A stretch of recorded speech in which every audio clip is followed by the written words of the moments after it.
6 years ago, she was forced into a corner and reluctantly married a man in a vegetative state.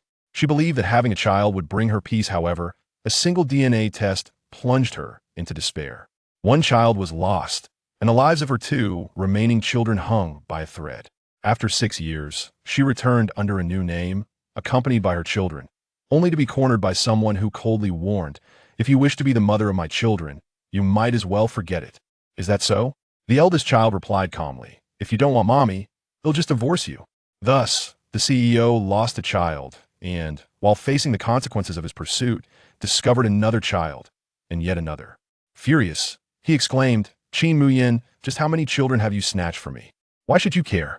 From that moment on, the three children, alongside their formidable mother, embarked on a journey filled with triumphs, battling a wicked mother-in-law, tearing apart a green tea rival, and dismantling their father's company, eventually becoming the most valuable female CEO and director in the industry, pursued by countless suitors, including a domineering CEO, a younger puppy-like admirer, and a loyal wolf dog. Excuse me, one child reminded, "You're blocking mommy's romantic prospects." Zhang Sichen once again cornered her against the wall, trying to appease her. "My dear wife, it seems we are not officially divorced yet. Widen your legs a bit more, stretch them open." The pain coursing through Qin Mu Yan made her body tremble. Noticing the beads of sweat on her forehead and the expression of agony on her face, the doctor kindly reassured her, "The egg retrieval process will be painful, just endure it." Okay, Qin Mu Yan nodded through the pain. Indeed, she had to endure. Just a year prior, the Qin family had gone bankrupt. Her father had committed suicide by jumping from a building, and her fiancé had vanished without a trace. In the span of a night, she had transformed from a wealthy young lady into a downtrodden outcast. When cornered by creditors, Madame Xia appeared like a savior. 2 years ago, my son fell into a coma due to severe injuries and has yet to awaken. I can clear the debts of the Qin family for you. This was the condition presented by Madame Xia, and what right did she have to refuse? Subsequently, she became pregnant, and to her surprise, her pregnancy yielded triplets. Madame Xia was overjoyed, arranging the finest environment for her to nurture the babies, with nurses, nutritionists, and doctors on standby around the clock. After reluctantly consuming a bowl of bird's nest soup, Madame Xia nodded approvingly.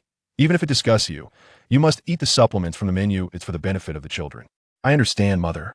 Qin Mu Yan felt immense gratitude towards Madame Xia. "Mother, I've been married for a while now and am carrying your grandchildren, yet I have yet to meet my husband. Now that the morning sickness has passed, and since I am trained in medicine, I could care for him."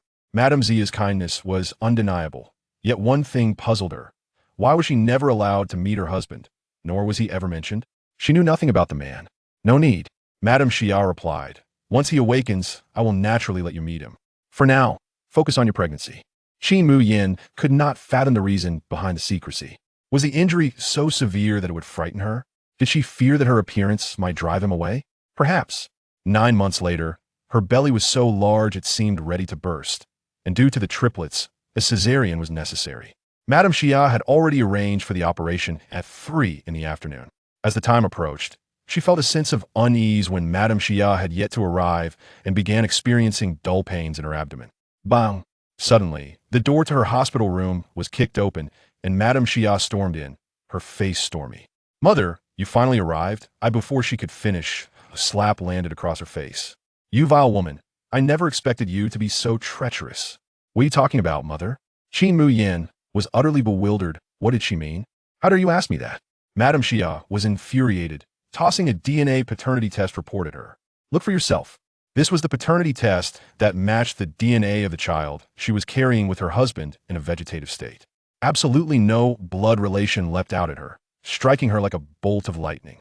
"This is impossible," Qin Mu Yan firmly insisted. "I have not been with anyone else. How could this child not be his? There must be some mistake.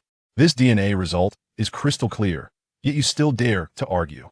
Madame Xia was livid, grabbing her collar and cursing, "Qin Mu Yan, you deceived me. You deserve a terrible fate." At that moment, a wave of excruciating pain hit her, causing her to kneel on the floor. Of fluid began to flow, and her water broke. She was going into labor. "Mother, save me. This truly is your grandson. Please help me." Qin Mu Yan clutched at Madame Xia's clothes, pleading desperately, yet Madame Xia shoved her away. "You deceitful woman. After all you've put me through, Do you still expect me to save you and your illegitimate child? Mother, please. The pain rendered Qin Mu Yan speechless. The mother is about to give birth. The doctor hurriedly informed Madame Xia. Madame Xia, we must proceed with an emergency cesarean. Forget the cesarean. Let this vile woman suffer until her death. No one is allowed to perform a cesarean on her. Madame Xia seethed with rage. With Madame Xia's orders, the doctor had no choice but to take her in for natural delivery. An hour later, the doctor emerged holding a crying baby boy. Madame Xia, the mother bled heavily of the 3 children. We could only save one. We did all we could. Dead? That wretched woman is gone? Madame Xia glanced at the baby boy with distaste, but before she could speak, Butler Zhong rushed over, exclaiming, Old Madam, good news, great news. The young master has awakened. What did you say? Upon hearing this, Madame Xia could scarcely believe her ears. You mean Si Chun has woken? Yes, old madam. Young master Si Chun has awakened after 3 years in a coma. Could be true? Madame Xia, what about this child? The doctor inquired as Madame Xia prepared to leave. Madame Xia glanced at the child once more, furrowing her brow in thought, then said, Very well, since my son awakened at the birth of this child, he shall be our Zhang family's lucky star. Let's keep him. Butler Zhong took the baby from the doctor and, alongside Madame Xia, returned to the Zhang family. 6 years later, a plane from M country slowly descended into South City. A woman wearing a baseball cap and dressed in casual black attire disembarked. Though her face was obscured, her figure and demeanor surpassed that of many stars. Accompanying her were 2 adorable children. The boy wore sunglasses and sported a cool expression as he pushed a large suitcase forward, atop which sat an adorable little girl. The girl was intently counting her handful of coins, earnings from her 5 yuan for a photo, 10 yuan for interaction venture on the plane. Altogether, 260. After finishing her count, she carefully tucked the money in her small purse and looked up. Sendabai, we can treat Shi Jie and Grandma Wu to a feast tonight. The minimum per capita expense for a meal in South City is 320 if we split it. That makes 960 for 4 of us. With this little money, alas, no chance. Bai replied with a calm demeanor. The initially joyful expression on her face fell, and she pouted in disappointment, mumbling, When will I get rich? I want to eat lavishly every day. As they spoke, they reached the exit and spotted someone holding a photo high outside the barrier, with 2 large characters prominently displayed. Chu Shi? Little Bai exclaimed, staring at the name on the photograph, then scrutinizing the image closely. With a furrowed brow, she turned to the woman beside her. Sister Shi, this person in the photo is you, right? Chu Shi lifted her gaze to glance at the photograph, responding nonchalantly, Yes, it is me. Indeed, her name was now Chu Shi. Qin Mu Yan had perished 6 years ago in the delivery room. The individual waiting to pick them up quickly interjected, You are Dr. Chu Shi? Hello, I'm here from Foreign Hospital to pick you up. Hello. Chu Shi nodded in acknowledgement. Little Bei's attention remained fixated on the photograph, her brow knitting tighter. Sister Shi, you don't photograph well. Just look at this malnourished appearance. Your exquisite beauty is completely obscured. Chu Shi was indifferent ever since the Qin family's downfall. She had lost her inclination for photography. This was a picture taken shortly after her childbirth abroad, and her condition was understandably poor. However, she had been too lazy to take another, thus continuing to use this one. This is what they call delicate beauty. Our sister, she is naturally charming. She looks good regardless. Bai chimed in, patting Little Bai on the back of her head to correct her. The person picking them up observed the 2 little ones and, upon hearing this term of endearment, chuckled, Dr. Chu, your younger siblings are truly adorable. Chu Shi smiled warmly, too weary to elaborate on their relationship, and politely replied, Please wait a moment, they'll take them outside and return shortly. Of course, Dr. Chu, take your time. Wu Ma, who had come to collect the 2 little ones, had been waiting outside the airport. Wu Ma was her wet nurse, having worked as a maid for the Qin family in her youth. After the Qin family's bankruptcy, even her fiancé had abandoned her, yet Wu Ma remained steadfast. Fortunately, when she was in labor, Wu Ma had arrived just in time to plead with the doctors for a cesarean section. Otherwise, the 3 of them would have met their demise long ago. It was a pity for her first child, who had been whisked away before she could even glimpse him. Lady Xia despised her so intensely that there was no chance of him being adopted. Had a child already. The thought pierced her heart with a profound ache. After 6 years, she had finally regained her health and returned, with much to accomplish. Yet finding her child remained her utmost priority. Wu Granny, Bai, and Little Bei's cheerful calls interrupted her reverie. Chu Shi returned to her senses and looked at the now gray-haired Wu Ma. Wu Ma, thank you for your hard work during this time.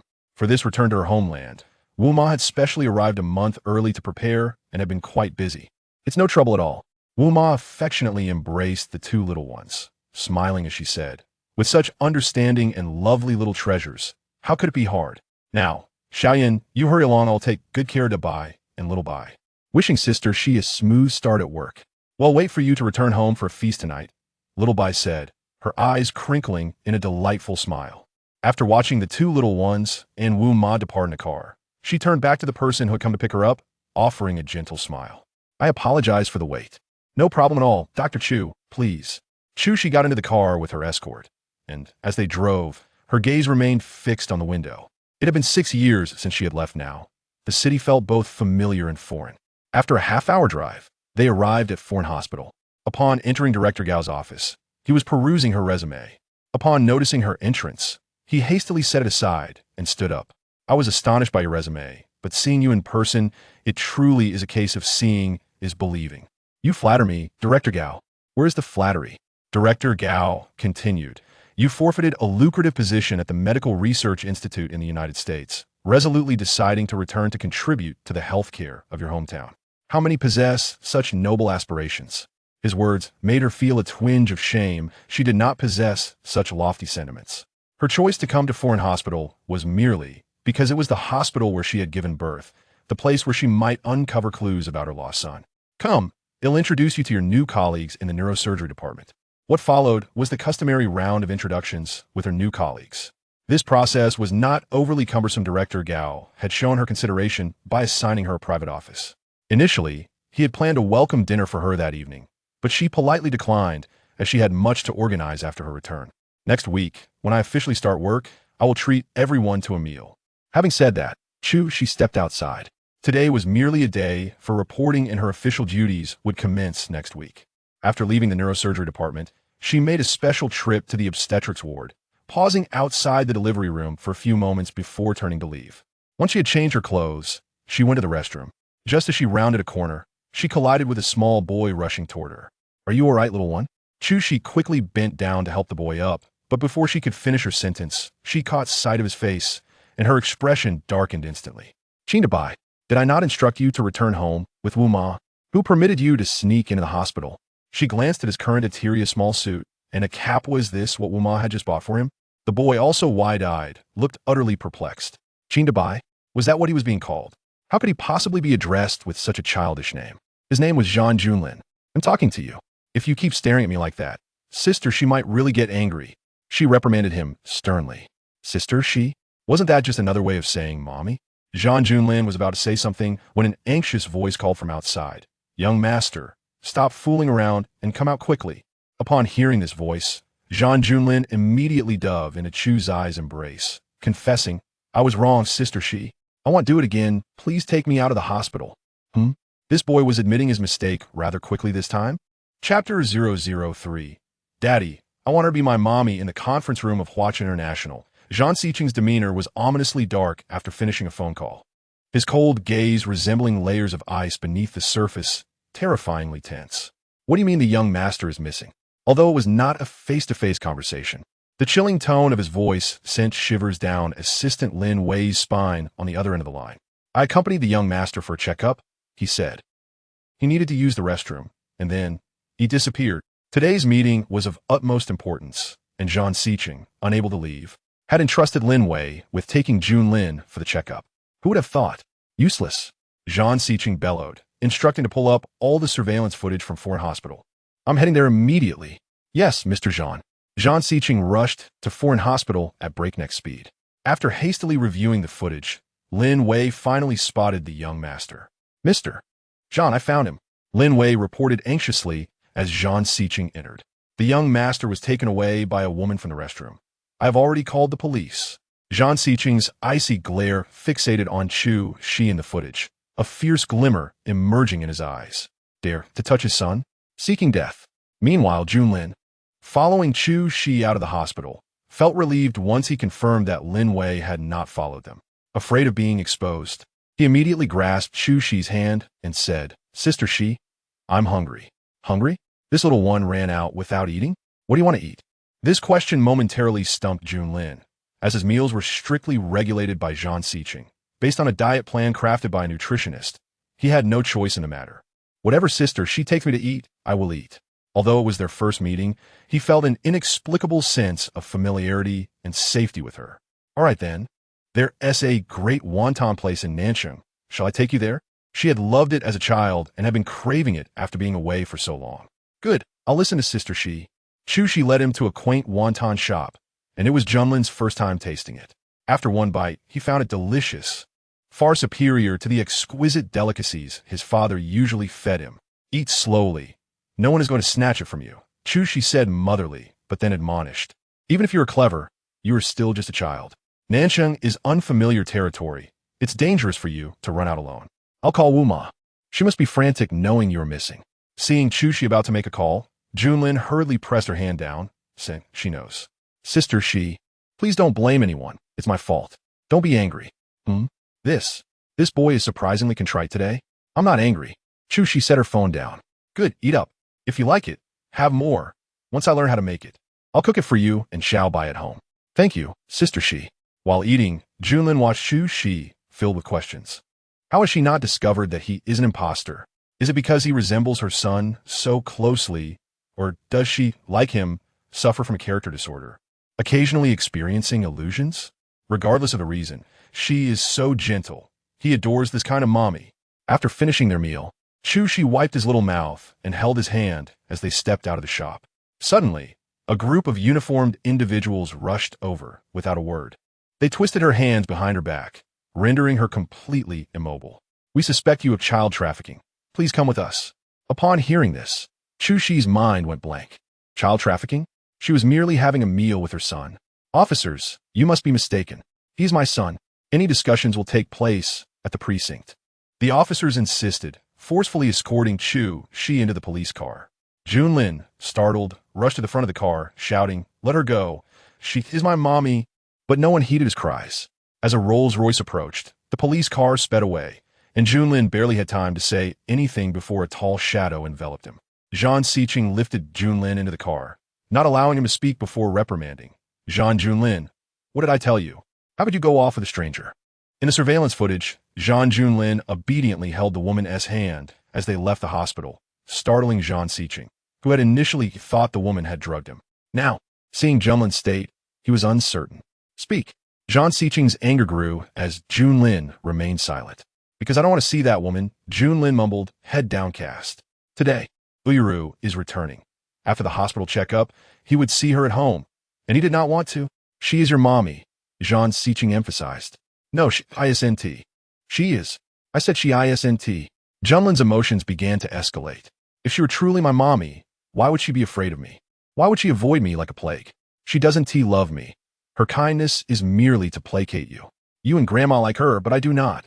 Junlin's words left Zhang Siqing feeling choked. He feared that being too harsh would trigger Junlin's condition, so he relented. He took out his phone, dialed, and coldly stated, Junlin is in a bad mood today. Please do not come back. After hanging up, Zhang Siqing looked at Junlin, his gaze softening. Is that better now? Junlin remained silent, his innocent, tear-filled eyes gazing up at him. Even if he truly disliked her, he must not go off with a stranger. Do you know how worried Daddy was when you went missing? Zhang Siqing gently grasped Junlin's hand, soothing his emotions.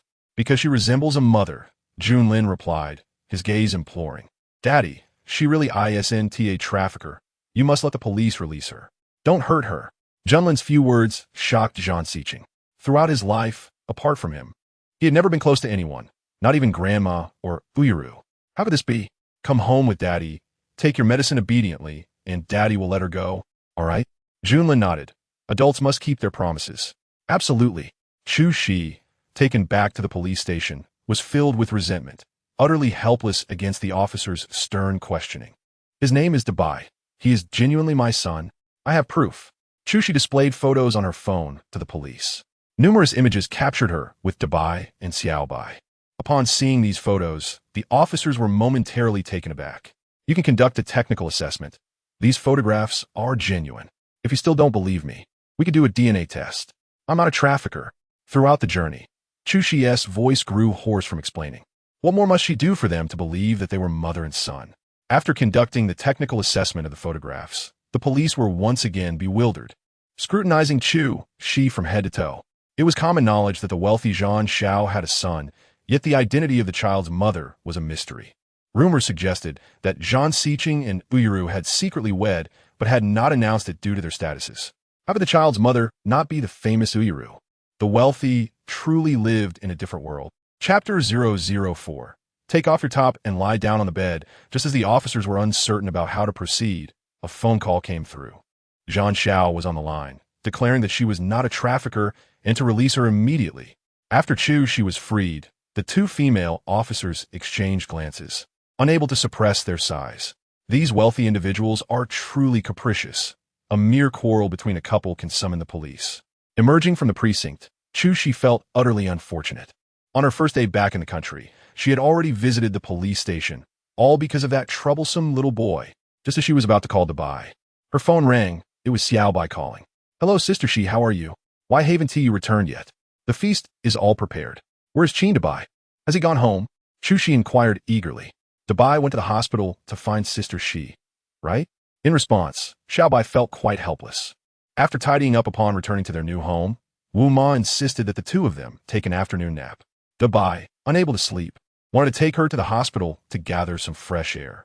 However, Xiaobai, feeling drowsy, declined and immediately fell asleep. Upon awakening, she discovered that Dabai had vanished. This meant that Dabai had not yet returned home. Hearing this, Shi's heart sank. Did these officers only care about apprehending human traffickers, neglecting the safety of the children? At that moment, Xiaobai exclaimed, "She's back." Just as she was about to speak, Dabai pushed the door open and entered, reassuring, "Sister Shi, don't worry, I'm back." While Shi felt a sense of relief, she was also infuriated with that little rascal. Xiaobai, having hung up the phone, exhibited a mixture of concern and a hint of schadenfreude in her eyes. "Qin Dabai, Sister, she already knows you sneaked off to the hospital. How could she?" Dabai responded in shock, quickly glancing at his smartwatch, certain that he had disabled the location tracking. Regardless, Sister, she was aware, and, judging by her tone, she was quite upset. "Be careful." Xiaobai feigned fear of being implicated. Warning, if she deducts your allowance, don't blame me. I'm broke too. Dabai scoffed. "You only care about money, not your brother." Dabai, did you find anything worthwhile at Sister Shi's hospital? Did you come across any handsome, wealthy men suitable to be a father? Once assured that Dabai wouldn't seek to deduct her pocket money, Xiaobai eagerly leaned in, awaiting an answer. "Don't mention it. I didn't even get inside the hospital," Dabai said, sounding somewhat dejected. "I don't know what happened. Everything was sealed off. Not even a fly could get in. Wow, such a grand scene. Had I known, I wouldn't have taken a nap and would have gone with you." Just then, Xiaobai heard a noise at the entrance and quickly urged, "Sister, she is back. Act casual." Upon entering, Shi saw the two little ones sitting obediently at the dining table, while Wu Ma served the reheated dishes. "Xiaoyan is back. Come, let us eat," Wu Ma cheerfully announced. Shi replied coldly, glaring at Dabai with a look akin to a vendetta. Dabai immediately lowered his head in apology. "I'm sorry, Sister Shi. Xiaoyan, don't blame the child. It's my fault," Wu Ma hurriedly interjected. "I slept too soundly and didn't even notice the children had gone out." Wu Ma, being older and recently overworked, made it difficult for Shi to chastise her. "It's not your fault, Wu Ma," Shi quickly reassured, noticing Wu Ma's guilt. "Let us move on from this. No one is to mention it again, you hear?"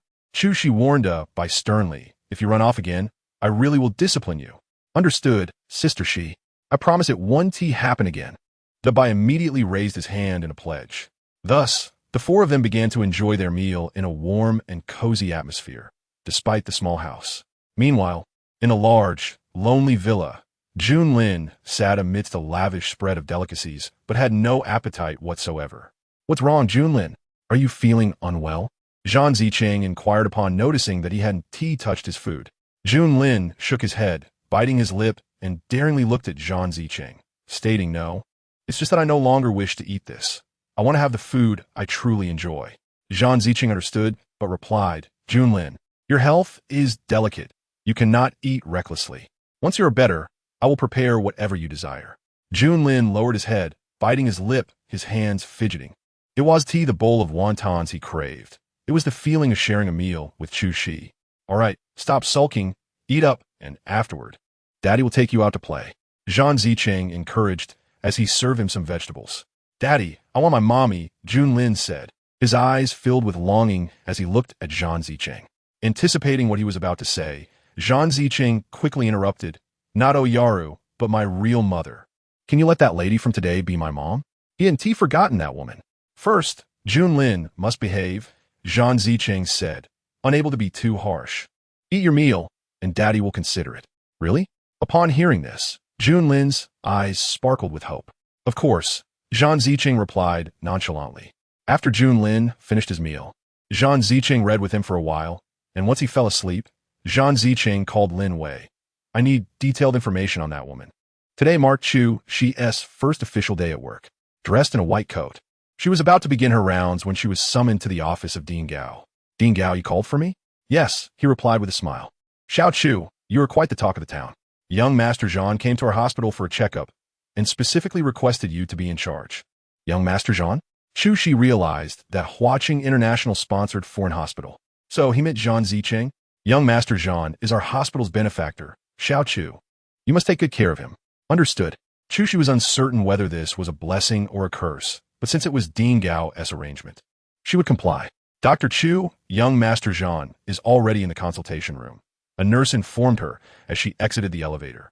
So soon, Chu Shi straightened her attire before stepping into the consultation room, where she found a man seated on the sofa. He wore a black suit, his legs casually crossed, and from her angle, she could see his face clearly.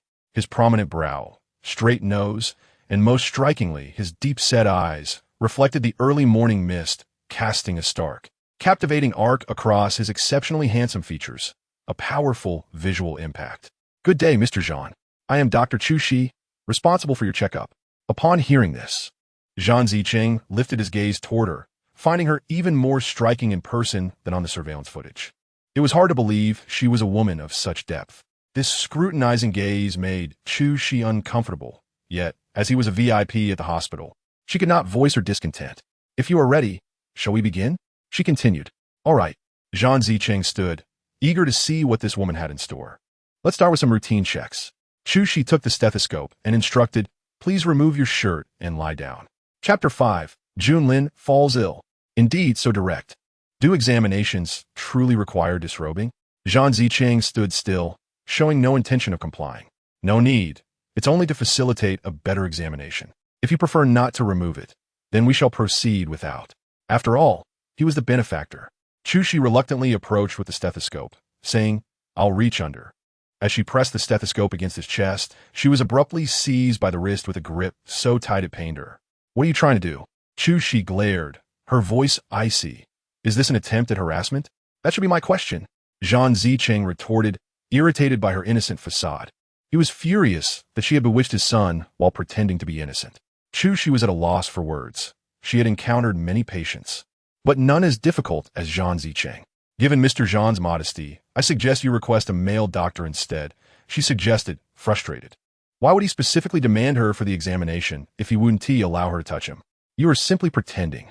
Zhang Zicheng's expression darkened further. Having visited the police station, he saw no reason to relent. What? You reported him? Chu Shi, feeling exasperated, set down the stethoscope, her gaze turning frigid. What does Mr. Zhan mean? I just returned to the country and am unaware of any offense I committed against you. A high-profile CEO acting as a concerned citizen? She refused to believe it was not directed at her. You truly don't realize where you went wrong? Zhang Zicheng scoffed, clearly displeased. You should not have been so easily rescued from the police station. This is utterly absurd. Chu Shi was genuinely incensed. I was simply dining with my son. What does that have to do with you? You've reported me and now come to my hospital to harass me. If this continues, I might be the one to report you. Your son? Upon hearing those words, Zhang Zicheng was filled with rage. How dare you claim that child is yours?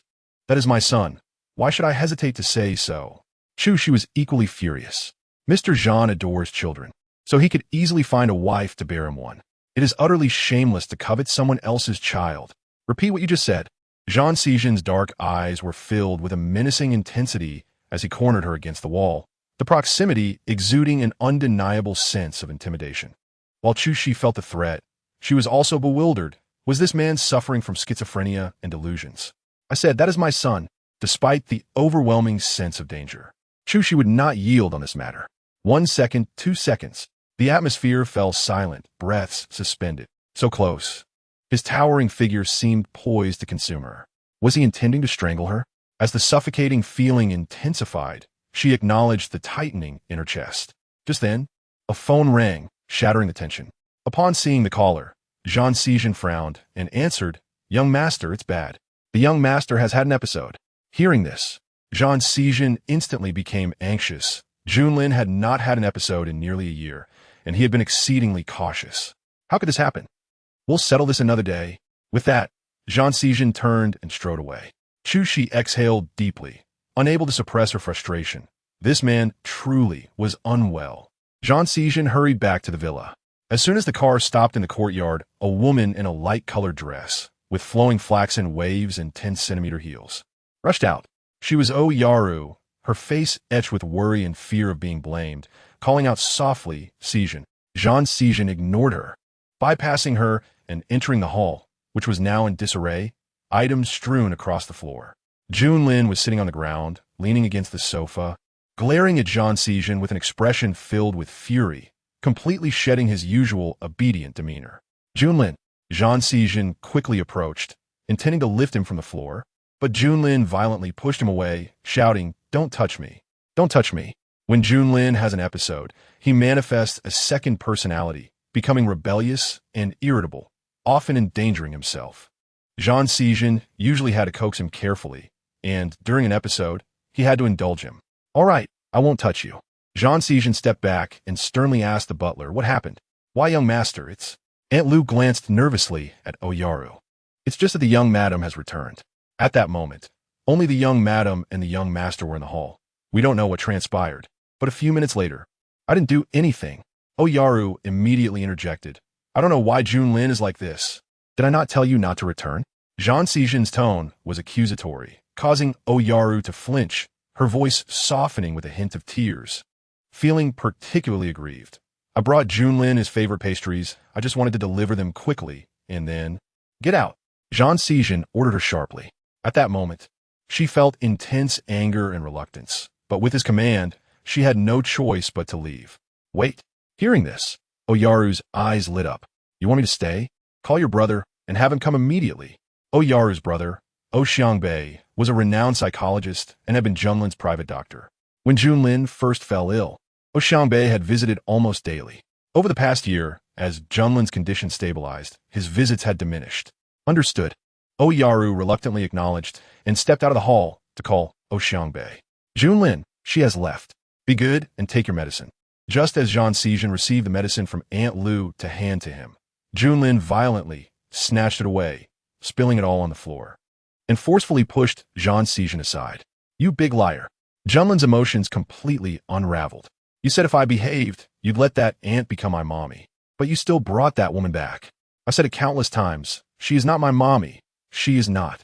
As Junlin pushed Zhang Xijin away, a shard on the ground cut Zhang Xijin's arm, blood seeping slowly from the wound. "Young master." The servants were alarmed at Zhang Xijin's injury, and seeing the cold fury in his eyes, it was evident he had lost all patience. "You do not have the right to choose your mother. I do not care how much you like that woman. She is your mother regardless. Do you hear me?" Zhang Xijin yelled, unable to contain his anger. "I don't want to." Junlin trembled, glaring at Zhang Xijin, shouting, "I will choose my own mommy, and I will never acknowledge Yaru." Junlin." Zhang Xijin raised his hand in a fit of rage, but Junlin stood his ground defiantly, raising his small head to face him directly. "Even if you kill me, I will never accept her." Chapter 006. No wonder Junlin dislikes you, as his mother bang. Just as Chu Shi was preparing to leave work, her mind wandered, causing her to drop her cup, shattering it into pieces. Ever since Zhang Xijin had left, she had been inexplicably anxious, as if she shared a psychic connection with the child, sensing that something was amiss. Could it be that Bai and Bai were in trouble? She took out her phone to call Wu Ma, but before she could dial, a nurse knocked and entered. "Dr. Chu, Dean Gao would like to see you in his office." "All right." Chu Shi had no choice but to put her phone away, quickly cleaning up the shards from the floor before heading to Dean Gao's office. "Dean Gao, you called for me?" Sighing, Dean Gao frowned deeply, wearing a troubled expression. "Xiao Chu, I previously cautioned you countless times to take good care of young Master Jean. How could you have angered him? Angered him? What a preposterous accusation. He was the one who called the police and harassed me. I never provoked him. He sought trouble with me. These words are no use to me. Dean Gao interrupted her. Young Master Jean just personally called, demanding your dismissal from the hospital. When a benefactor speaks, I cannot protect you. Dismissal. The mere thought shocked her. That man actually wanted her out of the hospital? He truly was a vindictive and petty individual. Zhang Xijin made that call because he was furious with Junlin, who had become increasingly rebellious in response to his reprimands. Junlin began to throw things, repeatedly shouting for that woman to be his mommy, completely losing control of his emotions. Thankfully, Xiangbei arrived in time, forcibly administering a sedative to Junlin. After making the call to Dean Gao, Zhang Xijin returned to his bedroom, just as Xiangbei exited, signaling him to be quiet. Zhang Xijin peered through the door crack and saw Junlin asleep in bed. He carefully closed the door and entered his study. To be angered by a 6-year-old child to this extent, was it truly necessary? The families of Zhang and O had been close for generations. Zhang Xijin and Xiangbei had grown up together, and after knowing him for so many years, it was the first time he had seen him so incensed. Zhang Xijin remained silent, simply pulling out a cigarette and lighting it. What on earth happened? Seeing Junlin in such a state earlier had startled Xiangbei. He has been stable for a year. Why did he suddenly have an episode? That will be a question for your sister. Junlin's illness could largely be attributed to Yaru, and Zhang Xijin had no idea what had triggered Junlin's aversion to her. I cannot ascertain that. She has never listened to me. After saying this, Xiangbei's demeanor became serious. However, this sudden episode indicates a deterioration in his condition. If this continues, his second personality will mature progressively, leading to complete schizophrenia, and he will be irreparably harmed. How should this be treated? Upon hearing Xiangbei's words, Zhang Xijin immediately felt a surge of anxiety. Though he was angry, a greater sense of concern and compassion overwhelmed him. There must be a trigger for the onset of such an episode. Initially, Junlin developed a second personality due to his aversion towards Yaru as a mother. However, with the aid of medication over the past few years, he had managed to maintain control. Previously, even when he reluctantly met Yaru, he did not experience a breakdown. So what caused such a severe episode today? Xiangbei genuinely struggled to comprehend this. It was imperative to inquire with Yaru to analyze what she might have said or done that provoked Junlin. This time, the trigger for Junlin's episode does not lie with her, Zhang Xijin stated coldly. What? Xiangbei was suddenly perplexed. You just said it was my sister, and now you're saying it isn't. Isn't that contradictory? Indeed, Junlin's episode was triggered by the encounter with Yaru, but the actual catalyst was the woman named Chu Shi. Upon seeing her, Junlin seemed enchanted, desperately wanting to acknowledge her as his mother. So, he saw a stranger and instantly yearned to call her mama. After listening to Zhang Xijin's words, Xiangbei was taken aback and attempted to analyze, perhaps in Junlin's heart, Yaru is not the mother he desires, while that lady embodies the qualities he longs for in a maternal figure. Spare me your analysis. I only ask you this. Can Junlin be treated? To heal a heart's affliction, one must address its emotional needs. Currently, the best approach is to fulfill Junlin's psychological demands. Fulfill his psychological needs? Zhang Xijin's brow furrowed. How can that be achieved? Shall we let that woman assume the role of Junlin's mother? That is absolutely out of the question. Xiangbei quickly retorted, realizing the implications of Zhang Xijin's suggestion. You must not commit an act that betrays Yaru. I know you harbor no romantic feelings for her, but she has cherished you since childhood. During your 3-year coma, she remained by your side, even sacrificing for you.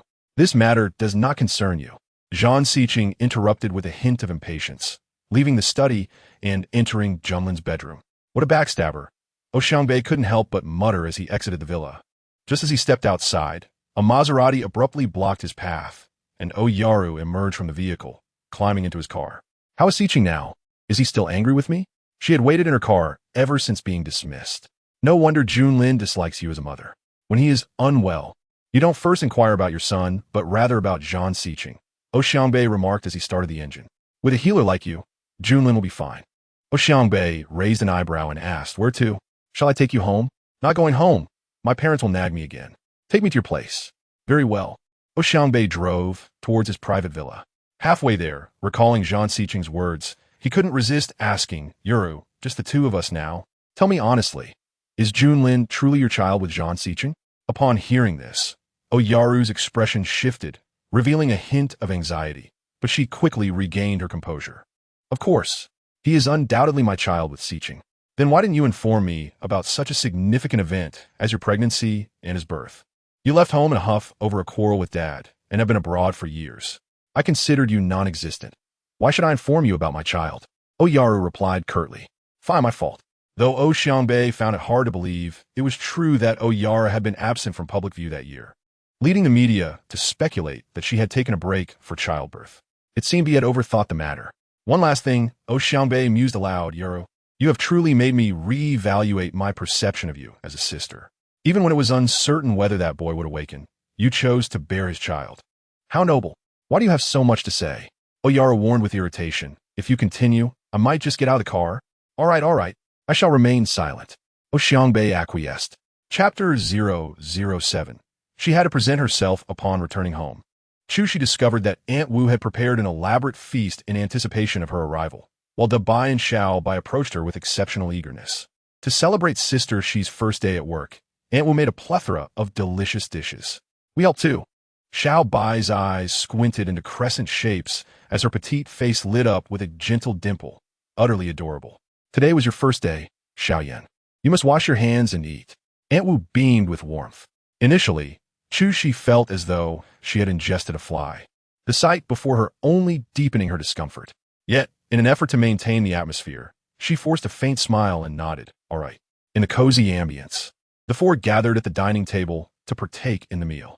Sister Shi, are there any handsome, wealthy, single male doctors at the hospital? Xiaobai was particularly curious about this topic. If there are, Dabai and I could assist you in your pursuit. Dabai chimed in. You only care about such matters, Chu remarked, playfully tapping Dabai on the head. Starting tomorrow, both of you will attend tutoring classes until school begins. Upon hearing this, the two children pouted in dismay. I can handle the most challenging logic puzzles. Are you certain the tutors will be able to teach me? Dabai questioned with a soulful expression. Exactly.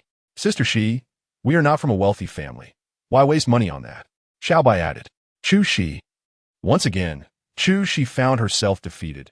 She typically struggled to win arguments against the two children. Sister Shi, seriously, are you not here to help us find a daddy? Xiaobai leaned in closer. I have already stated, you do not have a daddy. Although she had once considered that man her husband, she had never met him, and he had been in a coma for 3 years without waking. Now, having passed another 6 years, he was likely. Are we to believe we sprang forth from the cracks of stone? Dabai could not contain his laughter. Xiaobai, that makes me a male monkey, and you a female monkey. Dabai's words elicited laughter from both Chu and Aunt Wu, proving that these two little ones were indeed her source of joy. After finishing the meal, the two children obediently went to wash up before diving into their studies and playing with Legos, while Chu retreated to her study. Today marked her first day at Furuan Hospital, yet she had been dismissed without even knowing where the obstetrics records were. My son, you must wait for me. I will certainly find you. Mommy. Junlin seemed to be in a trance, repeatedly calling these words, envisioning Chu in his dreams. Junlin, Zhang Siqing, having kept vigil beside him throughout the night without daring to sleep, gently roused him upon noticing the dawn's light. As Junlin slowly opened his eyes and saw Zhang Siqing, he instinctively glanced behind him, realizing it had merely been a dream and his mother was not present here. Awake? Zhang Siqing, cautious not to agitate him further, spoke in a particularly gentle tone. During his slumber, O Xiangbei had administered medication, and Junlin's second personality had completely dissipated. Taking a moment to sit up, he caught sight of Zhang Siqing's injured arm and, feeling a pang of guilt, murmured, I'm sorry, Daddy. Zhang Siqing glanced at his injury and quickly reassured him. It's just a small cut, nothing to worry about. Junlin remained downcast, his head bowed, silent for a long while. Yesterday, I was also in the wrong. I should not have lost my temper. No, it was Junlin who was at fault. Let us not dwell on the past. Are you hungry? Zhang Siqing adopted the demeanor of a devoted father, asking, what would you like to eat? Daddy will make it for you. I'm not hungry. Junlin looked at Zhang Siqing and inquired, can I sleep a little longer? Just moments ago, Chu had been gently cradling him in his dreams, and he longed to linger in that warmth, hoping that if he fell asleep again, he might continue that dream. All right, you sleep. Daddy will prepare some delicious food for you and call you when it's ready. Okay, Daddy. Last night, Chu Shi couldn't sleep a wink. Her mind consumed with only 6 words: Lady Xia and son. The only way to find her son was either through Lady Xia or foreign hospital. But seeking Lady Xia was like searching for a needle in a haystack. The suburban villa where she had once stayed during her pregnancy had long since been demolished and transformed. Therefore, the path to Lady Xia was blocked, and she had no choice but to start with foreign hospital. She had to find out before it was too late. Thus, she made a decision that disgusted her. She would seek out that man again. So, early the next morning, she set out. Hearing her leave, Bai woke from his slumber and went to awaken Xiao Bai, who was sleeping in the lower bunk. Xiao Bai. What? Xiao Bai groggily opened her eyes, still feeling very sleepy. Sister, she has left early. She's not going to work. Shouldn't we follow her to see what she's up to? I'm not going. I want to sleep. Xiao Bai lazily replied, shutting her eyes once more. What a lazy little pig. After Bai exclaimed. He glanced out the window and saw that she was already far ahead. He quickly dressed and rushed out after her. Ever since sister she decided to return to the country, he felt she was acting strangely, convinced she was hiding something from them, and he was determined to find out. She hailed a taxi, and Bai hurriedly followed suit. Upon arriving at their destination, Bai was astonished. A luxurious villa area. He marveled at the opulent surroundings, akin to the elite residences depicted on television. What could sister she possibly want here? Could it be that her father lived here? Reaching the villa of the Zhan family, She took a deep breath, reminding herself to endure for the sake of finding her son, not to stoop to the level of that scoundrel. After mentally preparing herself, she rang the doorbell. Lu Auntie answered the door. Hello, is this the home of Mr. Zhan Sikhen? Shi, having a request, was sure to maintain a respectful demeanor. Yes, may I ask who you are? My name is Chu Shi, a doctor from foreign hospital. Mr. Zhan came to our hospital for a checkup, and I am the attending physician. I have brought his medical report today. If she hadn't said this, she feared she wouldn't even be allowed entry. Ah, so it's Dr. Chu? Please come in. Recognizing her as a doctor from foreign hospital, Lu Ani welcomed her inside. Young master, Dr. Chu from foreign hospital has come to deliver your medical report. Lu Ani reported to Zhan Sikhen, who was in the kitchen preparing a meal for Junlin. At that moment, he stepped out, clad in casual home attire and wearing an apron. Shi was taken aback. This man could actually cook? Who allowed you to come in? Zhan Sikhen glared at Shi with hatred, wishing he could strip her of her skin. It was Dr. Chu who said she was here to deliver the medical report. So Lu Ani quickly defended herself. Get out. Zhan Sikhen snapped at Shi, his attitude exceedingly hostile. Chapter 008. The child ran away with her again. Shi was infuriated by Zhan Sikhen's demeanor. You're the one making a fuss. Mr. Zhan, I don't know what misunderstanding exists between us, but it's rather excessive to have me lose my job over this, don't you think? She tried to suppress her anger and speak with him calmly. Zhan Sikhen glanced upstairs, fearing Junlin would hear the woman's voice. He stepped closer and roughly grabbed Shi's wrist, dragging her outside. Women like you, who commit vile acts yet feign innocence, are unworthy of being a doctor. Get out of here. Thinking of how wild Junlin had been the day before, he felt an urge to strangle this woman. Excuse me, Mr. Zhan, what vile act have I committed? Shi had initially intended to apologize and plead for leniency to return to foreign hospital, but this man's words were truly foul. Stop pretending to be innocent. I won't fall for your tricks. By this time, Zhan Sikhen had dragged her to the doorway and was about to throw her out, but Shi clung tightly to the doorframe. If I am to die, I want to die knowing the truth. I have never met you before, nor do I harbor any grievances. What exactly have I done to offend you? As soon as she finished speaking, a noise came from upstairs. Having been frightened by the events of yesterday, Zhan Sikhen quickly exchanged a glance with Lu Ani. She hurried upstairs to check, and upon confirming that Junlin was still asleep, she locked the bedroom door from the outside. Seeing Lu Ani return with a composed expression, Zhan Sikhen finally felt at ease and turned his gaze back to Shi. I have seen many women like you. You think you can win my son over to climb the social ladder? Your calculations are clever, but too bad my child already has a mother. You are not worthy. Zhan Sikhen truly could not fathom why this woman had captured Junlin's attention to the point where he insisted on calling her mommy. Hearing this, Shi was utterly bewildered. Mr. Zhan, are you delusional? Well, have I ever sought to curry favor with your son? Who exactly is your son? Shi found this to be the most absurd joke she had ever heard. If you have a mental illness, I suggest you promptly seek help. The sooner, the better. Chu Shi. Zhang Siken was furious. No one had ever dared to speak to him in such a manner. Mr. Zhang, you encounter countless people every day. I've only introduced myself to you once, and yet you remembered my name? Should I then assume you have an interest in me? Which is why you continually speak of mental illnesses to garner my attention. As soon as Chu Shi finished speaking, Zhang Sichen's dark eyes narrowed, his anger intensifying, and the grip on her wrist tightened as if he intended to crush it. Presumptuous woman, you are courting death. What? Are you angry because I don't reciprocate your feelings? Chu Shi continued. Is it truly so shameful to have me lose my job over your pettiness? Chu Shi, don't be shamelessly self-deluded. A woman like you isn't worth my glance. Weren't you just looking at me several times? Zhang Siken. Lu Auntie behind them stifled a laugh. Never had anyone managed to provoke Zhang Siken to the point of his veins bulging while leaving him speechless. Just then, Junlin, having awakened from his dream, seemed to hear Chu Shi's voice. Was it just an illusion?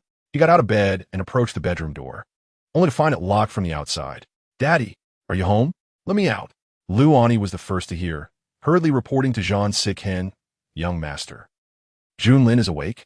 He absolutely could not allow him to see this woman. Otherwise, he would throw another fit. He became even more forceful, dragging Chu Shi out the door. You are not welcome here. Get out. Fearing that simply leaving her in the hall would suffice, he pulled her through the courtyard and threw her outside. From a distance, Dabai saw a man dragging Sister Shi out and quickly hid in a bush. Wow, what a handsome man. Sister Shi is quite impressive. She met such a wealthy man right after returning, because they were too far away. Dabai couldn't hear their conversation. He only saw the man pulling Chu Shi away. Meanwhile, Junlin, unable to open the door, rushed to the window and witnessed Zhang Siken dragging Chu Shi outside. Mommy. It turned out that he wasn't dreaming. His mommy had truly come. Junlin shouted loudly, and Chu Shi vaguely heard him, while Zhang Siken heard all too clearly. I warn you, this place will never be one you can enter. Zhang Siken quickened his pace, pulling her along even more roughly. If you come here again, it won't just be losing your job. Zhang Sison directly dragged her out of the courtyard, and upon witnessing this scene, Junlin felt an overwhelming urgency. Alongside his anger, a sense of heartache surged within him. Although it was his father who had cherished him since childhood, seeing him treat Chu Shi in such a manner incited an uncontrollable fury. Just as Chu Shi was about to be shut out, Junlin impulsively fashioned a rope from the bedsheet, securing one end to the headboard and lowering it out of the window. He then carefully descended from the second floor, relieved that it wasn't a great height. Chu Shi found herself indeed locked outside, while at that moment, Junlin dashed through the small door at the back of the yard. Zhang Sison, you are truly a despicable little man with delusions. From Qin Mu Yan to Chu Shi, encountering everyone from affluent young ladies to common folk, Chu Shi had met many, but had never come across a man as mentally unstable as Zhang Sison. Initially intending to plead her case to retain her job, she found the situation had backfired. Well, there was nothing to discuss with this vile man. She would have to think it over in silence. Slowly, Chu Shi walked out of the villa area, and just a few steps later, she heard a child calling her from behind. Sister Shi. Turning around, she saw Junlin in his pajamas and slippers, her brows furrowing in annoyance. Dabai, how many times must I tell you? You are not allowed to sneak out with me. Sorry, Sister Shi. I promise it's the last time. Fearing that Zhang Sison might come after them, Junlin hurriedly pulled Chu Shi forward. Sister Shi, I'm hungry. Let us hurry home. As Chu Shi was dragged along by this little imp, her mind was in disarray, and at that moment, Aunt Lu had already noticed Junlin's absence. Chapter 009. Both of them misidentified the son Junlin is missing. Zhang Sison rushed to his bedroom and saw the sheets tied down to the lower floor. Had he truly jumped out of the window to follow Chu Shi? Search for him, Zhang Sison commanded, dispatching everyone to locate him. Since Chu Shi had only just left, Junlin could not have gone far. Meanwhile, the Bai, who had been hiding in the bushes, poked his head out once he heard silence, only to discover that the person he was looking for was gone. Where was his sister Shi? And what happened to that wealthy and handsome man? Dabai had no choice but to emerge from the bushes, just as a voice filled with excitement rang out behind him. Young master, we found the little young master. Before Dabai could react, a swarm of similarly dressed maids rushed toward him, leaving him utterly bewildered. What is happening? Are they referring to me as the little young master? When did I become the little young master? Zhang Junlin, Your behavior is becoming increasingly outrageous.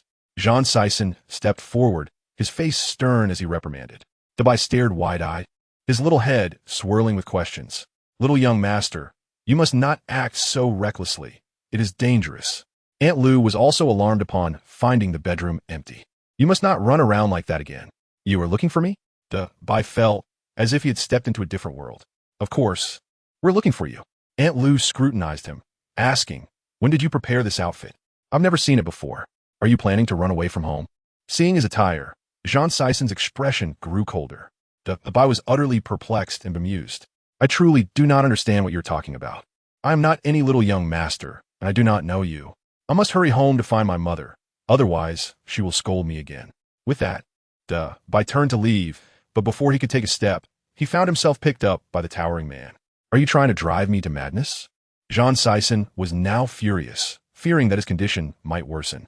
Struggling to contain his emotions, he said, I have told you countless times that woman is not your mother and will never be your mother. Do you understand? This uncle, what are you talking about?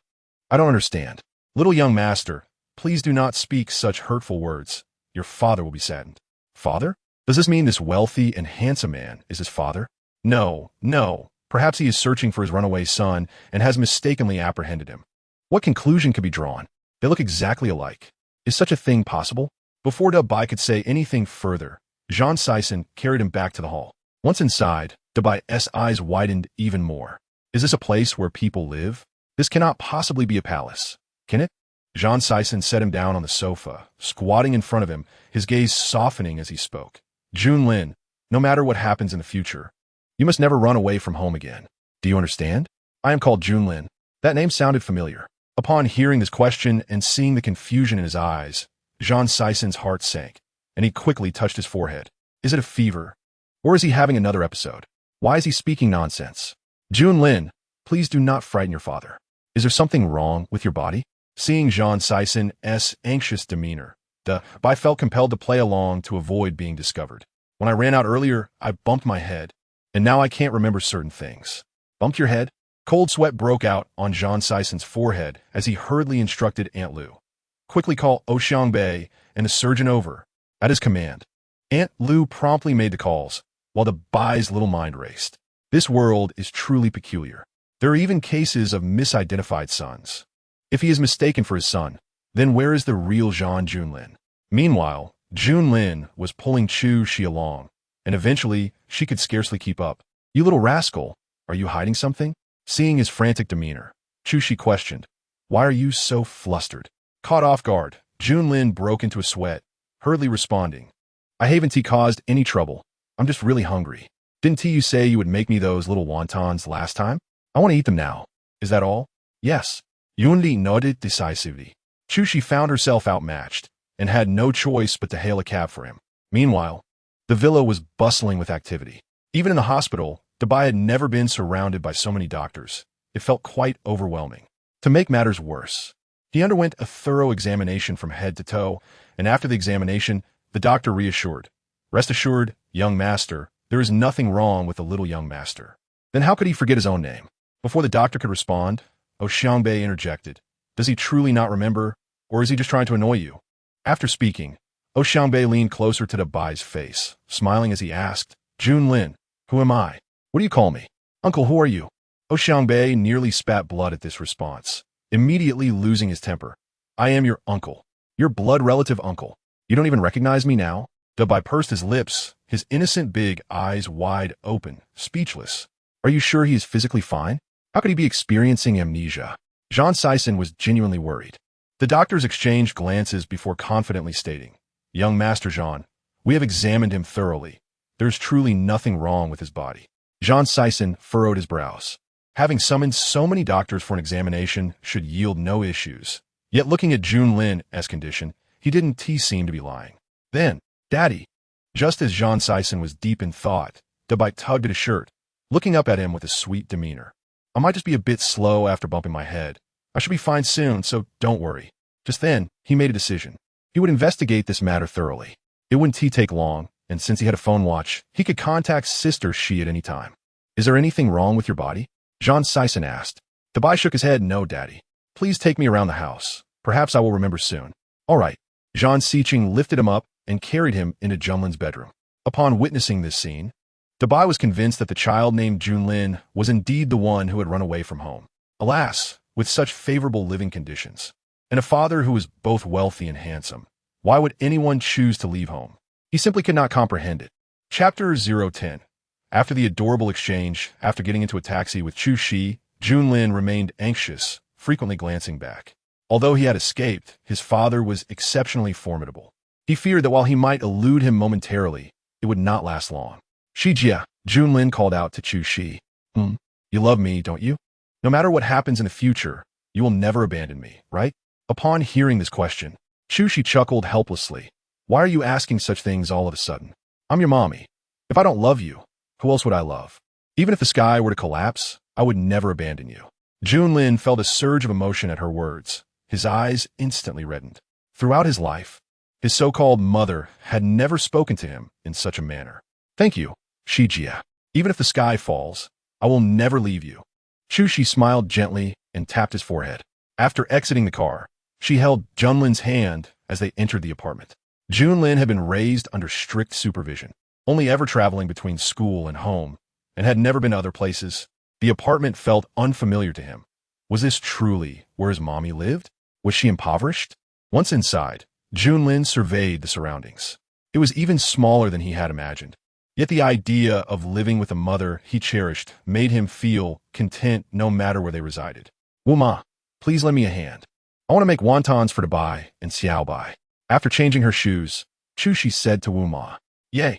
Upon hearing about food, Xiaobai dashed out of her room, excited at the prospect of tasting the wontons made by Shijia. Junlin looked at Xiaobai before him. Was this the little sister of Dabai? How fortunate she was to have siblings, especially such a lovely little sister. As Chu Shi and Wu Ma changed into kitchen attire, Xiaobai approached Junlin and whispered, Did Shijia scold you? Although Junlin did not fully understand her meaning, he shook his head. No, Shijia is very gentle. She really didn't scold you? I'm so surprised. You've snuck out twice, and Shijia didn't scold you. When did her temper become so good? Junlin fell silent, feeling increasingly anxious. It appeared that his mommy was not merely delusional. She truly had a son who bore a striking resemblance to him. Thus, she had mistaken him for her real child on both occasions. What would happen if her actual son returned? He, the imposter, would be exposed. You actually wore pajamas to sneak out just to follow Shijia? While Junlin was lost in thought, Xiaobai came closer, her small hand touching his pajamas. And where did you get these pajamas? I've never seen them before. They feel so nice. Did you buy them secretly? Where did you get the money? As Junlin faced this barrage of questions and was unsure how to respond, Xiaobai suddenly jumped up. Did you steal my secret stash? Immediately, Xiaobai ran back to her room, shouting Qin Dabai, If you dare steal my secret stash, I will fight you. Junlin followed her into the bedroom, where she emptied a piggy bank full of coins and began counting them one by one. Junlin found this behavior puzzling. Do you really need to save this little money? He genuinely could not comprehend, having only ever received allowances in 6 figures, always in the form of card payments, and had never dealt with cash. Qin Dabai, have you lost your mind? This is over 400 yuan. You dare call it small change? Xiaobai was exasperated. The cheapest meal at Nanxing is 320 yuan per person. We could easily afford a nice meal with this. 320 yuan for a meal? Is that considered a feast? Junlin expressed his skepticism, though he refrained from voicing it. After counting, Xiaobai confirmed that the money was intact and let out a relieved sigh. Dabai, that's rather inconsiderate. You bought yourself nice pajamas, but didn't get me any? You like these pajamas? Yes, they feel so comfortable. Then I'll buy you some. Although he had run out without anything, he knew that his father had opened a bank account for him, and he could transfer money using facial recognition at the bank when it was safe. How many do you want? Just one is enough. All right. Is there anything else you need? I'll buy it for you. Xiaobai. Then Xiaobai leaned in close, looking him up and down, utterly astonished. Dabai, did you change your soul? Why do you seem like a different person all of a sudden? Did she notice? Junlin swallowed nervously and hurriedly explained. No, you're my sister. Of course, I want to indulge you. Oh, did you really change souls? The Dabai who usually argues with me would never say such things. Just as Xiaobai was about to ask more, Chu Shi called from outside. You two little rascals, come out for dinner. Upon hearing this, Junlin exhaled quietly and hurried outside. They sat down together to prepare for a meal. How does it taste? This is my first time making it. She eagerly awaited their feedback. It's delicious, just like mommy's cooking. After taking a bite, Junlin found it even better than the wontons he had tasted last time. Delicious. Xiaobai nodded enthusiastically. My sister, she is truly capable. She can host in the hall and cook in the kitchen. Such a remarkable woman is truly hard to find. Even while eating, you can't stop talking. I'm just expressing my admiration. Shi Jie's wontons are simply divine. Hearing Xiaobai's words, Junlin couldn't help but smile.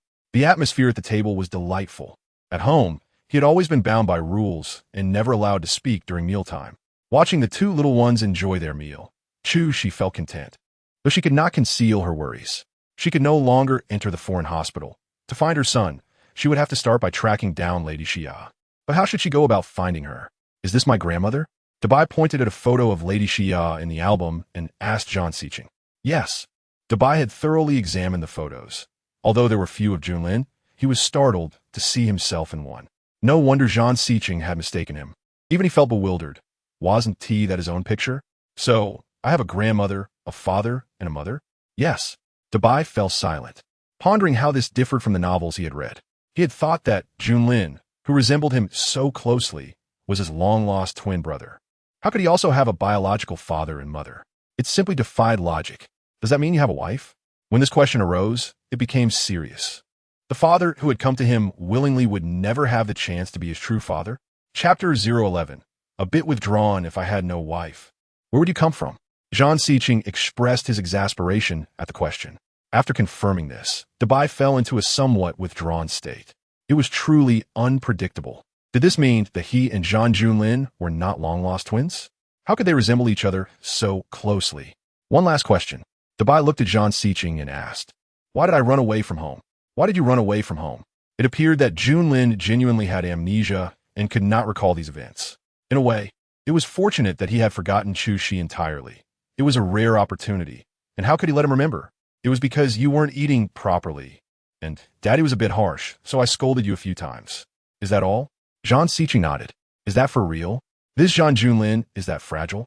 He should not be scolded by Sister Shi anymore. He has been beaten countless times, yet he still follows her around like a puppy with a shameless grin. Has he ever considered running away from home? Sigh. Children raised in affluent families are indeed rather spoiled. I have gathered all the necessary information. May I have the chance to meet my grandmother and my mother? He first needs to understand these people.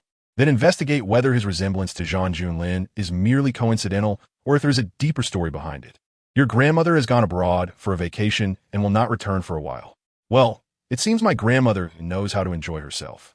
What about my mother? Dabai asked. Has she also gone abroad for leisure? No, Zhang Xiqing replied.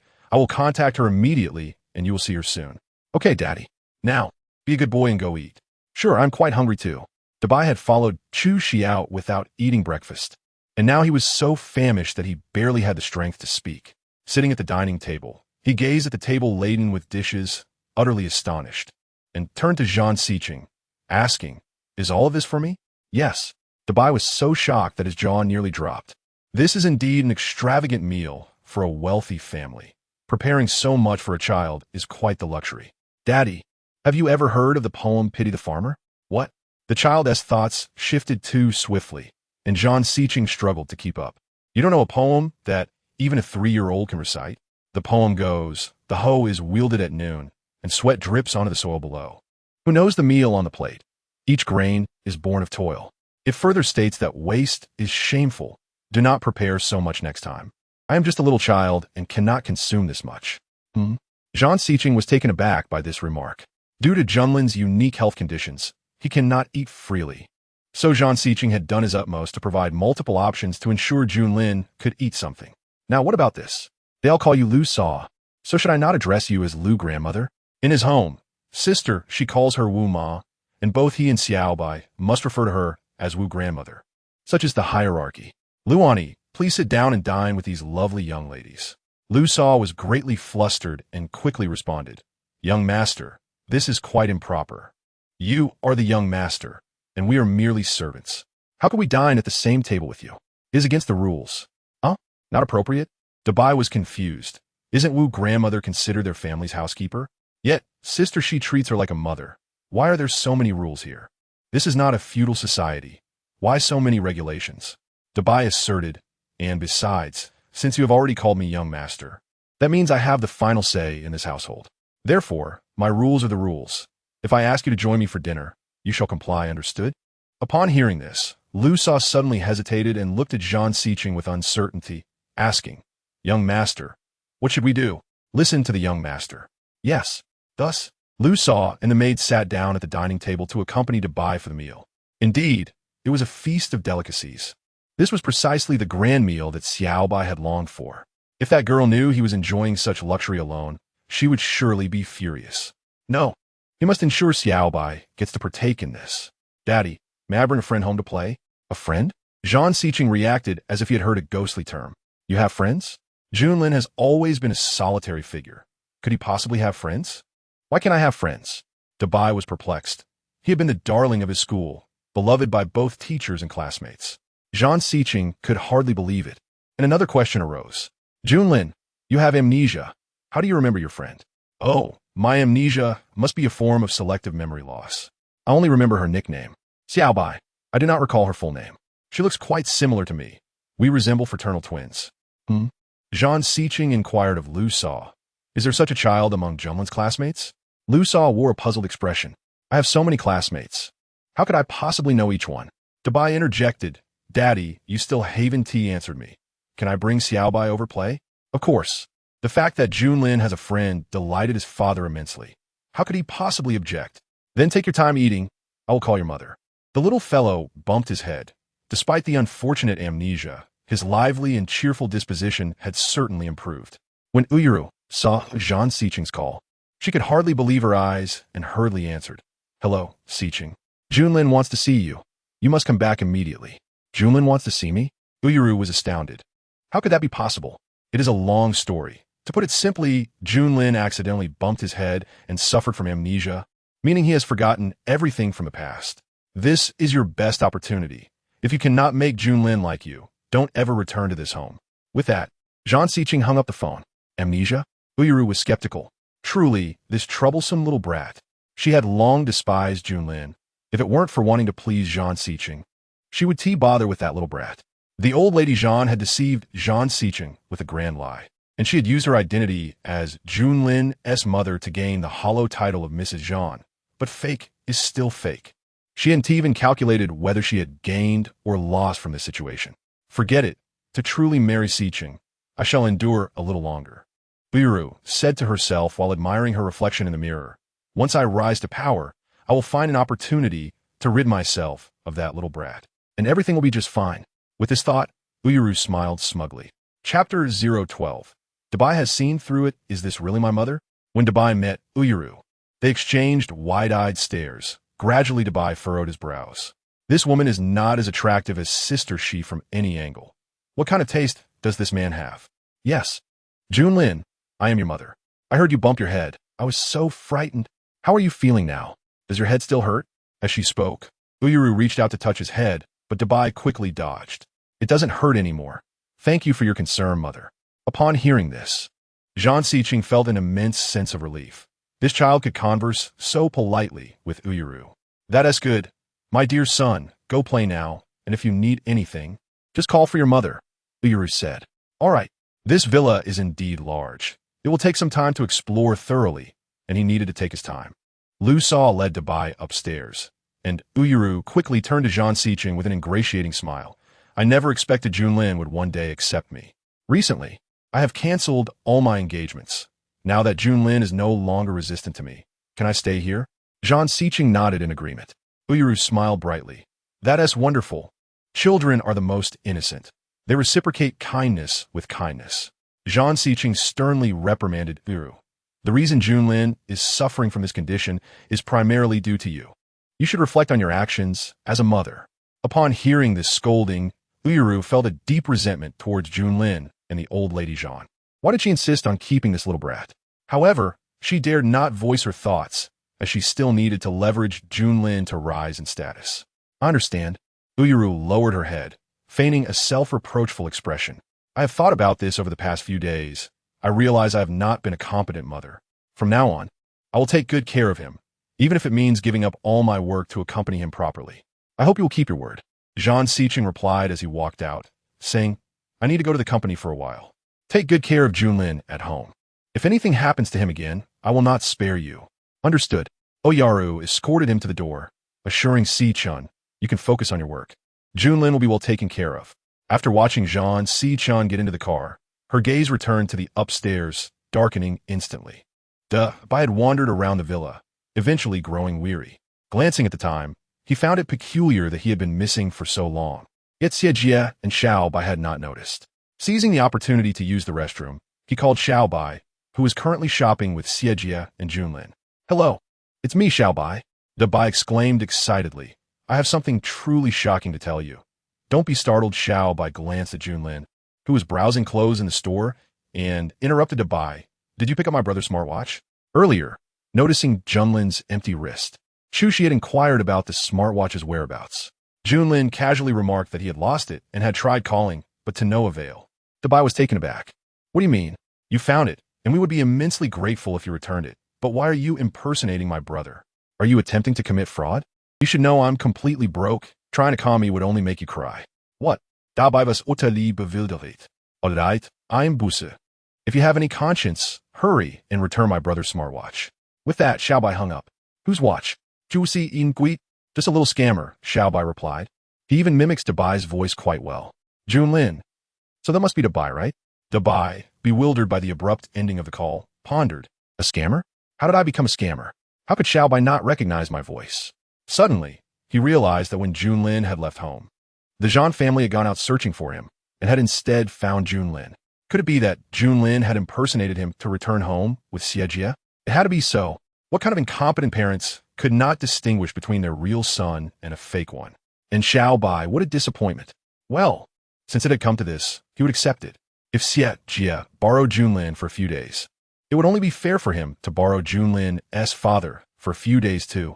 Emerging from the restroom, Bai found Oyaru comfortably lounging on a chaise, a servant massaging her legs while she held a beauty device to her face. What a luxury. Where's my father?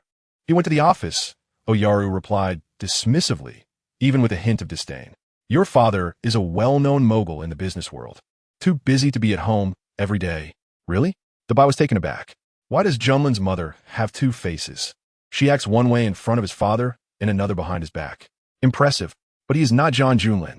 If this woman is indeed wicked, I have plenty of ways to deal with her.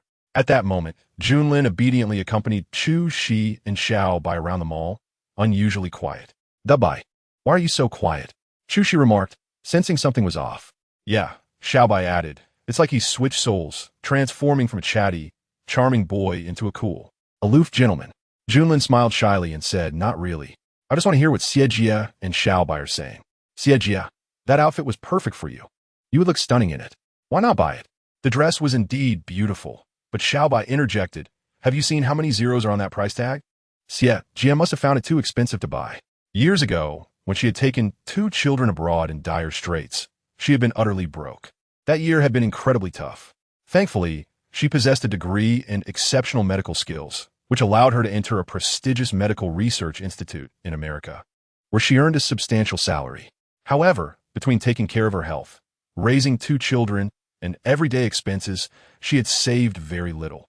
Finally, she had an opportunity for promotion and was set to become the youngest team leader in the institute's history. But just when she was about to be promoted, she chose to resign and return home, a decision everyone found incomprehensible, believing her to be mad. Only she understood that nothing was more important than being with her son. Thus, upon returning home, her financial situation was far from optimistic, and during her years of hardship, she had learned to be frugal. Xiejie, I have plenty of beautiful clothes. I'm not missing that one. Chu Shi smiled, adding, you two can tell me what you want to buy, and I'll get it for you. Hearing this, Junlin felt a pang of sadness. He looked up and spotted a bank across the mall. Xiejie, you two shop here for a while. I need to use the restroom. I might be a bit longer, so don't wait for me. With that, he dashed off. Xiao Bai couldn't help but critique. That Bai still enjoys running around alone. Chapter 013.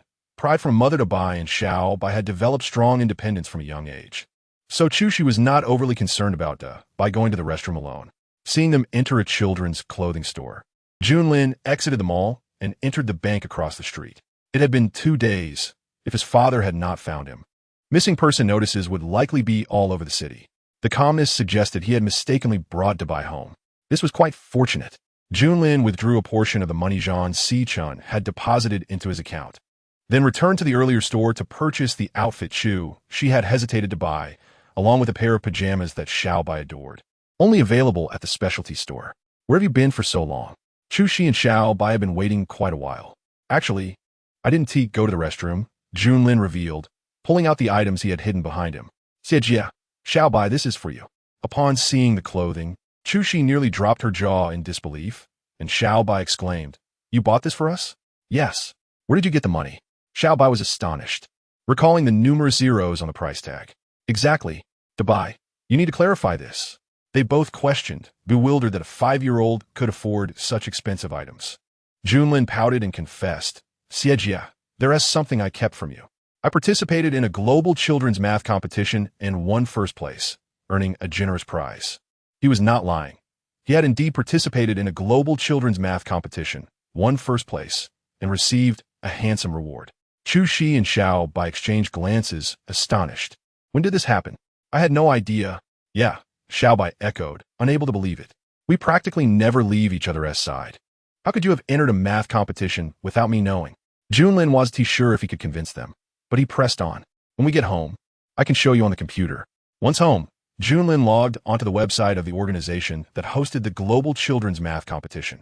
Since he had won first place, his photo was featured there. He deliberately enlarged the image, covering his name, Zhang Junlin. "Look," Shi and Xiaobai rubbed their eyes. Confirming the image before she erupted with joy, overwhelmed with excitement and pride. "You little rascal, why did you hide such wonderful news? You won first place in a global children's math competition. My Dabai is so impressive. I can't believe I didn't know." She was ecstatic, pinching his cheeks and showering him with kisses. "Yes, Dabai, you're amazing. You're practically my idol." Xiaobai grinned widely, teasing, "But you really kept this a secret for too long." Flattered by the compliments of the two, Junlin felt a bit bashful. Ever since childhood, he had harbored a keen interest in mathematics, and according to his teachers, he was indeed a mathematical prodigy. At the moment of receiving the award, his mindset was surprisingly calm. From the very beginning of the competition, he had known that victory was destined for him. Nevertheless, he still yearned for an enthusiastic reaction from his parents. Zhang Si-chun was delighted, but his tone was somewhat subdued. "I knew my Junlin would be the first. I can reward you with a gift." As for Yaru, she displayed no sign of joy, and pride was far from her expression. "How much is the prize?" Xiaobai was primarily concerned about the money. "Just say it already. It's terrifying." "Regardless, it's a substantial sum." "Xiaobai, since this is a reward earned by Dabai, let us not pry. Let Dabai keep it as his private stash." She was overwhelmed with joy. "All right then." Xiaobai, seizing the opportunity, declared, "My brother has become wealthy. He mustn't forget his sister. How about using your money to buy me a month's worth of snacks?" "My money is your money. I will buy anything you desire," Junlin replied warmly, particularly fond of Xiaobai as his sister. "Really?" Xiaobai was utterly delighted, leaping up to embrace Junlin. "Dabai, I adore you. I would do anything for you in this lifetime." Junlin found it hard to suppress his laughter. Strangely enough, having stayed at Xi's home for 2 days, his emotions were remarkably steady, and he felt no discomfort. Could it be that his ailment stemmed from his resistance to Yaru?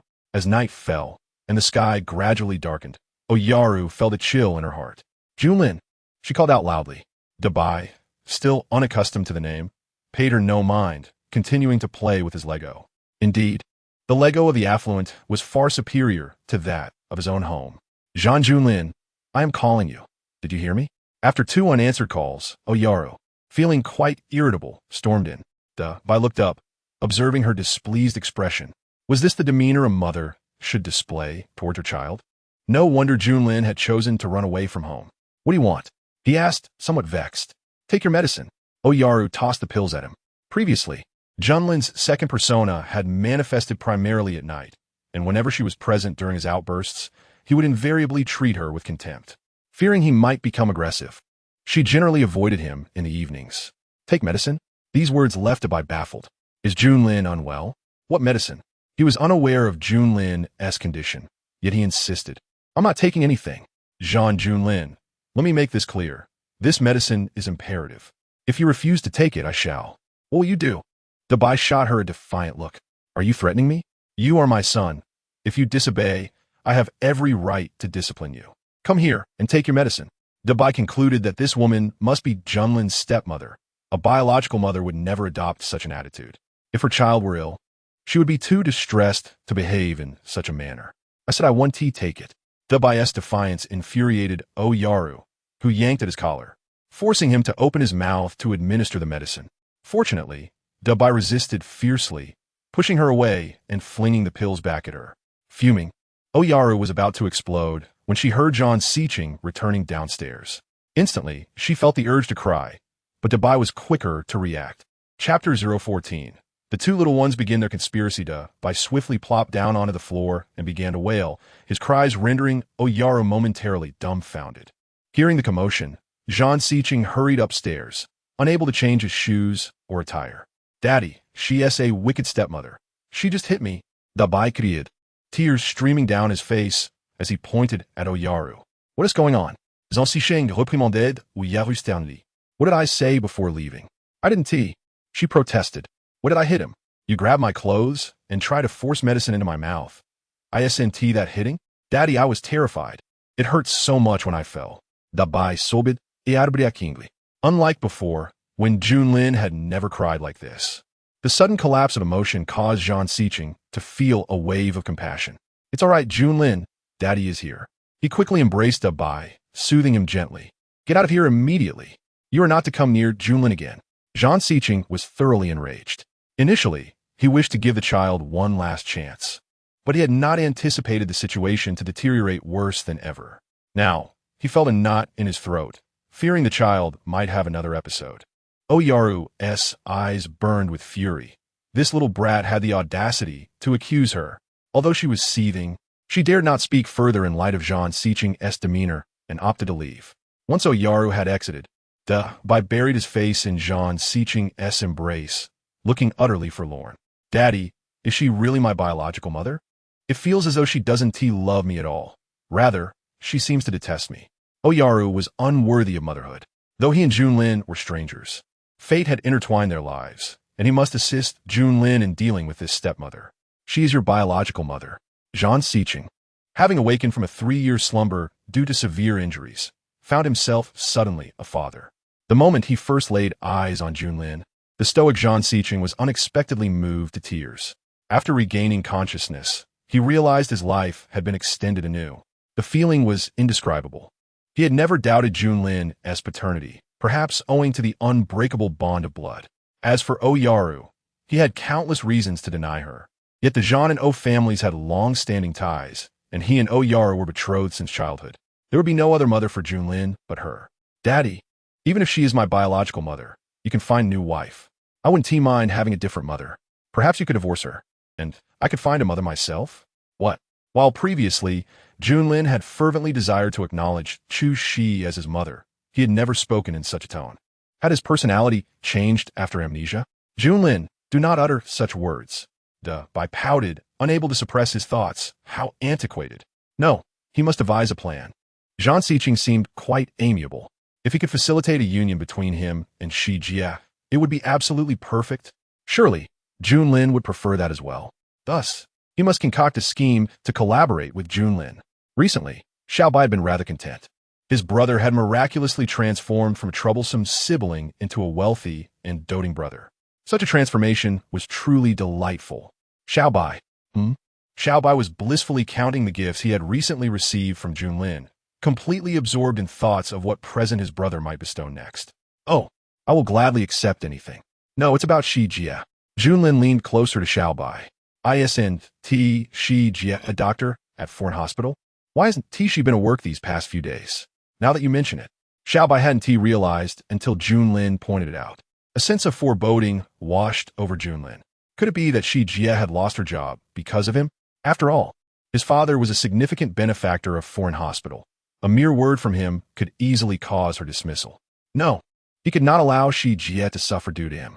Yet, having left the Zhang household, how could he assist her in resolving the misunderstanding with his father? Just then, Xiaobai's smartwatch chimed, indicating a call from Dubai.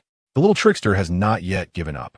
After speaking, Xiaobai was about to hang up, but Junlin hurriedly said, "Don't hang up, I will take it." Junlin knew that this was truly Dubai calling.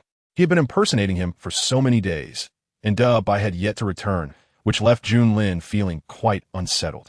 "Hello." Upon realizing it was not Xiaobai who answered, Dubai smirked. "Perfect. You must be Zhang Junlin, right? You are currently posing as me while living with Sister Shi and Xiaobai, are you not?" Junlin quickly glanced at Xiaobai, who nodded discreetly without revealing anything. "Yes. I am in the same situation as you. I am currently living at your father's house under your identity," Dubai stated. "I have something to discuss with you, but this matter must remain confidential." Upon hearing this, Junlin promptly entered the bathroom, shutting the door behind him. "What exactly do you want to do?" "Of course, I want to help you," Dubai replied. "You really like my mommy, don't you? Don't deny it. If you didn't like her, you wouldn't have run away from home to be with her." "Yes," Junlin did not deny it. "Coincidentally, I also have a fondness for your father. With our striking resemblance, it seems only logical for us to become one family. Wouldn't you agree? Are you trying to matchmake my father with Sister Shi?" "Clever. Although I too wish for this, it is simply not feasible." Junlin explained, "My grandmother is extraordinarily formidable. Sometimes, just looking at her terrifies me. She only acknowledges Oyaru as her daughter-in-law, as she has stated herself. If you can make your father fall in love with my mommy, then he would be able to resist your grandmother, right? Silly. You're the one who's silly. Do you think I know my family better than you do? So, do you want Sister Shi to be your mother? Do you wish to see both your father and Sister Shi together?" "I do wish for that." "Then it's settled. It's all about the effort we put in. Let's devise a plan to bring them together." "How we do that?" "Well, there's an old saying, what's done is done. Do you think that could work?" "That." "Then it's decided. Dabei declared, this is Ivedi. We'll discuss the specifics online. Do not mention this to Xiaobai. That little girl has no principles when it comes to money. If she sells us out, our entire plan will be ruined." "All right." Dabei's understanding of Xiaobai was indeed quite clear. Once Junlin learned that Bai was currently at the Zhan household, he felt reassured. The next step was to find a way to unite Zhan Sichun and Chu Shi together. Chapter 15. The initial step of the plan is beautifully completed the next morning. Dabai woke up comfortably in Junlin's bed, feeling quite content. "Yunlin, get up and take your medicine." He had not taken his medication the previous day, causing Zhan Sichun to worry about a potential relapse. "Dad, what exactly is my illness?" Dabai was exceedingly curious. At such a young age, what ailment could Junlin possibly have? Just a slight cold. Taking the medicine will resolve it. Since he has already lost his memory, Zhan Sichun felt it inappropriate to bring it up again. "Dad, do I look like I'm sick right now? I feel strong enough to take down a calf with my bare hands." Dabai even flexed his little muscles. "My illness is cured. I no longer need to take medicine, Dad." Indeed, ever since his memory loss, he had transformed into a different person, becoming lively and talkative. Could it be that as long as Oyaru was not present, the possibility of a relapse would vanish? "Fine. Since you seem well, I won't force you to take the medicine. Junlin, get up for breakfast." Just then, Zhan Sichun made a decision. After seeing the child off for breakfast, he dialed Oyaru's number. "Hello, Sichun. Can I come back now?" After calming down, Oyaru realized she shouldn't have acted that way. If she had just endured a little longer, it would have passed. However, seeing that little brat made her unable to control herself. If given another chance, she would seize it. "I've decided. From now on, our relationship is over," Zhan Sichun stated resolutely. "Sichun, what did you just say?" Upon hearing those words, Oyaru felt her entire body weaken. "What do you mean, our relationship is over?" "Just what it says. I don't want to explain further. When I regained consciousness, I had Junlin and I couldn't refuse. For Junlin, I was willing to pretend to be your husband to provide him with a complete family. However, the truth has shown that you cannot be a competent mother, and he does not need a mother like you. Thus, we need not continue our facade of a marriage. I will raise Junlin on my own. Do as you see fit." After saying this, he hung up without giving Oyaru a chance to respond, leaving her utterly furious. For 6 years, she had endured the disgust of pretending to be that little brat's mother, all in hopes of transitioning from a fake marriage to a real one, only to find herself thwarted in the end. "That little brat. I should have gotten rid of you from the start. You truly are a disaster." Oyaru was infuriated and quickly attempted to call Zhan Sichun again, but he hung up on her. In her desperation, she called the old lady Zhan. If there was anyone who could persuade Zhan Sichun to change his mind, it would be his own mother. However, I'm sorry. The number you have dialed is not in service. Not in service? Where on earth has that old woman gone on vacation? Filled with rage, Oyaru tossed her phone aside. What should she do next? Would all her years of effort be wasted just like that? No, absolutely not. Dad, shall we go stay at a hotel? After breakfast, Dabai suggested to Zhang Si-chun. This was the first step in his plan with Junlin. Stay at a hotel? Why do we need to go? Zhang Si-chun asked, puzzled. Is it uncomfortable at home? Of course not. It's because I don't want to see that woman who is not quite a stepmother, but is worse than one. I'm afraid she might come to bother me again. So it's better for us to go to a hotel for a few days of peace. Without waiting for Zhang Si-chun's response, Dabai began to act cute. Dad, let's go. We can pretend it's a father-son outing. I promise to be good. This little rascal has indeed changed since the incident. All right. Ultimately, Zhang Si-chun agreed, primarily because he had told Oyaru that he wanted to sever their relationship. He was also weary of her weeping and creating a scene. It was better to seek some peace away from all.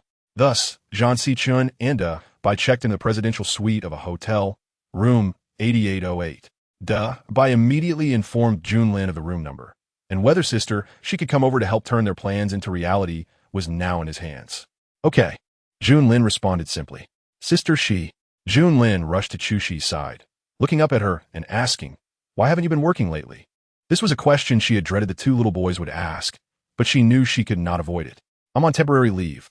Why? Are you unhappy that Sister Shi isn't working? Of course not. Junlin bit his lip, knowing he was not good at lying, but had to push through. Actually, I already know that you were let go from the hospital. What? How could this little brat know? She pondered. Is he just guessing? It was not surprising. With such high intelligence, it was reasonable for him to deduce it. I'm sorry, Dabai. It is indeed the case. Are you disappointed in Sister Shi? Of course not. Junlin replied. I know because I just took a call for you. It was from Furen Hospital. Furen Hospital called me? Yes. It was when you were taking a shower. Junlin explained. Director Gao said you are an exceptional talent, and it was a pity to let you go. Right now, they have a particularly challenging patient, and only you can treat them. Really? Chushi was genuinely skeptical. With so many experts and professors at Furen Hospital, what kind of patient could possibly be treated only by me? There exists a peculiar patient who is unable to visit the hospital for treatment, necessitating a discreet house call from a doctor. Thus, Director Gao surmised that your absence from the hospital would ensure the utmost confidentiality during the visit. Junlin truly felt the absurdity of the situation. Room 8808 at the Edu Hotel harbors the patient, and absolute secrecy is imperative. Only you may enter. As per Director Gao's instructions, Chushi, listening intently, seized her phone. I find this hard to believe. Let me make a call for confirmation. Do you not trust me, Sister Shi? Junlin feigned sorrow. How disheartening it is that you must verify. When did you become so sensitive? He added, mimicking a tone reminiscent of Dabai. The truth stands as it is. Sister Shi, you needn't call to verify. If you doubt it, you need not go. It matters not. All right, I shall not call to confirm. I will go now, Chushi replied, rationalizing it as merely a wasted trip with little consequence. Excellent, Sister Shi. Junlin promptly relayed the news to Dabai, who wore a triumphant smile. I've left the door open for Sister Shi. This time, it must succeed. Dabai brimmed with confidence. Chapter 016. Now she truly faces bullying from Zhang Si-chun upon her arrival at the Edu Hotel. Chushi felt a twinge of doubt. Zhang Si-chun had threatened her dismissal. Would Director Gao dare to offer her another chance? She glanced at her call log, confirming a landline call had indeed come through. She yearned to return the call for clarity, but ultimately decided against it. After all, children do not lie. Making a call to confirm behind Dabai's back seemed improper. Room 8808? It was the presidential suite on the top floor. Only the affluent could afford to stay there. It made sense that someone of such stature would wish to evade the hospital and have the doctor attend discreetly. As she approached the door to knock, it swung open unexpectedly. Had they left it ajar for her? How considerate. Chushi stepped inside quietly, aware that Dabai had cleverly lured Zhang Si-chun into the bathroom for a shower. And now he stealthily slipped out, shutting the door behind him. When she heard the door close, Chushi paused, wondering if she had failed to close it properly. Nevertheless, she dismissed the thought. Hello, I am Dr. Chushi from Foreign Hospital. May I inquire if you summoned a doctor? The suite was expansive, and she saw no one in the living area. Out of courtesy, she introduced herself but received no response. Meanwhile, Dabai, having exited the room, called Junlin, ecstatic to report. It worked. Soon, we will have cooked rice from raw. After a long silence, Junlin did not reply. Junlin, what is wrong? Why are you silent? Dabai hastily inquired. Is it morally right to deceive Sister Shi? She places her trust in me, and if she finds out, she will undoubtedly be furious. He longed for Chushi's maternal affection. The thought of her anger, driving him away, filled him with dread. Perhaps a hint of guilt lingers, yet consider this. We endeavor to unite them openly. You wish to return home, where both your father and sister Shi will be present, correct? Indeed, this line of reasoning alleviated Junlin's guilt somewhat. Then why not? We resemble one another so closely. Surely you wish to be my brother, Dabai suggested. Not quite. My affections lie solely with Sister Shi, and Xiaobai is quite adorable as well. Dabai was momentarily taken aback, pondering the conversational skills of this young lad. Well then, I shall contact you if necessary. I must end this call. Without waiting for further words, Junlin hung up, leaving Dabai feeling stifled, having intended to inquire about Junlin's ailment, but deprived of the opportunity. Alas! Dear Sister Shi, I, as your son, am deeply invested in your lifelong happiness. Do not hold it against me, Dabai remarked as he entered the elevator, seeking a place to indulge in a refreshing beverage. Inside the room, Chushi repeated her introduction to no avail, prompting her to venture further in. She then heard the sound of water cascading from the bathroom. Someone was indeed showering, leaving the door ajar while bathing. Was this person truly respectable? Faced with the dilemma of entering or retreating, she opted to withdraw. Just as she turned to leave, Jean Sikhen emerged from the bathroom, clad only in a bathrobe, revealing his well-defined physique, droplets of water glistening in his hair, a strikingly alluring yet forbidden sight. Both were taken aback upon encountering one another, bewilderment etched on their faces. What are you doing here? How did you get in? Each was engulfed in astonishment and confusion. Where is Junlin? Jean Sikhen scanned the room, his vigilance heightened at the absence of Junlin. I cannot comprehend your words, Chushi retorted, bewildered. If you summon me for medical assistance, what ailment do you suffer from? Had she known it was him, she would have never come. Stop evading the question. Where is my son? Jean Sikhen, do you suffer from delusions? How many times must I repeat? I do not know your son. Chushi was at her wit's end, grappling with his nonsensical claims. Why was she involved with his child? Junlin? Junlin? Jean Sikhen continued to call for his son, receiving no response. Chushi, you are audacious indeed, coming to this hotel to abduct my son. I underestimated you. Jean Sikhen's voice turned stern, demanding, hand over my son immediately, or the consequences will escalate beyond mere questioning. At this juncture, Chushi was exasperated to the point of speechlessness. Indeed, this man was unwell, yet his affliction was beyond her capacity to remedy. Spare me your theatrics and report to the police. I too wish for justice. She was disinclined to further explain herself. Let the authorities investigate. Jean Sikhen had never encountered such an audacious woman. What spell have you cast over my son? He seized Chushi's wrist tightly, as if to crush her. What is your objective in pursuing him so relentlessly? Beyond seeking power, what could it possibly be? I shall reiterate, I do not know your son, nor do I wish to abduct him. I cannot comprehend your words. Shall we involve the police? If you choose not to report, I shall. Continuing this engagement would drive her to madness. She resolved to call the authorities, but just as she retrieved her phone, the sound of high heels approached, followed by a knock on the door. Sikhen, I know you are in there. Please open the door. Let's discuss this calmly. I do not wish for our relationship to end. I beg you, grant me another chance. Chushi was taken aback. Was this his wife? Why would such an emotionally unstable man have a spouse so devoted to him? What could possibly compel her to cling to him? Chushi pondered, observing Jean Sikhen's furrowed brow and dark expression, resembling a predator poised to strike. Jean Sikhen snatched up his phone, dialing a number and barking, "Oh, Xiangbei," within 10 minutes. Remove your sister from outside my room, or you will face the consequences. After hanging up, he cast the phone aside. Outside, Oyaru's cries grew increasingly desperate. Sikhen, please open the door. Grant me another chance. I promise to improve. In a moment of distraction, Jean Sikhen pressed himself against Chushi, pinning her against the wall. Her mind buzzed momentarily, and before she could speak, he engulfed her. Do as I say. Return my son once you have done well, and I shall hold no grievances. What does this mean? What does this man intend to do? Suddenly, a sense of crisis washed over Chushi. Could it be that this man was about to take advantage of her? Indeed, before she could react, he tossed her onto the bed and immediately pounced upon her. Scream, commanded Jean Siken. Scream? Chushi's mind was utterly blank. What should she scream? Just scream as you would in bed. Do I need to teach you? At that moment, Jean Siken appeared to her like a devil. Chapter 017. If you can't scream, I shall teach you. I can't. Chushi's heart was in turmoil. You can't even do this. Jean Siken seemed particularly disdainful. No, boyfriend. Your methods to ascend are rather clever. What a vile man. How could his words be so venomous? You scoundrel. Chushi was on the verge of exploding with anger. Did you not come to my house last time to plead for mercy? Is this your attitude when seeking help? Scream, the louder the better. With that, Jean Siken exerted force once more. It hurts. Yes, just like that. It hurts so much. You bastard. Chushi had truly encountered a pervert.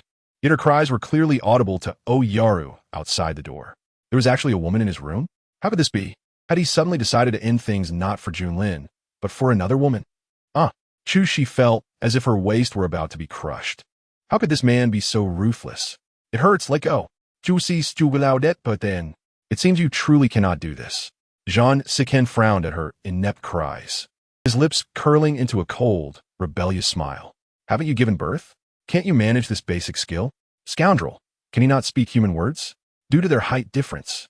If he lowered his gaze, he could see what he should not. She hastily tightened her clothing, covering herself as best she could. Suddenly, an idea struck her. With a seductive smile, she asked, I truly cannot. How about you teach me? Teach you? Jean Siken leaned closer, roughly tilting her chin, indulging in her beauty while contemplating the hidden allure beneath her innocent facade. He smirked coldly. Finally, no more pretense? Chushi's enticing smile did not waver. She naturally replied, You misunderstood. I merely wish for you to teach me how to scream. Upon finishing her words, she swiftly grasped Jean Sichen's arm and bit down hard on his wrist. Chushi bit down with great force, and Jean Siken furrowed his brows, letting out a muffled groan of pain. Chushi bit fiercely, feeling as if she might break the skin before she finally released him, looking at him with a mischievous glint in her eye. Why didn't you scream earlier? I wanted to learn from you. You seek death. By now, the spot where Jean Siken had been bitten was clearly marked with blood, and the veins on his forehead bulged. If her earlier intrusion had merely irritated him, now he was truly enraged, his fierce gaze radiating a bloodthirsty aura that sent chills down her spine. Chushi dared not meet his eyes, feeling a shiver run down her back, her heart racing as if it might stop at any moment. Meanwhile, outside the door, Oyaru had cried herself hoarse, knocking repeatedly with no response from Jean Siken. Just then, Oshanbei rushed over, grabbing Oyaru and questioning, Yaru, what are you doing? You are a public figure. Have you considered the consequences if a paparazzo catches you? Xiangbei, are you even my brother? Seeing Xiangbei arrive, Oyaru was particularly incensed. Jean Siken has another woman in his room, and you criticize me instead of helping. You both need to sit down and talk. This is not the way to handle it.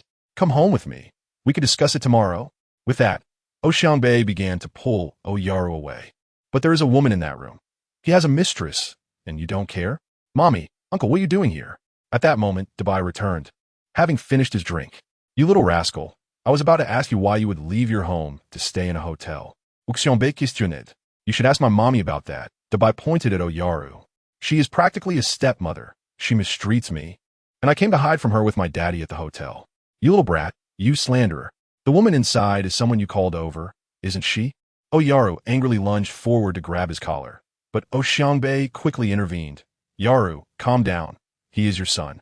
After saying this, Xiangbei swiftly picked up Dabai, who clung to him, feigning fear. Uncle, save me. Mommy is going to hit me again. If you keep talking nonsense, Enough. Xiangbei admonished Oyaru. He is still a child. What kind of mother is so fierce? Junlin is not afraid. Uncle is here and won't let mommy be mean to you. Thank you, Uncle. You are truly a good person, Dabai exclaimed, kissing Xiangbei on the cheek before adding, Uncle, let my daddy rest well tonight. Otherwise, I will go home with you, and you can just send a message to my daddy. Before Xiangbei could respond, Dabai began to act cute. Please, Uncle, I have lost my memory. I have forgotten about you, but I like you, and I want to reconnect. Xiangbei was taken aback. Was this something Junlin would say? Previously, Junlin had been so aloof. The greatest favor he had granted was to call him uncle. He had never been this affectionate before. All right, you can stay at Uncle's house tonight. After saying this, he turned to Oyaru. You should come home with me. Once in the elevator, Dabai couldn't help but smile triumphantly. He had truly created a chance for his so-called father and sister to have some time alone together. Sister Shi, don't be too grateful to me. However, at that moment, Chu-Shi found herself in deep waters. Facing Zhang Xichen's earlier actions, her anger boiled over. Seizing the opportunity, while he was momentarily distracted, she raised her hand to strike. But her wrist was quickly seized. Stop your futile struggles. Tell me where you have hidden my son. I truly have not seen your son. How many times must I repeat this? How many times could she say this? Just as Zhang Xichen was about to speak again, his phone buzzed with a message from Xiangbei. Your son is sleeping with me tonight. Don't worry, he will be returned tomorrow. What? Junlin is with Xiangbei now? How could this be? In that fleeting moment of distraction, Chu-Shi delivered a sharp kick to his chest and hurried towards the door, only to find it inexplicably locked. What was happening? In a frantic attempt to open the door, she realized it wouldn't budge, and curiously, the man did not pursue her. At this moment, the sound of his ragged breathing broke her tense focus, and she turned to look at Zhang Xichen, startled. Chapter 018. So Junlin and his father are both troubled souls. She saw that his complexion had paled, beads of sweat forming on his forehead, and he appeared quite unwell. Was it rage affecting his health? Are you feeling unwell? Chu-Shi was genuinely alarmed.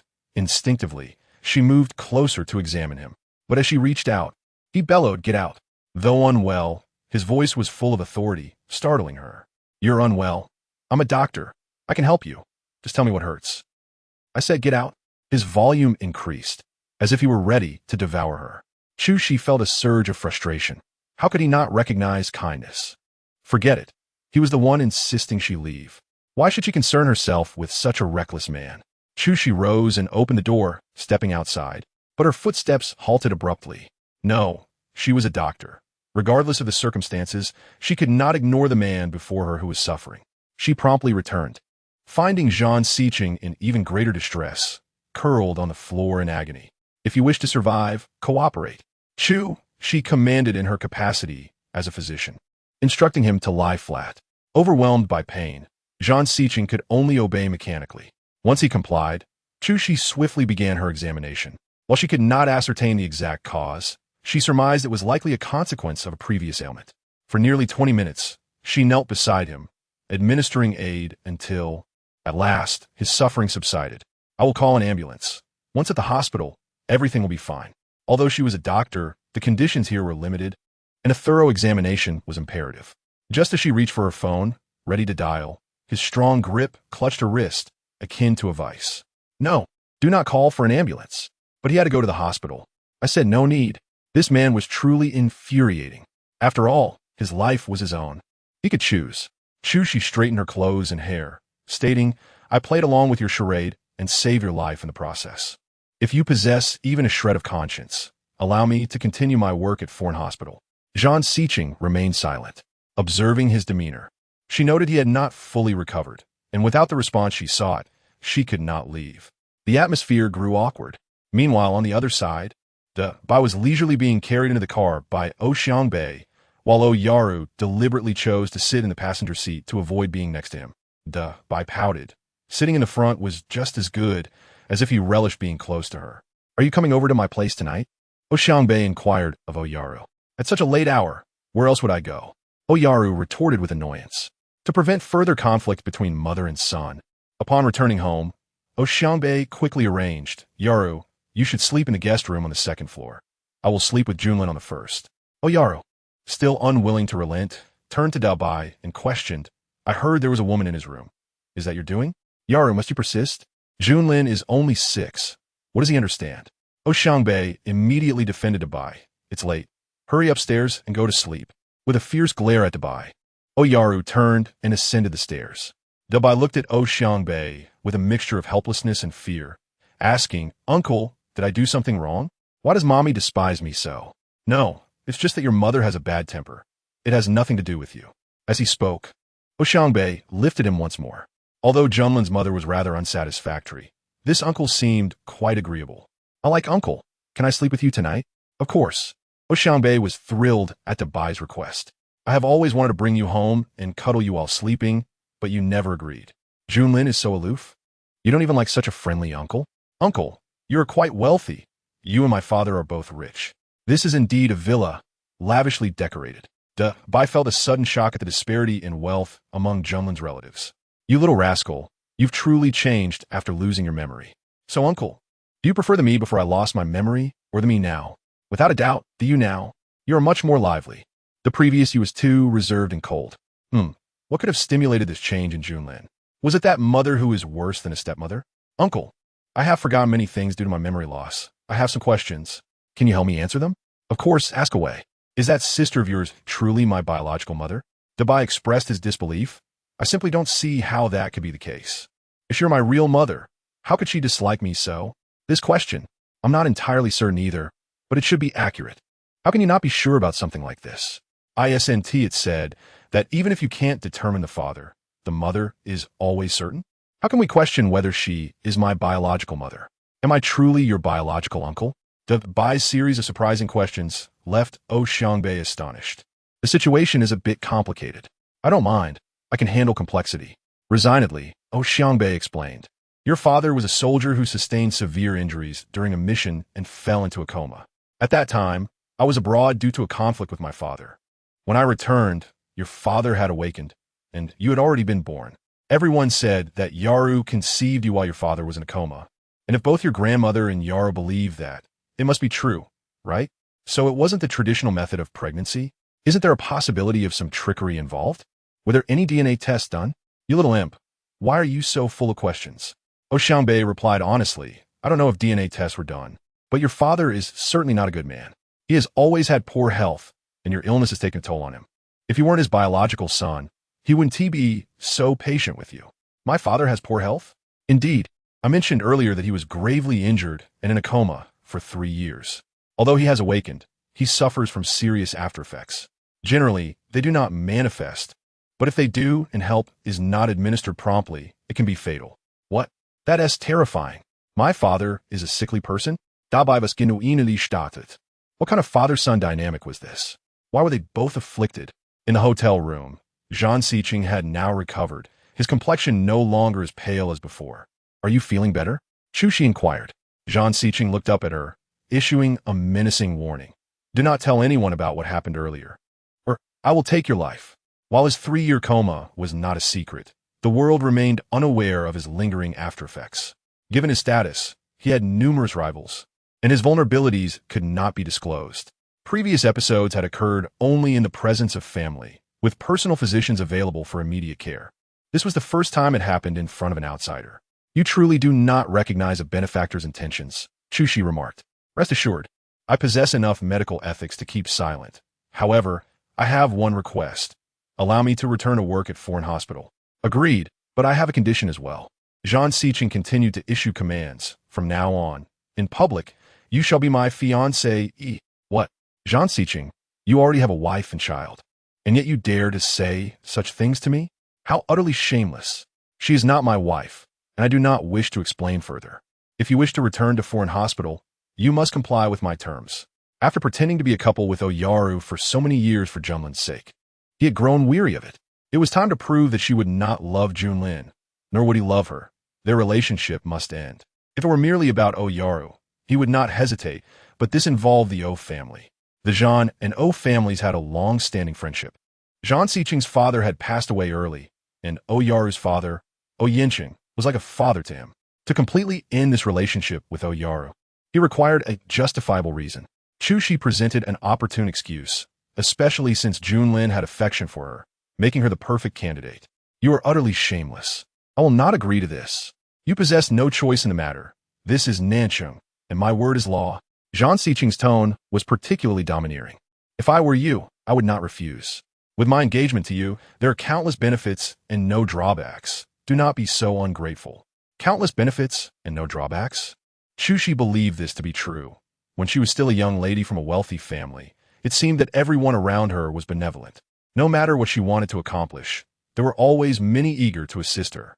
However, after her fall from grace, her calls for help were met with silence. If she were to assume the identity of Zhang Xiqing's fiancé, Even her inquiries at foreign hospital regarding her past would become far easier. Very well, I accept.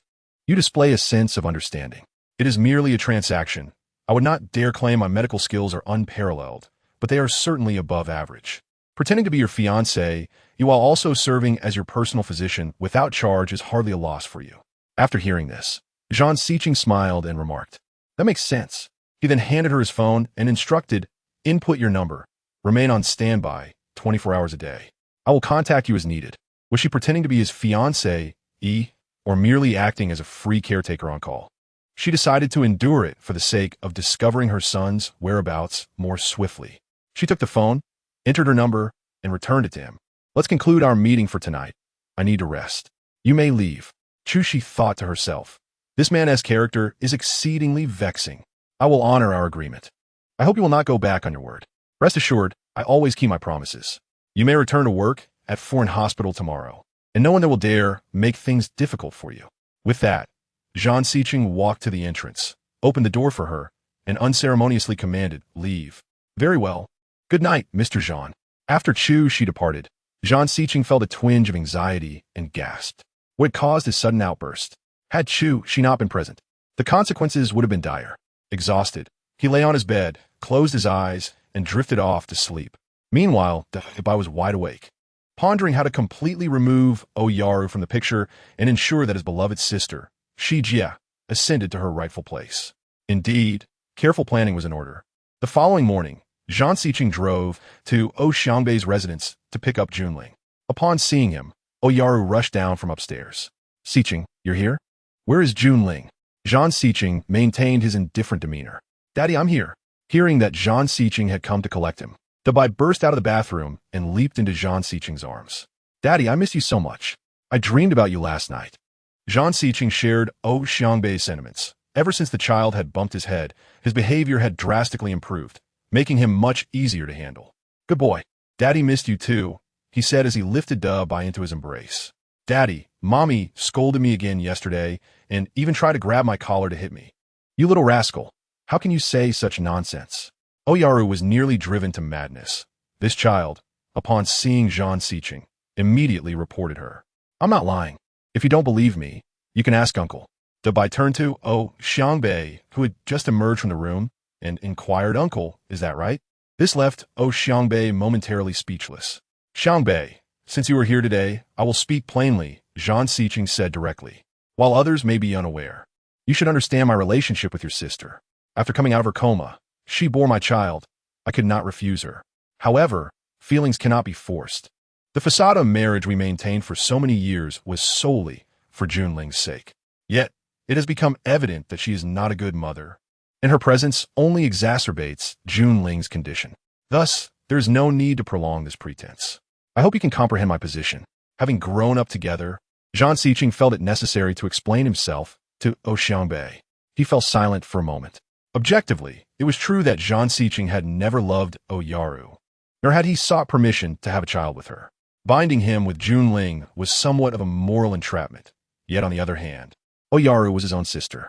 She had sacrificed her flourishing career to bear him a child, remaining loyal throughout his coma, only to be met with such a cruel outcome.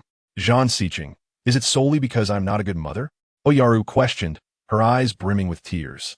"In the face of the possibility that you might never awaken, I sacrificed my career to bear your child. During those years of your coma, I never left your side. Surely, that counts for something, does it not? Just because I am not a good mother, you intend to cast me aside? I already have someone I care for. Is that reason sufficient?" Zhang Xiqing stated resolutely. Chapter 20. "No, I must facilitate their union." "What?" Upon hearing Zhang Xiqing's declaration, all present wore expressions of shock. "He has someone he likes? How could that be?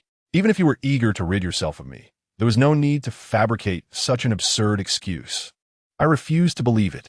Although Oyaru had indeed heard a woman in his room the previous night, hearing Zhang Xiqing affirm it left her in disbelief. Believe it or not. With that, Zhang Xiqing carried Dabai and headed for the exit. Seeing him leave, Oyaru rushed after him, but was seized by Xiangbei. "Why are you holding me back? I demand to know the identity of the woman who has seduced Xiqing. Oyaru, please wake up. You must realize that regardless of whether that woman exists, he has never loved you. Why must you cling so stubbornly to this?" "Xiangbei, I am your sister. And now you side with him? Precisely because you're my sister that I wish for you to gain clarity. There are countless men in the world. Zhang Xiqing is not the only one. He does not love you, but many others would. Look at what you have become for him. The more you act this way, the more he will despise you. Do you not understand? I do not understand. Oyaru angrily shrugged off his grip. Ultimately, you refuse to assist me. Fine. If you will not help, I shall turn to our parents. They will surely support me. With that, Oyaru ran out in tears, leaving Xiangbei feeling helpless. She had truly lost her mind.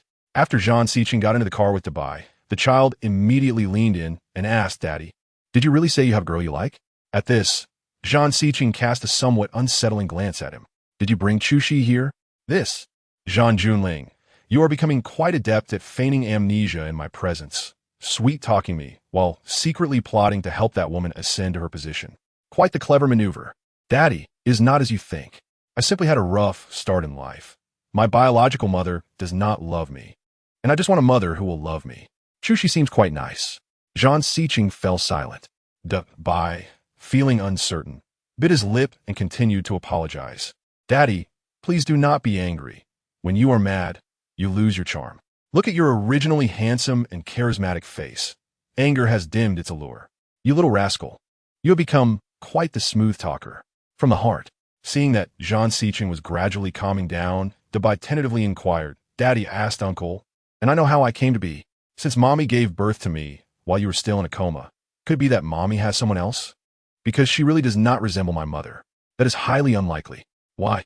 Because of your grandmother. His grandmother is a formidable woman who cannot tolerate any grains of sand in her eyes. In the business world, her iron-fisted approach is equal to that of any man. Indeed, one could say she possesses a heart of stone. She would never be so benevolent as to regard another's child as her own. Since Junlin is her biological grandson, the child's mother can only be Uyuru. The old matriarch places great importance on lineage and genetics, so she's unlikely to seek out another woman to bear him a child. However, it cannot be said with absolute certainty. What if by some chance there exists another woman? What if your biological mother turns out to be someone else entirely? But now you are 6 years old, and she is yet to appear. What then is her purpose? Dabai. Suddenly, this notion seems quite reasonable. Do you believe that two children can look exactly alike without any blood relation? This question perplexes him. He bears an uncanny resemblance to Junlin. Could it merely be coincidence? He cannot accept that. Junlin, you ask too many questions. Daddy is driving. Your inquiries might distract him. Oh, my apologies. Dabai immediately covered his mouth, stifling his words, murmuring instead, I shall remain silent. Zhang Xiqing could not help but smile affectionately. This little fellow is becoming increasingly endearing.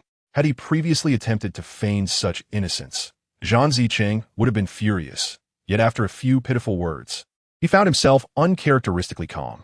Dabai possesses a high emotional intelligence, never fearing the consequences, but Junlin's heart is not as resilient. Since Chu Shili left, he has been consumed by guilt and anxiety. He sat on the sofa in the living room, waiting, and eventually fell asleep from sheer exhaustion, only to awaken on the following day, finding himself in bed. Sister Shi, he exclaimed, startling awake, and without even putting on his shoes. He rushed out of the living room, where Chuxi was busy preparing breakfast in the kitchen. Sister Shi, you're back? Junlin asked cautiously, his heart racing with anxiety after his inquiry. I returned last night.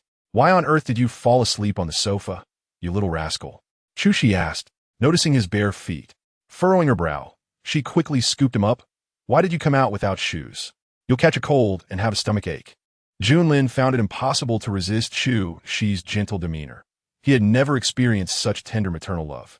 Obediently, he put on his shoes, washed his face, and brushed his teeth, coming out shortly after for breakfast. Sister, she has made you all some wontons. She carried Junlin back to the bedroom, helping him into his slippers. Junlin observed carefully, sensing that Chu Shi did not appear particularly angry. Was it possible that her lie had remained undiscovered? How could that be? Sister Shi, Junlin continued to probe. Which patient did you visit last night? A patient with severe mental and physical issues, Chu Shi summarized, but upon hearing this, Junlin was taken aback. Was she referring to his father? Although his father's physical health was poor, his mental state was certainly stable. Could it be that the misunderstanding arose from his relationship with Dabai? This would not do. Sister Shi, was that patient truly that dreadful? Junlin, fearing to expose himself, hesitated to inquire directly. The hospital's VIP secret patient. Aside from being physically unwell, surely there could not be anything else amiss, right? He must be tall and handsome, yes? Noticing Chu Shi's skeptical gaze, Junlin quickly explained, I was merely guessing. In terms of appearance, the patient was indeed quite appealing. This was the truth. Back when she was still a young lady, she had encountered many wealthy heirs, yet most were rather unimpressive.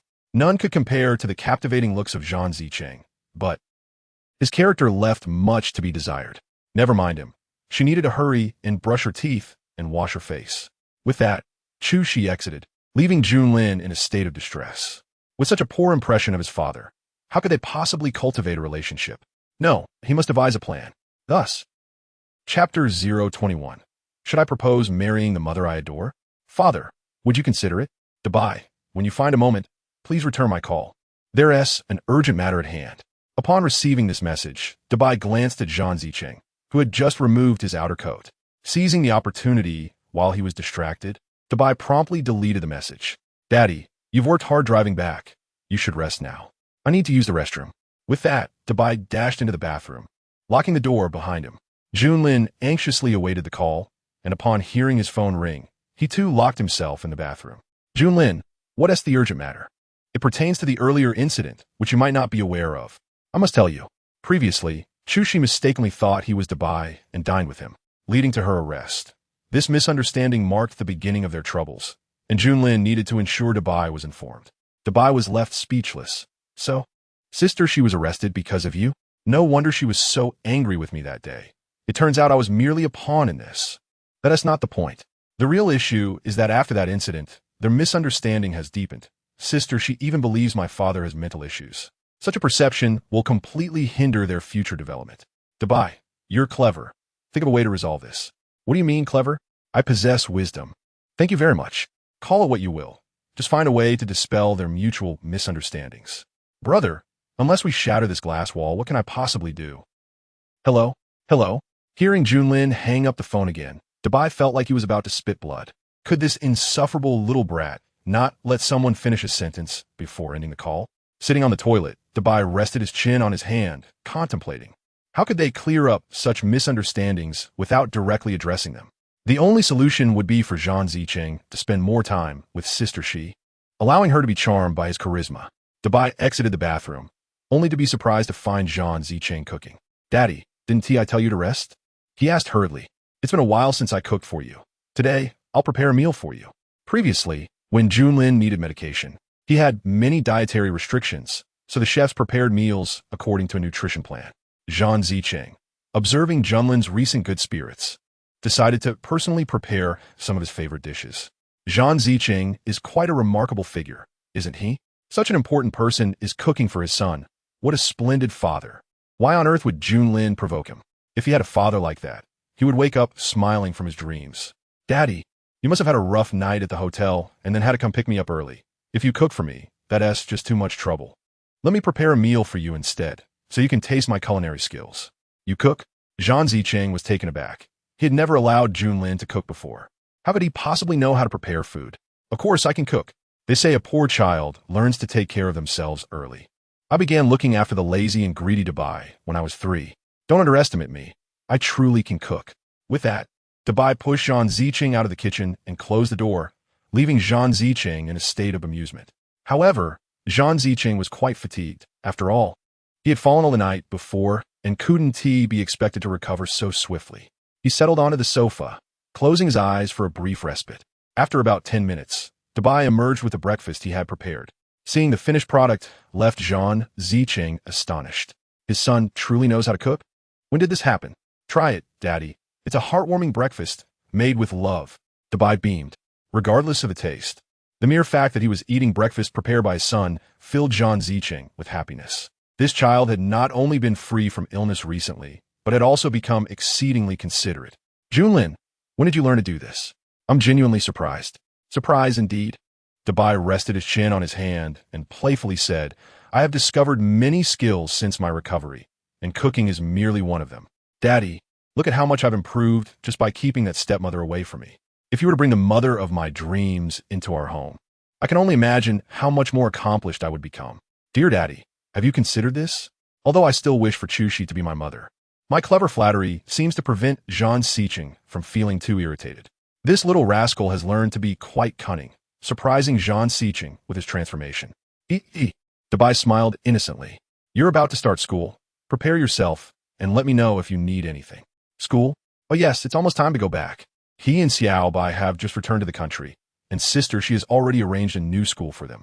Everything is unfamiliar, while Junlin will undoubtedly adapt. What about me? I know nothing about Junlin's classmates and teachers. I must find an opportunity to gather some intel from him. Junlin? Huh? Dabai was still adjusting to his new nickname and was not quite accustomed to it. What is it, Daddy? You have been boarding at school. If you wish to stop, I can arrange for a driver. Junlin has been boarding? Currently, he was following Zhang Xiqing, while Junlin and Xiaobai were with Chushi. If they began to interact, their secret would soon be exposed. Would it be better if he boarded as well, reducing his time with Zhang Xiqing? Boarding, Dabai said thoughtfully. Daddy works so hard during the week and often has video conferences at night. I wouldn't want to add to your troubles. How noble it would be to sacrifice himself for their happiness. Junlin, you must work hard. Meanwhile, Chushi had prepared everything needed for Junlin and Xiaobai's return to school. As transfer students, you must build good relationships with your new teachers and friends. All right? Don't worry, Sister Shi. Wherever we go, we are adored. Indeed, my Dabai and Xiaobai are beloved wherever they go. For those like Dabai and Xiaobai, who thrived in social situations, this was undoubtedly true. However, Junlin was different. He always maintained a cold demeanor. Even his teachers remarked on the aloofness that seemed inappropriate for a child. Can I not board? Junlin asked. He had previously boarded to avoid seeing Fu, but now he wished to stay home. You don't have to. I can't pick you up since I'm at work. But Grandma will escort you every day. Speaking of work, she was supposed to return to foreign hospital, but the esteemed director Gao called her personally with utmost respect. Aware that her child was starting school soon, he offered her a paid leave, stating that arrangements had been made for her office. After the school year began, she could return when convenient. Truly, Zhang Xiqing's influence was remarkable. Even without saying much, his mere presence commanded respect. Chapter 022. Prepare yourself.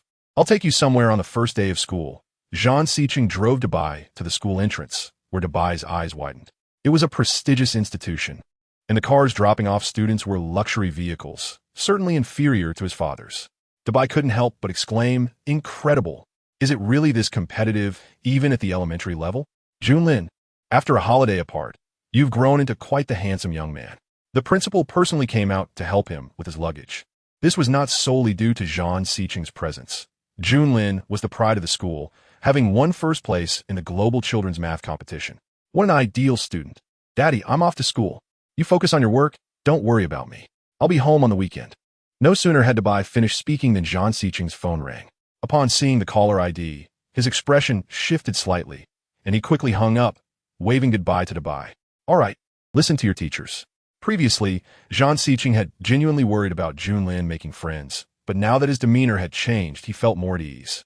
The principal escorted Dabai to his dormitory, personally making his bed in a lavish single room. This is extravagant. Junlin, your school is quite impressive. The teachers seem to adore you. Are you adjusting to Sister Shi's new arrangements? If not, I can help you switch back. As Junlin received this message, he and Xiaobai had just entered the classroom, still searching for their seats. No need. Upon seeing Junlin's reply, Dabai couldn't help but marvel. He truly is a man of few words. While Junlin was busy texting Dabai, Xiaobai found a seat and was about to invite him over when a boy plopped down beside her. You're the new student, right? What's your name? Can I be your desk mate? You can call me Xiaobai, but I already have a desk mate. Having a desk mate is no issue. Desk mates can be switched. From now on, I'm your desk mate. Move aside. Before Xiaobai could respond, Junlin's authoritative voice commanded from above. The boy looked up, anger flaring. Who are you? Seats are free to occupy. Why should I move? Because I'm a brother. Junlin's tone carried an undeniable weight. Move. Being a primary school student, the boy felt intimidated and reluctantly shifted away. Junlin sat down next to Xiaobai, organizing her desk as he placed his bag down. Dabai, you were quite brave just now. You're my sister. Of course, I must protect you. As long as I'm here, no one can bully you. Previously, everyone at home had focused solely on him. Now that he had such a lovely sister, he naturally wished to cherish her. Okay. Xiaobai giggled. Just as Director Gao had mentioned, the hospital had reassigned her to a spacious office. Xiao Chu, you can work here from now on. If you need anything, don't hesitate to let me know. Director Gao, as preferential treatment, made Chushi uncomfortable, and she quickly insisted, Director Gao, I'm just an ordinary doctor. There's no need for special treatment. Though you are young, your abilities warrant such treatment. Is that so? Or is it because of Zhang Xiqing? However, with Director Gao's attitude, if she requested to access certain files, he would undoubtedly comply. Perhaps she should mention it in a couple of days. Thank you, Director Gao. I will work diligently. Since she had been given such privileges, she must prove herself worthy of them. It had been a grueling day, as she encountered a series of accidents with numerous casualties. Spending hours in the operating room, after finally emerging, exhaustion engulfed her, and she felt as if her limbs were no longer her own. She removed her sterile gown, washed her hands, and sank down against the wall. Dr. Chu, you are truly remarkable. It's rare to find such a talented female surgeon. Indeed, we couldn't have managed without you today. Though exhausted, the praise from her colleagues for saving so many lives made it all worthwhile. After resting for a while, she returned to her office and checked her phone, noticing a missed call from an unfamiliar number. She paid it no mind. Then she saw the message from her teacher, Dear Bai and Xiao Bai's mother. Today, both children performed exceptionally well, displaying remarkable adaptability and intelligence. This is undoubtedly a reflection of your dedicated parenting. Together, let us strive to help the children flourish. Upon reading this, Chu Shi felt a surge of joy, her pride as a mother blooming within her. Just as she was about to respond with a courteous thank you, an unfamiliar number called again. Hello. You truly have a short memory. As soon as Chu Shi answered, she was met with the stern voice of a man on the other end. I said to be on standby 24 hours, yet you seem to have vanished. What? President John, not everyone has the luxury of flexible working hours like you.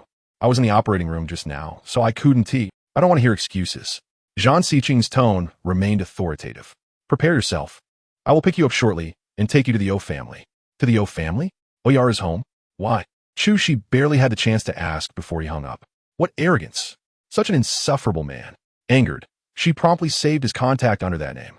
During the peak hours of shift change, Zhang Xiqing's car boldly parked in front of the clinic, and under the gaze of many, Chu Shi got into his vehicle.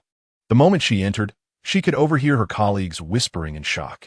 This man was indeed making a grand statement. It seems Dr. Chu is the new flame of young Master Zhang. Indeed, it's impressive. Clearly, men are drawn to beauty. Being attractive is a blessing. Who could argue with that? Chu Shi could easily guess what they were saying, but it mattered little. She was indifferent to their opinions. Once in the car, Zhang Xiqing's gaze fell upon her, scrutinizing her, which made her feel a tad uncomfortable. You notified me rather abruptly, and I didn't prepare anything special, just my usual attire. It should be presentable enough, right? At that moment, she wore a professional suit, her face free of makeup, slightly fatigued, yet in stark contrast to the heavily made-up women around. Her natural beauty shone through, a beauty that was pure and unadulterated. Not bad, Zhang Xiqing remarked, handing her a folder. These are some basic details about me. You should remember them. After all, she was to act as his fiancée, so she ought to know the essentials to avoid any slip-ups in front of the O couple. As Chu Shi perused the documents, she was surprised to discover that he had previously served in the military and held the rank of colonel.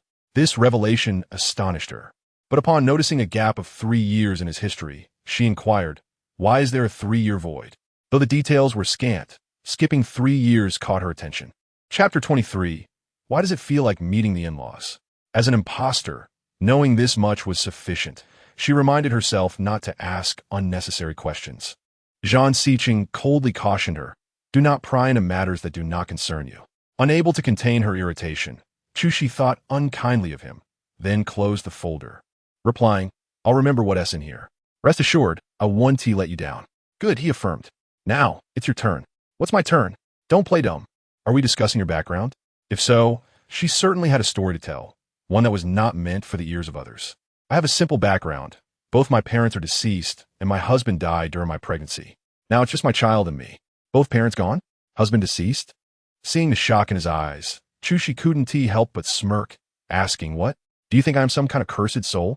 If you fear being affected by my misfortune, feel free to find someone else. Although your character may be lacking, with your wealth and power, there are plenty of women who would. Before she could finish, Zhang Siqing leaned in, catching her off guard. Reflexively, she backed up until her back hit the car door. You think you can intimidate me? Remember, no one has a stronger will than I do. If you don't want to face dire consequences, you'd best comply, understood? After all, he was a medical miracle. Having awakened from a 3-year coma after a severe injury, was his will not strong enough? Pervert. Chu Shi pushed him away and quickly adjusted her clothing. Don't pretend to be morally superior. If it weren't for money, why would you agree to this? For money? Huh, how the mighty have fallen. If he and T found her useful as his fiancée, allowing him to conveniently search for his son, she wouldn't even glance in his direction. Of course, she wouldn't dare voice this truth. Indeed, Chu Shi smiled sweetly, her eyes curving, so in exchange for money, I shall be obedient.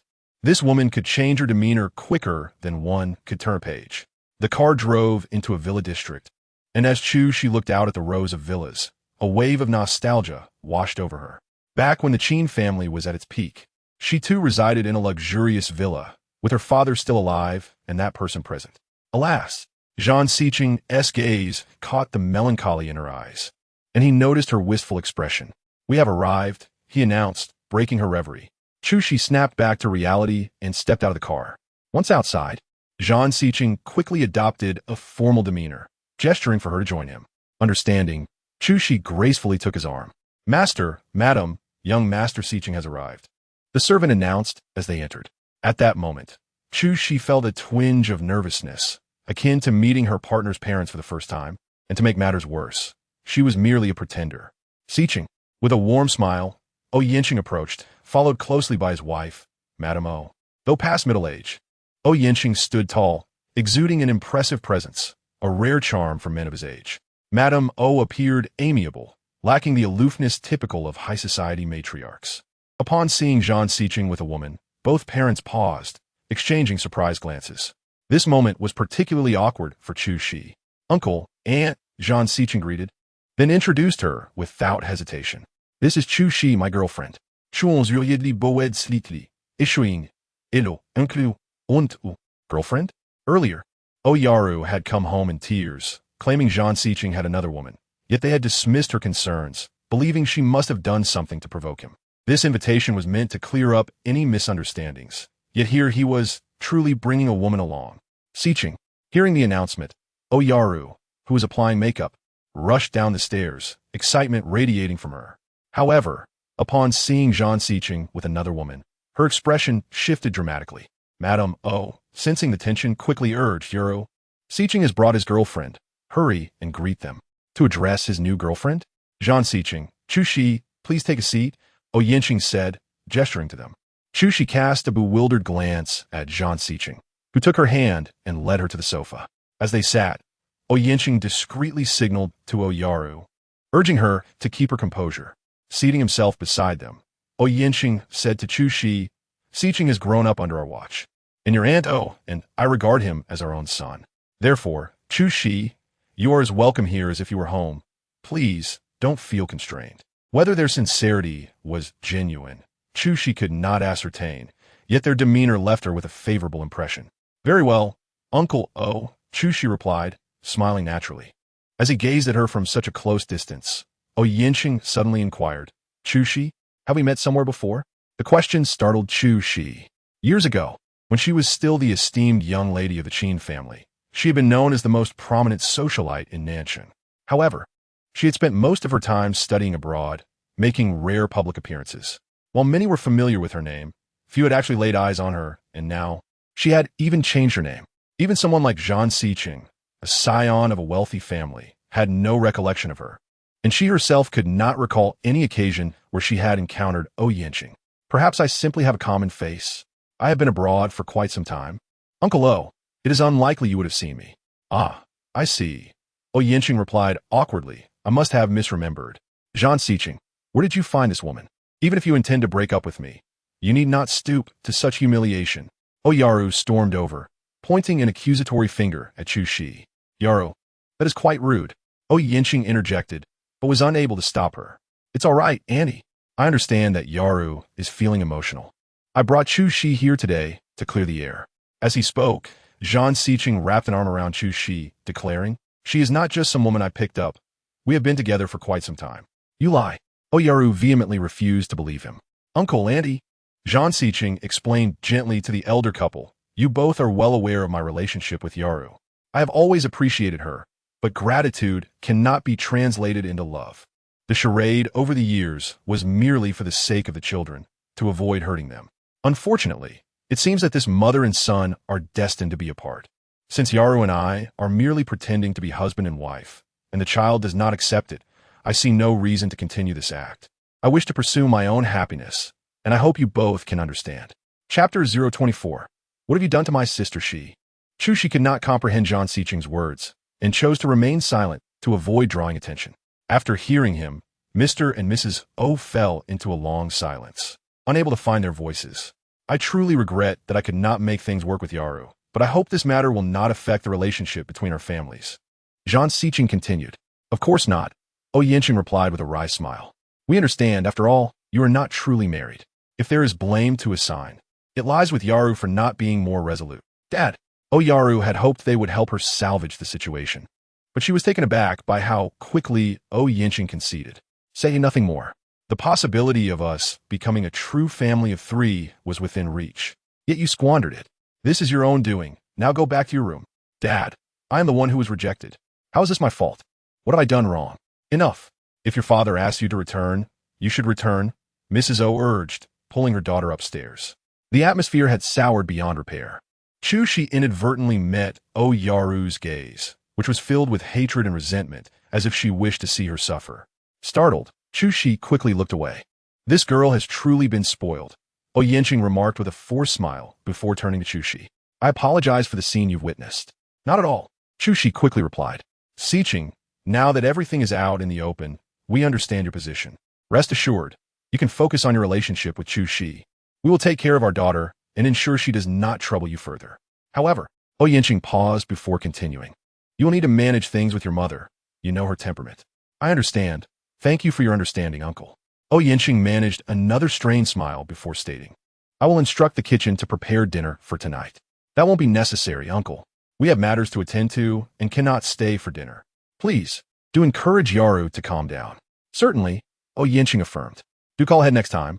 I will prepare something delicious for you. Yes, Uncle. O Yanqing accompanied them to their vehicle, watching as it drove away. Once it disappeared from view, the smile faded from his face. My brother won't help me, and neither will you too. Am I not your real daughter? O Yaru sobbed uncontrollably after being pulled back into her room. Precisely because you are our daughter, do we wish to shield you from suffering. He has brought a woman home. To pursue him further would only trample your dignity. What of our family's reputation? O Yanqing entered with a serious expression. Reputation? Is reputation more important than your daughter's happiness? I have loved him for years, and now I am on the brink of success, yet what is that Chu to me? How dare she compete for my man? Chu Si? O Yanqing murmured to himself, pondering, where have I seen this Chu before? Why can I not recall? After being led away from the O residence by Zhan Siqing, Chu exhaled deeply, feeling utterly embarrassed. That was so awkward. I could have dug a hole to hide in. You did quite well, Zhan Siqing complimented. Thank you.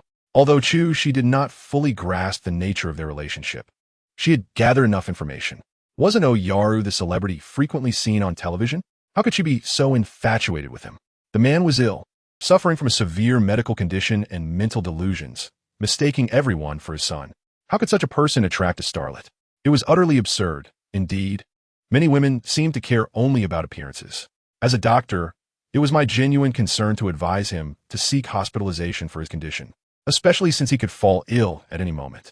It was irresponsible to drive himself, endangering both his life and others. Chu's concern was sincere, though he appeared normal. He was indeed gravely ill. Did he genuinely believe himself to be my fiancé? This was clearly a doctor's admonition to a patient. She felt a surge of frustration. Whatever happens to you is of no concern to me. I have no desire to interfere. With that, she turned her head away. Zhan Siqing scoffed. It's good that you recognize what is your concern and what is not. You performed admirably at the O household. That situation is manageable. However, my mother may pose a challenge, so prepare yourself mentally. What? The kind of monstrous mother-in-law portrayed on television? I'm not actually planning to be with you. So why should I fear your mother? Zhan Siqing smiled lightly. Is that so? Where do you live? I shall drive you home. 48 Yuan Alley, Huaxin Street. What kind of place is that? Zhan Siqing had never heard of it. It's a place where your car would attract everyone's attention. That description was indeed rather novel. Zhan Siqing genuinely had no idea what sort of locale that was. Initially hoping she would guide him, he was surprised when she fell asleep just a couple of minutes after speaking. Chu Shi? Zhan Siqing was at a loss. After a long day of surgery, she was utterly exhausted from playing along with his charade. He had no choice but to rely on the navigation system. The destination resembled a slum, which explained why this woman was so desperate to win over his son. She was fishing for a wealthy patron. As they approached their destination, Chu Shi's phone rang, clutched tightly in her hand, allowing Zhan Siqing to see the caller ID. Xiaobai, is that her child's name? To his dismay, her phone rang twice more, and Chu Shi remained sound asleep, a sight he had never witnessed before, a woman who could sleep so deeply. Zhan Siqing took her phone and answered, saying, "Hello." Xiaobai was taken aback upon hearing a man's voice, and Junlin was equally stunned.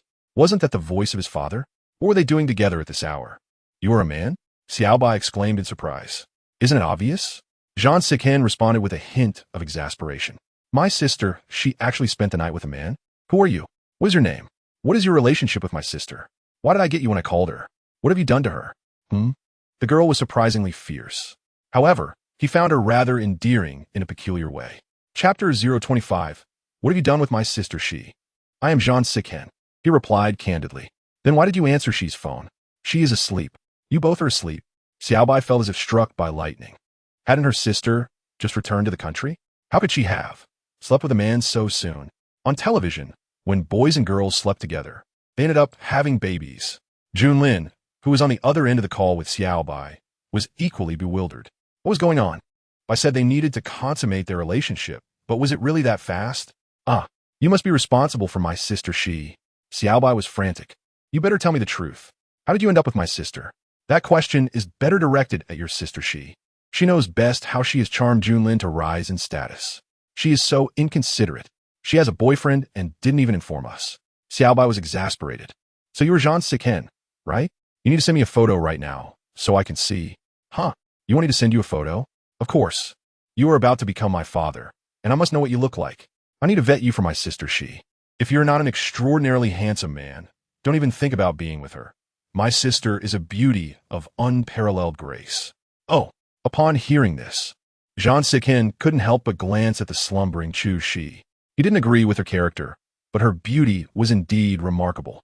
Come on, hurry up. I suggest you search online. You will find plenty of information. All right, Xiaobai, it's late, and children should be in bed. With that, Zhan Siqing hung up. Xiaobai was left in a whirlwind of confusion. He even knew her name was Xiaobai. He said his name is Zhan Siqing. Have you heard of him? Have you seen him? Xiaobai looked at Junlin in bewilderment. No, how could Junlin not have seen his own father? He couldn't say that, though. He said he could find out online. Please help me look him up. Okay, Junlin replied, a beat behind. After putting down Chu Shi's phone, Zhan Siqing glanced at her again. She was sleeping so deeply as if drugged. They were nearing the location Chu Shi had mentioned. But Zhan Siqing suddenly had a change of heart, turning the steering wheel sharply and speeding away. When Xiaobai finally saw Zhan Siqing's photo, she was genuinely taken aback, then looked incredulously at Junlin before glancing at herself. Don't you think this man looks a lot like us? Xiaobai exclaimed. It was as if his face declared, I am the biological father of Bai and Xiaobai. Of course he looks like our father. They are identical. Bai and I are twins. So it's no surprise we resemble him, especially Bai and this man. But this is illogical. They have different parents. How can this be? Are you saying he might be our father whom we've never met? Do you not even know who your father is? Junlin was astonished, but as soon as he spoke, he received a punch. Qin Bai, are you out of your mind? We have never met our father. She said we don't have a father. How can that be? Junlin had just received a crucial piece of information. Bai and Xiaobai did not know who their father was. Could it be? But he was undoubtedly Zhan Siqing and Yaru's child. Wasn't that the case? The director of Huaqin International? Xiaobai's scream interrupted Junlin's thoughts. Wow, he is not only handsome, but also wealthy. If he becomes my father, doesn't that mean I could inherit his billions? Well, you could try. Our sister, she has great taste. I need to think of a way for them to get married quickly. Junlin was silent. He anticipated the plot progressing so swiftly. Now, the three of them were in agreement. Once they obtained their marriage certificate, he could explain the mix-up to Bai and Xiao Bai, and all misunderstandings would be resolved. Wouldn't they then be able to live a blissful life as a family of 5? Junlin smiled sweetly, but reality proved his thoughts too naive.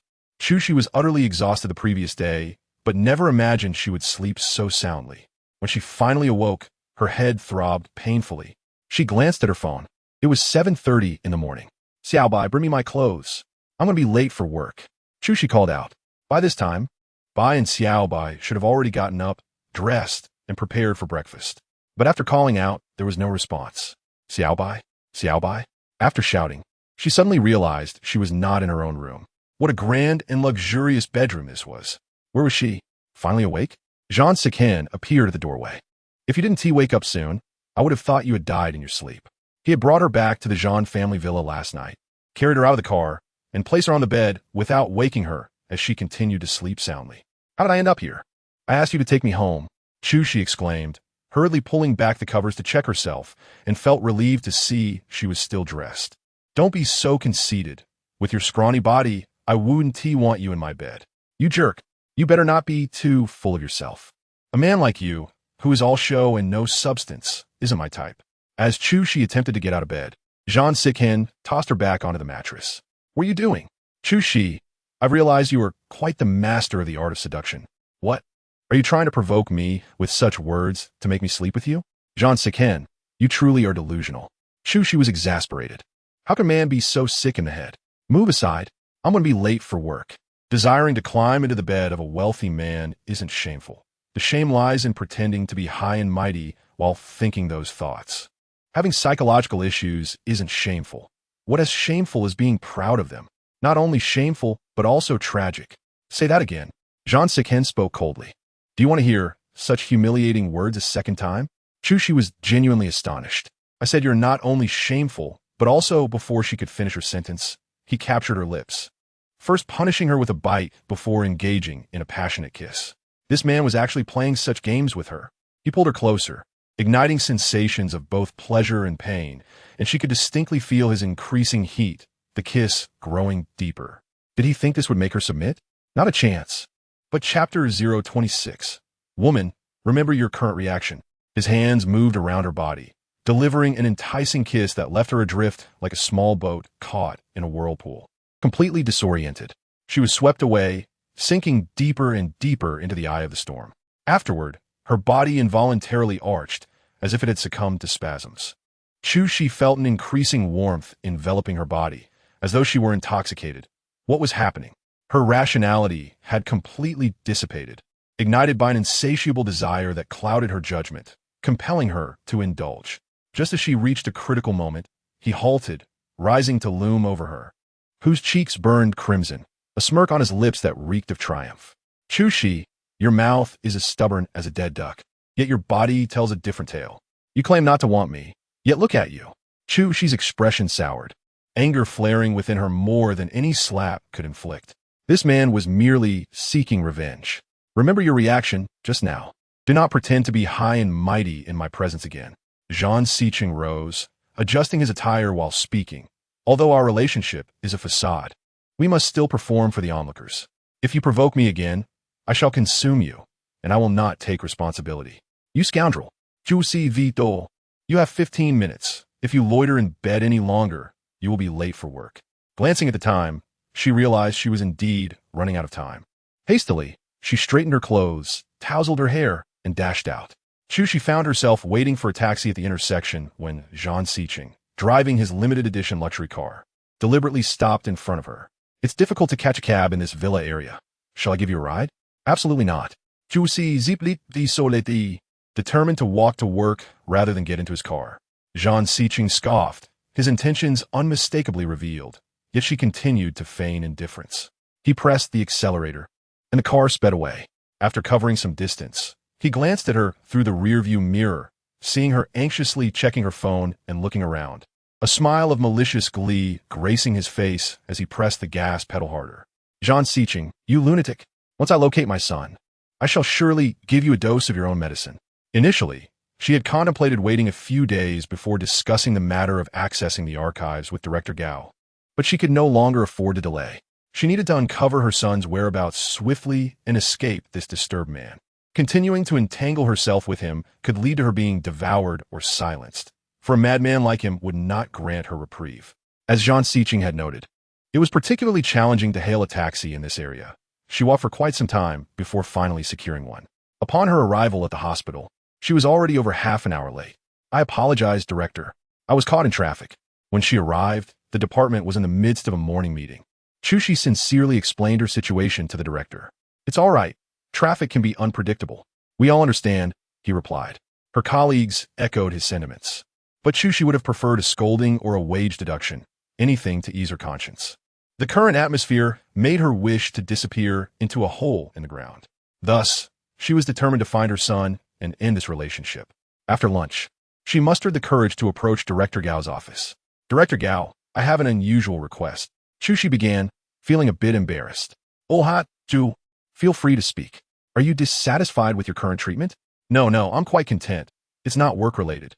After a brief pause, she continued. "A friend of mine from about 6 or 7 years ago gave birth at our hospital and tragically passed away due to complications. I wish to look into her medical records. At the time of her delivery, Mrs. Xia insisted on a natural birth despite the dire circumstances. After delivering the first child, the mother lost consciousness. According to Aunt Wu, both she and her children were in grave danger. If she had persevered with the natural birth, it would have resulted in 3 fatalities. The doctor had informed Mrs. Xia of this grave reality. It was only after Aunt Wu fervently pleaded and offered all her savings that the doctor performed an emergency cesarean, saving her life. However, the official record stated that she had died, which suited Chu Shi's purpose. "You wish to access the record from that time? Is that permissible, Director Gao?" Chu Shi earnestly requested. "My friend had no family. I initially believed she and her child had perished. However, I heard that one child survived, and I wish to find the records to locate that child and ensure they are well, allowing her to rest in peace." Very well. Given that Chu Shi was associated with Zhang Xiqing, Director Gao found it difficult to refuse her request. "I will make a call. You can head directly to the Medical Records Department." "Thank you so much, Director Gao." Chu Shi expressed her gratitude, elated. After leaving his office, she quickly proceeded to the Medical Records Department. Director Gao, as call, facilitated her access to the archives. The records contained her treating physician's name, alongside the height and weight of the newborn, a 4-pound boy. Since they were triplets, the eldest would surely resemble the boy. Chu Shi discovered that the attending physician was named Li Wei, and upon inquiring in the obstetrics department, she learned that he had been transferred 4 to 5 years prior. She then sought out several experienced doctors and nurses in the department. "Do you recall a patient named Qin Mu Yan, who gave birth to triplets 6 years ago and only survived one?" They all shook their heads in response. "We handle multiple deliveries daily. It's hard to remember every detail." Chu Shi conceded that if they could not recall, then surely Dr. Li Wei would have a vivid memory of the incident, especially given the fuss created by Mrs. Xia. Thus, her immediate goal was to locate that doctor and inquire about her son or Mrs. Xia's whereabouts. With a clear objective, her resolve intensified. Meanwhile, her mischievous children were up to their own antics. Chapter 27. How could Sister Shi be so blind as to fall for you? "Sister Shi, are you really not coming back tonight?" To her surprise, Xiao Bai was elated, concocting a mischievous plan. "Yes, I have some matters to attend to and will likely return tomorrow afternoon." "Bai, you must not run off alone. You must take care of your sister." Chu Shi had already tracked down where Dr. Li Wei currently worked, and since she had a day off tomorrow, she planned to stay overnight nearby and visit the doctor in the morning. "Rest assured, Sister Shi, I will," Junlin hastily assured her. After hanging up, Xiao Bai turned to Junlin. "Bai, shall we go meet our future daddy?" "What? I mean Zhang Xiqing," Xiao Bai exclaimed. "Sister, she is already with him. Who knows, they might marry soon. We must meet him." "I won't go. Sister, she just told me not to run around." "Qin Bai, when did you become so obedient? Not running around ISNT your style." Xiao Bai looked at him skeptically. "Bai, I've really noticed that you've been acting differently lately. It's like you've transformed into a completely different person. The old you would have suggested we meet this daddy." "Really?" But his personality had always been so different from Bai's. "Bai, just accompany me, all right? You're the best brother, aren't you?" Xiao Bai's charms were irresistible to Junlin, who relented. "All right, but I want to go inside. You're a girl. You should go in first and assess the situation." After school, Wu's mother came to pick them up. The 2 little ones easily managed to deceive her. and soon they arrived at the entrance of Huachin International. Junlin was exceedingly familiar with this place, leading her through the back door to perfectly evade the surveillance cameras. You seem quite acquainted with this place, Dabai remarked. Naturally, they had gathered all the necessary information beforehand. Junlin took Xiao Bai's small hand and guided him inside.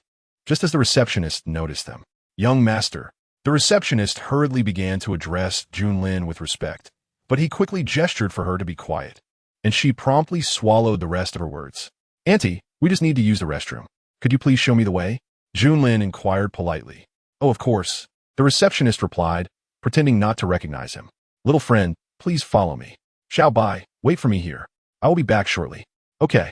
The receptionist led Junlin to a corner and respectfully asked, "Young master, what brings you here?" "I brought a friend to see my father. In a moment, you will take her to my father's office and then leave. Do not tell anyone I was here." "Understood, young master." Afterward, Junlin exited with the receptionist and said to Xiao Bai, "I have arranged everything with this auntie. She will take you to Zhang Xichen's office. Just follow her, and I'll wait for you outside." "All right." Without further thought, Xiao Bai followed the receptionist into the elevator.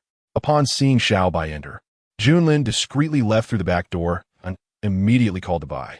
At that moment, Dabai was comfortably lying in bed, enjoying his leisurely life. "Dabai, there's an urgent situation. It seems my father and Shi Jia are truly together now, and things are progressing rapidly. Just as you said, the rice is already cooked." "What? So soon?" Dabai exclaimed, astonished.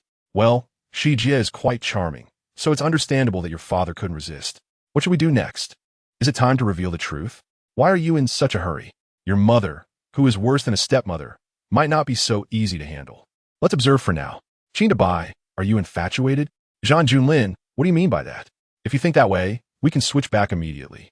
I merely borrowed your father, while you borrow my mother and sister. This deal seems to be in my favor." Dabai added, "Do you want to switch back? Just nod, and I can do it in a minute." "Forget it. I'll follow your lead for now." Junlin truly couldn't bear to part with Chu Shi and Xiao Bai.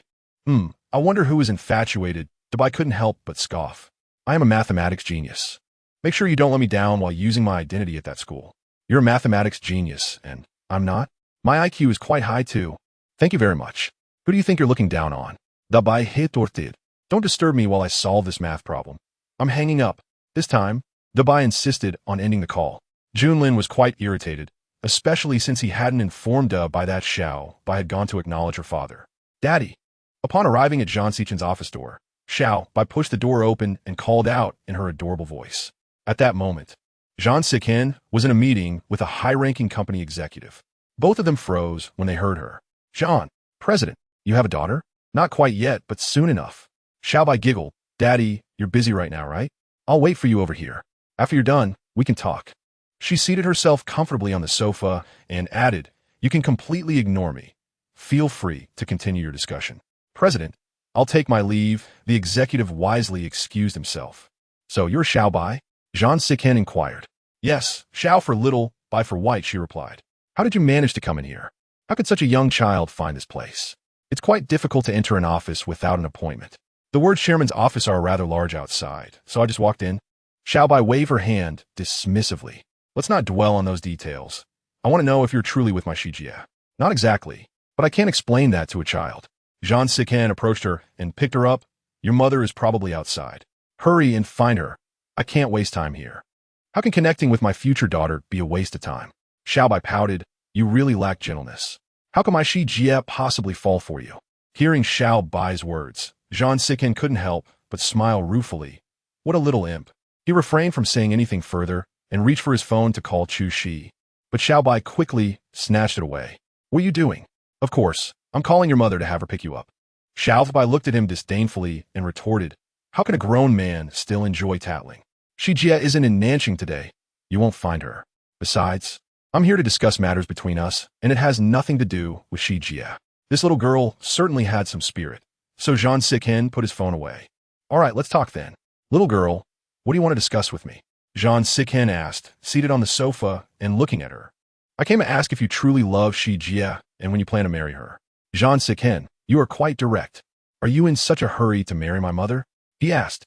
"Of course not. It depends on who the other person is. After all, many people are pursuing my Shi Jia. I can't just let any man marry her. I need to vet them first. Her tone was entirely that of a little adult, piquing Zhang Xichen's interest. With a playful chuckle, he asked in a teasing tone, "Oh, so, your mother is quite in demand?" "Absolutely. When it comes to my Shijia, anyone can see her beauty. Anyone who isn't blind wouldn't dare say she isn't pretty. Moreover, her professional abilities are exceptional. She entered the Country Medical Research Institute with top scores in both written and interview tests. They were going to promote her, but she chose to return home instead. Otherwise, she would have been the youngest leader at the Country Medical Research Institute." "Really? That's impressive." "Of course. So, not just any man is worthy of my Shijia. I think you're quite decent. You look handsome, your physique is acceptable, and you seem wealthy enough. You might just barely be worthy of my Shijia." Zhang Xicchen. Does this little girl even know who I am? Her words are quite bold. "You still haven't answered my question. When do you plan to marry my Shijia?" They were originally in a fake relationship. Marriage was out of the question. "You don't intend to marry my Shijia, do you?" Seeing Zhang Xichen's silence, Xiao Bai became furious and jumped up. "You've both been together. Yet you still won't marry her? Isn't that just being a scoundrel?" Does this little girl even know what scoundrel means? How infuriating. You are such a jerk." "The young girl, you have said all that you needed to say. Do not act recklessly here." Zhang Xichen promptly lifted her into his arms and exited the office. "Who are you with? Hurry home. I can walk on my own. No need for you to carry me." Xiao Bai struggled to leap from his embrace. Once on the ground, she defiantly declared to Zhang Xichen, "My sister, she is the best woman in the world. If you do not marry her, it will be your loss. Moreover, if you truly do not wish to marry her, keep your distance. If you dare to bully her, I will make you regret it." After delivering her fierce warning, Xiao Bai turned and stormed out. Zhang Xichen found himself both amused and bewildered.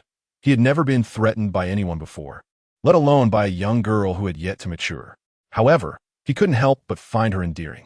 Jun Lin had been waiting outside the company, in a location where he would not be seen, and upon spotting Xiao Bai emerge, he quickly pulled her to safety. "How did the conversation go?" "Not well. After our talk, I realized he is nothing but a scoundrel." "What? Are you saying his father is a scoundrel? How could that be? From what he implied, he never even considered marrying she. Isn't that the very definition of a scoundrel?" Xiao Bai responded angrily. His father had no intention of marrying Chu Shi. Was all their effort in vain? No, the plan must continue. It cannot merely be about them being together. They must cultivate genuine feelings for one another. The following day, Chu Shi visited the hospital where Dr. Li Wei worked, as today was her scheduled shift and she found her easily. It was during the lunch break, and consultations would resume in the afternoon, with emergencies directed to the ER. "Is there someone here to see you, Dr. Li?" "A woman is here to see me?" "Doctor." Li pondered, surprised at the early visitor. When she entered her office, she found a woman standing with her back to her, gazing out the window. Upon hearing her enter, the woman turned to face her, removing her sunglasses, her eyes filled with hostility. "Misu." Recognizing Oyaru, Chushi greeted her politely. But before she could say more, Oyaru approached and, without a word, slapped her hard across the face, catching Chu Shi completely off guard. "You shameless woman. How did you manage to crawl into Xicheng's bed?" As Chu Shi regained her composure, feeling the sting on her cheek, she retaliated with a swift slap of her own. "You dare strike me?" Oyaru was taken aback, stunned by the unexpected response. In a furious attempt to retaliate, she lunged, but Chu Shi swiftly grasped her wrist. "Miss O, you initiated this. I merely returned the favor. If you insist on being unreasonable, I will not hold back. Isn't it just a matter of striking?" If she could not overpower Zhang Xichen, could she not handle Oyaru? "You think that just because you have bedded Xichen, you can dominate me? Dream on," Oyaru retorted. "With your background, the old Madame Zhang would never acknowledge you. When the time comes, you'll find yourself cast out with nowhere to turn." The old Madame Zhang? Zhang Xicheng's mother? Though she had never met her, it was evident that she was a formidable woman. "That is a concern for me to address, Miss O, so you need not trouble yourself." Just as Chu Shi finished speaking, a nurse hurried in, exclaiming, "Dr. Chu, there has been an incident in the ward." "Miss O, I must attend to my duties," Chu Shi said, rushing out behind the nurse. "Shameless woman, I look forward to seeing you cast out by the old Madame Zhang." Frustrated, Oyaru was about to leave when she accidentally stepped on something. Looking down, she discovered a piece of paper and bent to pick it up. To her astonishment, it was a portrait. The image depicted none other than the old Madame Zhang, yet it was labeled as Lady Xia. What did this mean? How could she carry a portrait of the old Madame Jeanne? Was she not the cunning woman she appeared to be, always plotting to win over her future mother-in-law? Seething, Oyara shoved the portrait into her bag and stormed out. Meanwhile, she rushed into the ward, where an elderly gentleman, Mr. Song, lay collapsed on the floor, convulsing violently. What happened? She inquired urgently, diagnosing the situation. It was Mr. Song's son. He insisted on discharging his father. We told him Mr. Song's condition was serious, but he wouldn't listen and forcibly dragged him out, causing this. His blood pressure is skyrocketing. Quickly, to the emergency room, she ordered. The nurses sprang into action, but at that moment, Mr. Song's son returned with several burly men. Nobody touched my dad, he shouted defiantly. He's just having a regular seizure. There's nothing wrong. I'm taking him home. You guys lift him out.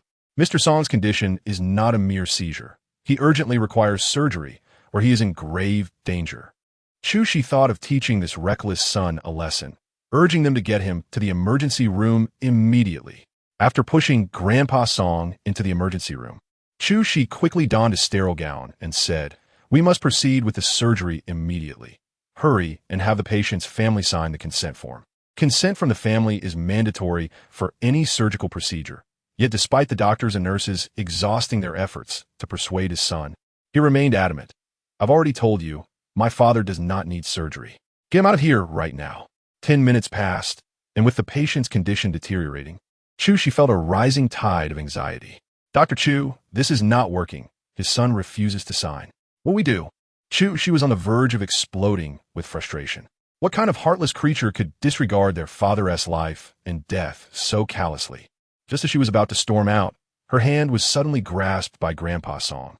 His frail fingers clung to her with an intensity that conveyed a desperate will to survive, as if he were clutching onto a lifeline. "Help me. Save me." In that moment, her heart ached with empathy, as she felt the patient's despair and helplessness, reminiscent of the anguish she felt when her own father faced death. Years ago, her father had jumped from a building, surviving the fall but lying on the ground, bloodied and surrounded by cold onlookers. He bled out in front of them, a pathetic spectacle, and had someone chosen to save him, perhaps he would still be alive. "We must operate immediately," she insisted. However, the family had not signed the consent. It was against protocol. A life is at stake. Who cares about protocols at a time like this? "Juicy décollet di soleti." I will take responsibility for any consequences. Prepare for surgery at once. The operation lasted over an hour, with her assistant continuously wiping the sweat from her brow. "Not good, Dr. Chu. The patient's heartbeat has suddenly stopped." She glanced at the monitor and immediately ordered, "Prepare the AED and adrenaline." "Yes." 1 milligram of adrenaline, intravenous push, charged to 200 joules. After shocking him, the readings for heart rate, blood pressure, respiration, and consciousness remained dire. "It's not working, Dr. Chu." Charged to 250 joules. Again, she delivered shock, and again, she fixated on the monitor, the tension mirroring a life and death struggle of her own. "Dr. Chu, the patient. There's no miracle. Grandpa Song has ceased to breathe." She collapsed onto the floor, the other doctors in the operating room panicking. "Did everyone hear that? Get my father out of here. How could you perform surgery without my permission? This is a crime against life. What do we do now, Dr. Chu?" The atmosphere in the operating room was thick with dread. His son, a ruffian, had not consented to the surgery, and now, with Grandpa Song dead on the operating table, he was becoming increasingly agitated. Upon learning of his father's demise, the son grew more frantic, seizing she by the collar. "Everyone look, this woman has killed my father. She is a murderer." The son was not seeking justice, but merely attempting to extort money, shouting furiously, "Either she pays for murder with her life or compensates me." At that moment, Chu's mind went blank, overwhelmed by memories of her father's death and the agonizing visage of Grandpa Song. She felt numb, even as she was violently thrown to the ground, not registering the pain. "Everyone step aside." Just then, she seemed to hear a man's voice. Who is it? She couldn't think anymore. Darkness enveloped her, and she lost all consciousness. Chapter 30. Online violence. She felt as though she had slept for an eternity and had a lengthy dream, wherein she saw her father. Initially, it was a scene of paternal affection, but eventually, she watched him leap from the edge, only to end up on the ground, bloodied and convulsing in agony, unable to utter a single word. The pain was excruciating, a heartache that rendered her breathless. Struggling to open her eyes, she realized they were streaming with tears. You seemed so capable in front of everyone. Why were you powerless before the mob? The first words she heard upon awakening came from that man as derision. Exhausted, she surveyed her surroundings, recognizing the same room she had woken up in before. Had he brought her back here again? Jean Sison was fully aware of the events that had transpired. From a moral standpoint, she had acted correctly, yet according to hospital regulations, she was indeed in the wrong. He had witnessed the chaos of the mob, the shouting and the violence, and Chushi had not resisted. She had remained completely submissive. Why are you silent? Jean Sison inquired. Are you stunned into silence? Chushi remained mute, her thoughts consumed by the image of her father's last moments. Her mother had passed away from illness when she was very young, leaving her to rely solely on her father, who had cherished her immensely. She loved him deeply, yet in the end, she came to resent him. Despite their financial ruin, they could have faced it together. Why did he choose to end his life? Why leave her alone to confront everything? Clutching the bedsheet tightly, she bit her lip and wept, causing Jean Sison to appear momentarily taken aback. After a few seconds, he remarked, crying won't change anything. Do you know why I cry? How could you possibly understand my feelings? If you despise me so much, why did you bring me back? Get out of here. Chu-Shi, already in a fragile state, shouted at him through her tears. A dog biting a loyal friend is indeed blind to kindness. Jean Sison retorted before stepping outside to fetch her some fresh air. Once he left, the room was filled with her solitude. Her father had been gone for many years, yet she had always suppressed her emotions. However, seeing Grandpa Song in such a state had unearthed wounds she had buried deep within. She knew crying was futile, a sign of weakness. Yet she could no longer hold back. Jean Sison, having exited the room, stood at the door, clearly able to hear her sobs. Such raw sorrow could not be feigned, and he inhaled sharply, his brows furrowing. The uproar surrounding the incident escalated significantly. Grandpa Song's son hired numerous people to protest outside the hospital, even enlisting various media outlets. Although the hospital acknowledged Chu-Shi's wrongdoing and promised compensation, the son was dissatisfied with the amount and continued to cause a scene. That wretched woman deserves it. Seeing the news, Uiru laughed with delight and further fueled the fire by posting on Weibo. I can hardly believe there are doctors who so recklessly disregard human life. Shouldn't doctors be dedicated to saving lives? As a public figure with considerable influence, her words quickly gained traction, leading to a trending topic. Top star Uiru speaks out for the victim's family. Her statement incited her fans to launch a massive online attack against Chu-Shi. Upon reading the vitriolic comments directed at her, Uiru smiled, not bothering to conceal her satisfaction.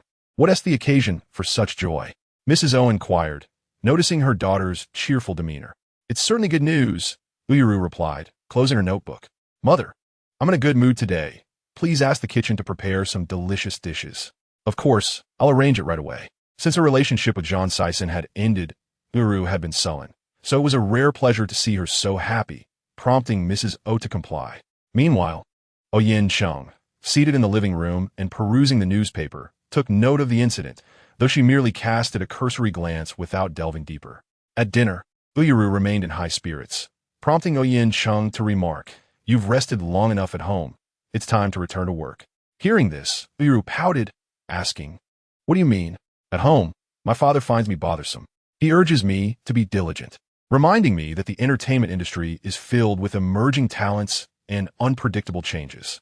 Given my current popularity, I should be seizing opportunities to act and make appearances. Such concerns are only for those insignificant stars without power or influence. Our family, the us, almost monopolizes the entertainment market. Father, you are the behind-the-scenes mogul of this industry. Who would dare to compete with me for the resources I desire? However, it is wise to prepare for the future. After all, I'm not getting any younger. With a family enterprise as vast as ours, and with O Xiangbei, that ungrateful son, refusing to take charge, the responsibility falls to you. Yet, what abilities do you possess to manage the O Corporation? Father, you are hardly old. You could still work for another 30 years. I have ample time to learn. I am not in a rush, O Yara said with a smile. Just as O Yinqing was about to respond, a loud thud echoed from the cloakroom. The cloakroom housed all her treasured possessions. O Yara dashed inside, discovering a maid kneeling on the floor, gathering items that had fallen from her bag. The maid had accidentally bumped into the bag while cleaning. I'm so sorry, Mississippi. It was not my intention. The maid quickly apologized. Clumsy fool. Do you have any idea how much this bag costs? Even a lifetime's salary wouldn't suffice. Oh, Yaru exclaimed, picking up the bag with great distress, inspecting it carefully. I'm truly sorry, miss. I apologize. The maid trembled in fear. It's just a bag. Let it go, Mrs. O interjected. I will gift you another one another day. But this is my favorite bag, a globally limited edition that is no longer available for purchase. It drives me mad. At that moment, O Yinxing also entered, noticing a piece of paper on the floor. He bent down to pick it up and was taken aback to discover it was a portrait of the elderly matriarch, Madame Jean, inscribed with the words Madame Xia. Who is Madame Xia? This is clearly the portrait of Madame Jean. Yaru, why is this in your bag? Oh, I picked it up when I was with Chu Shi. She accidentally dropped it, and I forgot to discard it, she replied. Chu Shi's? She carries around a portrait of Madame Jean, which bears the inexplicable inscription Madame Xia. Suddenly, O Yinxing realized something significant. Chapter 031. Becoming his personal doctor, the public outcry surrounding Chu Shi's medical mishap was immense. Even though she was affiliated with Zhan Siqing, Dean Gao could not shield her from the consequences. Her entire annual bonus was forfeited, a reprimand was issued to the entire hospital, and half of the compensation owed to the patient's family would be her responsibility. I'm sorry, Dean Gao. I have caused trouble for the hospital. After shedding tears, Chu Shi resolved not to wallow in despair, but instead sought out Dean Gao. Dean Gao wore a troubled expression. Ever since Chu Shi joined the hospital, it seemed there had been no respite. You are aware of the hospital's penalties. I understand your actions stem from a doctor's obligation, but the hospital has its regulations. I understand, and I am willing to accept all consequences. I will find a way to repay the compensation as soon as possible. Ultimately, it was decided that she would pay 100,000, which meant she would have to bear half of that amount, 50,000. For her, this was a significant burden, but she felt she had no choice but to shoulder it. The payment has already been settled in full by young Master Zhan. Zhan Siqing? Is he truly so benevolent? She was astonished. After such an incident, her emotions must have been affected. So Dean Gao granted her a few days off to regain her composure before returning to work. Thank you, Dean Gao. Chu Shi left the hospital in a state of disarray, utterly surprised by Zhan Siqing's quiet generosity in covering her compensation fees. However, she suspected that his kindness was not so simple, and she needed clarity. After departing the hospital, she headed to his company. Upon arrival, she learned he was in a meeting with important clients, so she waited in the reception area for an entire morning.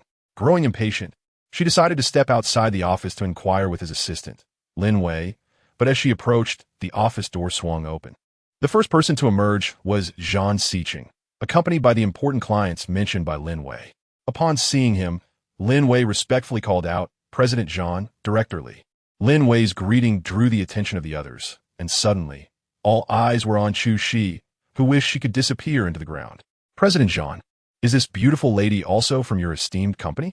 Director Li inquired, noticing her casual attire among the professional outfits worn by the female staff at Huacha International. No, she's my fiancée, Chu Shi, Zhan Siqing replied matter-of-factly. Chu Shi was taken aback. So, this was the future Mrs. Zhan, exuding an air of elegance and unmatched beauty. You flatter me, Director Li, Chu Shi said shyly. Since President Zhan's lovely fiancée, is here, I shall not intrude any further, Director Li said graciously. Lin Wei, displaying keen insight, promptly escorted Director Li out. Once they had all left, Zhan Siqing's gaze fell upon Chu Shi. She quickly lowered her head and said, I came without informing you. I hope it hasn't disrupted your work. Zhan Siqing scoffed lightly, his tone dripping with sarcasm. Why has your attitude changed so? You seem like an entirely different person from just a few days ago. With that, he turned and returned to his office. Chu Shi silently cursed him under her breath. This man was merely leveraging his wealth and influence. If not for his generosity in covering 50,000, she would not be so subservient. I heard from Dean Gao that you have already paid my compensation.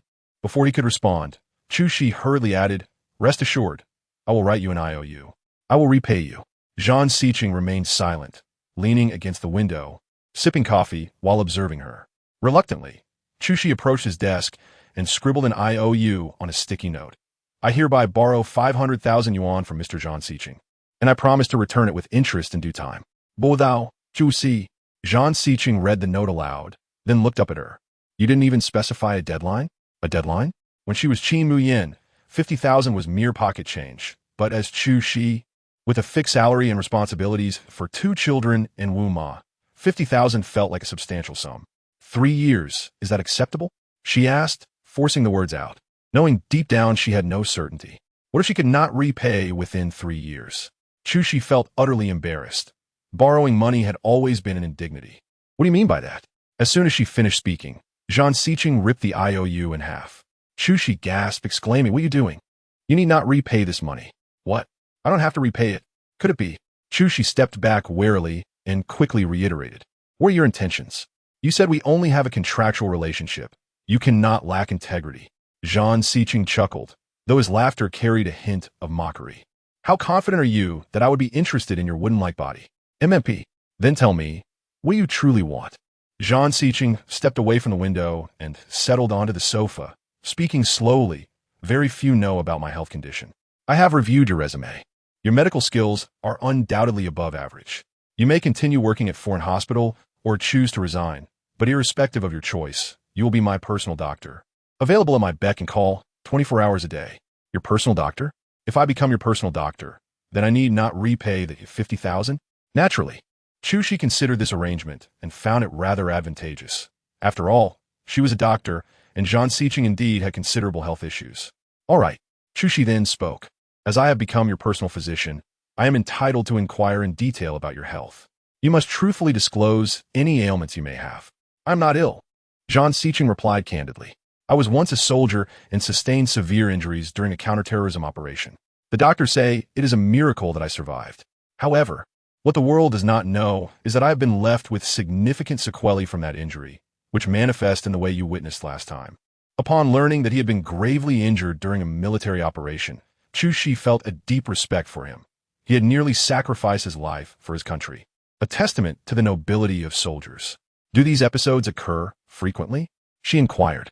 Initially, they were quite common, but after 2 years of medication and treatment, I have improved significantly, Zhang Siqing explained. May I review your previous medical records? She asked. Certainly, he replied. I will have Lin Wei provide them for you shortly. As he reached for his coffee again, Chu Shi quickly intervened. Those with mental health issues should avoid coffee. Mental health issues?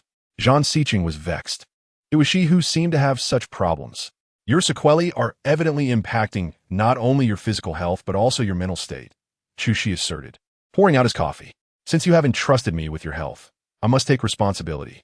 From today onward, you must refrain from coffee, and I will devise a regimen for your recovery. Chapter 032. Her identity was discovered. Zhang Siqing felt as if he had invited trouble upon himself with her words. Do not look at me like that. As your physician, I am responsible for your well-being. Now, I will fetch your medical record from your assistant. You may continue your work. Remember my words. I am available 24 hours a day. If you vanish again like last time, I will not let it slide. Understood. Zhang Siqing replied. Chu Shi added kindly. The key to maintaining good health is managing one's emotions. If Mr. Zhang wishes to live for several more years, he must learn to control his temper. Those who easily fly into a rage often meet an untimely end. With that, she turned to leave, and Zhang Siqing could only manage a bitter smile. This woman was growing increasingly audacious. Lin Wei was exceptionally efficient, and soon she had obtained Zhang Siqing's medical records. Clutching the documents, she exited the hospital, only to hear a voice calling from behind. Miss Chu. Surprised, she turned to find Yinqing standing there. Uncle, what brings you here? Are you looking for Siqing? In his presence, she felt compelled to maintain a more intimate address, given their pretense of a romantic relationship. I am not here for Siqing. I specifically came to see you. To see me? Chu Shi was taken aback. Yes. Shall we find a place to sit and talk? All right, Chu Shi sensed there was little room for refusal. They chose a quiet CAF and settled into a private room. Uncle O, what is it you wish to discuss? She asked, a sense of foreboding enveloping her. Miss Chu, do you recall when you visited our home last time? I mentioned that I felt as though I had seen you before. Do you remember? At this, Chu Shi's heart raced. Had he recalled her identity? That seemed impossible. You did say that, but I truly do not remember where we might have met, she replied. After all these years, it was understandable that she would not recall. So many years have passed. Has he truly figured out? Uncle O, what do you mean? You need not be anxious. Considering the events that transpired with the Qin family, it is understandable that you would change your name and identity. Indeed, she found herself momentarily at a loss for words. She had never imagined that Yanqing would be the first to uncover her true identity. Rest assured, I have not disclosed this to anyone, including my wife and Yuru. They remain unaware. She bit her lip tightly, suddenly engulfed by a sense of shame. After a long pause, she murmured, Uncle O, since you're already aware, I have nothing left to conceal. I am Qin Mu Yan, and I changed my name to start new. I understand, Yanqing replied, taking a sip of coffee before setting the cup down.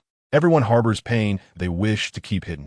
While I cannot empathize with your experiences, I can certainly understand them. However, he paused, looking directly at her. Si, do not take my words harshly. I have cared for Siqing as if he were my own son since he lost his father at a young age. He regards me as a father, and that is why he brought you into our family. Yes, Shi anticipated his next words. You believe that my background is unworthy of him and wish for me to distance myself from him, correct? That is part of it, Yanqing admitted. You must be aware of Siqing's status. Even if you are not with Yuru, he deserves someone of noble lineage. I am aware that you have a child, and the father is rather ambiguous. If she had feelings for Zhang Siqing, his parents' words would surely sting, but given their lack of emotional foundation, she felt more anger and disrespect at being confronted in this manner. Uncle O, I understand your desire as a parent to see your son with a suitable partner. However, Zhang Siqing is not a child. He possesses the ability to make his own judgments. If he believes we are incompatible, he will tell me, and I will not cling to him. Upon hearing this, Yanqing chuckled, though his amusement was tinged with displeasure. So, Miss Chu, you mean to say you will not leave him? Correct, she asserted firmly. This scenario is akin to a glitch from a television drama, nothing novel. I believe you should respect his choice. Very well, let me ask you, does Siqing know you are Qin Mu Yan? Is he aware of your child's origins? Or would you dare to tell him the truth about your child? His questions were piercing. In this relationship, you have not been entirely honest. You have deceived him. If he were to learn the truth, he would likely make the same choice I have suggested. Why subject yourself to such indignity? Exiting now would spare you some dignity, as well as for your child. May I boldly pose a question, Uncle O? Ask away. If the person with Siqing now were not me, but a genuine heiress, would you wholeheartedly wish them happiness? Would you sincerely accept his girlfriend? Of course. Is it solely because she is from a wealthy family? Simply because of social standing? Does it matter whether he likes her or not? If he chooses to be with her, it is because he has affection for her. If that is the case, then why do you not believe our feelings are genuine? If he truly likes me, why do you want to push me away? Are you not concerned about his feelings? Shi, I did not realize you were so eloquent. I speak only the truth. The truth is you have deceived him. I maintain my question. Do you dare to reveal the truth to him? Idare. Shi was no longer afraid of losing him. What did she have to fear? If you do not believe me, we can return to Hua Chun International together. I can disclose my background before you, and if he chooses not to forgive me, I will leave immediately. Conversely, if he accepts me, I do not expect your blessing, but I hope you will not obstruct us. Yanqing was rendered speechless. This young woman was not as easy to handle as he had presumed. Afterwards, his gaze descended, landing upon the file folder she had placed on the table, which bore the words, Zhang Siqing medical record. Yanqing hurriedly averted his eyes, raising his coffee cup to take a sip. However, as he set the cup down, his hand trembled, causing the cup to push forward and spill coffee onto Shi's attire. Chapter 033. Sister Shi, just be with him. I am so sorry. Yanqing quickly apologized upon seeing the coffee stain on Shi. It's nothing, Shi replied, glancing down at her soiled clothing. I will go to the restroom. Afterward, Shi went to the restroom to wipe her clothes, and upon returning to the private room, Yanqing offered another apology, saying, Shi, I truly advise you to reconsider. Leaving now would be beneficial for everyone. If you come to a decision, feel free to call me. I can cover any mental distress fees. Mental distress fees? Though he was not Zhang Siqing's biological father, he was making considerable efforts to facilitate her departure. Forgive me for disappointing you, Shi said, taking the file folder once more. Uncle O, I have matters to attend to, so I shall take my leave. Once Shi exited, his expression instantly turned cold, his hand gripping the coffee cup tightly as if he intended to shatter it. Upon returning home, Shi entered her study and meticulously examined Zhang Siqing's medical records, her heart racing as she did so. The bullet had narrowly missed, piercing his heart, and he bore numerous external injuries. Surviving such trauma was nothing short of miraculous. Initially, she had harbored disdain for that man. Yet, upon reflection, it appeared that the aftermath of his injuries had left both his body and spirit in disarray, rendering him somewhat pitiable. Furthermore, his injuries were sustained while on a mission, which commanded respect. Jean C. What does this character signify? Lost in thought, a little spirit appeared beside her, pointing at the words on the folder and pronouncing them one by one.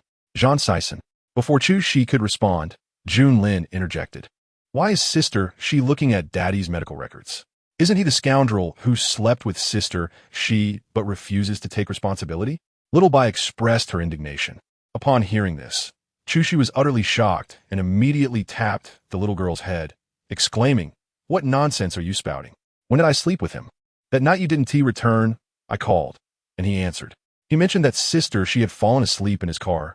Little Bai clarified. He never said he slept with Sister Shi. You must have misunderstood. He is not a scoundrel. Yunlin hastily defended Shen Season. Really? But when I visited him last time, he didn't deny it. What exactly have you two been hiding from me? She was oblivious to all of this. It's for your own good. You work so hard to support us.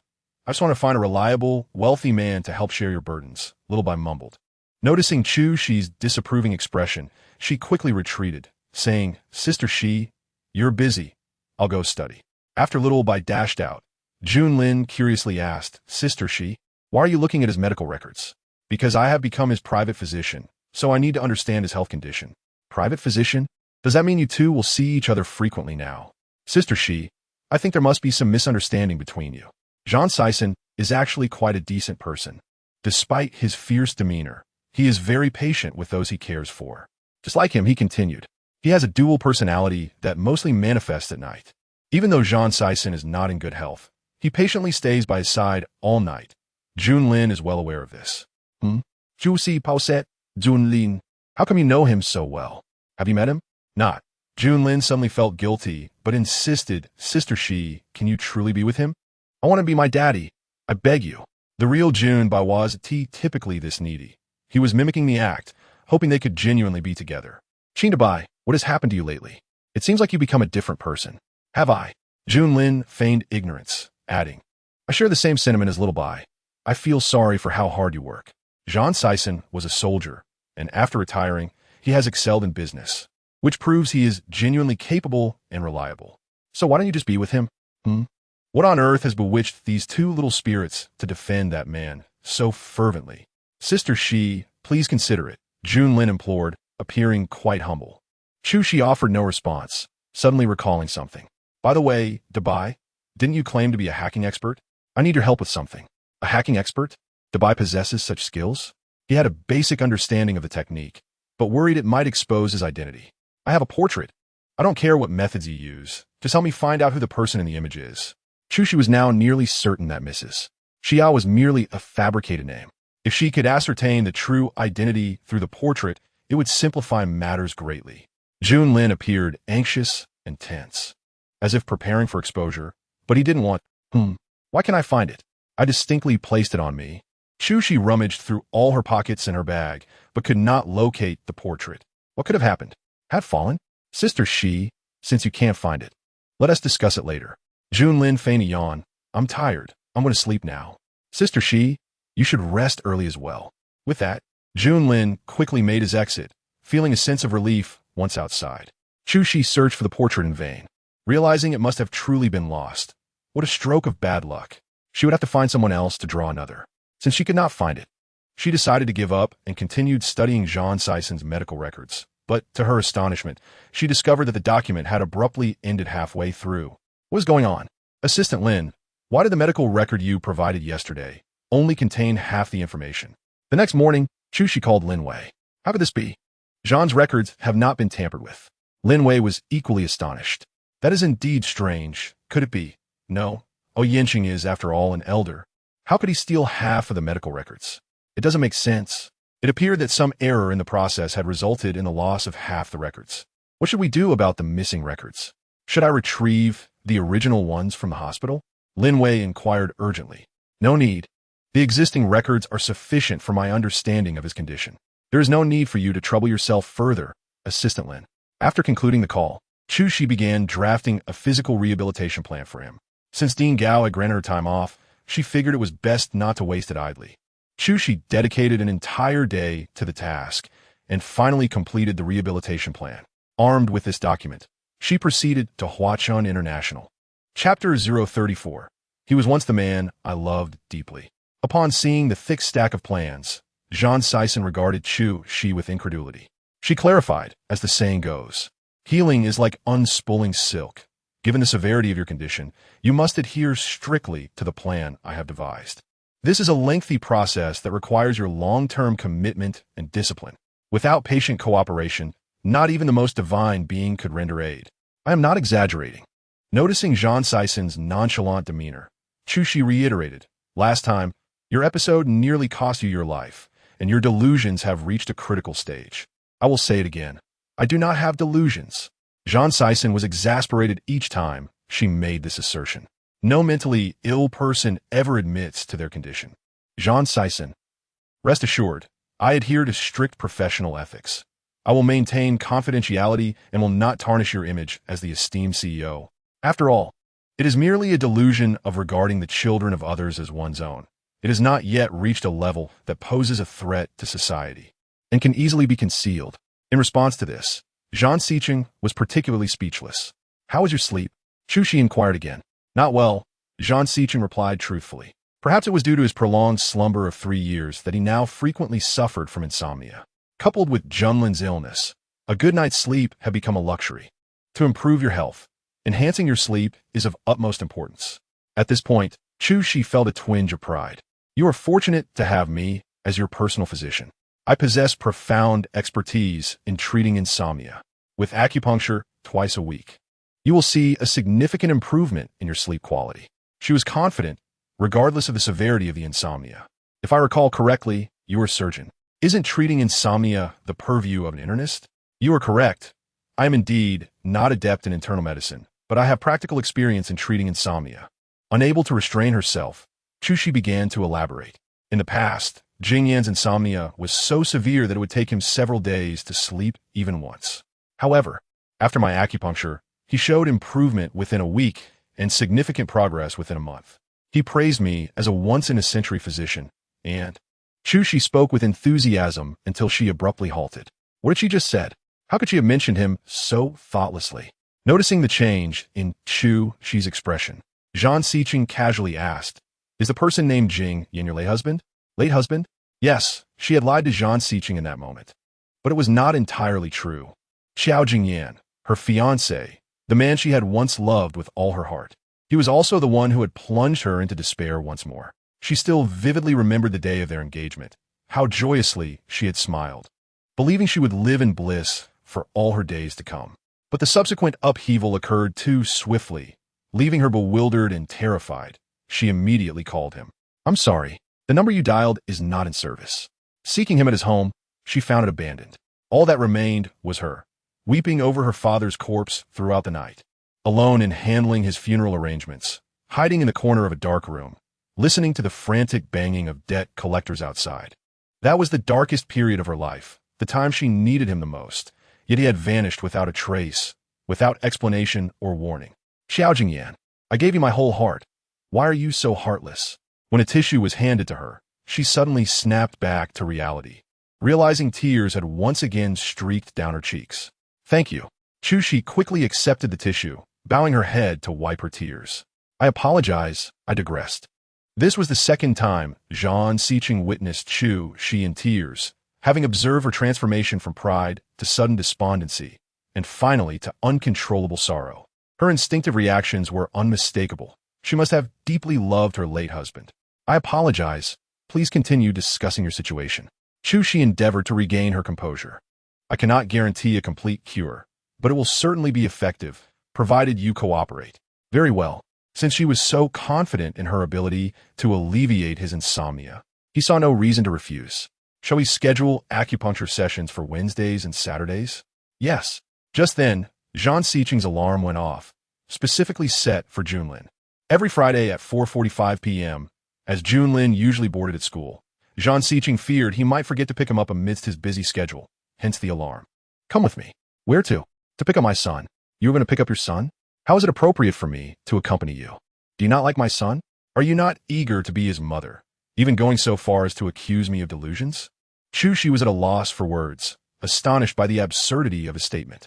I will not argue with you. I will accompany you to pick up your son. If you do not believe what I say, let your son tell you. With that, Chu Shi grabbed her bag and exited his office first. Zhang Siqing snorted coldly. Was he so close to being exposed that he had to maintain such a strong attitude? Let Junlin speak for himself then. Chapter 035. If I cannot see my son, then I shall meet yours. This was Chu Shi's second time sitting in the passenger seat beside him.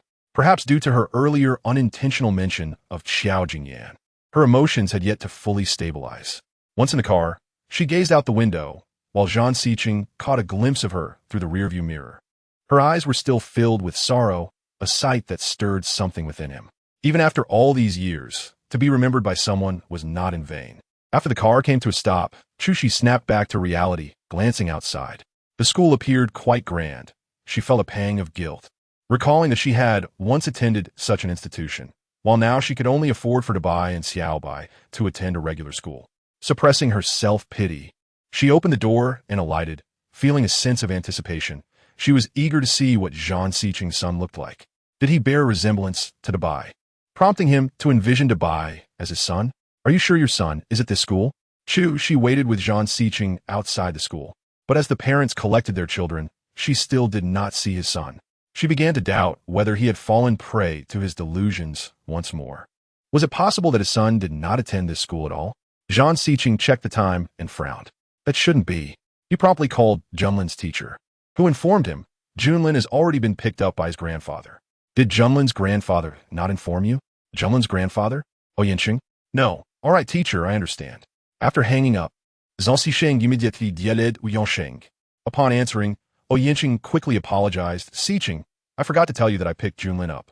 I'm so forgetful. I was going to call you, but lost track of time. It's all right. Zhang Siqing, puzzled, asked, Uncle, why did you suddenly decide to pick Junlin up? I miss Junlin. We live so close to the school, and I feel bad having him board there. This weekend, let Junlin stay with me. Is Oyeyu there too? What if it triggers Junlin? You need not worry about that. Yeyu has started filming and is not home. It will just be me and your aunt here. Rest assured, we will take good care of Junlin. After finishing, Oyenqing handed the phone to Dabai, a kind smile on his face. Come on, Junlin. Tell your daddy you will be staying at Grandpa's house. When Dabai saw the unfamiliar old man who had come to pick him up, he was bewildered. Upon learning that he was Junlin's grandfather, he felt compelled to follow him. He was uncertain of the relationship between Junlin and his grandfather, but judging by his grandfather's demeanor, it seemed acceptable. Dabai did not dare to act too conspicuously, so he told Zhang Siqing, Daddy, I am at Grandpa's house now. You can rest assured I will behave. Junlin's words genuinely surprised Zhang Siqing. The boy had suddenly become so sensible. Since Junlin has said so, Siqing, you need not worry. Oyenqing commented. Indeed. With that, Zhang Siqing had nothing further to say. Thank you for your trouble, uncle. Chu Shi understood that his son had already been picked up by Oyenqing. Thinking of Oyenqing reminded her of his earlier request to see her. Since she had already spoken with Zhang Siqing, why had he not revealed her true identity to him? Chu Shi could not fathom Oyenqing's intentions. After all, there was no substantial relationship between her and Zhang Siqing, and she had no need to explain her true identity to him in detail. Get in the car. As Chu Shi momentarily lost her focus, Zhang Siqing had already issued another command, promptly entering the car himself. Reluctantly, Chu Shi followed suit. Once the engine roared to life, Zhang Siqing declared, Since I cannot meet my son, then take me to see yours. What? My son? Chu Shi exclaimed in astonishment. We are not even in a genuine romantic relationship. Why would you want to meet my son? What's the matter? Are you afraid? Zhang Siqing replied. His demeanor relaxed, as if he were merely enjoying a show. Or perhaps you fabricated this entirely. Last time, when you were caught dining with my son, you stubbornly claimed to have a son of your own, when in fact you have only a daughter, correct? Chu Shi could not help but laugh. This was the most amusing joke she had heard in over 20 years. Zhang Siqing, you would be wasting your intellect if you didn't pursue a career in editing. If it weren't for his injuries sustained during a mission, which left him with lingering effects, she would have seriously considered sending him to a mental institution. Afraid? Why would I be afraid? Chu Shi retorted. Today, I will let my son tell you exactly who I dined with that day. Very well. I am eager to hear what your son has to say. Zhang Siqing, now suspicious that this woman might be attempting to leverage his son for her own gain, drove towards the apartment where Chu Shi resided. As she had predicted, his arrival drew the attention of everyone in the vicinity. The narrow alleyway prevented him from driving in further, so he parked the car at the roadside, and they both exited. Chu Shi called up Bai and Xiao Bai, and it was Xiao Bai who answered. Hello, Sister Shi. Xiao Bai, are you home now? Yes. All right, Mommy will be home soon. After hanging up, Xiao Bai immediately raced to the window and spotted Chu Shi and Zhang Siqing entering the community. Da Bai, come quickly, sister, she has brought that scoundrel back. Upon hearing this, Junlin hurriedly approached the window, and the sight of his father sent him into a panic. Why is he here? If he sees me now, I am doomed. Xiao Bai, you mustn't tell him I'm home, please. In a flurry, Junlin hid himself in the wardrobe, leaving Xiao Bai utterly confused. Da Bai, what are you doing? Why are you hiding? I will explain later. Just promise me not to let them know I am here. All right? Understood. Xiao Bai, perplexed, could only comply. When the doorbell rang, Xiao Bai hurriedly opened the door, and upon entering, Chu Shi and Zhang Siqing were greeted by Xiao Bai's beaming face. Sister Shi, Uncle Zhang. Despite having previously identified him as a scoundrel, she still offered him a polite greeting. Where are Grandma Wu and Bai? Chu Shi inquired as she surveyed the room, noticing only herself present. Oh, Grandma Wu went out shopping, and Bai went to play basketball. Xiao Bai fabricated quickly. Bai plays basketball? I had no idea. Chapter 036. This is clearly your daughter. It's a small space. Make yourself comfortable. Being a guest. Zhang Siqing was welcomed by Chu Shi, who added, I will brew you some tea. Zhang Siqing scanned the modest area, noting its compactness, and his gaze fell upon Xiao Bai, who was looking at him intently. Are you not the scoundrel who left my mother with no responsibility? Why are you back with her today? Left your mother without responsibility? That description is quite amusing, Zhang Siqing chuckled. So, does this mean you do not welcome me?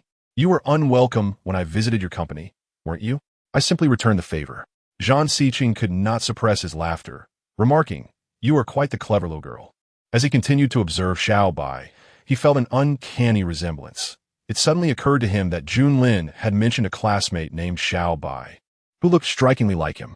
Could this be the very Xiao Bai he referred to? Xiao Bai, do you know my son? His name is Junlin. Are you asking me a question? A mischievous smile graced Xiao Bai's face.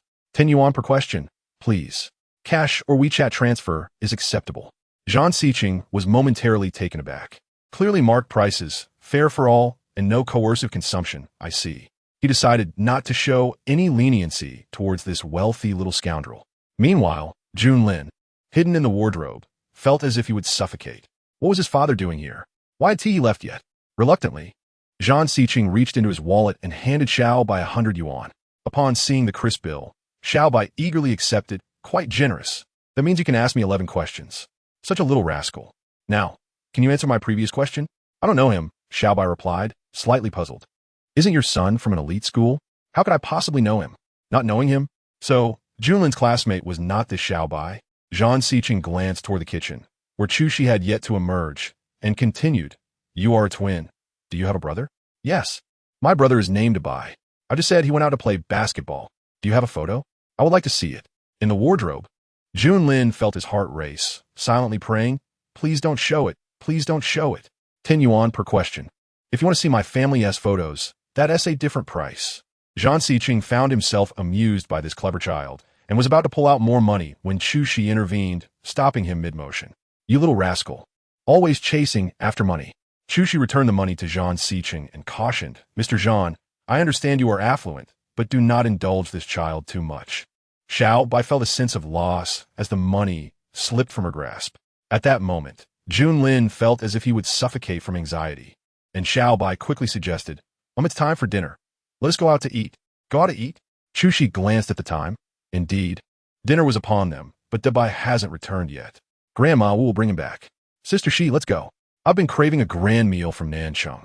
I haven't had it yet. Her implication was clear. She wanted Zhang Siqing to treat them. What do you wish to eat, Xiao Bai? I will treat you.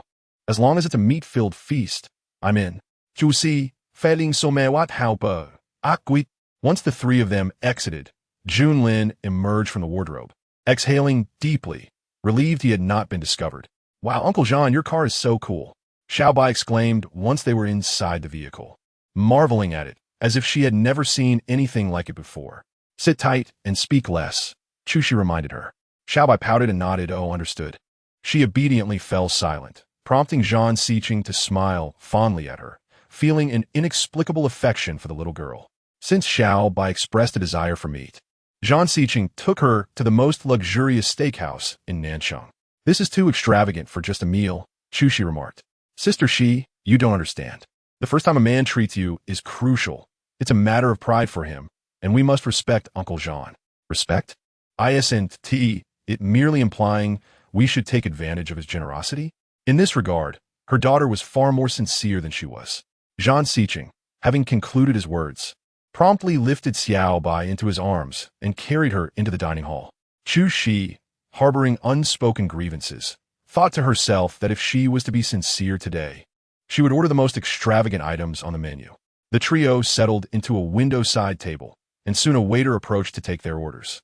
Chushi did not even glance at the menu but directly requested one serving of bogus seafood paired with foie gras and truffle sauce, 200 grams of almaz caviar, a bowl of vegetable soup, a medium-rare A5 Kobe steak, a cup of Helena coffee, and a fruit salad. "Thank you." Zhang Xiqing was taken aback. This woman, residing in what resembled a slum, ordered with such finesse. Back when she was a young lady, she would have long since rejected such fare. "Pretty sister, I just want meat. Please bring me a delicious portion of meat," Xiaobai chirped to the waiter. "Certainly, thank you, pretty sister," Xiaobai added sweetly, eliciting a fond smile from the waiter, who turned to Zhang Xiqing and remarked, "Your daughter is truly adorable." "My daughter?" Zhang Xiqing was slightly startled. "Yes, it's obvious she resembles you closely. I could tell without needing a DNA test." Upon hearing this, both Zhang Xiqing and She felt somewhat awkward. After the waiter departed, Xiaobai said, "See, anyone with functioning eyes can see it. Jia, weren't you from Nanchang? Think carefully. Could it be that you and Uncle Jean are my parents? Stop talking nonsense." Chu Shi, already feeling embarrassed, seized the opportunity to excuse herself. "I need to use the restroom." After she left, Xiaobai turned to Zhang Xiqing and asked, "Is it truly impossible for you to be my father? We look so alike. It defies logic. Don't you know who your father is?" Zhang Xiqing inquired, puzzled. Even though that man had passed away, it was clear from their previous encounters that she had a deep affection for him, making it improbable that she would withhold such information from her child. "I don't know," Xiaobai replied honestly. Jia has always told us we don't have father. "No father? That seems unusual." Chapter 37. Dare to say that Jia is a fraud. "Has your mother never mentioned someone named Jingyan?" Zhang Xiqing questioned. Xiaobai shook her head earnestly, stating, "Mommy has always told us we don't have a father. She never says anything else." "That's quite strange. How about we get a DNA test someday?" Xiaobai suggested quietly, leaning closer to Zhang Xiqing. Do you wish to be my daughter that much? Don't flatter yourself. If I truly had a daughter as adorable, thoughtful, and beautiful as I am, that would be your good fortune. So many men wish to be my father, yet none are to my liking. Should I feel honored then?" "Absolutely," Xiaobai declared with pride. When Shi returned, she found the two, one big and one small, engaged in cheerful banter, their camaraderie harmonious.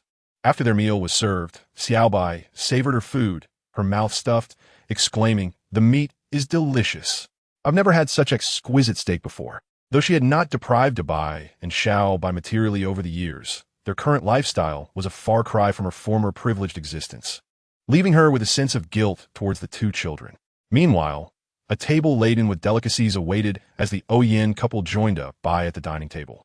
Having spent a good part of the day there, Bai noticed the absence of Junlin, his stepmother, and inquired, "Is my mother not home?"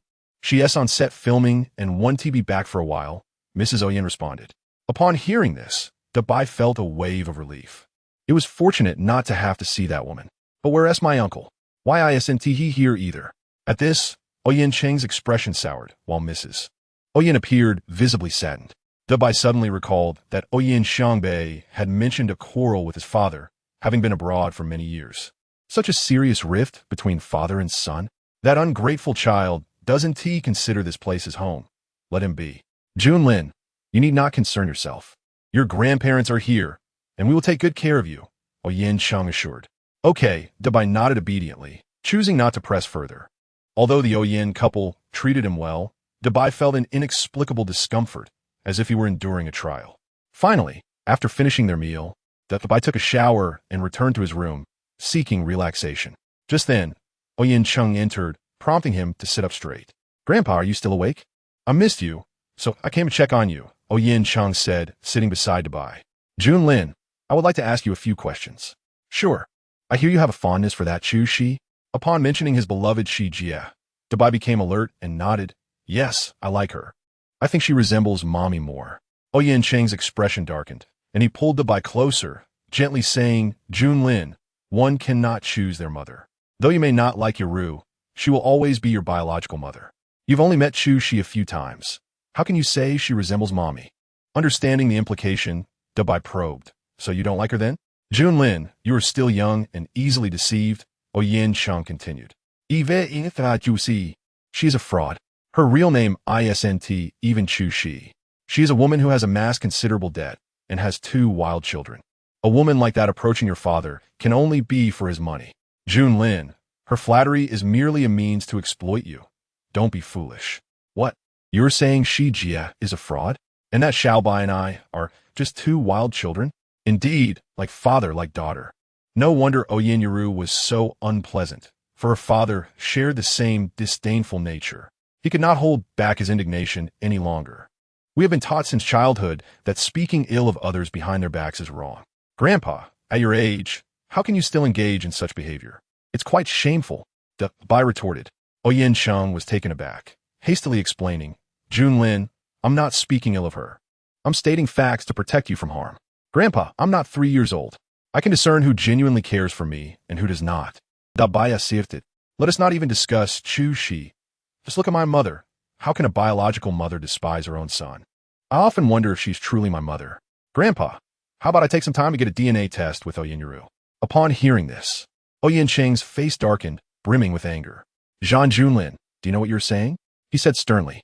"Regardless of her shortcomings, Yaru is your biological mother, and to speak of her in such a manner is utterly ungrateful. Even if she is my biological mother, she gave birth to me, but did not raise me. She even mistreated me. Why should I be grateful to her?"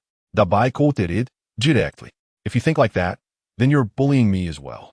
If that's the case, I will not stay here to be an eyesore to you. I'll call my father to come pick me up right now." Hastily, Oyin Chung snatched his phone watch away, exasperated. "You little rascal, you have quite the temper." "I have no temper. I simply reciprocate kindness. If someone treats me well, I will respond in kind. If someone treats me poorly, I will not like them. Since you don't like me, isn't my presence here a nuisance to you? Am I not free to leave?" Oyin Chung. Isn't that the logic of the matter? Oyin Chung never anticipated that he would be provoked by a mere child. If Zhang Xiqing were to arrive at this moment, the situation would undoubtedly worsen, leaving him no choice but to concede. "It was my fault earlier, grandfather. I spoke some words I should not have." "Very well, Junlin, it is getting late. You should hurry to bed," Oyin Chung stated. Just then, a message arrived on his smartwatch, and fearing that Oyin Chung might discover it, he hurriedly snatched the watch away. "I understand. I will sleep now." "All right," he replied. Oyin Chung feigned tucking him in, adding, "No calling your father. You must sleep immediately, do you hear?" "Understood. Good night, grandfather." Once he was certain Oyin Chung had left, Dabai opened the message, which indeed was from Junlin. He had nearly been caught by that old man. "My father and sister Shi are out dining with Xiaobai. It seems their relationship is progressing. They went out to eat together? That is splendid news." Dabai promptly dialed Junlin, saying, "Since they are making progress, you should endeavor with Xiaobai. Hurry and get them to register their marriage first." "It's not that simple," Junlin complained. "You have it easy, living alone at school, avoiding all the chaos. That's unfair. I'm not living a life of leisure. Let me tell you, your grandfather brought me back home, and he called my sister Shi a liar. It infuriated me. You are at my grandfather's house?" Junlin had never been particularly close to Oyin Chung. His visits were few and far between, and he felt that the Oyin family never liked him. "Indeed, everything your grandfather said was enough to drive me mad," Dabai remarked. "Zhan Junlin, why not retaliate? After all, I am currently impersonating your identity. If I take a DNA test with Oyin Yaru, it will certainly yield incompatible results, exposing the Oyin family's lies and severing ties between the families. This is absolutely unacceptable." Dabai thought this was a rather brilliant idea, but Junlin resolutely dismissed it. Why not? Dabai questioned in confusion. If that were the case, wouldn't you be able to rid yourself of that detestable mother completely? Though I indeed despise her, I cannot resort to deceit. Our family has maintained a good relationship with the Oyen family, and if this caused a rift, the consequences would be dire. I cannot do that. After hearing Junlin's words, Dabai let out a resigned sigh. Fine then, since you've considered so much, I shall not act recklessly. We must think of another way. Junlin insisted. They should expedite their marriage registration. Otherwise, if my grandmother returns home and they still haven't registered, it will be disastrous. What kind of creature is your grandmother? A fierce tiger? Dabai exclaimed. Why do you make her sound so terrifying? You'd best imagine her as a fierce tiger. Otherwise, I fear you'll be ill-prepared when you meet her. Junlin's greatest fear was his grandmother. Although she was his grandmother, she disdained him and was always harsh. Unfortunately, she was also his father's biological mother, whom his father had to respect, making the situation rather complicated. Is there anyone normal in your family? Dabai couldn't help but retort. I'm now contemplating whether I should let sister she marry into your family. Entering that household would be like jumping into a pit of fire. Both Junlin and his father were eccentric, his mother a malicious stepmother, his grandparents hypocritical, and his grandmother a fierce matron. Is it truly beneficial for sister she to marry into such a family? Sister she is the only mother I desire. I must have her marry my father, but it's not as simple as you wish. Hello. Upon hearing Junlin hang up, Dabai could hardly restrain himself from cursing. Jean Junlin, when I finally see you, I shall certainly give you a beating. After ending the call, Dabai pondered. He must leave. Junlin's grandparents were firmly on Oyen Yaru's side, and he wouldn't allow himself to be brainwashed further. But with sister she and Jean Sicheng still forging their relationship, he could not intervene between them. If Jean Sicheng were to come for him, there was no other option. Uncle, save me. Dabai called Ouyang Xiangbei, his voice laden with grievance. After receiving the call, Ouyang Xiangbei hesitated. After all, he hadn't returned to the Oyen family in many years. However, since Junlin had rarely called him for help, he braved the visit. Sir, madam, the young master has returned. Upon seeing Ouyang Xiangbei's arrival, the servants of the Oyen household were all aflutter, eager to report the news. After so many years away, it was indeed impressive that he still remembered where home was. Oyen Sheng, clad in a robe, descended the stairs and was met with the sight of Ouyang Xiangbei in the hall, his anger boiling. Given that Xiangbei has returned, you should speak less, urged Madame Oyen hastily. Mother, I heard that Junlin is here, Ouyang Xiangbei said to Madame Oyen. This child tends to cause a ruckus at night. I worry it may disturb you both, hence I came to take him back. I thought you had come to apologize and reconcile with us. It appears I was mistaken, Oyen Chung remarked, his tone laced with sarcasm, visibly displeased upon hearing about Junlin. At this moment, Dabai was hiding in a room, eavesdropping through a crack in the door, bewildered by the apparent grievances between the father and son. I do not believe I am at fault in the past. If you still think I am, then we have nothing more to discuss. After Ouyang Xiangbei finished speaking, he called upstairs, Junlin, come down. We are leaving. Coming, uncle. Dabai promptly responded, darting out of his room. Oyen Chung, seething, turned away, saying, if you do not acknowledge this family, then do not return ever again. Jingsheng, let us speak calmly.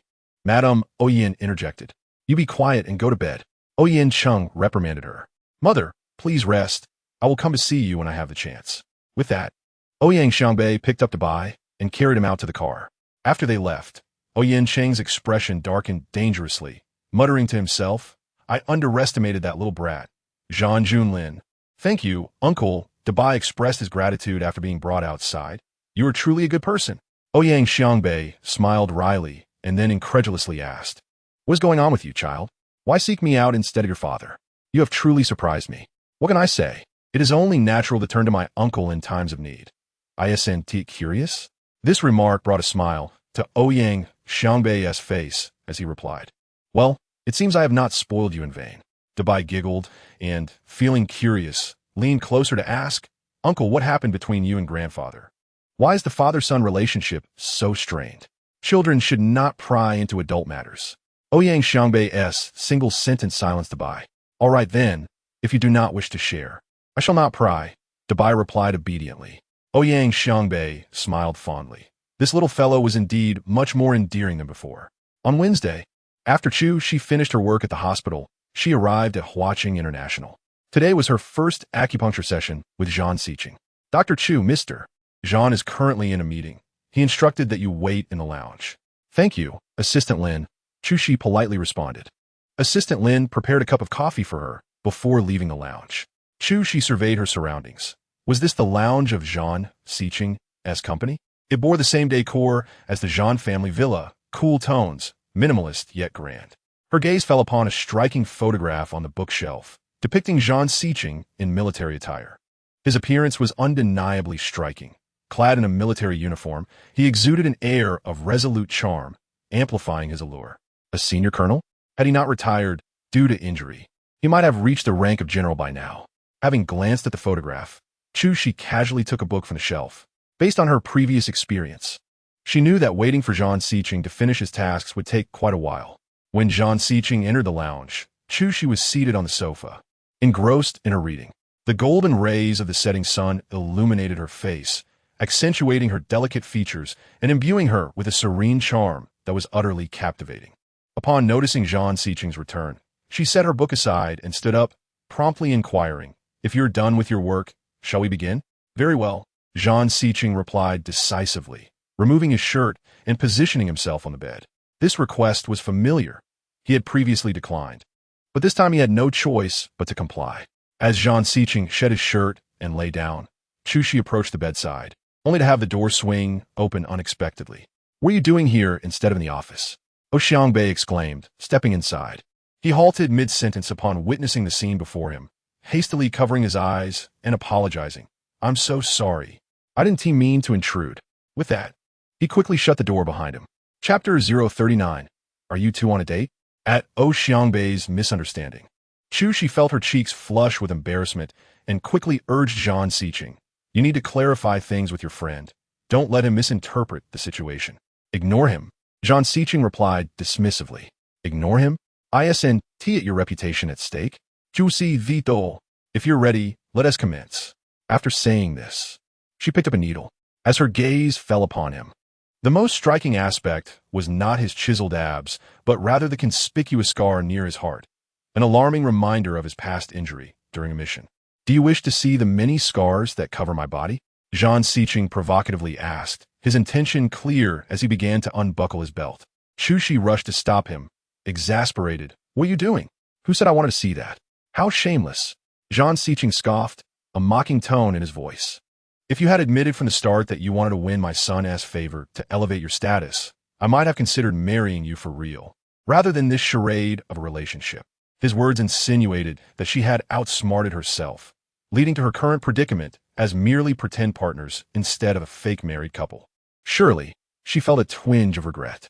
Recently, she felt particularly unfortunate, facing medical mishaps, online harassment, and entanglements with the O family. Even the portrait of Madame Xia had vanished inexplicably. Though her spirits were low, Zhang Xiqing's comment had elicited genuine laughter from her, a heartfelt mirth. "Zhang Xiqing, I truly thank you," she said earnestly. "In my years as a doctor, I have encountered countless patients, but your condition is the only one that brings me such joy." "What do you mean?" Zhang Xiqing glared at her, his expression a mix of annoyance and intrigue. "If you're worried about me, we can draft an agreement stipulating that we are merely pretending to be in a relationship with no intentions of marriage. Once Oyaro has completely given up on you, we can terminate this agreement on the spot. Should either of us breach the terms, we will owe the other $1 billion. What do you think?" Zhang Xiqing's expression darkened further. This audacious woman was not only defiant, but also insufferably arrogant. "Are you still going to give me acupuncture?" he commanded. "My time is incredibly precious. You can't afford to waste a single minute." Yes, Mr. Zhang." She began the acupuncture session. Although they harbored personal grievances, she remained meticulous and attentive as a physician. However, as she commenced, her phone rang.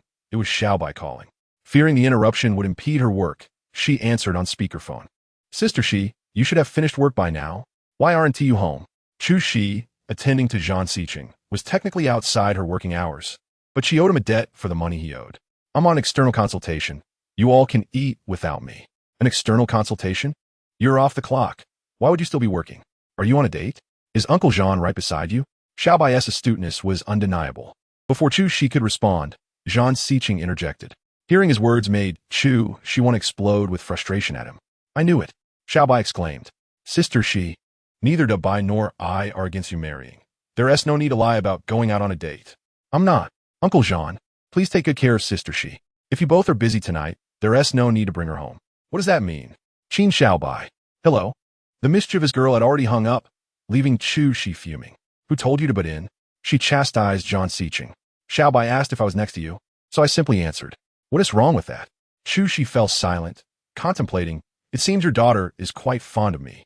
After only 2 encounters, she is already urging me to marry you. Her intentions are quite clear. From his words, Chu Shi detected a hint of pride. When I return home, I will have a proper talk with her, she said, her irritation palpable. But I don't understand why Xiaobai likes Zhang Xiqing. Back when I was in M country, I had suitors aplenty, yet Xiaobai turned them all down.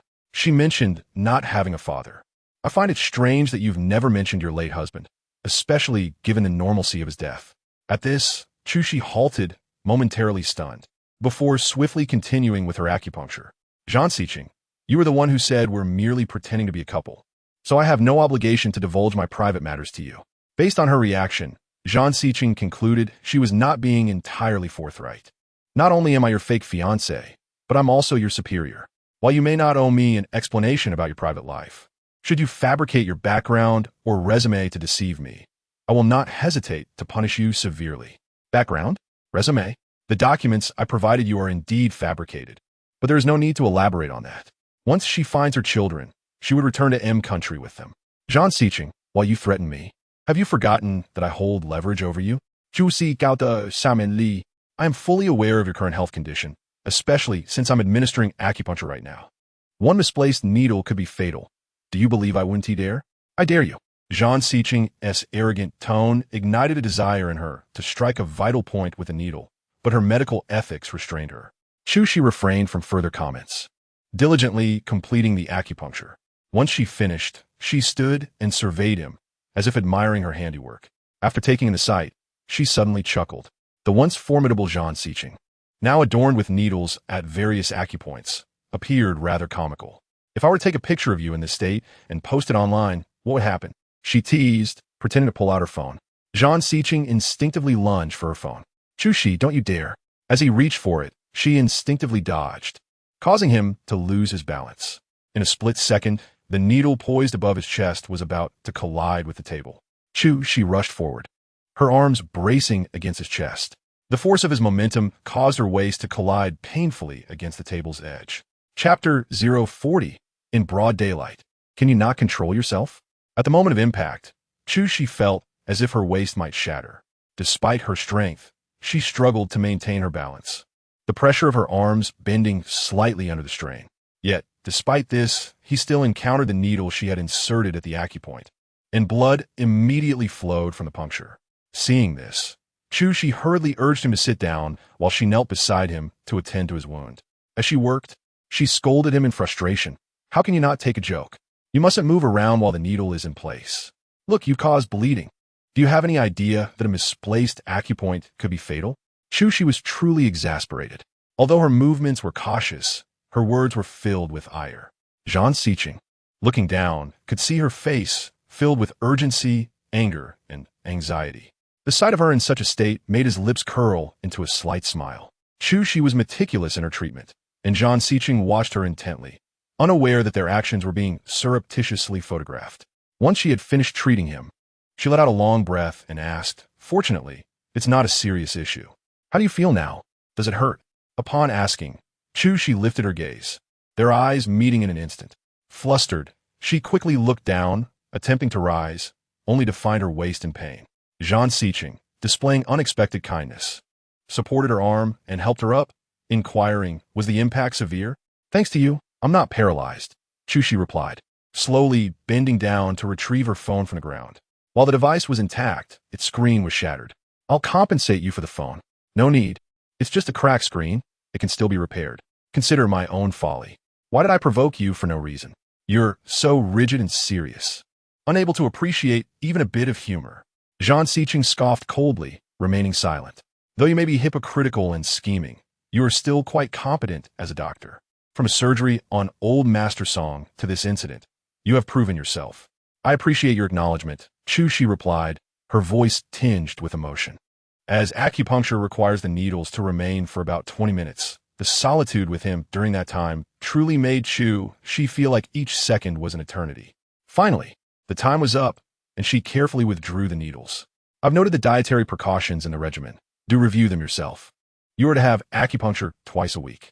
Regardless of your hospital commitments, you must arrive by 6 in the evening. If you're late, I shall impose a penalty. Understood?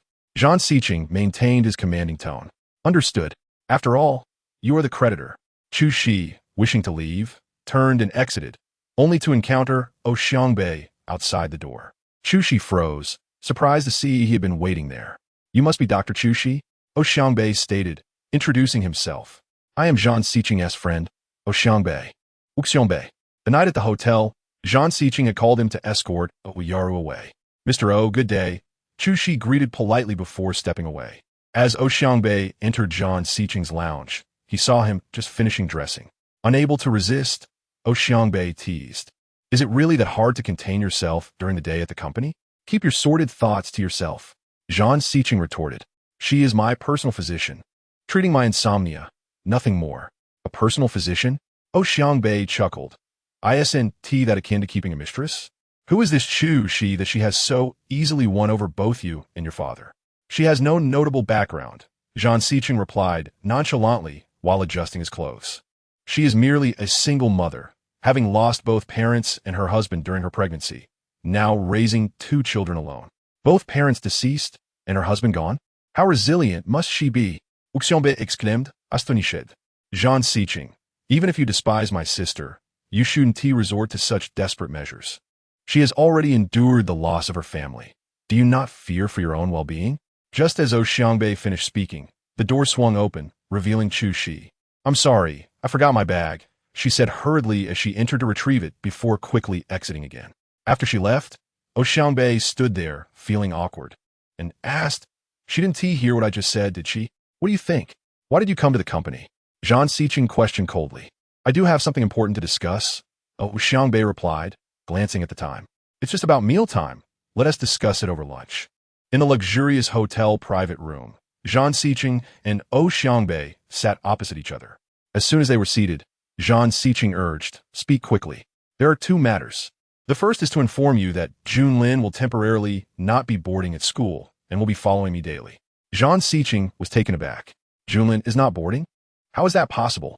Even if he weren't boarding, he should have someone to pick him up. It's true. If you don't believe me, I can have Junlin call you tonight to confirm. Though incredulous, Zhang Xiqing trusted Xiangbei, who was Junlin's psychologist and uncle. What is the second matter? The second matter pertains to business, Xiangbei began. I've heard rumors that you plan to construct a massive entertainment complex in Nanjing. You are well informed. So it's true? Xiangbei was surprised, having only heard whispers before. Indeed, Zhang Xiqing affirmed. What of it? Do you have reservations, young Master O? Your family runs an entertainment agency. I'm opening an entertainment complex, which shouldn't conflict with your family's interests. Whether it conflicts or not is of no concern to me, Xiangbei replied dismissively. I'm here to discuss your well-being. First, considering your health. With the success of Huaqing International's existing enterprises, venturing into a new field could be quite taxing. More importantly, I'm concerned about you becoming too prominent. Having another competitor is trivial, but it's those people I'm worried about. Those people? Zhang Xiqing understood perfectly. They were indeed a terrifying presence. Chapter 41. I'm waiting for you to marry him yet. You have given this considerable thought, Zhang Xiqing remarked as he sipped his coffee slowly. You've nearly lost your life once. As someone who's grown up with you, how could I not be concerned? Xiangbei said, his brow furrowed. Your severe injury and retirement were caused by that organization. You harbor a grudge, and they equally resent you. After that confrontation, their leader has been missing. It's a ticking time bomb. I am aware. Then why act so recklessly? You've transitioned from military life to business. Yet you seem eager to make your presence known, as if you want those individuals to realize you are still alive. Zhang Xiqing smiled faintly at Xiangbei's criticism. He felt touched by Xiangbei's concern. Rest assured, those capable of taking my life have yet to be born. Zhang Xiqing took another sip of coffee, his gaze sharpening. I actually look forward to their appearance. As a soldier, not completing my mission is a profound regret. The disappearance of the organization's leader had long been a burden on Zhang Siqing's mind. If he could resolve that matter in his lifetime, it would bring him immense joy. Fine, perhaps my perspective is too narrow to reach the heights of General Zhang. Xiangbei conceded, exhaling. It's also possible that I'm worrying unnecessarily. After all, it's been nearly 10 years since they last appeared. They may well have perished by now. Let us set that aside and return to you and Chu Shi. Do you truly have feelings for her? No comment. I'm merely a doctor, having grown up alongside you, and yet you chose her over me as your personal physician. The implication is clear. It leaves me feeling quite frustrated for my sister. She is a woman of remarkable resilience, now burdened with 2 children. In what way is her situation less favorable than yours? She surpasses your sister in beauty. What? Is that the reason? Yangbei truly finds it both amusing and absurd. My sister has devoted herself wholeheartedly to you, never having married, and comes from a good family. She is indeed more beautiful than your sister. My sister is a celebrated star, while she is merely a small-town doctor. She is undeniably more attractive than your sister. Yangbei couldn't help but voice his disdain, believing that someone as worldly and experienced as the esteemed President Zhang would have higher standards. Yet it seems he is quite superficial. Zhang Siqing couldn't suppress a laugh. Indeed, she was stunning, and without a doubt. She was the most beautiful woman he had ever encountered. But it was not solely her beauty. She possessed other subtle charms as well. After Zhang Siqing departed, the night had fallen. She first went to the phone repair shop to fix her screen. While waiting, she decided to visit a portrait artist. As before, she described the appearance of Lady Xia while the artist sketched. However, upon completion, Shi frowned, stating, "This does not resemble her." The artist replied, "I drew it based on your description." No matter how Shi looked at it, it bore no resemblance. She regretted not having taken a photo for reference. "Thank you, but I won't take it," she said, paying but leaving the portrait behind. After she left, the artist made a careful phone call. "President Ouyang, everything has been done as per your request." Following the call, Ouyang Yinqing revealed a smirk, glancing at a photograph where Shi was nestled against Zhang Siqing's chest. Their pose distinctly intimate. Anger surged within him as he ignited the photograph and casually discarded it into the trash. Shi sought out several other artists, yet the results were consistently disappointing. The previous artist had been located far from her current place. Once her phone was repaired, she returned home, finding that Wu Ma and the children were already asleep. Unable to find rest herself, she lay in bed, scrolling through her phone, landing upon news that read, Huachen International is about to make a significant move. It is rumored that Zhang Siqing is investing heavily in creating the nation's premier entertainment complex. Destined to become a new landmark. An entertainment complex? This man is truly relentless. Just then, the door to her room was gently pushed open. Shi looked up and quickly sat up, asking, "Dabai, why are you still awake at this hour?" "I've already slept. I just went to the bathroom." Junlin walked over to her bedside, inquiring, "Sister Shi, I heard from Xiaobai that you went on a date with Zhang Siqing tonight. Is that true?" "Xiaobai said that?" "That little rascal." "It's not like that," Shi explained. "I am currently his personal doctor, treating his insomnia. It's not what you think." Initially, Junlin was pleased at the thought of their date, but upon seeing his disappointment, Shi couldn't help but smile wryly, teasing, "You little brat. Do you wish for me to marry?" "I don't want you to marry. I just think you should marry Zhang Siqing." Junlin quickly clarified, fearing exposure. "I just believe that having a husband who is a former soldier and a big president would surely provide a sense of security." It was indeed puzzling how Zhang Siqing had enchanted these 2 little ones, who were unwaveringly devoted to him. "Leave adult matters to the grown-ups," Shi said, lifting Junlin as she walked him outside. A marriage without love is a sorrowful affair. When feelings reach a certain depth, marriage will naturally follow. By now, Shi had returned him to his room, tucked him into bed, and, as she turned to leave, Junlin hurriedly asked, "Is there any hope for you two?" "Even a glimmer would suffice." "Hope? To be honest, there is none. They are not from the same world." But in the seconds of her hesitation, Junlin boldly declared, "Your silence means there is hope. I shall eagerly await the news of you two marrying." "Good night, Sister Shi." This little imp left her no chance to respond. For the ensuing month, Shi diligently visited him for acupuncture every Wednesday and Saturday, never arriving late. After a month of treatment, she confidently asked, "How are things? Has the insomnia improved significantly?" Indeed, it has. This was the truth. Zhang Xichen's ability to fall asleep had markedly improved. Naturally, Chu Shi replied with a hint of pride. I meticulously devised the insomnia treatment plan after extensive research. Of course it works. Was that plan specifically for that Jiying? Zhang Xichen queried, and the air grew tense. As Chu Shi's expression shifted, this man truly had a knack for touching on sensitive topics. What's wrong with that? Time is said to heal all wounds. Even if his departure caused you pain, so many years have passed. Can we not speak of it? Chu Si Vito. Fine, we can talk about it. I researched specifically for him. Is that acceptable? She admitted. At that time, Xiao Jingyan was under immense work pressure, barely sleeping a few hours a week. I genuinely worried for his health, hence why I consulted many teachers and engaged in various studies. Did you love him? Zhang Xichen continued his probing. Love? That is a complex question. It is love, yet also pain. Why so curious about others' romantic histories? Chu Shi leaned against the table, observing him as he dressed. What about you? How many have you dated? How many have you loved? Why don't you share first? None. Zhang Xichen answered with conviction. None? Hearing that made Chu Shi laugh. He was lying without any hesitation. How could he have never dated? A man nearing 30 without any romantic involvement? Ridiculous. Especially someone of his standing. Surely he had a plethora of women surrounding him. I said none. Believe what you will. Zhang Xichen asserted. Calling me hypocritical? You are the true hypocrite. Chu Shi muttered under her breath. Where did your son come from if you've never been in love? Just as she finished her retort, Lin Wei knocked and entered, reporting to Zhang Xichen, President Zhang. The bidding notice for the entertainment complex has been sent out. Over 10 companies have already submitted bids by today. This entertainment complex was indeed a significant project. The open bidding attracted considerable attention from major construction firms.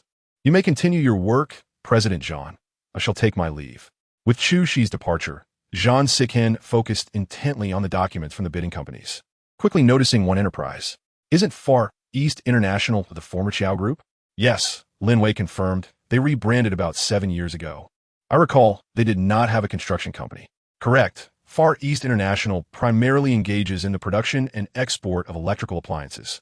The construction industry is a new venture for them, likely aiming for diversification. The newly developed industry dares to participate in the bidding, utterly overestimating its capabilities. Indeed, Lin Wei could only echo this sentiment. Subsequently, Zhang Xichen handed the document back to Lin Wei, instructing him to present it after the bidding deadline. Understood, Mr. Zhang. Zhang Xichen glanced at the time. A thought struck him, and he swiftly grabbed the car keys and exited. Since Junlin was no longer residing at school, as a father, he could not allow him to stay at Xiangbei's place. Upon seeing Zhang Xichen arrive, Xiangbei felt a twinge of reluctance and remarked, I was enjoying my time with Junlin. Must you take him away? Xiangbei, who had always relished a lively atmosphere, found himself alone, and Junlin provided him with much-needed company. If you like children, find a woman to bear one for you. Don't covet my son. Zhang Xichen responded, then proceeded to gently lift Dabai, saying, Junlin, since you're not staying at school anymore, let's return home with Daddy. In all honesty, Dabai also cherished Zhang Xichen, but, Daddy, aren't you in a relationship now? If I return, won't I be an unwelcome third wheel? Little rascal, who told you I was dating? Zhang Xichen inquired, looking at Dabai. Are you not in a relationship with Chu Shi? Dabai retorted, a hint of anger in his voice. I heard from my uncle that Chu Shi is now your private physician. If you're in close contact with her and not dating, what are you up to? Trying to be a scoundrel? Upon hearing Dabai's words, both Zhang Xichen and Xiangbei were taken aback. Junlin, I find it puzzling. I understand you don't like Yaru as your mother, but you've only met Chu Shi once or twice. Why are you so fond of her? Do you not realize she has a particularly strong fate? Aren't you afraid of being cursed?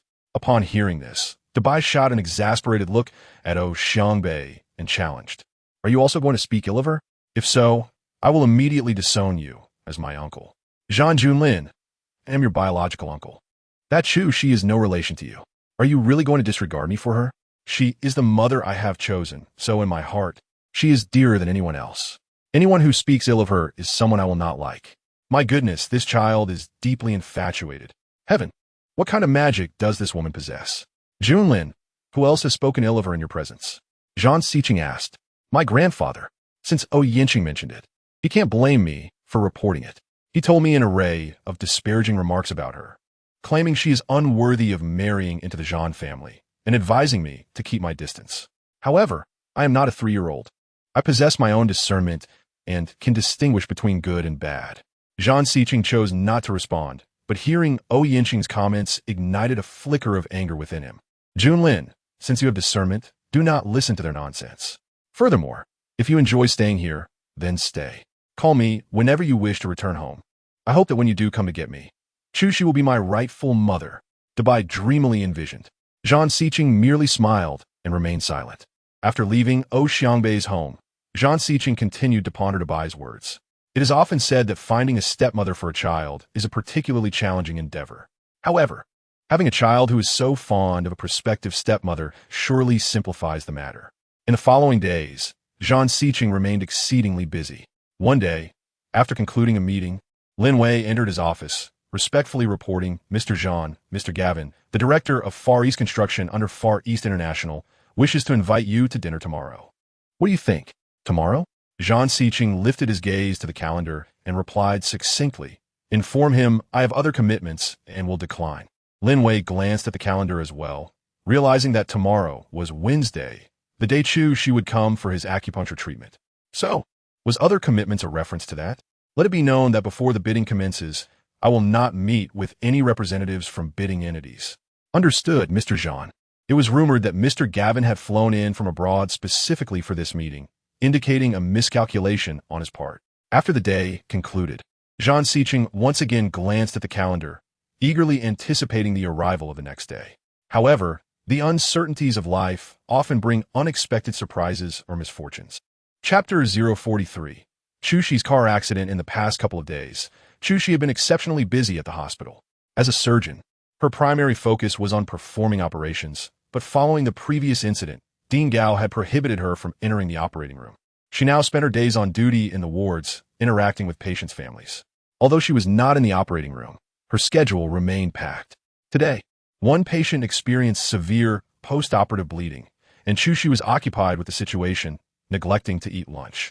By nearly 3 in the afternoon, she finally had a chance to take a bite, but as the emergency room was overwhelmed, she rushed there to assist. Numerous injured individuals had arrived, reportedly from a street fight, many with severe head injuries. Chushi could only shake her head in disbelief. How immature could one be to engage in such brawls in public? Once she became engrossed in her work, there was no end in sight to her shift. Where her phone rang, she was still stitching a wound. After finishing, she finally retrieved her phone, finding that it was a call from Zhang Xiqing. She returned the call, but as soon as it connected, she heard Zhang Xiqing's stern voice. You forgetful woman, do you not recall what I told you last time? It is nearly 6 o'clock. Having wrapped up her work early, Zhang Xiqing had been waiting in the lounge, and an hour had passed without Chushi's arrival. Mr. Zhang, the hospital is incredibly busy right now. I will not listen to your excuses. Get here immediately. But, ugh, what a bothersome man. So selfish, only considering his own needs and never thinking of others. Once she had completed a final dressing for a lightly injured patient, she quickly changed and rushed out of the hospital. Upon exiting, she hailed a taxi, realizing how hungry she was. After a day of intense work, she and T even had a sip of water. The distance from Foreign Hospital to Huachan International wasn't too far, but without traffic, it would take about 20 minutes. However, the traffic was heavy at this hour. Just 2 traffic lights away, she found herself stuck in a gridlock that barely moved. Let me off here, she instructed the driver. Stuck in such traffic, it would be faster for her to walk, but even then, it would take at least 15 minutes. And her hunger was becoming unbearable. Furthermore, that man was unlikely to let her eat before her acupuncture session. Chushi turned down another street and entered a convenience store, grabbing a slice of bread. As she munched on it, she hurried forward. This street was clear of traffic, but it seemed she had taken a longer route. She quickened her pace, but her phone rang again. What a relentless pest. Chushi, have you taken my words lightly? It is nearly 7 o'clock, and you are almost an hour late. Zhang Xiqing had waited another hour, and his frustration was mounting. You can't expect me to fly over, Zhang Xiqing. Stop calling. I'm almost there. Upon hanging up, Chushi felt utterly annoyed at his incessant nagging. Hearing the call disconnect, Zhang Xiqing seethed in anger, cursing, Chushi, you've gotten bold enough to hang up on me. Now, rushing was futile. Chushi could only run. As she approached an intersection, the countdown for the green light was nearing its end, and she hurriedly tried to cross. Suddenly, a car sped through the intersection, barreling toward her, followed by the terrified screams of bystanders. Half an hour later, Zhang Xiqing still had not heard from Chu Shi. Just as he was about to call her, her phone rang. He picked up immediately, his anger palpable. "You reckless woman, do you not realize? May I ask if you're a family member of Chu Shi?" Upon hearing the inquiry from a stranger, Zhang Xiqing was taken aback, an ominous premonition immediately enveloping his heart. He hastily responded, "It's me, who are you? I'm a doctor from Nanjing Central Hospital. Chu Shi has been in an accident. Please come to the hospital at once." The words car accident reverberated in Zhang Xiqing's mind like an echo, causing his legs to weaken. After hanging up, he seized the car keys and rushed out. He arrived at Nanjing Central Hospital at breakneck speed, only to find that Chu Shi had already been wheeled into the emergency room. "What is your relation to the patient?" the doctor inquired. "I am her husband," Zhang Xiqing blurted out. "All right, please sign the rescue notification." He hurriedly affixed his signature, then anxiously asked the doctor, "How is Chu Shi? Are her injuries severe?" "She is still undergoing rescue. We can only provide updates after the operation. Please be patient." At these words, Zhang Xiqing felt his heart leap to his throat. The doctor then handed him Chu Shi's belongings recovered from the accident scene, her bag, and her phone. The phone screen was shattered, clearly having been recently repaired, which caused an excruciating pang in Zhang Xiqing's heart. Inside her bag, apart from a wallet, were handwritten treatment plans for her patients, devoid of the cosmetics that one might expect from a young woman. Her meticulous notes mirrored the care she had shown in writing him health regimens, stirring a profound sense of emotion within him. Lost in thought, Chu Shi's phone rang again, displaying a call from Xiaobai. Zhang Xiqing felt an overwhelming dread and lacked the courage to answer. He stood there, frozen, until the ringing ceased, only for Xiaobai to call again moments later. Reluctantly, he picked up. "Hello, Xiaobai." At that moment, Zhang Xiqing was consumed by guilt, his heart heavy with a complex mixture of emotions. "Uncle Zhang, it's you again. Are you two on another date?" Xiaobai joyfully exclaimed. "Yes," Zhang Xiqing replied, feigning nonchalance. If Xiaobai were to learn that her mother was in the emergency room, it would surely terrify her. "It seems that my sister she is falling in love. You two are nearly 30. Just date already or get a marriage certificate." The thought struck Zhang Xiqing like a bolt of lightning. If Chu Shi were to recover, he would certainly marry her. Yet, as anxiety gripped him, he could not voice his thoughts, fearing the worst for her. "All right, if you're on a date, I won't disturb you. Enjoy yourselves." Xiaobai. As Xiaobai began to hang up, Zhang Xiqing hurriedly interjected, Recently your mother and I have been quite busy. She might not be home for a while." "Huh? Are you two eloping or something?" "No, we're going on a trip. I want to take her away for a while. We might be gone for 10 days or so." Zhang Xiqing hoped this explanation would suffice, though he was uncertain. "Oh, a trip? That's fine then. Tell sister she not to rush back. Goodbye, and I will behave." "Uncle Zhang, please take care of my sister Shi. After all, she's a girl." "Of course," he replied, feeling a wave of sorrow wash over him. "Xiaobai, I will take good care of her." After ending the call, Zhang Xiqing's guilt deepened. Xiaobai sounded so cheerful about their trip, while the reality was far more grim. Chapter 044. Her condition is critical. Each passing moment felt like an eternity to Zhang Xiqing, who anxiously watched the words surgery in progress. His hands clenched tightly around his clothes. "Chu Shi, please don't let anything happen to you. Don't." He silently prayed. The rescue operation lasted nearly 6 hours, and when Chu Shi was finally wheeled out of the operating room, it was already late at night. "Doctor, how is she?" Zhang Xiqing's voice trembled as he asked. "She is no longer in immediate danger, but she has sustained multiple contusions and a cranial injury. We will need to conduct tests once she regains consciousness to determine if there will be any memory loss or cognitive impairments." Cranial injury?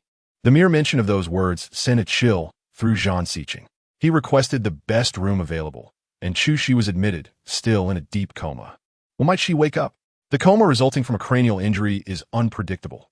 It could be 1 or 2 days, or even longer, the doctor explained. "Please take good care of her, and call us if anything changes." After the doctor departed, Zhang Xiqing sat by the bedside, gazing at her pale face, devoid of any color. He gently lifted her clothing to reveal her severe injuries, all meticulously bandaged, the sight of her bruises evoking a visceral pain within him. After examining her, he carefully covered her with a blanket, his heart aching as if pulled by an unseen force.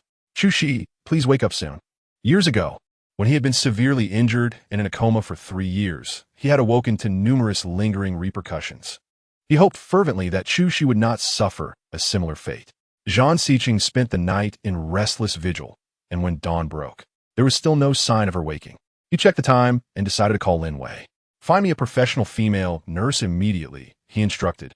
"Right away." Soon, Lin Wei brought in a qualified nurse. Zhang Xiqing instructed her, "I need to step out for a moment.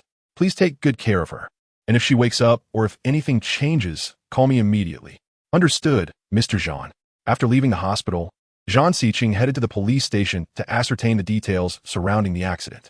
"Mr. Zhang, here is the surveillance footage from the incident. Please take a look." The video was relatively clear, showing Chu Shi hurriedly walking while munching on a piece of bread.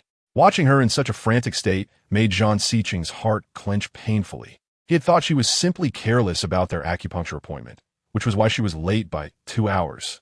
He had never considered that she had rushed over after finishing at the hospital without having eaten. In the footage, she received a phone call, his call urging her to hurry.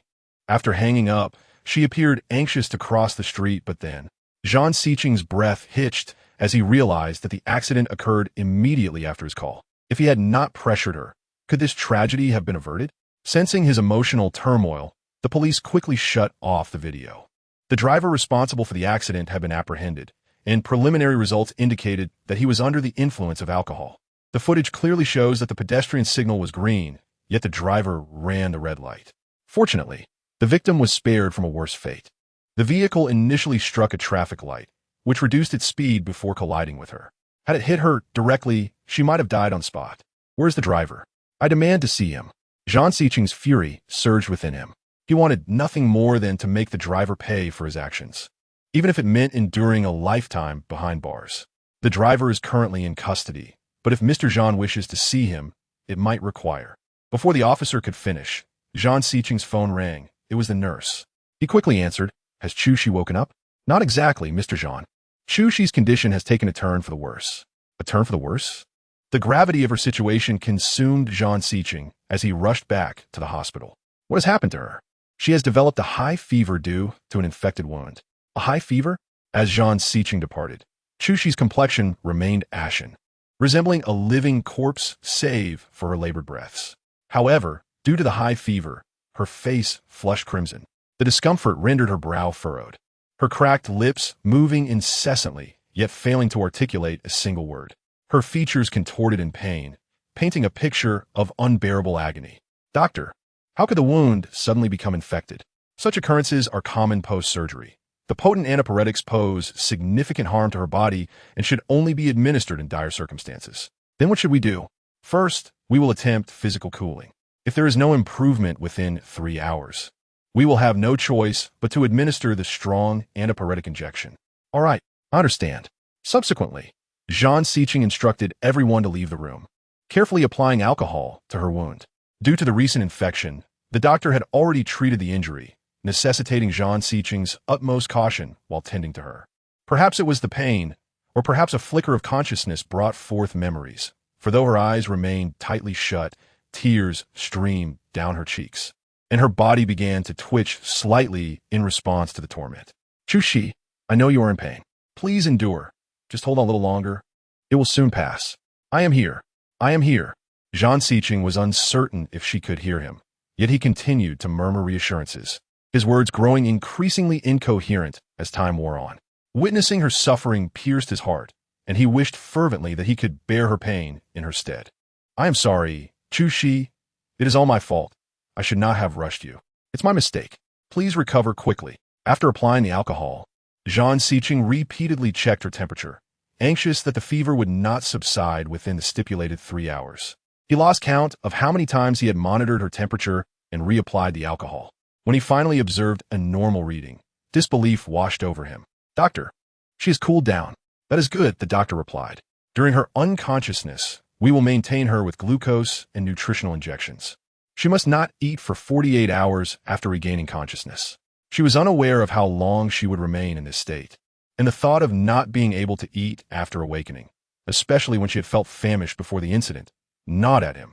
How foolish he felt for urging her so insistently. If he had truly been anxious, he should have arranged transportation for her. Guilt consumed Zhang Siqing, and just then, his phone rang. Chapter 045, His Ruthless Tactics. The call was from Dean Gao, who had heard about Chu Shi's accident and felt compelled to offer his condolences. Zhang Siqing, in no mood to engage in conversation, nonetheless picked up as he had questions for the dean. Was Chu Shi particularly busy at the hospital yesterday? Without allowing Dean Gao a moment to respond, Zhang Siqing's voice turned sharp. Hearing the inquiry, Dean Gao's heart raced, and he hurriedly explained, "Since that medical mishap, I have not allowed Chu Shi into the operating room again. Yesterday, I only just learned that a group of people had come to fight, overwhelming the emergency room. Chu Shi volunteered to assist, so it was quite hectic, and she did not leave the hospital until late. Thus, she had been preoccupied until quite late, only to be hastened to Huaqing International by him." Sensing Zhang Siqing's silence, Dean Gao held his breath, cautiously adding, "Young Master Zhang, I have arranged the finest ward and expert team for Chu Shi. If you agree to transfer her, the hospital will allocate the best medical resources for her care." Zhang Siqing glanced at the unconscious Chu Shi. In her current state, he did not wish to subject her to the upheaval of a transfer, and she likely would not want her former colleagues to see her in such a condition. "No need," he replied curtly before ending the call. After his conversation with Dean Gao, the weight of guilt pressed heavier upon Zhang Siqing. Chu Shi was right. He was selfish and utterly oblivious to the needs of others. With her still unconscious, Zhang Siqing found his thoughts singularly consumed. He had intended to confront the driver responsible, but was now unable to focus. Just then his phone buzzed again, and the voice on the other end spoke cautiously. Rest assured, it was merely an unfortunate accident. He remained silent, a sardonic smile curling at the corners of his mouth. "It's time for dinner. Who are you on the phone with?" Madame O called from the sofa. "Qin Mu Yan," putting down his phone as he headed to the dining room. "Is tonight's dinner so perfunctory?" he remarked, surveying the table laden with only 2 dishes of vegetables and 2 bowls of plain congee. "It's just the 2 of us. As we age, we ought to consume lighter fare. You should also reduce your intake of rich foods," Madame O said with a hint of emotion. "What has upset you today? Why the sudden ire?" At this, Madame O set down her chopsticks in frustration, exclaiming, "Once a family of 4. Now just the 2 of us, cold and lonely. You can accept that Yaru has joined the production, but why is Xiangbei, who rarely returns from abroad, being treated with such disdain? Am I the one preventing him from coming home? He simply has no desire to return," O Yinqing retorted angrily. "If he wishes to stay away, let him. He can remain outside indefinitely. What father and son cannot communicate properly? Don't you bear any responsibility for this rift? Why not lower your pride and have a proper conversation with him? He is the one being rebellious and disobedient. What responsibility do I bear? Then why is he rebellious? Is it not due to your overwhelming control? Yaru enjoys the entertainment industry. She can accept your plans, but Xiangbei has his aspirations. He loves medicine and despises the profession you have chosen for him, as well as the girls you have arranged for him. What fault is that of his? I have toiled for his future in marriage, and he shows no appreciation. What has he done? He has brought home a woman of dubious character. Is that not a deliberate provocation? And what of you? Why not discuss the unscrupulous methods you've employed to separate them? If you were not disheartened, who would leave home and not return for years?" As Madame O grew increasingly agitated, she continued, "And what about Yaru? You arranged her betrothal to the Zhang family before she was even born, and they agreed. Look at the mess we are in now. Are you holding me accountable for past decisions? Fine, say whatever you wish. It's better than bottling it up and blaming me later," O Yinqing declared, casting aside his chopsticks and opting not to eat. "This is not a vendetta. I merely wish to address the facts. From a young age, you told Yaru that when she grew up, she could marry Siqing, instilling that notion deeply within her. In the end, who suffered?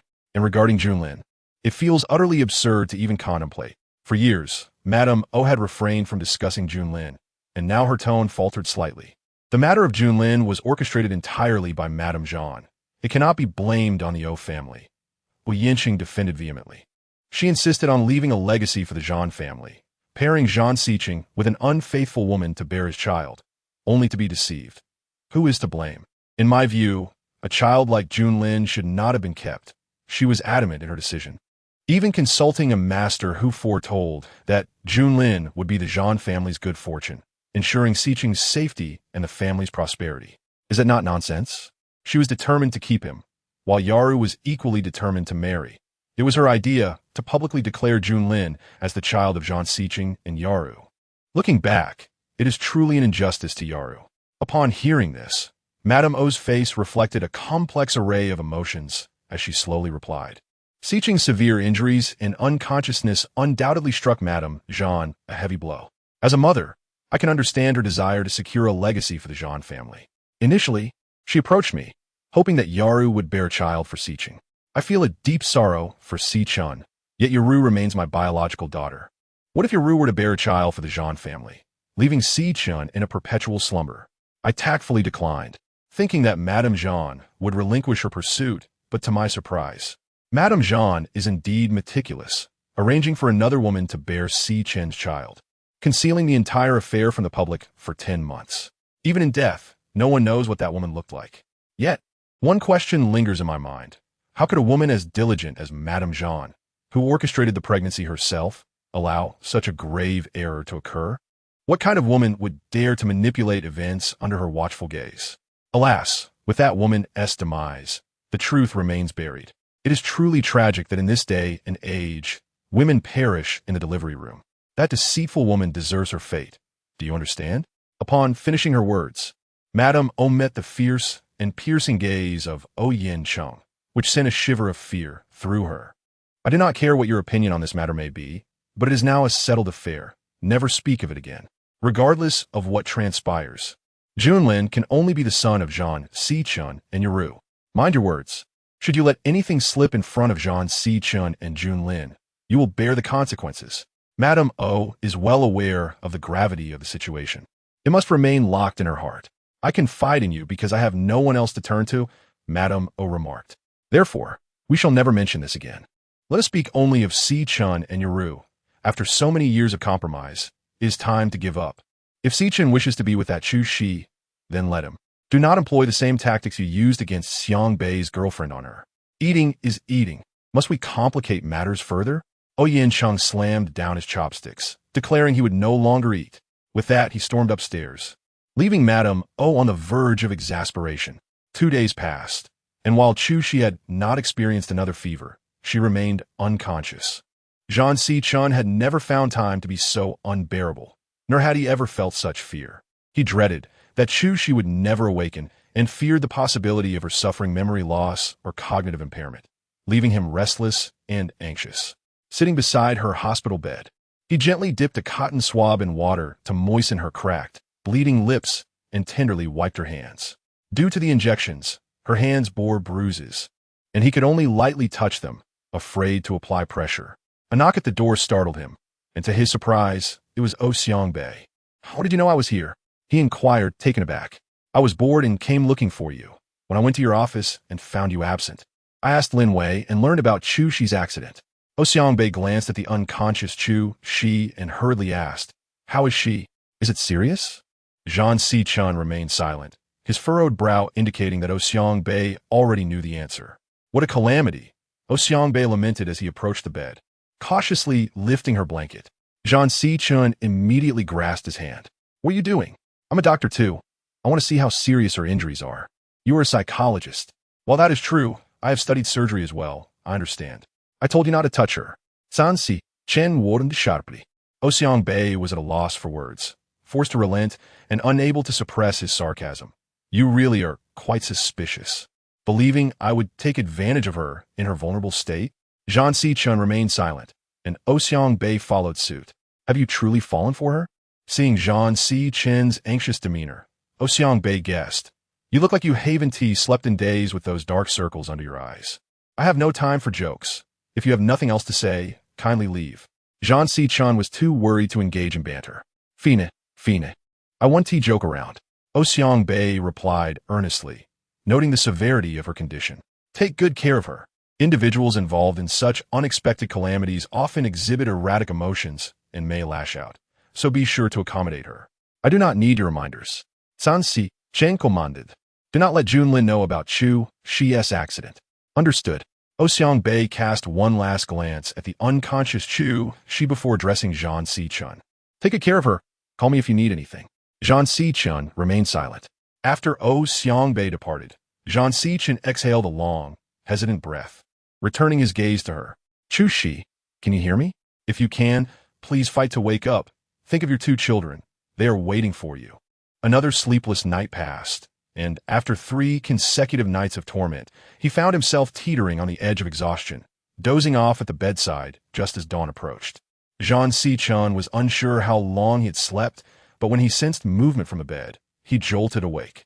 Looking at Chu Shi, she appeared to be in considerable distress, her body convulsing as it had during her previous fever, her features contorted in agony. Finally, her tightly shut eyes fluttered open, but her expression was one of intense discomfort. Zhang Sichun anxiously asked, "What is wrong?" No sooner had he spoken than she felt nauseous, instinctively attempting to rise to vomit on the floor. However, the slightest movement caused her excruciating pain. "You are injured all over. Do not move." Seeing her about to be sick, Zhang Sichun instinctively reached out to catch her, but after going so long without food, she had nothing to expel, only dry heaves and a pained expression. He quickly summoned a doctor, who arrived to examine her. Chu Shi struggled to utter 3 words, "My head hurts." This time, her awakening came with a splitting headache that robbed her of any remaining sleep. It felt as though her head might explode, and her entire body ached, as if countless insects were gnawing at her wounds. The agony was unbearable. Living felt worse than dying. "Doctor, what is the cause of her headache? Is it related to her cranial injuries?" "Yes," the doctor replied. "We will administer a painkiller immediately, but it will take some time for the medication to take effect. She must endure it for now." After administering the painkiller, the doctor cautioned Zhang Sichun, "Keep her still. Do not allow her to move around or touch her wounds to prevent further infection." "Understood," Zhang Sichun replied promptly. From a moment of the accident, Chu Shi's mind had plunged into a deep slumber. She was unaware when her subconscious began to awaken. Fragments of painful memories flickered through her mind like a film, but they were all filled with anguish. She felt immense pain in her body and even greater hurt in her heart, yet she could not open her eyes, scream, or move. A voice within seemed to whisper persistently, "Mom and Dad, I'm coming to find you." Now, she had opened her eyes, but her consciousness remained clouded, unable to discern whether she was dreaming or in a reality filled with pain. "Chu Shi, do not move. Bear with it. The injection will take effect soon." Zhang Sichun restrained her hands gently, though her hands were already dotted with needle marks. He was cautious not to apply too much pressure, leaning down to embrace her lightly, speaking softly to soothe her. After a considerable time, Zhang Sichun felt drenched in sweat from anxiety as Chu Shi's struggles began to cease, yet she was still sweating profusely, breathing heavily. "How are you? Are you feeling any better?" Zhang Sichun asked with concern. Chu Shi, now too weak to speak, gazed at Zhang Sichun with hollow eyes, and seeing that emptiness filled him with fear once more. Had she lost her memory? Was her intellect impaired? "Chu Shi, do not frighten me. Please tell me who I am. What is my name?" Chu Shi gazed blankly at Zhang Sichun, and after a considerable pause, she murmured his name, Zhang Sichun. Upon hearing his name, Zhang Sichun finally exhaled in relief. She still remembered him. "Chu Shi, you are injured and your health is fragile. Please refrain from speaking for now and rest. If you feel any discomfort, let me know." After receiving a painkiller, the agony gradually subsided, and her consciousness transitioned from a haze to clarity. She had been in a car accident en route to Huachin International, but she was oblivious to who had brought her to the hospital or what had transpired afterward. As for why Zhang Sichun was present, she had no inkling. In the ensuing hours, Chu Shi fell silent, feeling as if even breathing had become a laborious task. No, breathing itself was painful. "Chu Shi," the doctor informed her, "you have not lost your memory, your hearing and intellect remain intact, and the degree of your cranial injury is not severe. With proper care, you will not suffer any long-term effects." Yet, Chu Shi remained unresponsive. It is said that those who survive great calamities are destined for good fortune after this disaster. She should have smooth sailing ahead. Zhang Sichun, at a loss for words of comfort, could only utter whatever came to mind. Upon hearing this, Chu Shi couldn't help but let out a self-deprecating smile inwardly. Good fortune after surviving disaster? She had nearly perished in the delivery room years ago, and it had taken years to heal the aftermath. How long would it take this time? When one is ill, melancholy often ensues, and at this moment, Chu Shi was engulfed in sorrow. But just as despair threatened to overwhelm her, she suddenly recalled something and urgently asked, Where's my child? Her voice was weak and hoarse. Do not worry. I told Xiao Bai that I took you on a trip, and you won't be back for 10 days or so. Hearing this, Chu Shi felt relieved. If Da Bai and Xiao Bai were informed, they would undoubtedly be anxious. Just focus on your recovery. Do not think about anything else. Chu Shi nodded. For the sake of Da Bai and Xiao Bai, she must persevere. As for her phone, Chu Shi lacked the strength to call Da Bai and Xiao Bai, but could send them a message. Your phone is dead. Use mine. Who do you need to contact? I can help you. Sending a message to her children via his phone? No need. It's better if they remain unaware. Thank you. Zhang Siqing felt a surge of guilt upon hearing her words. As Xiangbei had said, those who face sudden misfortunes often experience overwhelming emotions and irritability. He wished that Chu Shi would berate him as before, blaming him for hastening the accident, yet she made no mention of it. At that moment, Zhang Siqing glanced at his phone and noticed a news alert. The headlines reported that a negligent female doctor at Furuan Hospital had been involved in a car accident and remained in a coma. This news startled Zhang Siqing. Since Chu Shi's accident, he had been by her side at the hospital. How could the media possibly know? He quickly turned his attention back to Chu Shi, who had closed her eyes again, and he withdrew his gaze to read the article. The comments beneath the news were truly appalling. What a relief. She had no regard for life before. Now, it's her turn. May she never awaken. She deserves to die. Comments like these were plentiful. In truth, during the previous medical incident, Chu Shi had faced a barrage of online vitriol. The reality was that Chu Shi had earnestly sought to save lives. Yet she had been portrayed as a money-hungry individual who disregarded families' objections and forced surgery on patients, resulting in death. Zhang Siqing had previously dismissed the online harassment as the ramblings of ignorant netizens. However, witnessing Chu Shi's pain and the curses hurled at her by strangers filled him with both anguish and wrath. He dialed Lin Wei's number, but reconsidered and called Xiangbei instead. As soon as the call connected, Zhang Siqing immediately demanded, "Did you tell anyone about Chu Shi's accident?" "Of course not," Xiangbei replied, bewildered. "Who knows? It's trending." "What? It's trending?" Xiangbei was taken aback. Chu Shi is just a doctor, not a celebrity. Why would her accident trend? He couldn't comprehend it. Zhang Siqing insisted, "I don't care what you do.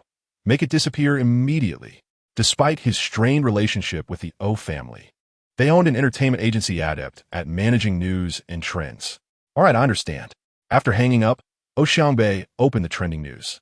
He understood why Zhang Siqing was so furious upon reading the comments. These netizens must be incredibly idle. What had Chu Shi done to deserve such curses? It was already unfortunate enough that she had been in an accident. Why not wish her well instead of cursing her? Just then, Da Bai suddenly got into the car and startled Xiangbei with a question.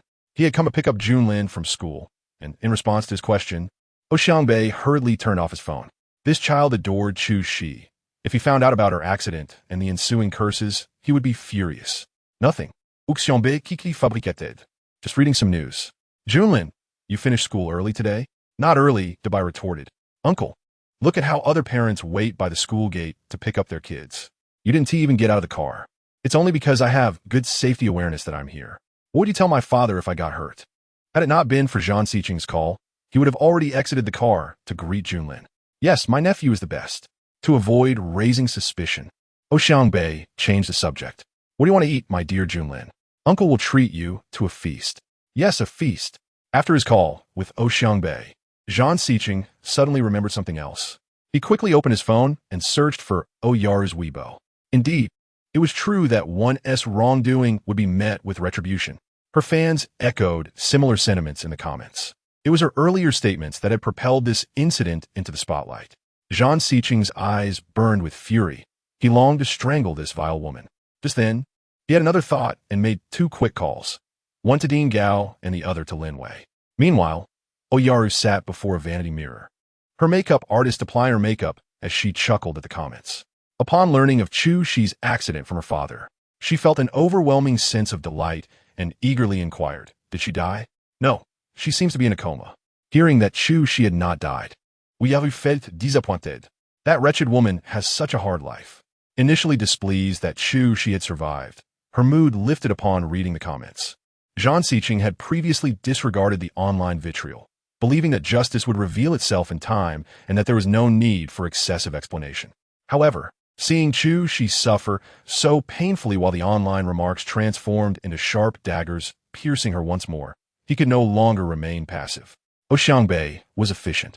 Within half a day, the trending topic regarding Chu Shi had been removed, replaced by another headline. Furun Hospital Doctor Incident Takes a Turn.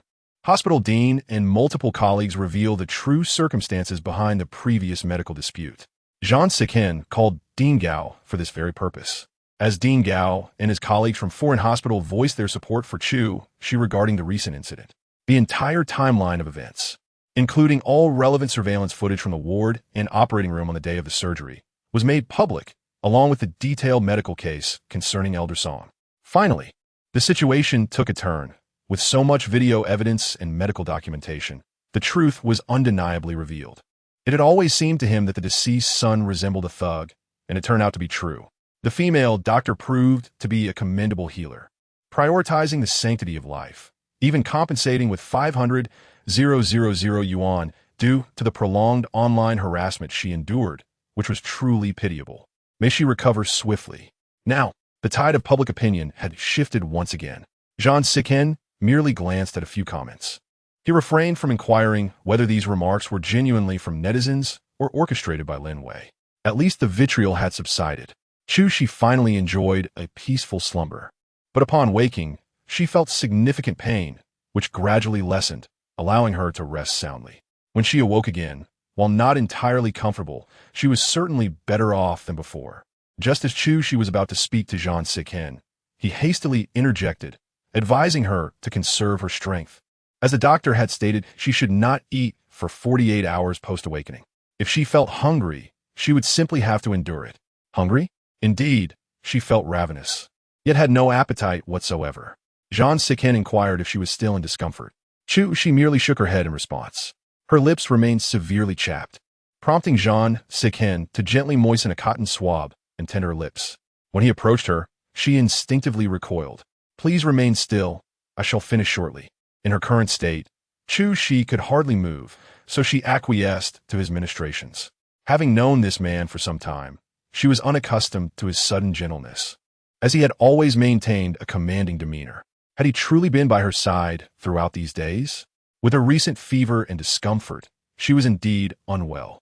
I have arranged for a female nurse to assist you with a sponge bath, Zhang Siqin suggested. Chu Shi felt utterly embarrassed at her present state, but she was too incapacitated to protest, and the sweat from her discomfort only amplified her misery. Without awaiting her response, Zhang Siqin instructed the nurse to be particularly gentle, ensuring not to cause her any pain. He informed her that he would be stepping out for a while and would return by evening. Understood, Mr. Zhang, the nurse acknowledged. After Zhang Siqin departed, the nurse carefully bathed Chu Shi, and she felt a considerable sense of relief afterward. Miss Chu, Mr. Zhang mentioned he would be busy for a while and would return by evening. If you require anything during this time, please feel free to ask, the nurse stated. Zhang Siqin had left. Anzai, Chu Si Zipli Sopti. Miss Chu, I have observed how devoted Mr. Zhang has been to you during your unconsciousness. He has never left your side, the nurse remarked. Chu Shi was genuinely surprised to learn of Zhang Siqin's unwavering presence at her bedside. Upon reaching the filming set, Zhang Siqin found Uiru engaged in a scene. Her surprise at his arrival was palpable, and she performed with even greater fervor. Once the director called cut, she rushed toward him, exclaiming, Siqin, what a delightful surprise. You could have informed me beforehand. Stop pretending to be oblivious, Zhang Siqin retorted, pulling out his phone to show her her own Weibo posts. Is this your doing? At his inquiry, Uiru felt a jolt of panic. Fearing his public ire would embarrass her, she suggested, let us discuss this in my dressing room. Once in the dressing room, Uiru feigned innocence, asking, Siqin, did you come here specifically regarding my Weibo posts? I did not hold you accountable for the previous medical incident where you incited online harassment. Are you resorting to the same tactics again? Is the suffering of innocent people so enjoyable to you? Zhang Siqin's eyes burned with anger, and he looked quite fearsome. So, you did this for Chu Shi? He demanded. She's my fiancée. How could I stand idly by as you repeatedly mistreat her? Fiancé? Yes. I posted both tweets. What of it? She lacks medical ethics and caused a patient's death. I merely voiced the concerns of the aggrieved populace. Is that wrong?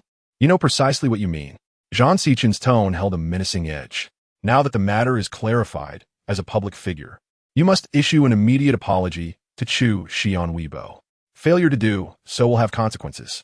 You want me to apologize to her? Uyuru scoffed, incredulous. Why should I? If you wish to remain in the entertainment industry, Zhang Sikan threatened. Though you're currently the lead in a project funded by OUE Group, I possess the means to have you replaced. Should that occur, the relationship between the Zhang and OUE families will be irrevocably damaged. Consider this carefully. Our family is invested in OUE Group as well. If we withdraw, you will find yourselves in dire straits. I am offering you this opportunity out of respect for your parents. Do not squander it. Zhang Sikan, you would truly jeopardize our families over that woman? Uyuru retorted. Our families have been friends for generations. By 7 this evening, if I do not see your apology on Weibo, not only will you hear the Zhang family withdrawing their investments, but you will also receive a lawyer's letter regarding your defamation of my fiancé. With that, Zhang Sikan turned on his heel and left. Once he departed, Uru, seething with anger, hurled the makeup product from her vanity to the ground. At that moment, the deputy director entered, announcing, Yaru, it's time for the next shoot. Enough with the filming. Uyuru exploded. Cancel everything for today. Being the daughter of an investor, her outburst left even the director hesitant to object. As afternoon approached, the doctor administered in 4 to Chu. Compared to her initial awakening, she felt somewhat better, though still confined to bed. She closed her eyes to rest until the sound of footsteps outside the ward prompted her to open them. Expecting Zhang Sichen's return, she was instead met by the unexpected arrival of Yanqing and his wife, which she found unwelcome. Uncle O, Aunt O, she greeted reluctantly, forcing herself to be polite. Please, do not move around too much. Just lie still, Mrs. O said, placing a fruit basket on the table before approaching the bedside. I just heard about the accident. How did it happen? Are you seriously injured? Fortunately, it's not severe, Chu replied slowly. With some rest, I should recover. Thank goodness. It truly frightened us, Mrs. O said. If you need anything during your hospital stay, please don't hesitate to ask. Thank you, Aunt. Just as Chu finished her sentence, Mrs. O's phone rang. It was Bai. Concerned that Yanqing might become upset if he saw, she quickly announced, I have a call. I'll step outside. With that, Mrs. O hurried out of the ward, leaving Chu alone with Yanqing, and the atmosphere shifted dramatically. Where is Sikan? Yanqing inquired, glancing around. He should not be away while you're in the hospital. He had to step out for a while. Knowing that Yanqing was upset with her about the previous incident, Chu understood that his visit was not entirely out of goodwill. Thank you, Uncle, for thinking of me and coming to the hospital despite your busy schedule. Chu spoke with great effort, her strength waning. You're Sichen's fiancé, which make you partially my daughter-in-law. It is only proper for me to visit you, Yanqing remarked, surveying her with a frown. It appears your injuries are quite severe. How did the accident occur? How could you be so careless? When Yanqing uttered that last sentence, the tone and gaze sent a chill down Chu's spine. Has Sichen been with you during your hospitalization? He inquired with a displeased smile. Sichen is a child I have watched grow up. He has always been independent and had his own ideas.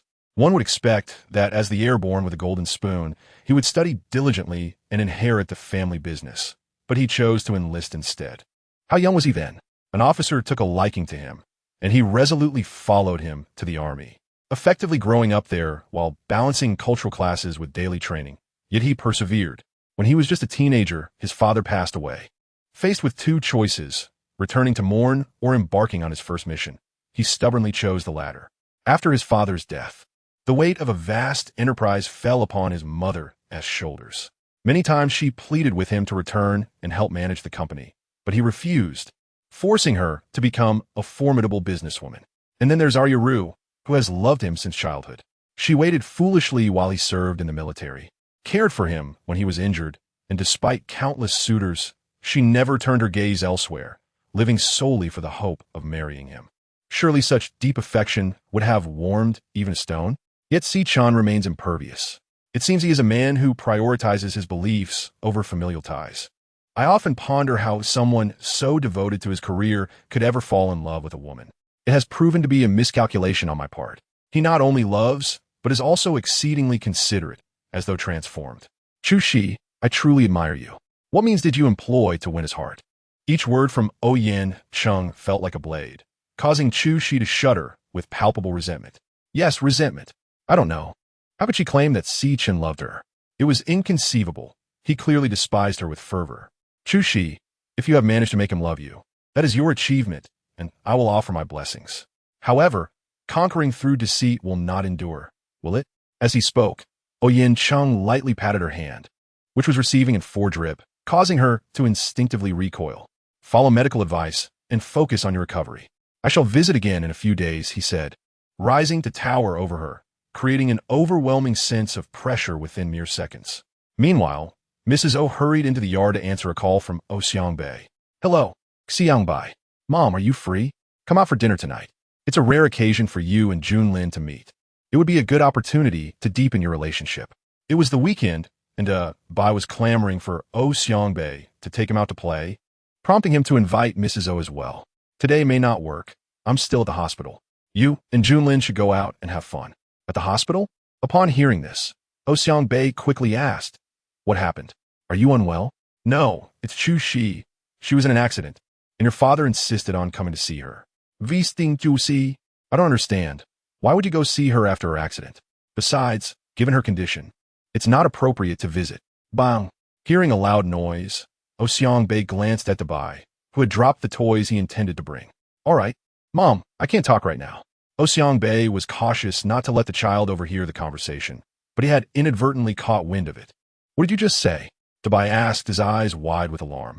Did you say, sister, she had an accident? When did I say that? O Uxiang by fignant ignorance. You must have misheard, I said. I definitely did not mishear. You said she had an accident. The Bai's eyes brimmed with tears as he urgently inquired. Which hospital? Take me there, hurry. Realizing that the truth could not be concealed any longer, O Xiangbei had no choice but to take him to the hospital. Meanwhile, before nightfall, Zhang Sichun had already returned to the hospital. Upon entering the ward and noticing the fruit basket and flowers, he asked the nurse, who has visited. Oh, it seems it was the O family. I heard Miss Chu calling out to Uncle O and Aunt O. O Yin Chung and his wife. Zhang Sichun gestured for the nurse to leave. After she exited, he asked, Has O Yin Chung and his wife been here? Chu Si not dead? The recollection of O Yin Cheng's words and gaze sent a shiver down her spine. At that moment, O Xiangbei arrived at the hospital, hastened by De Bai's incessant urging. With heavy traffic and no available parking, he quickly parked the car. De Bai leaped out before O Xiangbei could stop him, who continued searching for a parking spot. De Bai rushed to Chu Shi's floor and approached her room, intending to push the door open, but he overheard her conversing with Zhang Si-chun. He halted at the doorway, listening intently to their exchange. Chapter 050, Do Not Love, Nor Cause Harm. I heard that you have been taking care of me in the hospital these days. Chu, she said, feeling a surge of strength, her voice sincere yet tinged with sorrow. Thank you. Without any family around, and with Wu Ma occupied with daily errands and taking care of Da Bai and Xiao Bai. If not for Zhang Si-chun, there would have been no one at her bedside. Chu Shi, you need not thank me. I owe you an apology. Zhang Si-chun replied, longing to express his remorse. I am truly sorry. This accident was entirely avoidable. It was my incessant urging that led you to rush to Hua Chun International. Da Bai, hearing this at the door, was taken aback. What? Sister Shi's accident was his fault? No. Chu Shi forced a smile. It's just my bad luck. Although the accident occurred on the way to Hua Chun International, she had adhered to traffic laws. Such misfortune was simply her fate. Zhang Si-chun wished for her to scold him harshly, yet her understanding only intensified his guilt and remorse, rendering him speechless. I'm feeling much better now. You should go attend to your duties, Chu Shi urged. As a surgeon, I know what to watch for and how to care for myself. I have already delayed you for several days. Their relationship was not one of lovers, merely that of superior and subordinate, creditor and debtor.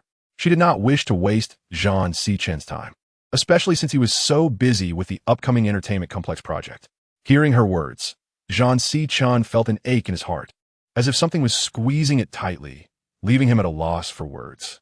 Observing his hesitation, Chu Shi couldn't help but chuckle at herself, asking, You're not thinking that I'm playing hard to get, are you? What? Zhang Si-chun was momentarily taken aback. You said it yourself. I'm hypocritical and cunning. Those words were indeed his, yet hearing them now felt like a thorn in his throat. Believe me or not, it is truly not the case, Chu Shi earnestly explained. We were never in a genuine romantic relationship. I am sincerely grateful for your company during my unconsciousness. If I continue to take up your time, I would feel guilty. Listening to Yin Chung, she has gained a new understanding of Zhang Si-chun. He is a man who prioritizes his career, burdened with countless responsibilities each day, and should not waste time in the hospital. I believe it. Zhang Si-chun responded. In this moment, he trusted Chu Shi's words, and because he did, he felt he could not leave. This accident is my fault. Besides, you saved my life before. Your treatment has alleviated my insomnia significantly. Regardless of guilt or duty to a subordinate, I shall not depart until you recover and are discharged. It was evident that this man possessed a semblance of conscience. Zhang Si-chun glanced at the time and hurriedly stated, "It has been over 48 hours. I shall procure something light for you to eat." Upon hearing Zhang Si-chun's intention to step out, Bai instinctively stepped aside. In truth, Zhang Si-chun could easily assign an assistant for the task. He merely sought a brief escape. At this moment, facing Chu Shi, he felt an unsettling pang of conscience. As Zhang Si-chun entered the elevator, Bai finally pushed the door into the hospital room. Seeing Bai, Chu Shi was taken aback. Bai. She recalled Zhang Si-chun mentioning deceiving Bai and Xiao Bai into going on a trip. How could Bai be here? Sita Si, Zhao Bai et Gulim, tears streaming down his face. Since exchanging identities with Junlin, he had not seen her. He never anticipated that their reunion would find her so frail. Lying in a hospital bed. Bai, why are you here? Sister Shi. Bai surveyed her helplessly, tears flowing as he asked, "Are you hurt? Where are you injured? Does it hurt a lot?" With those words, Chu Shi felt her defenses crumble. The child's concern and pain were unmistakable. "Not at all," Chu Shi replied, gently stroking Bai's head, maintaining a smile. "I merely had a slight brush with a car. I'll be fine in a few days." "Don't lie. If it weren't serious, why would you be unconscious for so long?" Bai's tears flowed uncontrollably, yet he valiantly wiped them away, declaring, "Sister Shi, wait for me. I will grow up quickly. When I do, I will protect you." Hearing this, Chu Shi was genuinely touched, her eyes glistening with unshed tears, yet she held them back. Feeling immensely proud. "Very well, my Bai is a brave boy. Mummy will wait for you to grow up." Bai leaned in and placed a gentle kiss on her cheek, expressing concern. "Sister Shi, you must listen and recover swiftly. I will be obedient. I will study hard at school and take good care of Grandma Wu and Xiao Bai at home. You need not worry." Chu Shi never worried about Bai or Xiao Bai. She quickly inquired, "Where is Xiao Bai?" "Then let us not tell her. This is our little secret, all right?" Bai merely nodded. "You naughty boy. You never change your habit of running around. It's late. Hurry home. You are not allowed to return to the hospital before I am discharged, understood?" Bai nodded in agreement, offering more reassurances to Chu Shi before reluctantly leaving the hospital room. After Bai exited, he did not leave immediately, but waited by the elevator for Zhang Si-chun. Approximately 5 or 6 minutes later, Zhang Si-chun returned. Yunlin. As the elevator doors opened and he spotted Bai, Zhang Si-chun was taken aback, quickly followed by irritation. He had cautioned Xiangbei countless times not to let Junlin know. Yet here they were. "Junlin, what is wrong? Have you been crying?" Seeing Bai's red-rimmed eyes, Zhang Si-chun asked anxiously. "I heard everything you said in the hospital room," Bai replied bluntly. "What you discussed in the hospital room? Why? Bai was genuinely opposite. I don't understand your adult world. If you are in love, then fine. If not, then why pretend? Why do you say my sister, she is hypocritical and scheming? Do you truly know her? If she is so terrible in your eyes, then keep your distance. The person I am trying desperately to protect should not be harmed by you."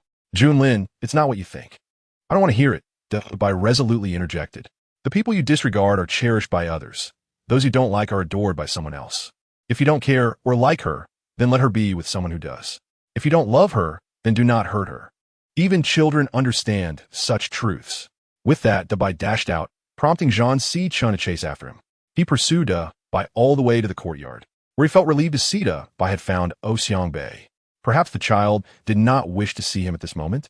If you don't care, then don't hurt her. Indeed, even children grasp such wisdom. Yunlin meets what is home. Yunlin. Are you crying? Seeing him in tears, Xiangbei was utterly astonished. Would Junlin truly cry? Bai said nothing, and once in the car instructed, "Take me to the Wuyuan Mall near the hospital." "To the mall? Now." Despite his reservations, Xiangbei complied with Bai's request. Upon arrival at the mall, Bai stated, "I need some time alone. Don't follow me." After saying this, Dabai slipped into the restroom, leaving Xiang Bei momentarily stunned. What kind of child seeks solitude? Once inside, Dabai dialed Junlin's number. At that moment, Junlin was tutoring Xiao Bai in mathematics. Seeing Dabai's call, he hurriedly answered in the restroom. I'm in a men's restroom on the first floor of Wuyue Mall. Get here immediately. I need to see you. Without allowing Junlin to respond, Dabai continued. See me? The tone of your voice is off. What is going on? Junlin felt a sense of unease. You'll find out when you arrive. Come alone. I'm here with your uncle, so don't let him see you. With that, Dabai hung up. After receiving the call, Junlin was utterly perplexed. With Dabai sounding so urgent, something must be amiss. Xiao Bai, a classmate, invited me to play basketball. I need to step out for a moment. Junlin made an excuse. At this hour? Who would invite you to play basketball? Xiao Bai asked, puzzled. Just a classmate. Going out this late? Upon hearing this, Aunt Wu hurried out. Don't worry, Grandma Wu. I will stay close to the neighborhood. You just look after Xiao Bai at home. After reassuring her, Junlin dashed out. Xiao Bai shook his head in exasperation. Dabai always runs off by himself. Grandma Wu, you needn't worry. He has done this many times, and he always returns safely. Once outside the neighborhood, Junlin quickly hailed a taxi to Wuyue Mall, remaining in constant contact with Dabai. Although they had exchanged identities, they had never actually met. The prospect of two identical individuals finally facing each other felt quite surreal. Indeed, when Dabai stood before him, Junlin experienced a disorienting sensation, as though gazing into a mirror. Not only did they look identical, but their physiques were also remarkably alike. No wonder the adults often mistook them for one another. Take off your clothes, Dabai instructed first. Let us switch back. You can continue being the young master, and I shall be Dabai. Switch back. Junlin was taken aback by Dabai's request. Why the sudden change of heart? The purpose of our exchange was merely to facilitate sister, she, and your father. But that is no longer necessary, so we must revert. Not necessary? Why? Ask your father when you get home. Dabai's emotions were running high. We initially thought they were in a relationship, that they were close. But it turns out it was all a facade. Your father's opinions of sister, she are unfavorable. What is the point? The more Dabai spoke, the angrier he became. As he removed his outer clothing, he continued, My sister, she is so exceptional, pursued by many men. She is not incapable of marrying. Why must she marry your father? What makes him so special? And not a single person in your family is normal. You and your father are both unwell. And your grandfather has been speaking ill of Shijia. Even your seemingly decent uncle claims that Shijia has a hard fate, while your grandmother, whom I have never met, is also rumored to be less than virtuous. With such a family, will Shijia endure suffering upon marrying in? I will protect Shijia myself. Once I return, I will tell your father to keep his distance from her.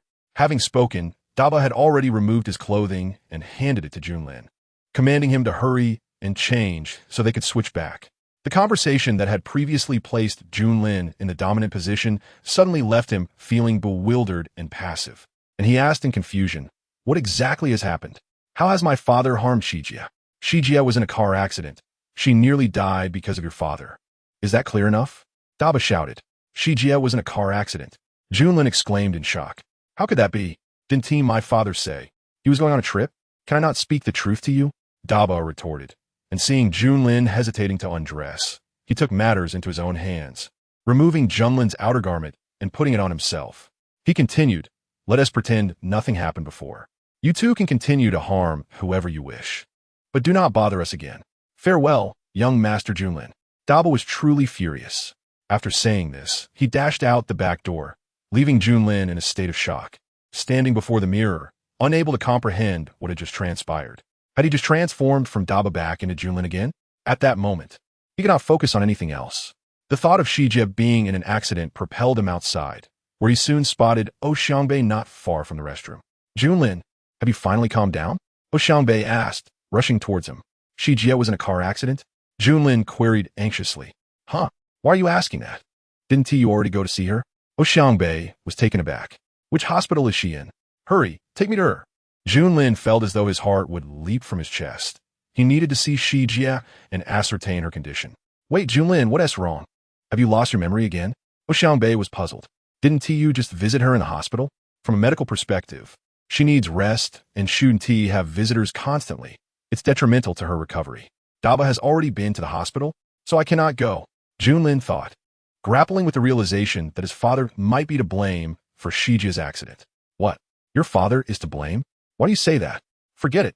Asking Xiangbei is pointless, Junlin muttered, turning away. Xiangbei hurried to follow him. What is going on, little ancestor? Junlin remained silent. A car accident is an unforeseen misfortune, but the fact that she has a chance to recover is a silver lining, is it not? She will get better. The doctor assured that once she recovers, there will be no lasting effects. I may never see Shijia again. Junlin halted, his emotions swirling, and shouted at Xiangbei. I despise all of you. I just want Shijia to be my mommy.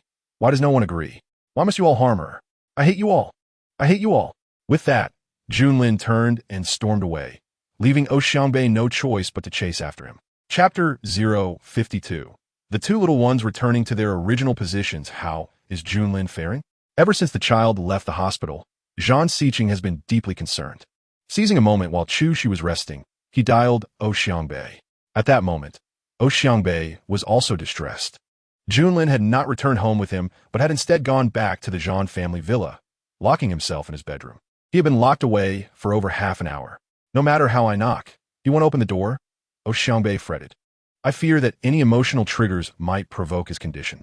It was evident that the child was genuinely upset and sincerely wished for Shi to be his mother. Zhan Siqing glanced at the hospital room. Shi's condition remained unstable, and he was reluctant to leave, but was increasingly worried about Junlin. Find a way to talk to him. If that doesn't work, call me, and I will return immediately, Zhan Siqing instructed. Understood. After hanging up, Xiangbei gently knocked on the door, speaking softly, Junlin, please open the door for your uncle. If you want to express your anger, do it in front of me. Don't lock yourself away. Please open the door. Currently, Junlin was curled up on the floor beside his bed, embracing himself. The time he spent swapping identities with Daba had been the happiest period of his life, filled with a loving mother and a sweet little sister. He experienced a warmth of family he had never known before. He had envisioned that once his father married Shijia, they would enjoy a blissful life as a family of 5. He would no longer feel so isolated and would not suffer from his ailments, living like any normal child. But alas, had he never experienced such a life, perhaps Junlin would not feel so despondent. Yet, having tasted it, the thought of losing it forever was unbearable for him. Simultaneously, Daba, having returned to their apartment, felt a wave of familiarity upon seeing Aunt Wu and Xiaobai. Aunt Wu, Xiaobai, Daba exclaimed. You're back before midnight. Qin Daba, you've improved, Xiaobai remarked. Daba felt as though he had not seen Xiaobai in ages. He approached and pinched her cheek, asking, Qin Xiaobai, did you miss me? Xiaobai glanced at the clock and frowned. We've only been apart for 2.5 hours. Did you really miss me? Qin Daba, think clearly. I'm just your sister, not your girlfriend. Daba could not help but internally scoff. Xiaobai's adorably soft face was evidently a trade-off for her intelligence. He had called her using his own number, yet she still mistook him for a scammer. Such a dim-witted sister must be one of a kind. Daba, Xiaobai suddenly leaned closer. Did you notice that Shijia and our prospective father have gone on a trip? Let us go on a trip next weekend too. Treat me to a grand meal and book a fancy hotel so I can experience being a little princess. A trip? The mention of their prospective father set Daba off. However, he could only suppress his frustration. He could not reveal the truth to Xiaobai. Qin Xiaobai, do you have any idea how hard Shijia works to support us? You can't always think about enjoyment. We not only can't travel, but we also need to find some part-time work as child models to help Shijia bear the burden and ease her struggles. With Shijia's car accident, she must focus on recovery and will likely be unable to work for a long time, so they need to find ways to earn money. Working would make us child laborers, wouldn't it? Isn't that illegal? Xiaobai expressed her confusion. Besides, you're already wealthy. Why would you drag me into working? Are you really my brother? Wealthy. Daba was bewildered. When did I become wealthy? You won first place in the global math competition. You should have a substantial prize. Xiaobai retorted angrily. You were so generous buying me nice things. Why did you suddenly revert to being stingy after playing basketball? A substantial prize? Did Junlin tell you that? Zhan Junlin, as a rich young heir, certainly had wealth, but now Daba was just himself. He had nothing. Xiaobai, I believe that even if we have money, we shouldn't squander it. We should. Before Daba could finish, Xiaobai firmly grasped his shoulders, pleading with a pitiful expression. Daba, I beg you, maintain the persona of the generous, overindulgent brother. please don't revert to your previous self. What? Are you saying you prefer him over me? Your own brother? What do you mean? Xiaobai was bewildered, reaching up to feel his forehead. You're not feverish. What brother are you talking about? My brother is you. Dabai acknowledged his earlier mistake and rephrased his question. Let me ask you this way. Do you prefer the me before I return home? Or the me after? Of course, it's the you after you returned. Xiaobai replied decisively. The you before was always quarrelsome and competitive with me, and quite stingy too. When I was with that version of you, I felt like just a regular little sister, often bullied. But with the you after your return, I feel like a cherished little princess in the palm of your hand. Who would love that? Dabai could only respond with a bitter smile, a mix of helplessness and frustration. Qin Xiaobai, you really could be something. We've grown up together for 6 years. I thought our bond was stronger than blood. Yet here we are. Dabai felt a deep chill in his heart. What's wrong? Xiaobai asked, increasingly perplexed. What are you even talking about? I can't make sense of your ramblings. You don't need to understand everything else. But we need to figure out a way to make money starting next weekend. That's the only thing you need to grasp, okay? Why we have to go out and make money? I'm the older brother, and I say it's time for you to go to bed. Xiaobai puffed her cheeks in anger, clenching her fists, and retorted fiercely, Qin Dabai, I'm starting to doubt you're really my brother. I support you in getting a paternity test, but right now, you need to sleep. Xiaobai. Xiaobai was genuinely furious as she stomped back to her room, slamming the door behind her. Dabai, too, felt anger surge within him. Zhang Junlin, you truly have some skills. Not only do you get along so well with my sister, but you've completely captivated Xiaobai as well. It's infuriating. After saying this, Dabai retreated to his own room, realizing he and T slept in his own bed for quite some time. Indeed, no lavishness could compare to one's own humble abode. It felt incredibly comfortable. However, for Junlin, returning to his gilded cage felt like descending into hell. For his mood had been persistently foul, prompting Zhang Siqing to rush back from the hospital. Upon entering the room, he found Junlin crouched on the floor, hugging his knees, appearing so small and helpless. Chapter 053. Junlin, Daddy promises you he will marry her. Junlin? Zhang Siqing cautiously approached, squatting down before him and gently calling his name. Upon recognizing Zhang Siqing's voice, Junlin lifted his head, his eyes blazing with anger as he asked, Is your relationship with Shijie fake? You don't really like her, do you? You two will never be together, right? At that moment, Zhang Siqing found himself at a loss for words. Over time, he had come to realize that she might not be the person he had initially thought. Even if you truly don't like her, even if you'll never be with her, I do like her. She is the mother I have always dreamed of. As he spoke, tears streamed down Junlin's face, his watery eyes fixed on Zhang Siqing, as if judging him. You say Uyuru is my mother, someone I cannot choose, someone I must accept. But the truth is, it's not that I cannot accept her. It's that she does not accept me. I have always longed for her love, just like every other child wants a caring mother. But Uyuru simply doesn't like me. I've tried so hard to please her, to get close to her, yet she pushes me away as if I am tainted. When I fell ill, I craved her concern, yet she avoided me like I was a plague. You have no idea how painful it is to be rejected and despised by your own mother. You have never considered that I might be the one who is hurt.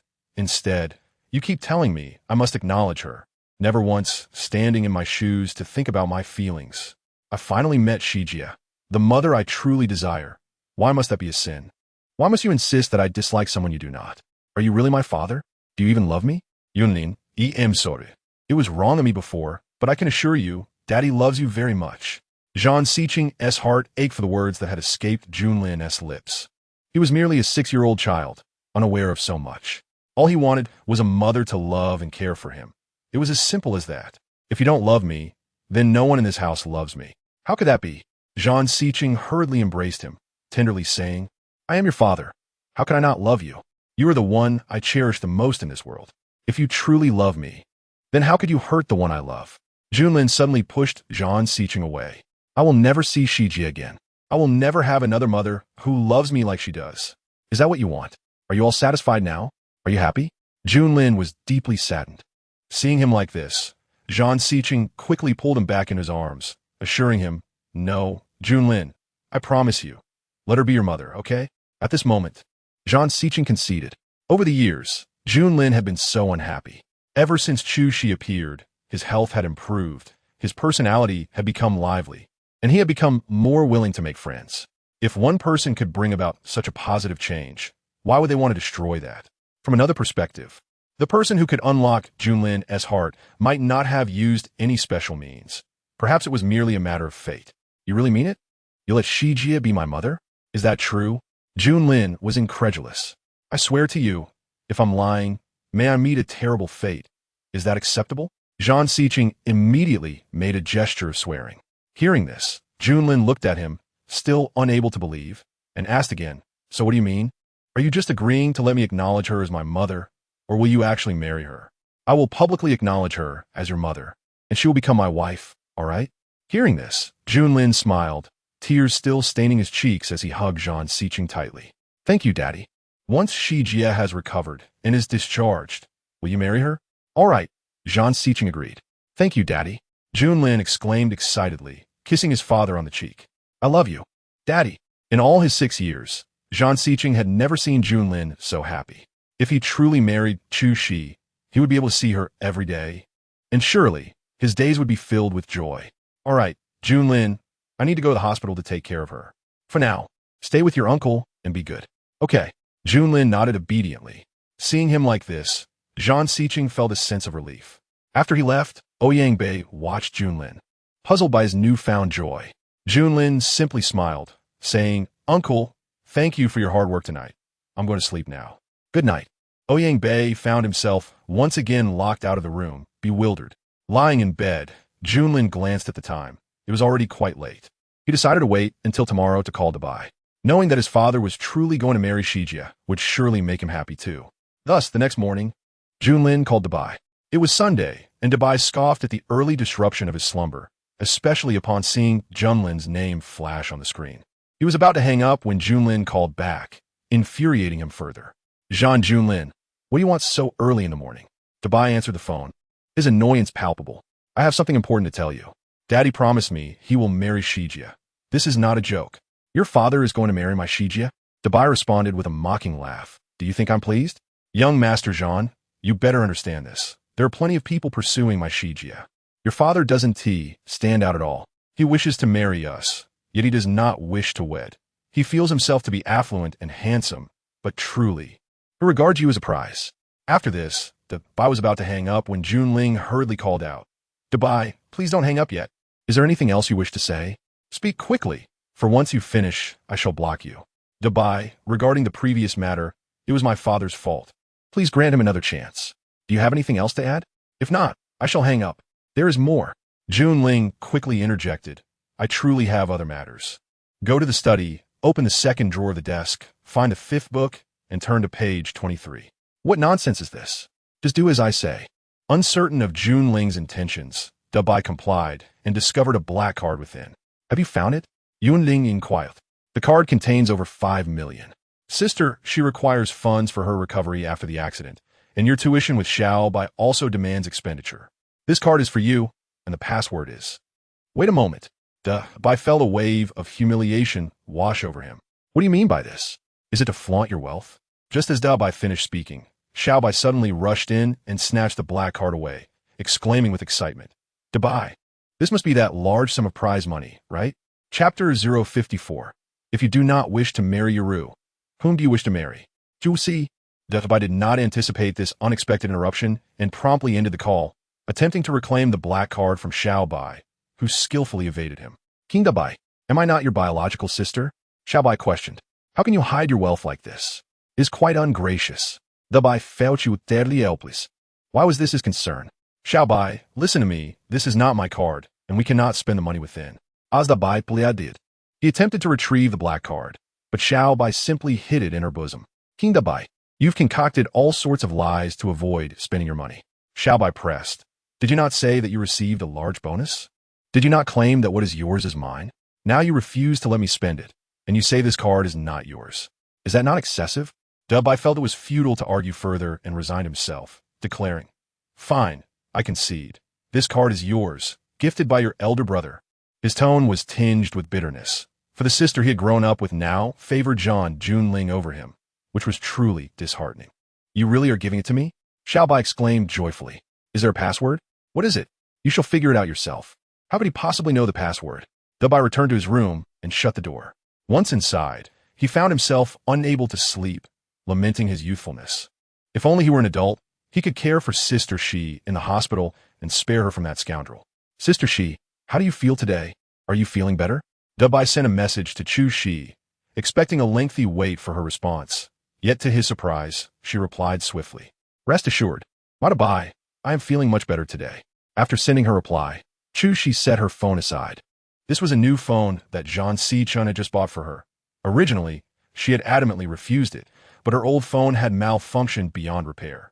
Fearing that Dubai would be unable to contact her and worry, she reluctantly accepted it. Thank you for the phone. I will repay you. Chu Si, your phone broke twice, both times because of me. It is only right that I compensate you, Zhang Si-chun replied. Zhang Si-chun, being quite affluent, considered the purchase of a phone trivial, and resisting him would yield no results. Moreover, she lacked the energy to argue, so she let it be. Today, you seem to have regained some spirit. In the preceding days, Chu Shi had lacked vitality, and even speaking had been laborious, but now her improvement was evident.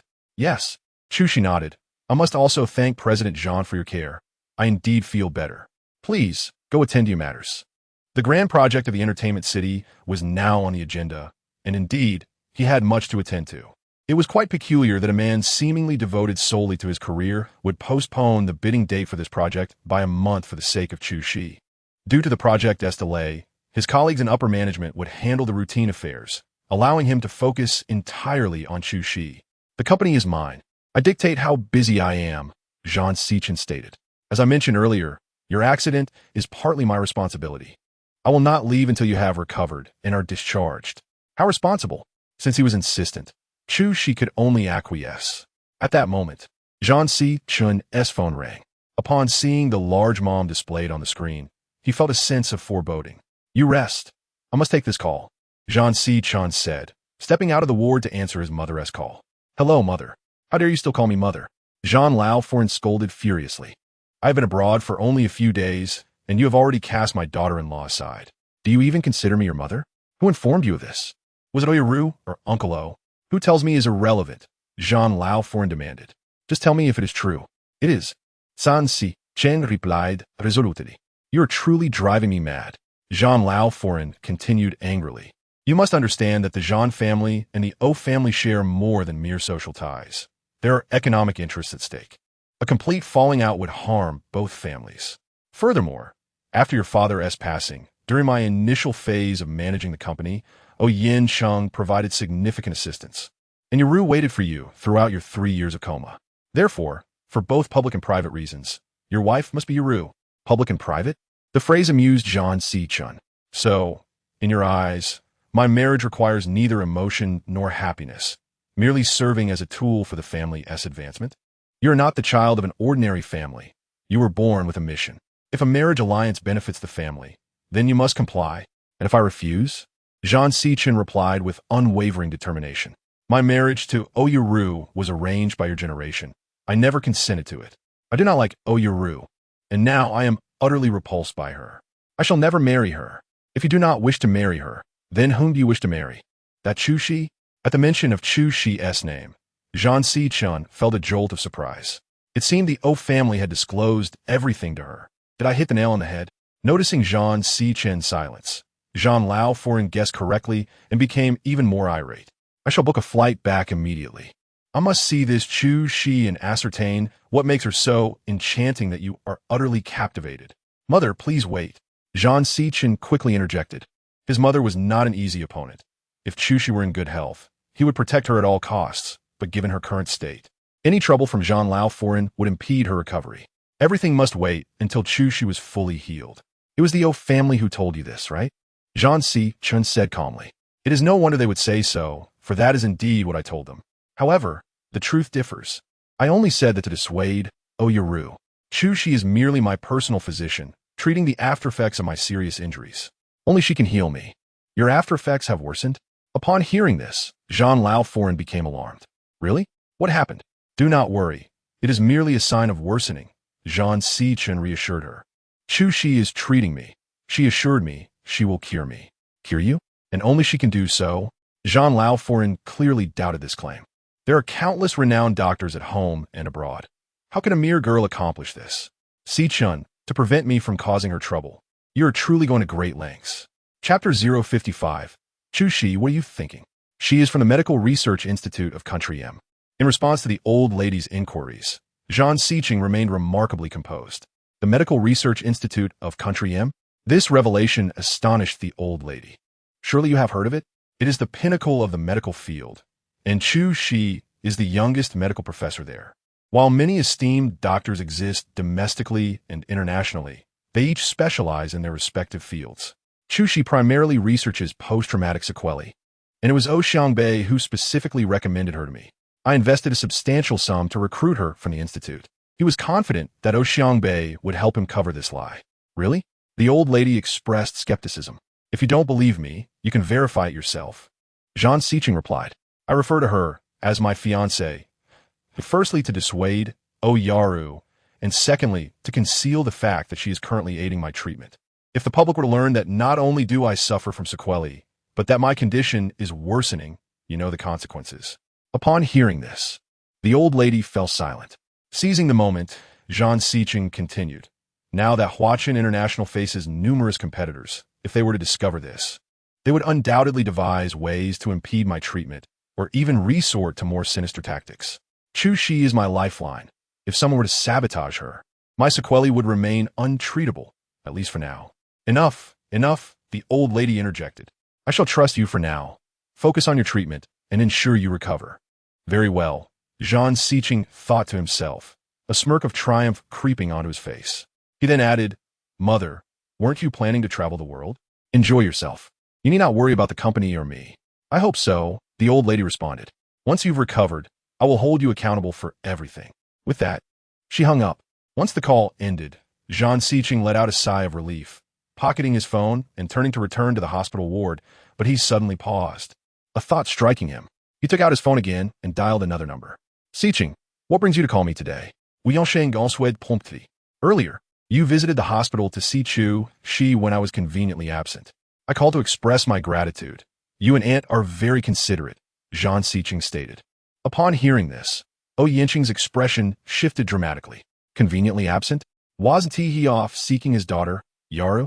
Recalling Yaru's tearful confessions over the phone, and her public apology to Chu Shi on Weibo, a wave of anger surged within him. Yet, faced with Zhang Siqing, he could only suppress his fury. Forcing a smile as he replied, It was nothing. Is Chu Shi feeling better? Much improved, Zhang Siqing replied. My mother just called me. Oh, is the old lady enjoying her global journey? She was quite pleased, but upon learning about Chu Shi, her mood soured. Zhang Siqing decided to be forthright. Uncle, our families share a long-standing friendship. When my father was alive, you were like brothers. In my heart, you are akin to my real father. I sincerely explained the reasons for my separation from Yaru, and you expressed your understanding. I mentioned that Chu Shi is my fiancée, and you offered your blessings. I am truly grateful.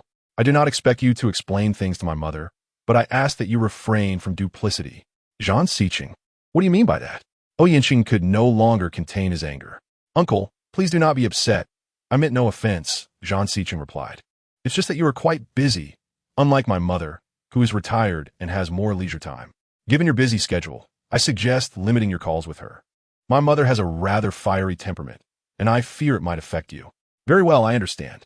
Thank you for your advice, Siqing. With that, Yinqing hung up, and in a fit of rage, he hurled the teacup beside him. Zhang Siqing, you have truly gone to great lengths for that woman. After these 2 calls, Zhang Siqing felt remarkably lighter. Upon returning to the ward, he found Chu Shi gazing out at the sunlight streaming through the window, her eyes shimmering with hope. The weather is splendid today. Shall I take you out for some sun? Upon hearing Zhang Siqing's words, Chu Shi snapped back to reality. Go out for some sun? She longed for that, having been confined to her bed for so many days, her body feeling stiff. Although she was improving, she lacked the strength to walk out on her own. Just as she was about to decline, Zhang Siqing interjected. Wait for me. Chu Shi was unsure of his intentions, but soon he returned pushing a wheelchair, positioning it beside her bed. He then bent down towards her, and then, what are you doing? Realizing he intended to carry her, she instinctively recoiled. Of course, I'm going to carry you down. Noticing her reluctance, Zhang Siqing grinned mischievously and said, Didn't the doctor inform you that during your high fever, I was the one who brought your temperature down? Brought my temperature down? You mean with warm towels or alcohol swabs all over my body? Taking advantage of me. Juicy Vito, you truly have no gratitude. I saved your life. And yet you scold me, Zhang Siqing declared, disregarding her protests and lifting her into his arms, carefully placing her into the wheelchair while adding, "Isn't the physician's principle to view patients without regard for gender? At that moment, you were merely a patient. I was simply helping you reduce your fever. What are you imagining?" Such a deflection. After placing Chu Shi in the wheelchair, Zhang Siqing gently draped a blanket over her legs. He then wheeled her out of the ward, and once outside in the courtyard, Chu Shi took a deep breath, lifting her gaze toward the sun. The sunlight warmed her, evoking a sensation akin to rebirth. In that moment, as the car had struck her, she believed she was doomed. Little did she expect to see the sun again, to breathe in fresh air. How wonderful! Zhang Siqing observed her, noticing the slight smile that graced her lips, which caused his own to lift in response. He settled onto a nearby bench, first sitting quietly with her for a while before speaking. "It seems I owe you a debt of gratitude. It is rare to have a moment of leisure. Shall we engage in conversation?" At that moment, Zhang Siqing yearned to learn more about her, especially considering her words about losing her parents and her husband passing away during her pregnancy. If true, how much pain must she have endured? And what kind of inner world did she possess? Certainly, she agreed readily. Conversation? It felt like a foreign concept to her.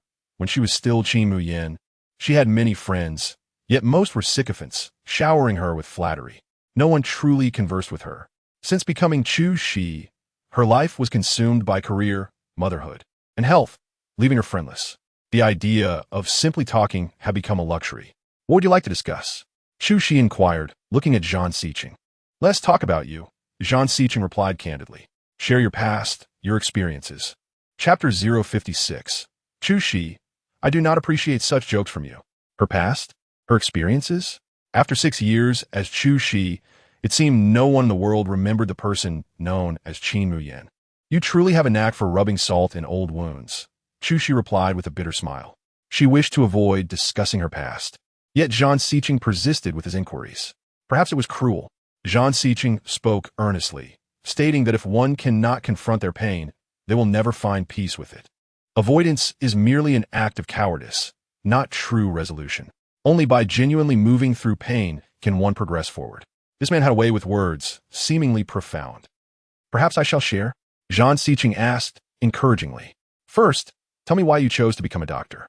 I have reviewed your credentials. To have achieved such high medical proficiency at your age is indeed remarkable." Much of what Zhang Siqing had claimed to the old lady contained elements of exaggeration. Yet the truth remained that the Medical Research Institute of Country M was indeed the pinnacle of the medical field. And it was impressive that someone as young as Chu Shi had gained entry. It was rare to hear praise from the lips of the esteemed Zhang. After teasing lightly, Chu Shi's dark eyes sobered as she gazed into the distance, earnestly explaining, "I aspire to study medicine because of my mother. My memories of her are quite faint. I only recall her poor health and her constant reliance on medication. After that, I have no further recollections, feeling as though she was perpetually absent from home. My father deceived me, claiming she was on a business trip. As I grew older, the truth became undeniable. My mother had passed away due to illness. At that time, I didn't comprehend. I suggested to my father that we should consult a doctor, believing that a physician could cure her ailments, thus preventing her death. My father explained that there are ailments beyond a doctor's cure, and my mother's condition was one of them. I resolved that when I grew up, I would become a doctor capable of healing any malady. Yet upon studying medicine, I learned that no one is omnipotent, and neither are doctors. Upon hearing her words, Zhang Siqing's demeanor shifted, losing its lightness. After a moment, he cautiously inquired, "And your father? Did he also pass away?" Her father? Since her mother had died when she was very young, her emotional connection was shallow. However, her bond with her father was profound, as they had relied on each other for many years. Zhang Siqing observed her, watching her eyes dim and grow moist. "Suicide," Chu Shi said softly. He jumped from a building. Suicide? Zhang Siqing had never anticipated this. He had assumed it was due to illness or an accident. Even after all these years, the revelation still pierced his heart. Chu Shi exhaled deeply and then offered a self-deprecating smile, saying, "I cannot fathom why my father chose that path. Perhaps as you say, I am simply unlucky, a jinx to them. Jean Sikin could not find humor in her jest. The thought of a beloved family member choosing to depart this world was unbearable for anyone. He initially intended to inquire about her husband, but suddenly felt a sense of kindness, reluctant to press further. It's all in the past, Jean Sikin encouraged. They say after hardship comes happiness. You will surely find better days ahead. This sentiment was perhaps the kindest thing she had heard from him since their acquaintance. Thank you, she replied softly. There is something I don't understand. The Medical Research Institute in Country M is the pinnacle of the medical field, offering exceptionally high salaries. After a few years of work, one could afford a large house outright. Why did you forsake such a promising career to return home and become a small-town doctor, sharing a cramped apartment with a few others? No one could comprehend her reasoning, and she could not reveal the truth that she returned to search for her son. Jean Sikin, are you here to chat or to interrogate me? She asked, tilting her head to look at him. Are you worried about my unclear past, keeping me close out of concern? Rest assured, as a doctor, I uphold medical ethics. I will do my utmost to treat you, he replied, left speechless by her train of thought. Now, what about you, Jean Daxiao? She inquired, curious about him. As the sole heir of the Jean family, why did he choose to enlist? I wanted to, so I did. There is no deeper reason, he replied dismissively. How evasive, she quietly criticized, then curiously asked. Last time, you mentioned you had never been in a relationship. Are you certain that is true? Indeed, Jean Sikin affirmed. I grew up in the military. There were no female soldiers. After retiring due to injury, I returned to manage the family business and have been consumed by work ever since. It seemed he was indeed telling the truth. Jean Sikin had never experienced love. So, does that mean you have never been in love with Oyaru either? Correct. Then why did you have her bear your child? Jean Sikin remained silent. Isn't that rather callous? She remarked, while I may not be fond of Oyaru, one must admit that your actions are rather inconsiderate. If you do not love her, you should maintain your distance. Yet you entangled her in a sham marriage and had her bear your child? Is this how men treat women? Merely as toys? At this point, Shi's thoughts wandered to Qiao Jingyan, and she could not help but voice her contempt. Things are not as you perceive. And how are they? Jean Sikin retorted. Can she really bear a child without your knowledge? Jean Sikin fell silent, his expression revealing unspoken complexities. Shi, unable to resist, cheekily suggested, could it be that you simply do not like women? Perhaps marrying Oyaru was a ruse to secure an heir for the Jean family, while concealing your true orientation? Jean Sikin exclaimed sternly. Witnessing his sudden seriousness, Shi's smile vanished, and she hurriedly said, I was just joking. I do not appreciate such jokes. He warned with gravity, though he himself could not fathom why he felt this surge of anger. Seeing his fierce demeanor, she felt momentarily at a loss, quickly apologizing. I am sorry. In that instant, she wished to slap herself. Despite having learned her lesson previously, she had again spoken without restraint. Jean Sikin observed her, noting the fear in her expression, and he averted his gaze, feeling a pang of regret. Since her injury, Shi's spirits had been low, and it was rare for her to engage in light-hearted banter. Now, the atmosphere was shattered. Just as Jean Sikin resolved to apologize, a nurse called from the entrance of the ward, Patient Shi from bed 3. It's time for your injection. Chapter 057. What does your child have to do with me? I'll push you back. Jean Sikin stood up, guiding her wheelchair back into the ward. The nurse had prepared the medication and awaited her arrival. Jean Sikin carefully lifted Shi from the wheelchair and gently placed her on the bed, tucking her in with great care. Mrs. Jean, your husband is truly wonderful to you, the nurse remarked, unable to contain her admiration. I have seen many husbands accompanying their wives, but I have never encountered one as attentive and patient as Mr. Jean. Mrs. Jean, you are fortunate. As her words lingered, the atmosphere in the room grew awkward. Shi merely offered an embarrassed smile, remaining silent. Objectively speaking, it was indeed remarkable for Jean Sikin, known for his temper, to be so diligent in the hospital. Once the nurse finished administering the injection and exited, the tension was palpable, and Shi lowered her head, uncertain of what to say. After a long pause, Jean Sikin finally spoke. I was in a bad mood earlier. I was too harsh with you. It's all right. Blame me, Shi said, mentally chastising herself. I spoke thoughtlessly. After our previous encounter, I should have learned better and will certainly refrain from such remarks in the future. Actually, Jean Sikhen hesitated, then slowly clarified, the matter of my child with Oyaru is not what you envision as a traditional conception. It is in fact. Suddenly at a loss for words, he noticed Chu Shi's confusion and asked, "Are you telling me about how you and Oyaru had a child?" At this thought, Chu Shi could not help but laugh, unable to contain her amusement. "Why are you telling me this? What does it matter to me how your child came to be?" She found his current demeanor rather amusing.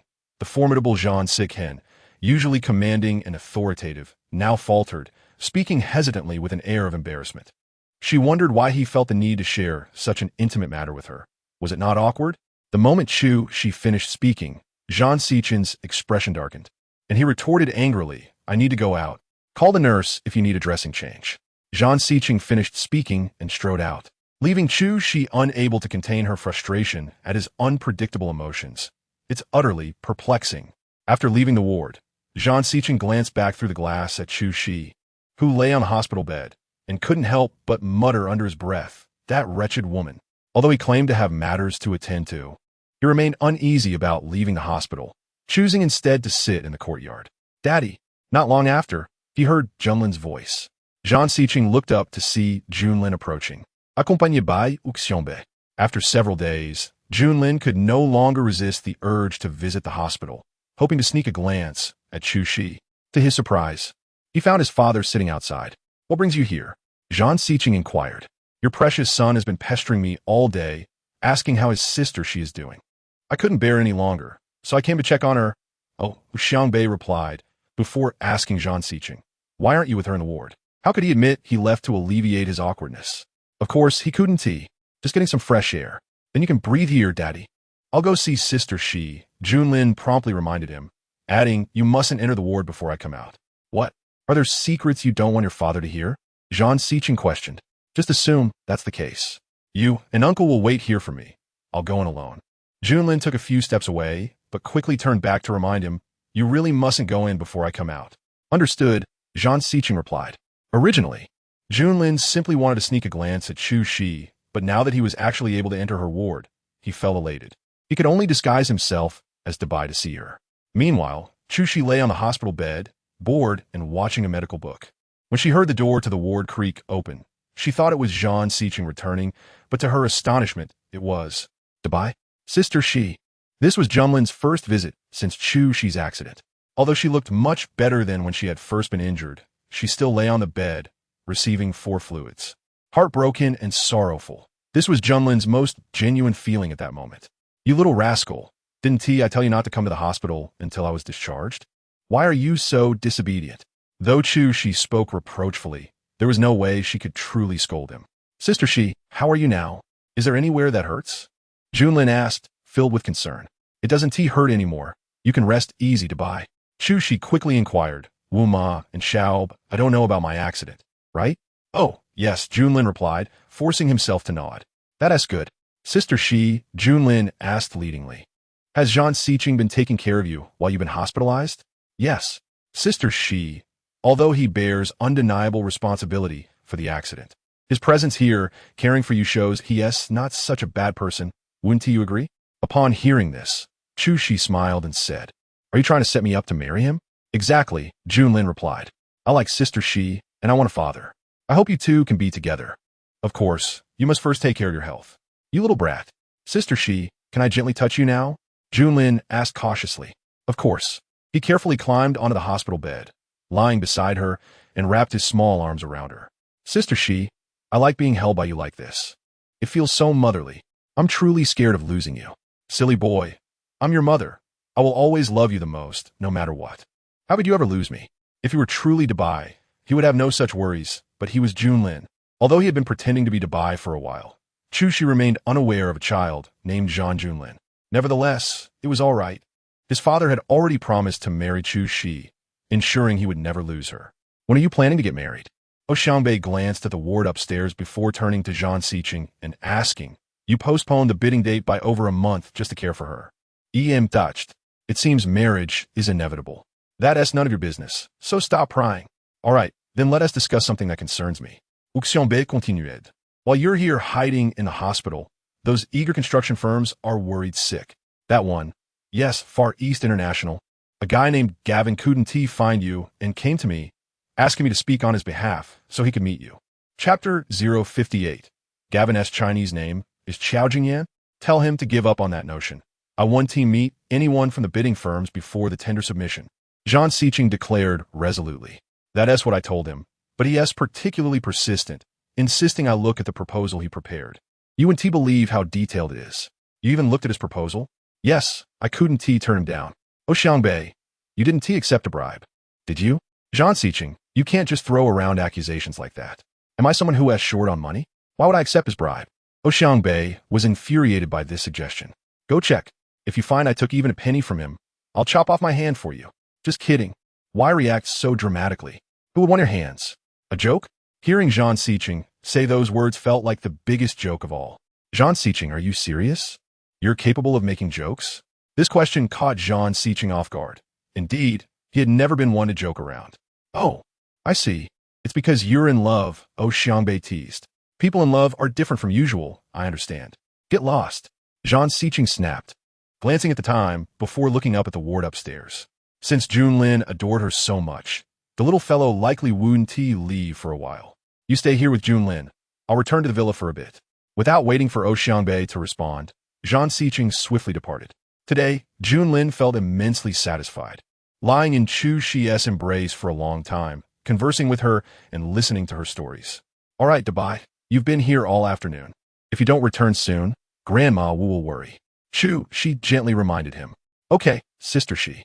After saying this, Junlin kissed her on the cheek and said, You must take good care of yourself and recover well. I will, Chu Shi replied. Reluctantly, Junlin left the ward. Not long after he departed, Zhang Siqing entered, carrying a food container. I asked the doctor, and your current condition allows you to eat anything that isn't too stimulating or hard to digest. As he spoke, Zhang Siqing began unpacking the meal. Soon, the ward was filled with a delightful aroma of food. Previously, he had brought her light meals, but this time it was a sumptuous feast. Try it, he said, arranging the dishes before her and handing her chopsticks. This man truly was unpredictable. He had been fierce just moments ago, yet now he was gentle. Chu Shi was genuinely hungry at that moment, so she picked up a bite and placed it in her mouth. Zhang Siqing quickly asked, How does it taste? Chu Shi nodded emphatically, It's delicious. Really? Hearing her approval brought a smile to Zhang Siqing's face. It's truly delicious. Where did you get it? I made it. Zhang Siqing said this with a hint of pride. You made it? Chu Shi was astonished, recalling how he had worn an apron in the kitchen the first time she visited his home, indicating he truly knew how to cook. How did you learn to cook? Did you learn in the army?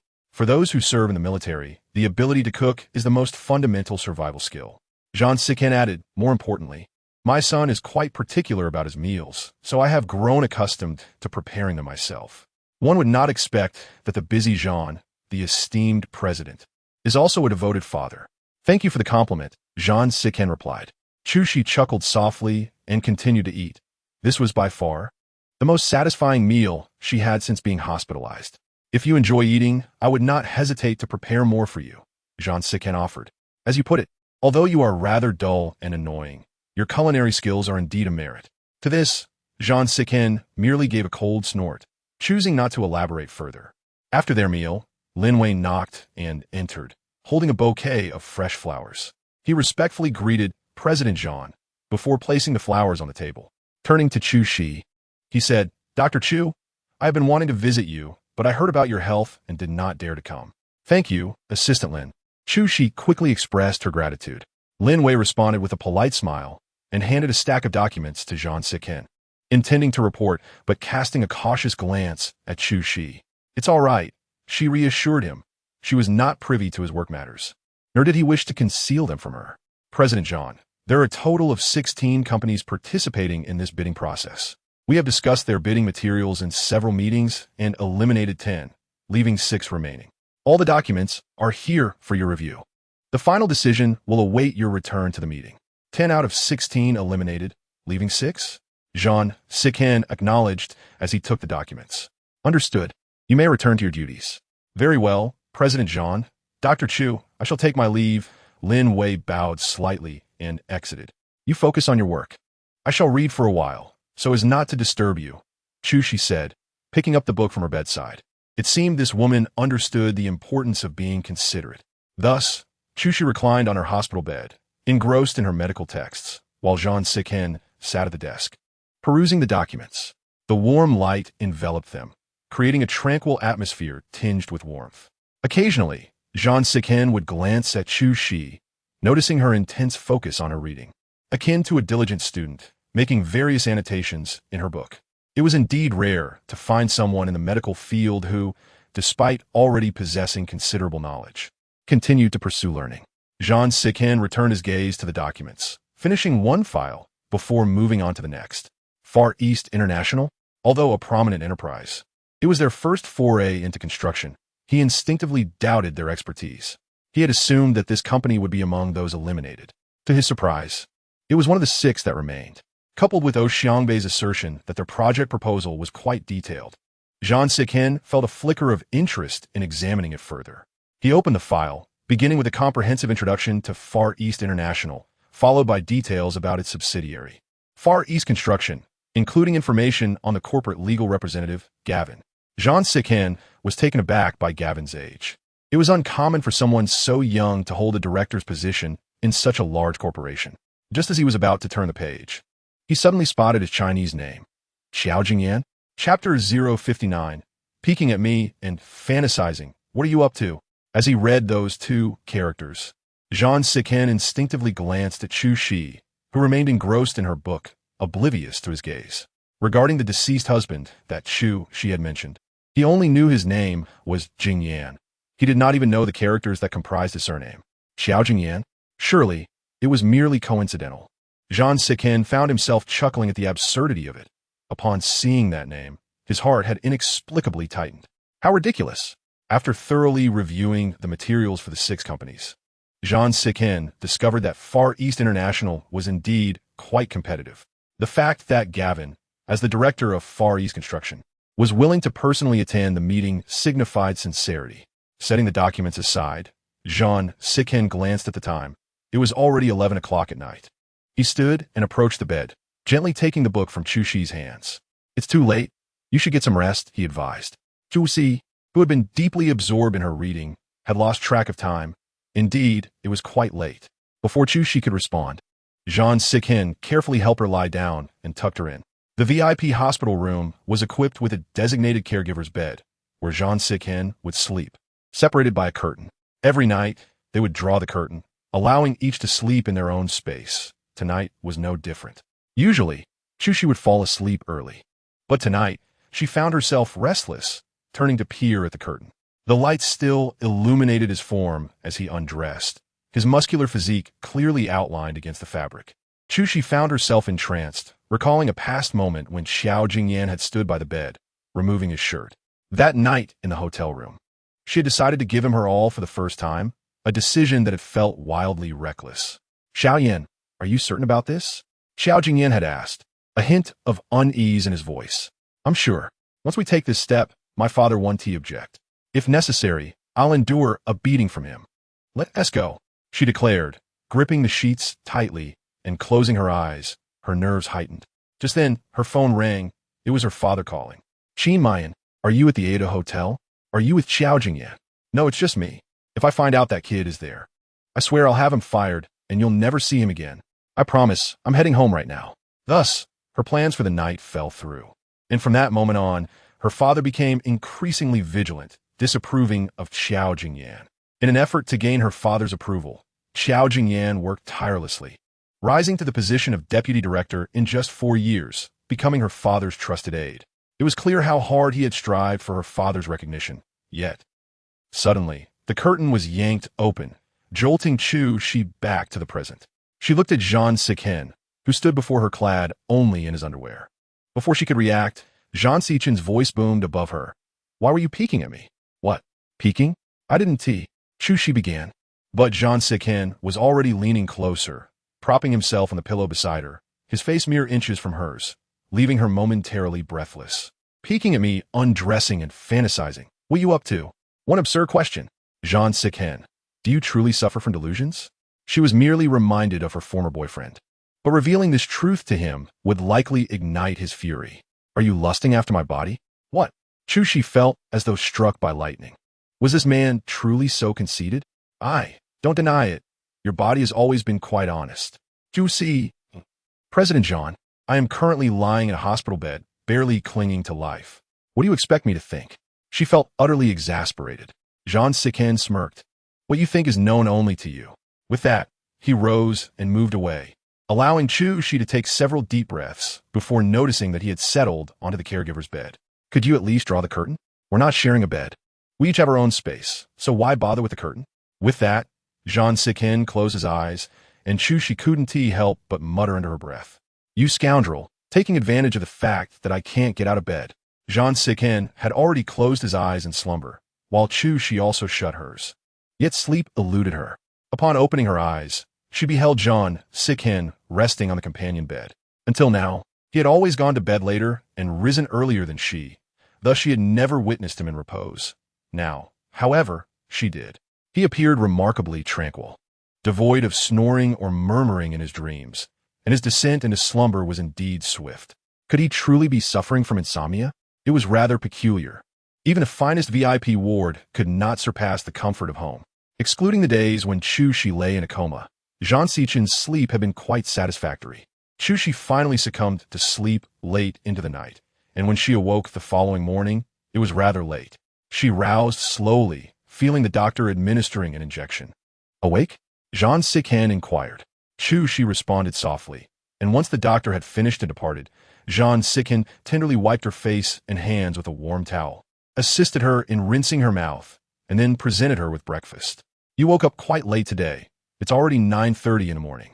Zhang Siken genuinely envied Chu Shi's quality of sleep. For instance, during their journey in the car, she had slept profoundly.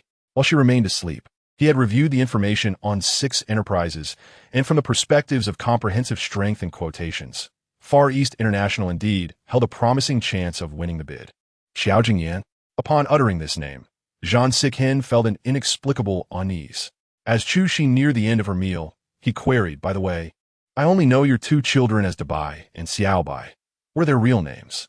Qin Jinyu and Qin Yuan. Chu Shi responded candidly. Their surname is Qin? Zhang Siken, unaware that Chu Shi's original name was Qin Mu Yan, naturally assumed the children's father bore the surname Qin, leading him to conclude that her late husband was named Qin Jingyan. Qin Jingyan? Chu Shi paused momentarily, quickly grasping Zhang Sichen's reasoning, and could merely affirm, yes, he was called Qin Jingyan. You are quite astute, Mr. Zhang. Qin Jingyan? Not Xiao. Upon hearing this, Zhang Siken couldn't help but smile slightly. It was indeed curious why the name Xiao Jingyan unsettled him so. After Chu Shi completed her injection, Zhang Siken suggested, shall we take a stroll today? I wish to attempt walking on my own, Chu Shi replied. I feel I have some strength now. Very well, I shall assist you.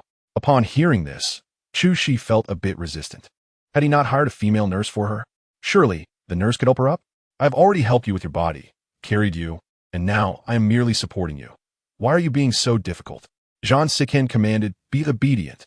Inwardly vexed, Chu Shi acquiesced as Zhang Siken helped her out of bed. Initially, a few steps caused her pain, and she felt weak. If it's too much, then stop. No need to push yourself. Zhang Siken advised. It's fine. I believe I can manage. With Zhang Sichen's support, Chu Shi slowly ventured out of the ward, her other hand clutching the handrail outside, inching forward. If you cannot endure, then do not proceed, Zhang Siken cautioned as he observed her struggle. Yes, I will persist a little longer. This marked her first time walking since the accident, and it felt promising. In the days that followed, she continued to walk, initially with Zhang Siken's assistance, then alternating between his support and her own, until eventually, she could walk unaided. On this day, the doctor conducted a thorough examination and nodded approvingly after the assessment. Your recovery is progressing faster than anticipated. We'll keep you under observation for another 2 to 3 days, and if all remains well, you may be discharged. After over a month in the hospital, Chu Shi felt as if she might sprout feathers if she did not leave soon. However, discharge did not signify complete recovery. As the saying goes, it takes 100 days to heal injuries to bones and muscles. Given her condition, she could not expect to resume work for at least 6 months. Understood. As a physician herself, She comprehended the gravity of her situation. Her work as a doctor was demanding, and with her current health, it was indeed unrealistic to consider working within that time frame. At least 6 months? The thought troubled her, as it implied half a year of idleness, devoid of any income. Thank you, Dr. Jean Sican expressed gratitude to the physician, and once they were alone, he remarked, "There is something I have yet to mention. The perpetrator has claimed he has no money and would rather serve his sentence than compensate you. Is that so? Then I have suffered in vain." She replied with a hint of resignation. "If you're facing financial difficulties, I can lend you some money, if you wish," Jean Sican offered, rather pointedly. "No need for that," She replied. "I still owe you 500,000. I intend to repay you by working as your private doctor. If I borrow from you now, wouldn't you become my lifelong creditor? No, I have savings. I will not starve, so there is no need to trouble Mr. Jean." "Oh, I see. If you prefer not to borrow, then I shall respect your wishes. I will not borrow. I wish to take a stroll in the garden. Do not follow me." With that, she turned and walked away. Her pace was still notably slow, and watching her struggle, Jean Sican could not help but smile wryly. She made her way to the garden, and as she settled onto a bench, her phone rang. It was Xiaobai. She had missed this little girl after more than a month apart. "Hello, Xiaobai. Sister Shi, have you gone traveling around the world with Uncle Jean? How long have you been gone? You cannot forget about your 2 children." Xiaobai teased, "Dabai, and I feel like abandoned children. I will return in 3 or 4 days." She assured her. "Really? That's wonderful. Plus, it's your birthday month. When you return, we can celebrate together." Birthday month? She had indeed forgotten. Of course. A daughter is her parents' little treasure. "I certainly remember," Xiaobai exclaimed. "All right, Sister Shi, enjoy your time with Uncle Jean. I will be waiting for you at home." After hanging up, Xiaobai took out a black card, resolutely deciding to purchase a special birthday gift for Sister Shi with Dabai's money. "Dabai, come with me. We are going out." Xiaobai pulled Dabai along. "Why are we going to the mall?" Dabai lamented, for accompanying girls on shopping trips was a tedious ordeal. "We are buying a birthday gift for Sister Shi. Have you forgotten about her birthday?" "Of course not. It's still over half a month away," Dabai replied. "Then we must start preparing. I plan to buy her a stunning necklace. A girl as elegant and beautiful as Sister, she deserves the finest jewelry. But I just told you we shouldn't spend recklessly." "Wow, look, a jewelry store," Xiaobai interrupted, racing inside and immediately spotting a necklace she adored. "Excuse me, how much is this necklace? I want to buy it." The sales associate chuckled at Xiaobai's eagerness. "Little girl, this is a very valuable gemstone necklace. If you wish to purchase it, you'll need to bring your parents along. I want to surprise my mom with a birthday gift, so she can't come," Xiaobai declared, producing the black card. "Don't worry, I have money." Xiaobai acted so swiftly that Dabai could not intervene. Initially, the sales associate dismissed the words of a child, but upon seeing the black card, her demeanor shifted entirely. "Very well, my dear. So, you would like this one? I shall wrap it up for you shortly." The sales assistant, fearful that she might have second thoughts, promptly swiped her card and then prompted her to enter the password via voice command. Xiaobai turned to Dabai, silently urging him to input the password. Dabai was momentarily taken aback. How could he possibly know the password for Jean Jumlin's card? "I'm sorry, Auntie, please hold on a moment." Dabai quickly pulled Xiaobai aside. "Qin Xiaobai, have you lost your mind? That necklace is exorbitantly priced, and you dare to purchase it? Qin Dabai, are you really so miserly? It's a birthday gift for Shijia. You're wealthy now, yet you hesitate to spend a little?" Xiaobai unleashed a torrent of complaints. "Qin Dabai, have you no conscience? That's our Shijia, who has raised us for so many years with unwavering dedication, sacrificing her own needs to provide for us. And now that you have money, you can't bear to spend it on her? I truly feel for Shijia. Why is it that I am but a warm embrace, while you are a heartless wolf? All right, if you have a change of heart, it's not too late. Hurry and enter the password." "I don't know the password." "My dear Xiaobai, you don't know the password to your own card? Qin Dabai, are you fabricating excuses just to avoid spending on Shijia? Are you even human? How could he not be human?" Dabai suddenly felt the weight of his own foolishness, having told one grand lie. He now had to concoct countless smaller ones to cover it up. What to do now? Chapter 61. Going to the Civil Affairs Bureau without registering. Are we just going for a soak? Qin Dabai, you really can't bring yourself to buy something for Shijia? She is. All right, enough already. Dabai was utterly exasperated by the persistence of this little girl and had no choice but to relent. Wait here while I step outside to think of the password. I'll be back shortly. Once outside, Dabai was overwhelmed with worry. After a considerable amount of mental preparation, he finally unblocked Zhang Junlin from his blacklist and dialed his number. Junlin had been trying to reach Dabai for days, but the calls had always been unanswered. Realizing he had been blocked, Junlin was overjoyed to see Dabai's call and answered immediately. However, before he could speak, he was met with Dabai's reprimand. Zhang Junlin, give me back my kind-hearted sister. What do you mean? Junlin replied, perplexed. What do you think I mean? Dabai retorted. Previously, Xiaobai was frugal and diligent. But now look at you. You lavishly buy her expensive pajamas and heaps of toys, giving her everything she desires. You've completely spoiled her. Do you realize that? If I had a sister as adorable as Xiaobai, I would wake up smiling from dreams, Junlin said earnestly. As an older brother, it's only natural to give her what she likes unconditionally. You can afford to buy her things, but I can't. Am I supposed to give my life for her? Dabai continued her tirade. She now spends money extravagantly, wanting everything she sees and ignoring all advice. At this point, Junlin couldn't help but smile indulgently, then quickly added, Dabai, if you find it overwhelming, we can always return to the way things were. Zhang Junlin, dream on. Dabai immediately dismissed the idea. You deliberately called me just to scold me? Well, that is one reason, but also, Dabai hesitated, gathering his courage before continuing.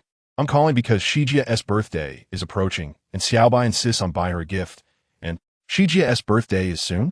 Junlin caught on to the crucial detail. When? Well, it's my mom's birthday. Why are you so excited? Dabai interrupted, trying to get back to her point. Xiaobai has her eye on a very expensive necklace, and she insists on buying it then. Junlin quickly comprehended the situation and asked, You need the card as password, right? Ah. Dabai felt embarrassed, but conceded, Consider it a loan from me. I will pay you back later. I've already said it's a gift for you too. You don't need to return anything, Junlin replied. The password is 743521. Dabai, I'm genuinely happy that you call me for the password. Enough of this chit-chat. I don't wish to linger. Goodbye. Dabai felt her face flush with embarrassment. With the password in hand, Dabai returned to the jewelry store and entered it. As the card processed successfully, Xiaobai blossomed into joy over her cherished necklace. Dabai, you're so generous, truly worthy of being my brother. Dabai rolled her eyes, retorting, just because I swiped the card, I'm your brother? If I hadn't bought it, I'd be the heartless wolf. Qin Xiaobai, you are remarkably skilled, akin to a pai xiao, only taking in and never letting go, never allowing yourself to be at a loss. Xiaobai simply laughed with delight, agreeing with whatever Dabai said. 3 days later, the doctors conducted another examination on Chu Shi, confirming her readiness to be discharged for home recuperation. Once home, be sure to rest adequately and engage in moderate exercise. Avoid any strenuous activities and maintain a positive mood. The doctor advised. Thank you, doctor, Chu Shi replied gratefully. Finally, she could leave the hospital. Her spirits lifted immensely. After Zhang Sikin completed the discharge paperwork, his phone rang. It was Junlin calling. Hello, Junlin. Dad, is Shijia being discharged today? Yes. Dad, you mustn't forget what you promised me. You said you'd register your marriage with Shijia after she leaves the hospital. Junlin had been eagerly anticipating this day. I know. Then I await your good news. After hanging up with Junlin, Zhang Sikin returned to the ward, where all the discharge items were neatly packed. You've really worked hard during my hospitalization, President Zhang. Chu Shi expressed her gratitude. Now that I'm discharged, you can finally be free. Hurry back to your work. Zhang Sikin responded nonchalantly. On the day of Chu Shi's discharge, Zhang Sikin did not summon an assistant or a driver. He merely drove, with Chu Shi in the passenger seat, the two of them alone in the car. As Zhang Sikin started the vehicle, Chu Shi had specifically purchased cosmetics, concerned that her complexion wasn't quite right. She feared that Wu Ma and Xiaobai might notice, so she had applied some makeup. Is this all right? After finishing, she looked at Zhang Sikin and asked, Can you tell I look haggard? In truth, Chu Shi rarely wore makeup, although she had applied a light touch. Her natural beauty shone through effortlessly. You look perfectly natural, Zhang Sikin complimented. Perhaps it's because of your profession as a doctor. I rarely see you made up. Beauty is innate. I can pull off the bare-faced look without needing makeup, right? Chu Shi remarked, a hint of vanity evident in her tone. And you call me narcissistic? You're the true definition. Spending time with you has rubbed off on me. I've become influenced by your ways, Chu Shi teased. Upon hearing her, Jean Siken couldn't help but chuckle. Meanwhile, Chu Shi, worried her makeup looked unnatural and might expose her, kept glancing in the mirror and not at the road. When she finally put the mirror down and looked out the window, she realized something was amiss. Where are we headed? This doesn't seem like the route to my apartment. To the Civil Affairs Bureau, Jean Siken replied. What? The Civil Affairs Bureau? Chu Shi was initially taken aback, then found it absurd. Jean Siken, are you joking? I am not joking. We are indeed headed to the Civil Affairs Bureau. What for? Chu Shi asked, puzzled. Are we going to the Civil Affairs Bureau without registering? Are we just going for a soak? Jean Siken thought her question was particularly foolish. Registering? As the realization dawned upon her, Chu Shi's mind buzzed. You mean, we are registering? Jean Siken affirmed her understanding. Jean Sison, are you joking? Miss Chu, you stated yourself that I have never been one to joke. Jean Sison replied with utmost seriousness, and he has never been fond of jesting. Indeed, such a dull individual as Jean Sison would not engage in humor, especially regarding something as significant as obtaining a marriage certificate. Chapter 062. Are you so reluctant to marry me? Realizing that Jean Sison was indeed serious, Chu Shi felt a surge of fear and anger. Jean Sison, we had an agreement. I would merely pretend to be your fiancé, but we would not actually obtain a marriage certificate. How can you go back on your word? Chu Shi questioned, her voice tinged with frustration. Upon hearing her inquiry, Jean Sison also felt displeasure rise within him, emphasizing, I did indeed say you would pose as my fiancé, but it was you who insisted we would not obtain a certificate, so that does not hold weight here. How can you twist my words so? You did not explicitly state it, but your previous words were quite clear. You indicated that you had no intention of truly being with me. As Chu Shi finished her statement, Jean Sison's expression darkened even further. Noticing that he had accelerated without responding to her, Chu Shi spoke again, raising her voice. Jean Sison, are you even listening? A marriage certificate is a choice made by two people in love. We are merely pretending, and I refuse to go through with it. Please stop the car. She had previously obtained a marriage certificate with another man, albeit one she had never met, and though he was now deceased. The paperwork had been arranged through Madame Xia and was legally valid. While Qin Mu Yan's identity as a deceased person was a secret for now, she would eventually need to confront Madame Xia about children, and the fact that Qin Mu Yan was not truly dead would inevitably come to light. Moreover, she did not know if that man was still alive. If he were, he would still be her legal husband. Therefore, from both a personal and legal standpoint, she could never obtain a marriage certificate with Jean Sison. Jean Sison's expression had become frighteningly dark, yet he remained silent, the car speeding onward. The rapid speed made Chu Shi uneasy, and she gripped the armrest tightly, raising her voice. Jean Sison, I understand you are accustomed to giving orders, but obtaining a marriage certificate is a mutual decision, not something to be commanded. I do not agree. I will not marry you. Do you hear me? Before she could finish her sentence, he suddenly slammed on the brakes. Thankfully, Chu Shi had fastened her seatbelt. Otherwise, her head would have surely struck the dashboard. Are you truly so unwilling to marry me? Before Chu Shi could fully comprehend, Jean Sison had leaned closer, his eyes ablaze with fury. Do you know how many women dream of marrying me? I'm offering you a title. It is a blessing, so do not be so ungrateful. Jean Sison was genuinely enraged. He had firmly resolved to obtain a marriage certificate with Chu Shi, and her vehement rejection infuriated him. If so many women desire to marry you, then why must you choose me? Chu Si Ausets Didi Et Lai. Those thoughts of yours, that I seek to elevate my position and play mind games, are nothing but your malicious misinterpretations. I have never thought that way. As she spoke, the atmosphere in the car shifted palpably. He visibly tensed, his veins bulging, resembling a bloodthirsty lion. Truly terrifying. Chu Si, I will ask you once more. Will you obtain a marriage certificate with me or not? Chu Shi acknowledged that his demeanor was indeed frightening. Yet she stood firm. She could not yield. I will not. Chu Shi declared resolutely. Even if you were to drag me to the Civil Affairs Bureau, I would still maintain my stance. I will not marry you. As her words fell, Jean Sison clenched his fists tightly, the sound of cracking knuckles echoing ominously, as if he intended to strangle her. Chu Shi felt a flicker of fear, avoiding his furious gaze, her heart racing. Get out of the car. Jean Sison commanded abruptly. Get out. Chu Shi was still tense from the earlier fright and failed to register his words. Jean Sison shouted again. I said get out. Hearing this clearly, She realized she could no longer remain in the car. She quickly opened the door and exited. Once she stepped out, Jean Sison's vehicle sped away with alarming rapidity. What a madman!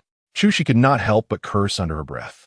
Jean Sison had already contemplated several scenarios, convinced that Xuxi's attempts to win over his son were merely a ploy to elevate her status. He believed that now, having declared his intent to obtain a certificate, she would drop the pretense. Yet, this insufferable woman, how many women would give anything to marry him?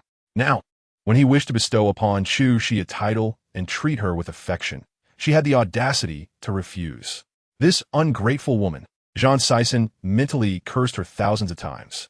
After an indeterminate amount of time, the sound of raindrops tapping against the window broke his reverie.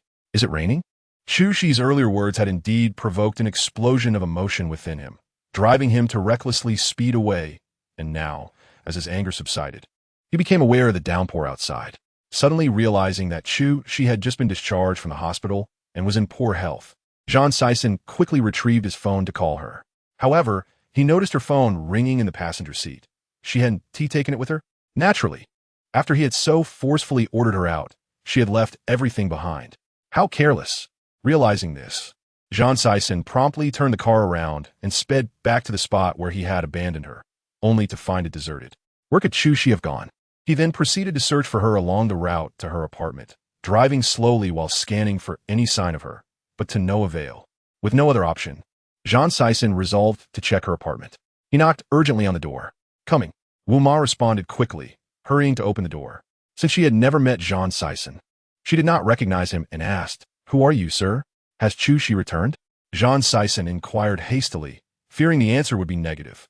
"Oh, she has returned," Wu Ma replied, saying she got caught in the rain without an umbrella and was tired, so she has already gone to bed. Returned? Upon hearing these words, Jean Sison felt a wave of relief wash over him, but the thought that she had been drenched in the rain concerned him, given her fragile condition. She could easily fall ill. "Wu Ma, if there are any issues with her health, please call me immediately." Jean Sison heard by Zhao's voice from within the room. "This is my business card. If Xuxi experiences any problems, please contact me right away." He quickly handed his card to Wu Ma, emphasizing that she must not inform anyone of his visit. Absolutely not. Once finished, Jean Sison swiftly closed the door.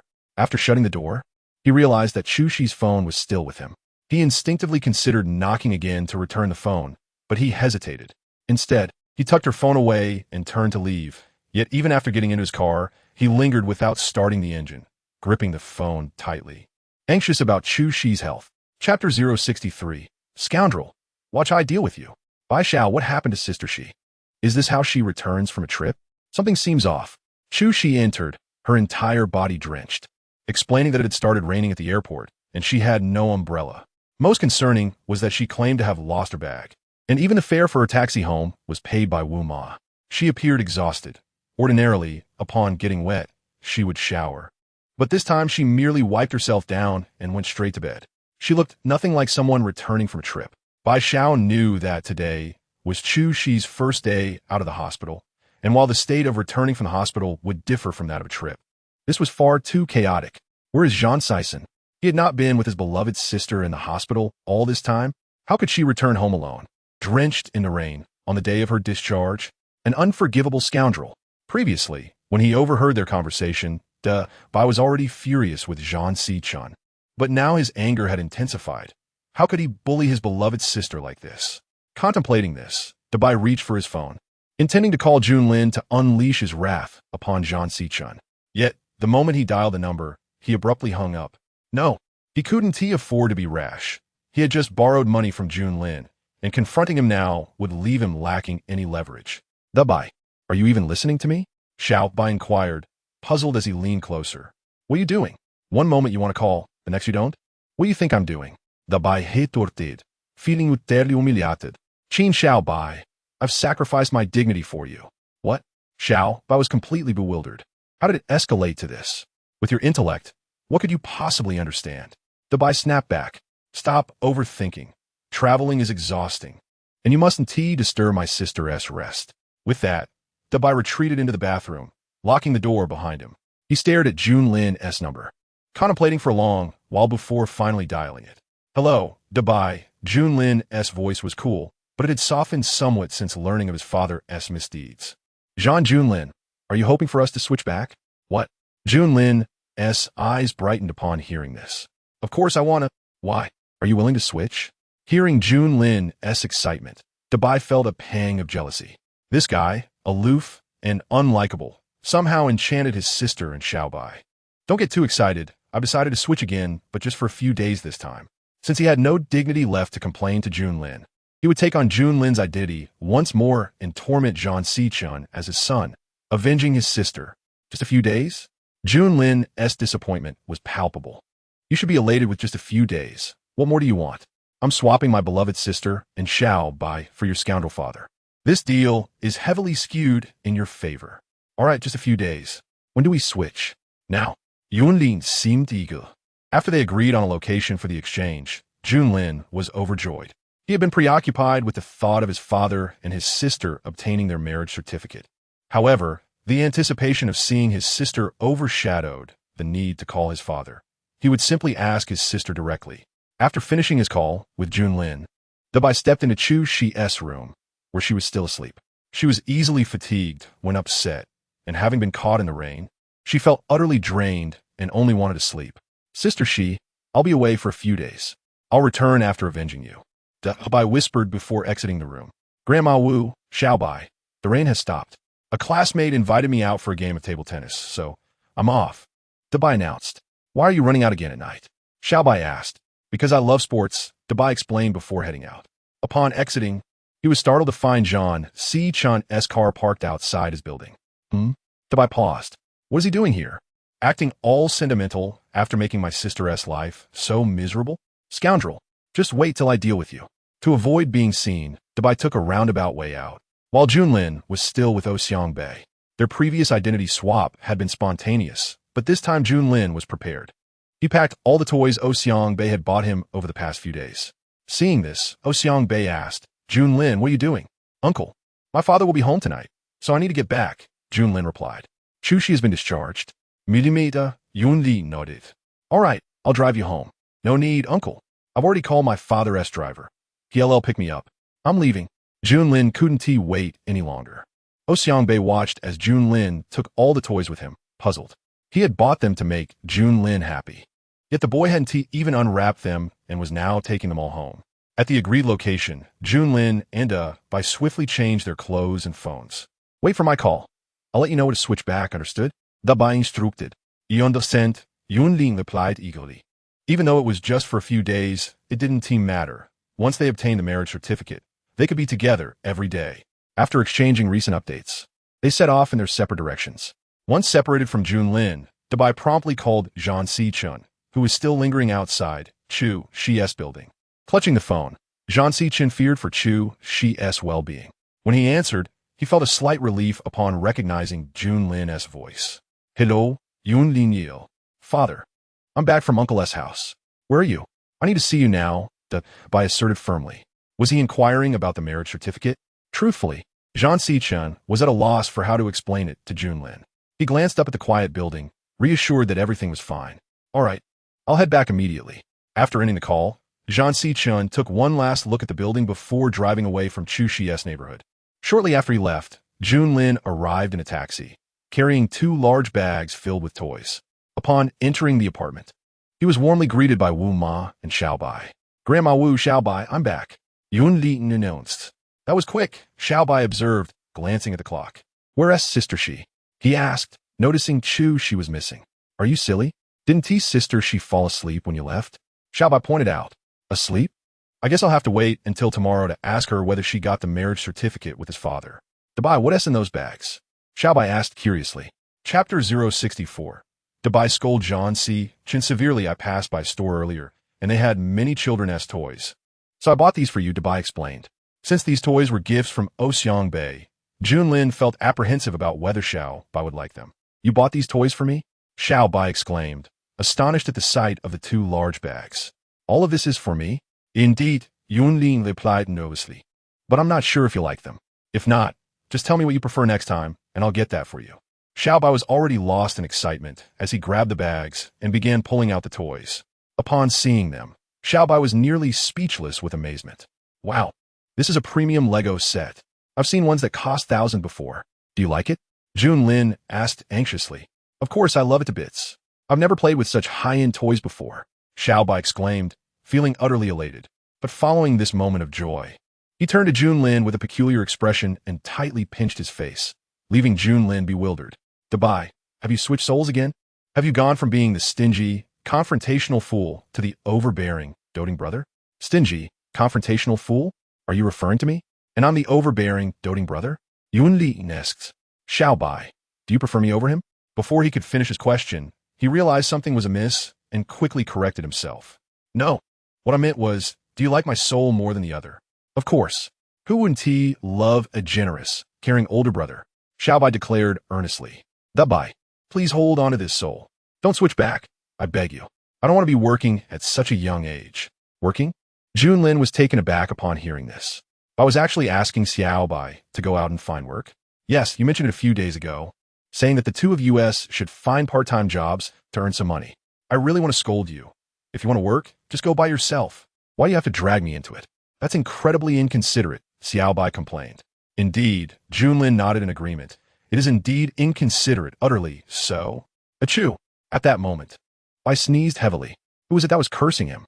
Just then, he heard the sound of a car driving into the courtyard, and Bai promptly settled onto the living room sofa, adopting a posture of confrontation.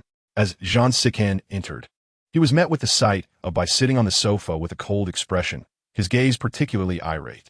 Jun Lin, it's quite late. You should hurry off to bed. Zhang Sikan said. I can't sleep because I'm so angry, Bai retorted. I was so upset this afternoon that I didn't eat. I feel like my lungs are about to explode. Hearing this, Zhang Sikan was taken aback. Did he already know that he had failed to obtain a marriage certificate with Chu Shi? How could that be? What's wrong? Zhang Sikan feigned ignorance, asking, who made Jun Lin so upset? Uxiongbe. If it's him, then tomorrow. It's you, Bai stated bluntly. It seemed he had guessed correctly. But how could Zhang Sikan explain? Should he confess that he was supposed to get a marriage certificate with Chu Shi, but was rejected?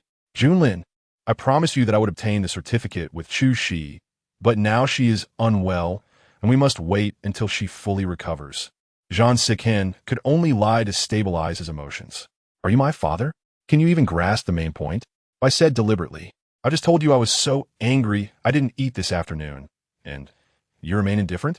Now I'm not just angry. I'm so hungry I can hardly speak. All right. What would you like to eat? Daddy will make it for you. Zhang Sikan immediately replied. Don't you know what I usually like to eat? Why even ask? Zhang Sikan. Today, Zhang Sikan was in a terrible mood. He could tell that the child was deliberately provoking him, and his expression soured. What's wrong? Are you angry just because I changed my expression? I asked. What? Is it only permitted for others to cater to your whims? You throw a fit if you're unhappy, yet you won't allow anyone else to express their emotions? Bai's words struck home, prompting Zhang Sikan to exhale heavily before rising and stating, I'll go make something for you. He then changed his clothes and headed to the kitchen, while Bai approached and watched him, noting the care he took in cooking. This scoundrel had no temper for his own son, yet only knew how to bully women. After preparing the meal, Zhang Sikan brought it to Bai, who, knowing the limits, refrained from nitpicking and began to eat. Setting aside other matters, Zhang Sikan was, at least, a capable cook. Zhang Sikan remained silent, watching him finish his meal. Afterward, Bai looked at Zhang Sikan and said, Didn't I previously ask you to get the certificate with Sister Shi? I have changed my mind. What? Zhang Sikan was taken aback. I now request that you let Sister Shi go, so she may find a truly caring and good man. After all, this was the last exchange, and Bai stated it as such, leaving the conclusion to Zhang Junlin. Junlin, what are you saying? Previously, he had been so insistent on making Chu Shi his mother and marrying her. Now, what had changed? Because I was stimulated, Bai replied. One of my classmates is too pitiful. Why? Because he has a scoundrel for a father, who even hits his mother. My goodness. I can hardly believe there are still scoundrels in this world who bully women. I truly like Sister Shi, and because I care for her, I want her to be happy. The evidence shows that marrying you will not bring her happiness. Look at you, so masculine and with such a bad temper. How could someone as kind as Sister Shi be married to you without suffering? She's just had an accident and is in poor health. If she has to endure your temper every day, will she even survive? Compared to having her as my mother, I would rather she live a long life. So I beg you, If you have a grudge against anyone, marry that person instead and spare Sister Shi. Let her live a few more years, all right? After delivering these words, Bai left Zhang Siqin speechless for several seconds, unable to believe these were words from Junlin's mouth. Seeing his astonished expression, Bai continued, I am serious. Though I am still a child, I understand that a true man should be broad-minded, tolerant towards girls, and especially cherish his wife. How could someone like you, who is so capricious, expect compliance? You smile at them when you're pleased, yet scowl at them the moment they disobey. Who can endure that? If you love giving orders, wouldn't it be more enjoyable to hire 100 maids to serve you daily, rather than marry? I am aware that Sister Shi was severely injured in her accident, and I also know that she nearly died giving birth before spending years recovering. She cannot withstand turmoil, so please be kind just this once and let her go. Chapter 065. Zhang Siqin's utterly conflicted state. Bai's words rendered Zhang Siqin speechless, and they echoed in his mind, depriving him of sleep throughout the night. He had decided to obtain the certificate with Chu Shi, only to be rejected, which had indeed angered him. However, upon reflection, it was clear that this was a unilateral decision. Regardless of the circumstances, Chu Shi had just been discharged from the hospital. He should not have left her alone in the rain. Zhang Siqin, you are truly despicable, even inferior to a child. Chu Shi, feeling weak, slept until the following morning. Junlin, particularly worried, waited for her to wake. Sister Shi, are you awake? As soon as she opened her eyes, Junlin rushed over. Chu Shi nodded. Sister Shi, how are you feeling? Does it still hurt? I'm fine now. I just need to rest and recuperate slowly, Chu Shi replied gently. I will need to stay at home for a while. Aunt Wu can't be fooled, but I will find a way to keep Xiaobai in the dark.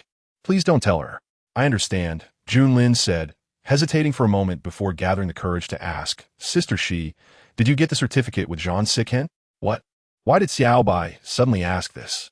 Seeing Chu Shi's reaction, Junlin seemed to have already known the answer and hurriedly clarified, Sister Shi, I was just asking casually. Chu Shi smiled and said, Rest assured, Xiaobai, when the day comes that I intend to obtain a certificate with someone, I will definitely inform you in advance, all right? All right. Junlin felt a twinge of disappointment, unsure whether it was due to his father's indecisiveness or Sister Shi's refusal.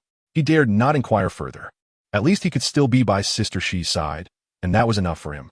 He had just returned to being Junlin and thought he might never see Sister Shi again. Come on, hurry and have breakfast to prepare for school.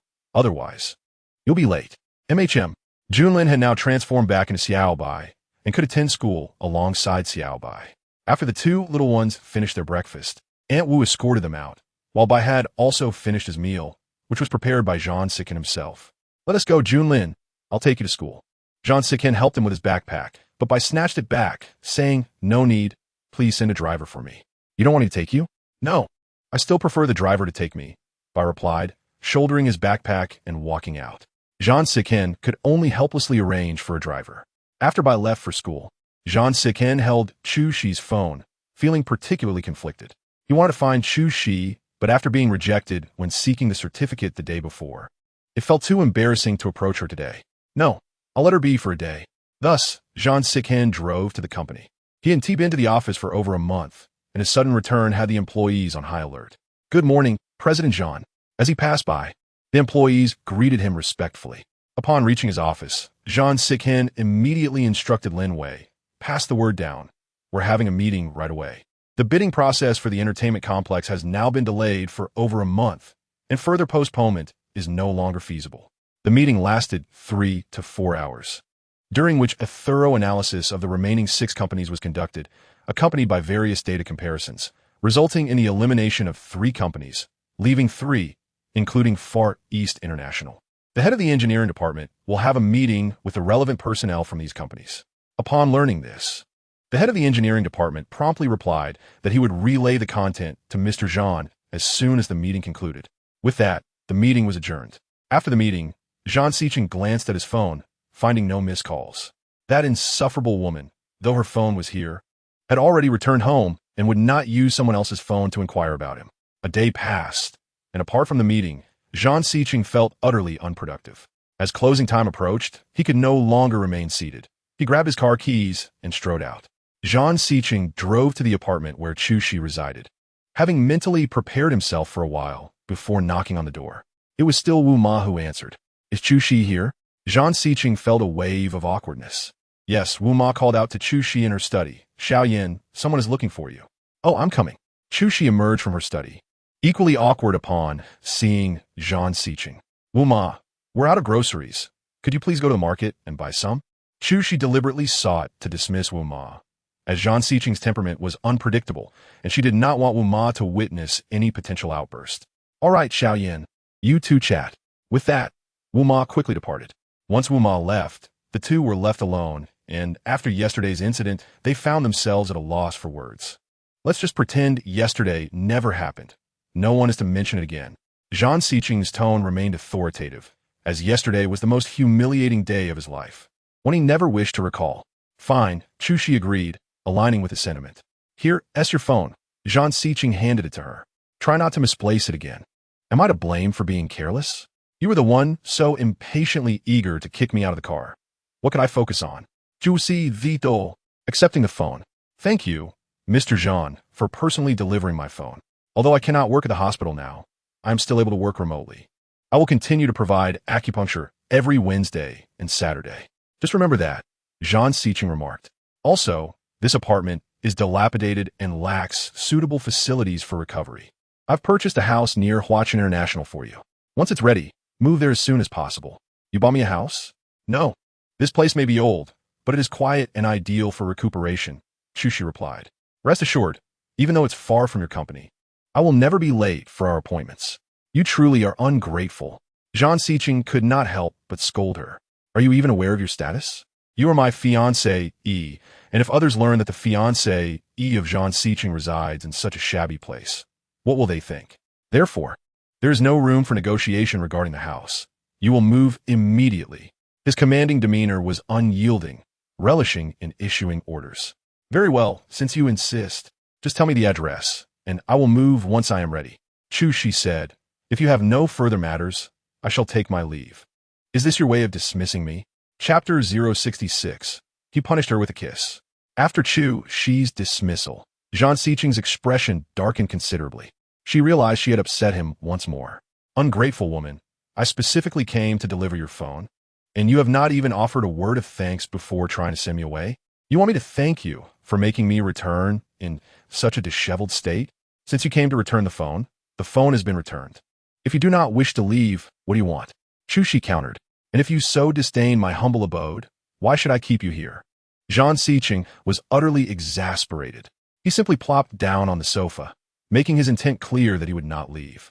Chu Shi was taken aback. What was his intention? Did he wish to stay for dinner? Your son will be back soon, right? Zhang Xiqing asked, feigning a reason to linger. He has after-school tutoring and will be home quite late. That is fine, I can wait. At that moment, her computer chimed with incoming messages. Chu Shi glanced toward her study, then at Zhang Xiqing, realizing he might not leave anytime soon. You can wait. There is hot water in the teapot on the coffee table. Help yourself if you're thirsty. With that, she turned and entered her study. Numerous patients were waiting for consultations, and Chu Shi diligently addressed their described symptoms one by one. Who are you chatting with? Zhang Xiqing had appeared behind her without her noticing, startling her with his sudden question. Aren't you in the living room? Who allowed you to come in? I asked you, who are you chatting with? Zhang Xiqing pressed. Patience. Ju Si Ziplit Evitabili. Is that satisfactory? Patience? Yes, she explained. I cannot work at the hospital, but I can provide consultations online. Chu Shi was an expert in her field, fully qualified to treat patients over the internet. Just today, as soon as her profile was posted, numerous individuals sought her expertise. How can you be so forgetful? You are in recovery. The doctor advised you to rest more. Zhang Xiqing reminded her. I am a doctor. I know how to care for my health, Chu Shi replied. Consulting online is not exhausting, and it provides some income. Isn't that wonderful? This woman truly could not sit still. All right, Mr. Zhang, if you choose to wait, please do so in the living room. And refrain from interrupting my work here. Call me Xiqing. What? Chu Shi was taken aback, wondering why he suddenly made such a request. I have stated before in public, you are now my fiancé, E. Zhang Xiqing reiterated. Once the bidding for the entertainment complex is finalized, construction will commence immediately, followed by a series of ceremonies and subsequent celebrations. As my fiancé, you must attend, and to avoid any complications, you should call me by my name. I understand. Juicy Zeepli, rest assured, I will not let you down in front of others. For safety's sake, you must address me this way at all times, Zhang Siqing instructed. Call me Siqing. Let me hear you say it. What a ridiculous demand. Chu Shi thought, feeling frustrated. Is this how a fiancé addresses her fiancé? She longed to scold him. This man was deliberately provoking her. Fine, my dear Siqing, she purred. Is that satisfactory? Although her tone was intentionally flirtatious, it was indeed captivating. Zhang Siqing grasped her chin, looking intently at her and reminding, if you were to pretend to be my fiancé, you must embody the role well. From now on, you shall call me this way. Understood? From now on? She thought, incredulous at his audacity. Speak. Zhang Siqing prompted when Chu Shi fell silent. Understood, she finally replied, pushing his hand away. Just as Zhang Siqing was about to speak again, his phone rang. Upon seeing it was Junlin, he quickly answered. Hello, Junlin. Where have you been? Bai is furious. Do you know I no longer live on campus? I have already returned home from school, yet you're nowhere to be found. Are you not cooking for me because you want me to starve? Zhang Siqing was preoccupied with finding Chu Shi, completely neglecting Junling's situation. Recently, this troublesome boy had been irritable. He felt guilty for not fulfilling his promises and was afraid of a relapse, so he could only acquiesce. Dad has some urgent matters at the company. I will head back immediately. Zhang Siqing said indulgently, if you're hungry, you can nibble on some biscuits or something. I refuse to eat. I will wait for you to return and cook for me. Bai was determined to make things difficult for him. Before Zhang Siqing could finish his sentence, Bai had already hung up. Although Chu Shi could not hear what the child said on the other end, she could guess from his reaction and couldn't help but chuckle in schadenfreude. Who would have thought that the formidable CEO was so easily manipulated by his son? Zhang Siqing was truly embarrassed. Your son is quite willful. At this age, he still cannot take care of himself. Chu Shi added, but we cannot blame the child. As the saying goes, a father's failure to teach is a father's fault. You should reflect on your own methods. Ah, so you have finally found a flaw to exploit, haven't you? Chu Shi couldn't help but smile triumphantly, praising her own child. I merely speak the truth. Your educational approach is flawed, which is why your son still cannot be self-sufficient. Maida Bai and Xiao Bai were independent by the time they were not even 3. Unexpectedly, just as she was saying this, Zhang Siqing suddenly kissed her lips. No, it was more of a retaliatory bite. Zhang Siqing, you, she exclaimed. This is the consequence of mocking me. Zhang Siqing released her lips and ominously warned. If you dare to ridicule me again, the punishment will not be so simple next time. Chu Shi felt an overwhelming urge to retaliate. How could he force such a kiss upon her? Zhang Siqing grinned with satisfaction and added, as always, be available 24 hours a day, no matter when I call. You must answer immediately. After saying this, he exited. Once he left, Chu Shi rushed to the bathroom, turned on the faucet, and frantically washed her lips, fuming with anger. Meanwhile, Zhang Siqing, who had just kissed her, felt as if he had captured a delightful culinary prize and was in high spirits. Upon arriving at the villa, Zhang Siqing found Bai sitting on the sofa, looking particularly upset. It has been 28 minutes and 30 seconds since I called you, Bai said, glancing at the clock with reproach. It seems you truly want me to starve. I apologize, Junling. There was traffic. Dad will cook for you right away. Zhang Siqing hastily changed his clothes and went to the kitchen. Previously, Junling had been cold and taciturn, difficult to deal with, but after learning about Chu Shi's accident, it seemed his behavior had worsened. This was truly a headache for Zhang Siqing. All right, Junling, eat up. He placed the prepared meal on the table. I've lost my appetite. Now, I don't want to eat, Bai replied, grabbing his backpack and heading upstairs. You eat by yourself. I'm going to do my homework. This infuriated Zhang Siqing, who quickly followed Bai upstairs. As soon as Bai sat down at his desk and prepared to start his homework, Zhang Siqing pressed down on his homework book. What are you doing? Bai looked up displeased. Are you preventing me from doing my homework? If the teacher speaks to you tomorrow, don't blame me. Zhang Junling, are you intentionally looking for trouble? Zhang Siqing pulled up a chair beside him, attempting to communicate patiently. If you're upset, just express it. There's no need to sulk. I'm not sulking. Bai pulled his homework book away and began writing. You're overthinking it. A father like you, wealthy and influential, who even cooks for me, is rare. Why would I pick a fight with you? Zhang Siqing felt as though he had struck a pillow, completely ineffective. Fine, then focus on your homework. With that, he left the room.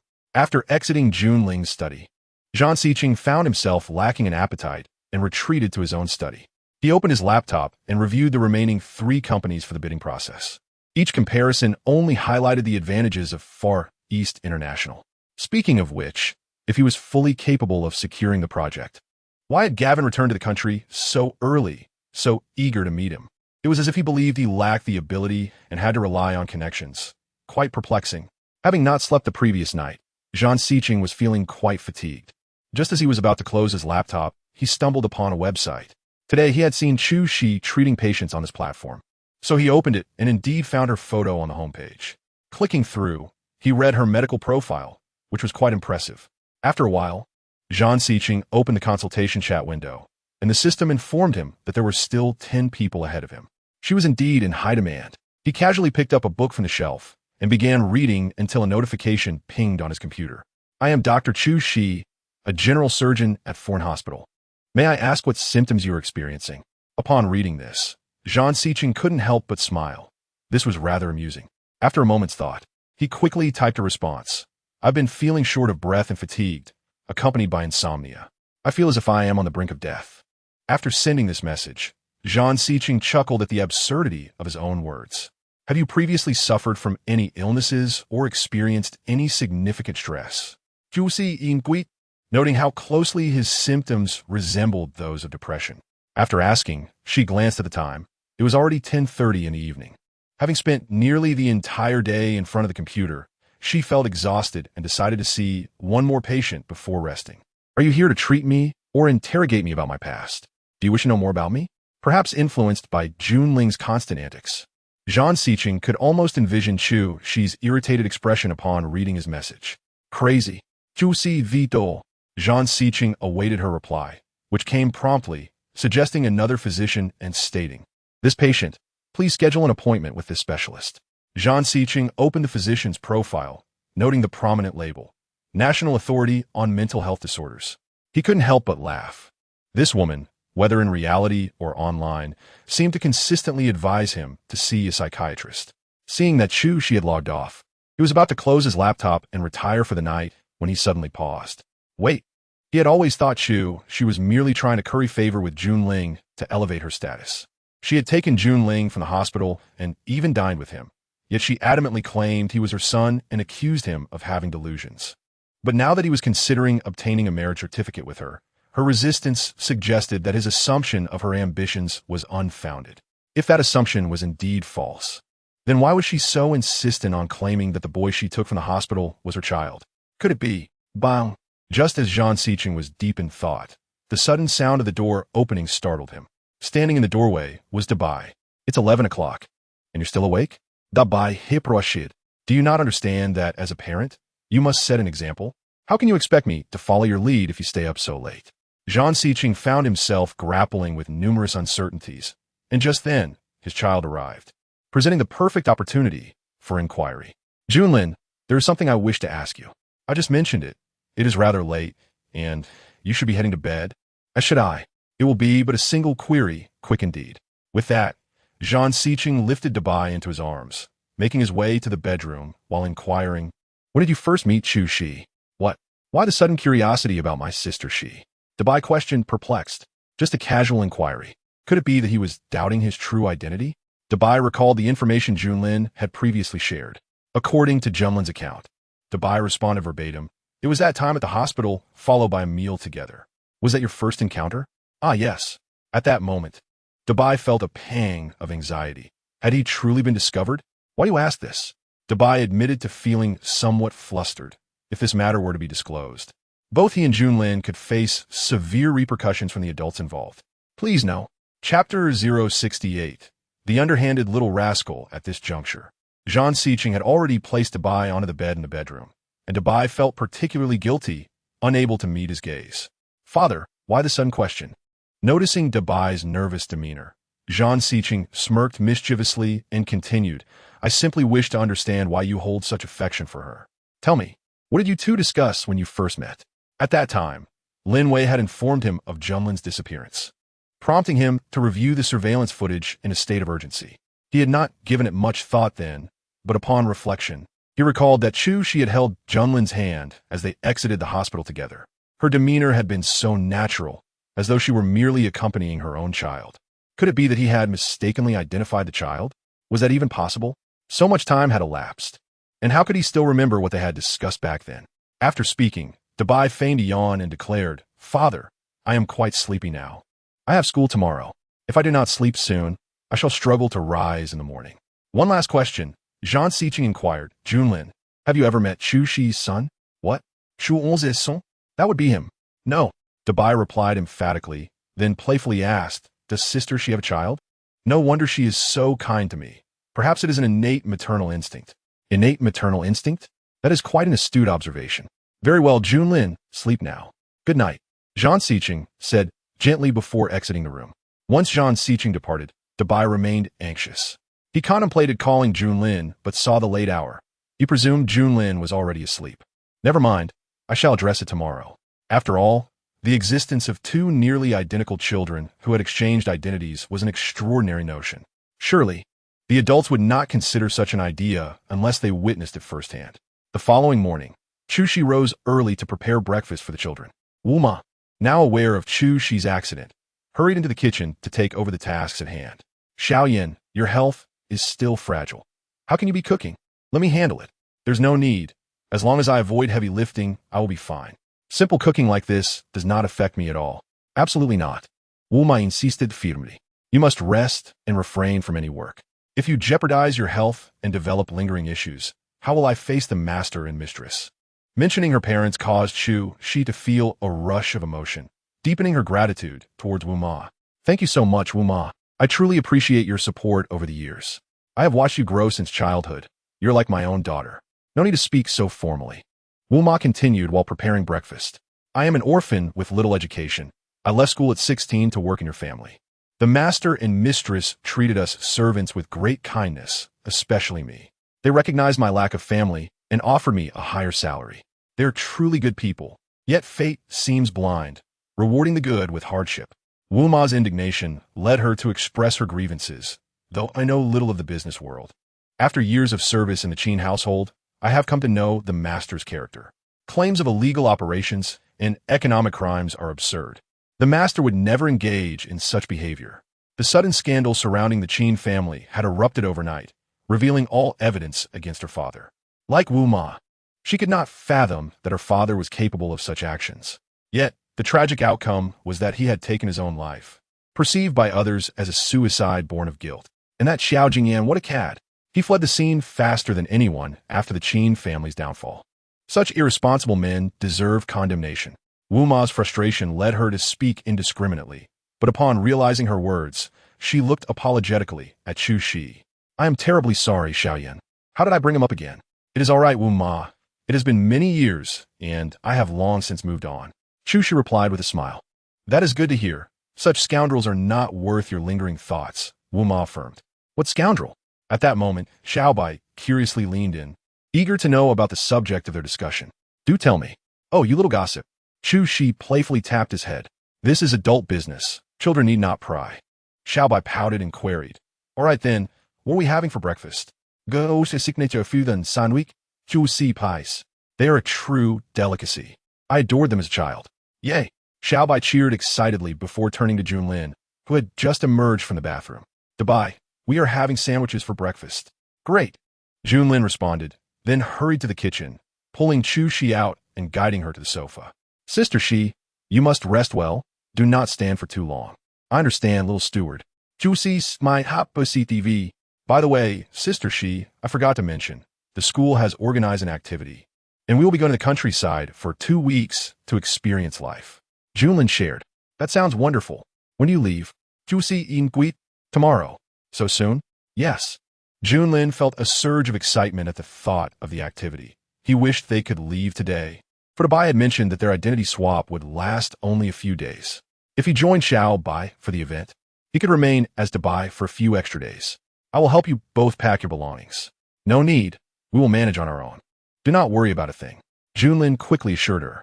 "Sister Shi, rest assured, I will take excellent care of Xiao Bai while we are out." Chu Shi had never doubted the capability of the two little ones. They efficiently packed their bags, and the next morning, Wu Ma escorted them to the school bus. Once aboard, Junlin sent a message to Dabai, and upon reading it, Dabai nearly erupted in frustration. Zhang Junlin, you scoundrel.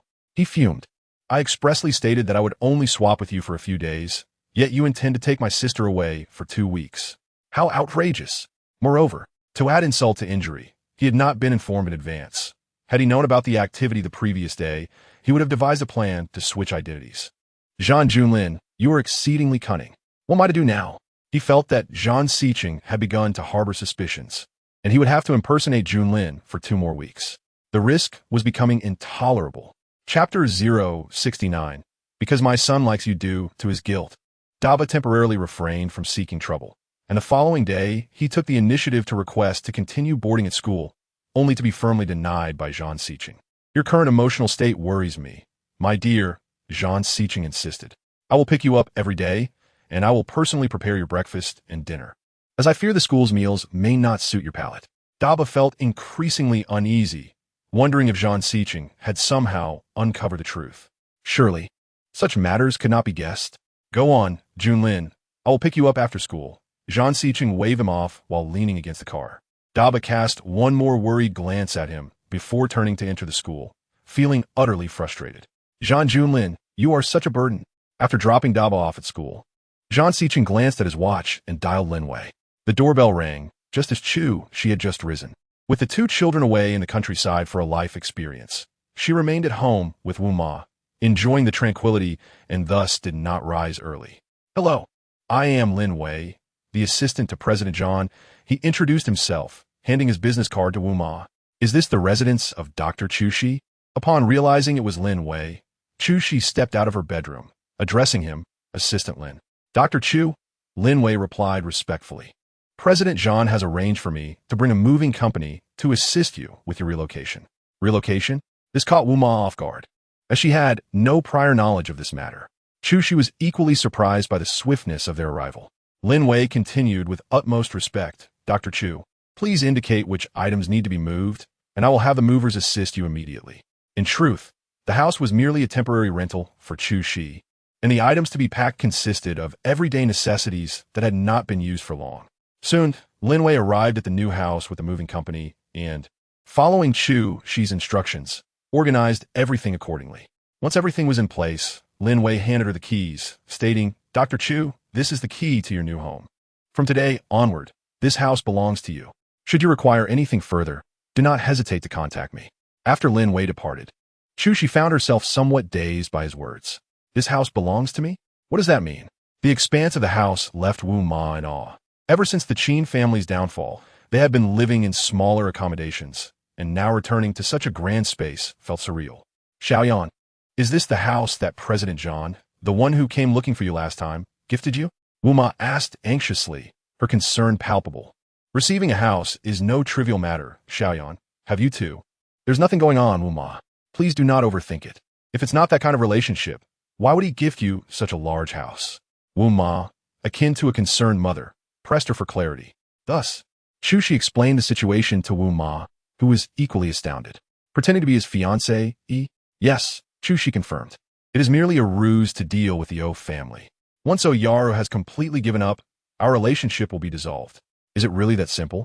If that is the case, the O family will certainly harbor resentment towards you. What if they secretly plot against you? Wu Ma asked, filled with worry. Rest assured, Wu Ma, I will exercise caution, Chu Shi replied. It is a mutually beneficial arrangement. With this identity as his fiancé, I believe it will be easier for me to locate my son. Speaking of that child, Wu Ma could not help but sigh. Poor child, lost for so many years. I wonder where he is and if he is well. Chu Shi had pondered this question continuously, praying for her eldest son's safety and health. A knock at the door interrupted her thoughts, prompting Wu Ma to open it, as she could easily guess that the visitor would be Zhang Xiqing. Mr. Zhang. Wu Ma greeted him. Hello, Wu Ma. Zhang Xiqing replied politely. Xiaoyan is inside. Noting the situation, Wu Ma felt it inappropriate to linger and excused herself, saying, Xiaoyan, I'm going out to buy groceries. Once Wu Ma left, the spacious room was left with just the 2 of them. Do you like the new house? Zhang Xiqing inquired. It is rather large. I feel uneasy living in such an extravagant home that you provided, she admitted. Even if Zhang Xiqing had not sought her out, she would have approached him about this concern. I have made it clear that, to the public, you are my fiancé, As my fiancé, It is only natural that you reside comfortably.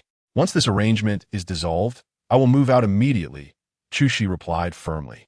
Zhan Siqing, displeased by her words, let out a soft scoff before slowly walking toward the floor-to-ceiling window, gazing out at the view. This area was the most bustling part of the city, showcasing the most breathtaking nightscape, a dream home that many would aspire to attain throughout their lives. Chu Shi, there are times I truly cannot fathom you, Zhan Siqing remarked, leaning against the window. The life I provide you is something many women yearn for. If your perception of women is confined to this, then I must say your vision is rather narrow, Chu Shi countered. My father instilled in me the importance of creating value through my own efforts.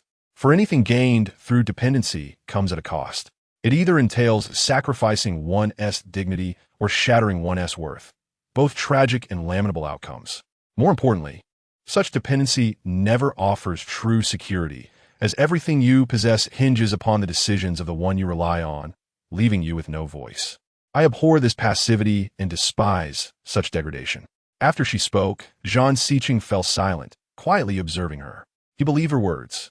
For Chu, she was indeed an ambitious individual with considerable medical expertise, capable of thriving independently. Women of her caliber typically shunned reliance on men, reinforcing that all his previous assumptions were unfounded. Your father raised you well, Zhan Siqing expressed with approval. Thank you for the compliment. Do you know why I insisted on obtaining a marriage certificate with you? Zhan Siqing asked, probing. Weren't you the one who said you would never bring that up again? Because my son likes you, Zhan Siqing responded nonchalantly, as if disregarding her previous statement. From the moment I first met you, he was determined that you would be his mother. Chapter 070. Zhan Siqing has already found out upon hearing this. Chu Shi was left utterly bemused, caught between laughter and tears. What now? What's the matter? Zhan Siqing asked playfully. Have I not succeeded splendidly at winning my son's affection? Should you be pleased? Zhan Siqing, I no longer wish to discuss this matter with you, Chu Shi lamented. The physical and psychological aftereffect you suffer from, I can assist with the physical ones, but for the psychological, I truly cannot help you. Please seek the counsel of an expert. So, Dr. Chu, you believe I am delusional? Is there any other explanation? Chu Shi nearly wept. I have never even seen your son. I do not even know what he looks like. First, you report me to the authorities, then accuse me of trying to ingratiate myself with your son. Is that not the very definition of delusion? It is far too typical. Observing her distress, Zhan Siqing appeared to have found validation. Pondering how closely Junlin resembled Daba, that she could have mistaken him. I have yet to meet your son, Zhan Siqing remarked. I have always wanted to, yet for some inexplicable reason, I have not. Unfortunately, you still cannot meet him this time, Chu Shi replied. Daba and Xiaobai have gone to the countryside for a life experience for 2 weeks. 2 weeks? Upon realizing she could not see her son, Zhan Siqing opened his phone's photo gallery and found a picture of Junlin to show to Chu Shi. Deliberately, he inquired, This is your son, isn't it? Upon seeing the photo of Junlin on Zhan Siqing's phone, Chu Shi was taken aback. I have a picture of my son, she questioned. Before Zhan Siqing could respond, she immediately pressed on, indignantly asking, Have you been investigating me? Zhan Siqing, are you out of your mind? Our relationship is fabricated. I am merely your private doctor. How dare you investigate my son? What are your intentions? Observing Chu Shi's instinctive reaction, Zhan Siqing was convinced she was not lying. Are you certain this is your son? He asked. Of course. Do you think I wouldn't recognize my own son? Chu Si Vi Do. After confirming, Zhan Siqing suddenly laughed. Astonished by the absurdity of the situation, Junlin bore an uncanny resemblance to her son. Thus, the events unfolded. Junlin, rebellious and on the run, encountered Chu Shi, who mistakenly took him for her son, and the warmth she exuded melted the heart of the love-starved Junlin. It turned out that Chu Shi had not lied at all. She had never contemplated marrying him. What's going on?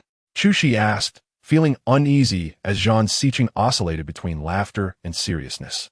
You're not going to have another episode, are you? Hearing her words brought him back to reality, and he asked, Your husband has been deceased for many years. Have you considered remarrying?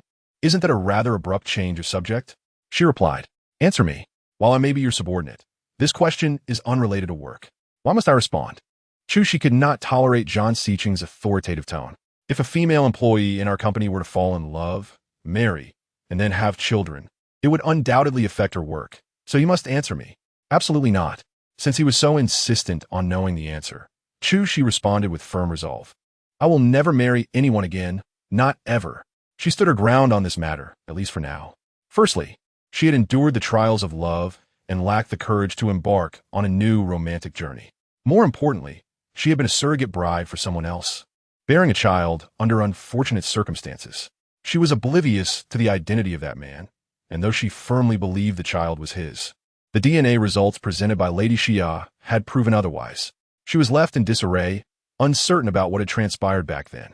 You are quite loyal to your sentiments, Zhang Siqing remarked sarcastically, noting how she remained devoted to her deceased husband despite the passage of time. Loyalty? She scoffed. That's a jest.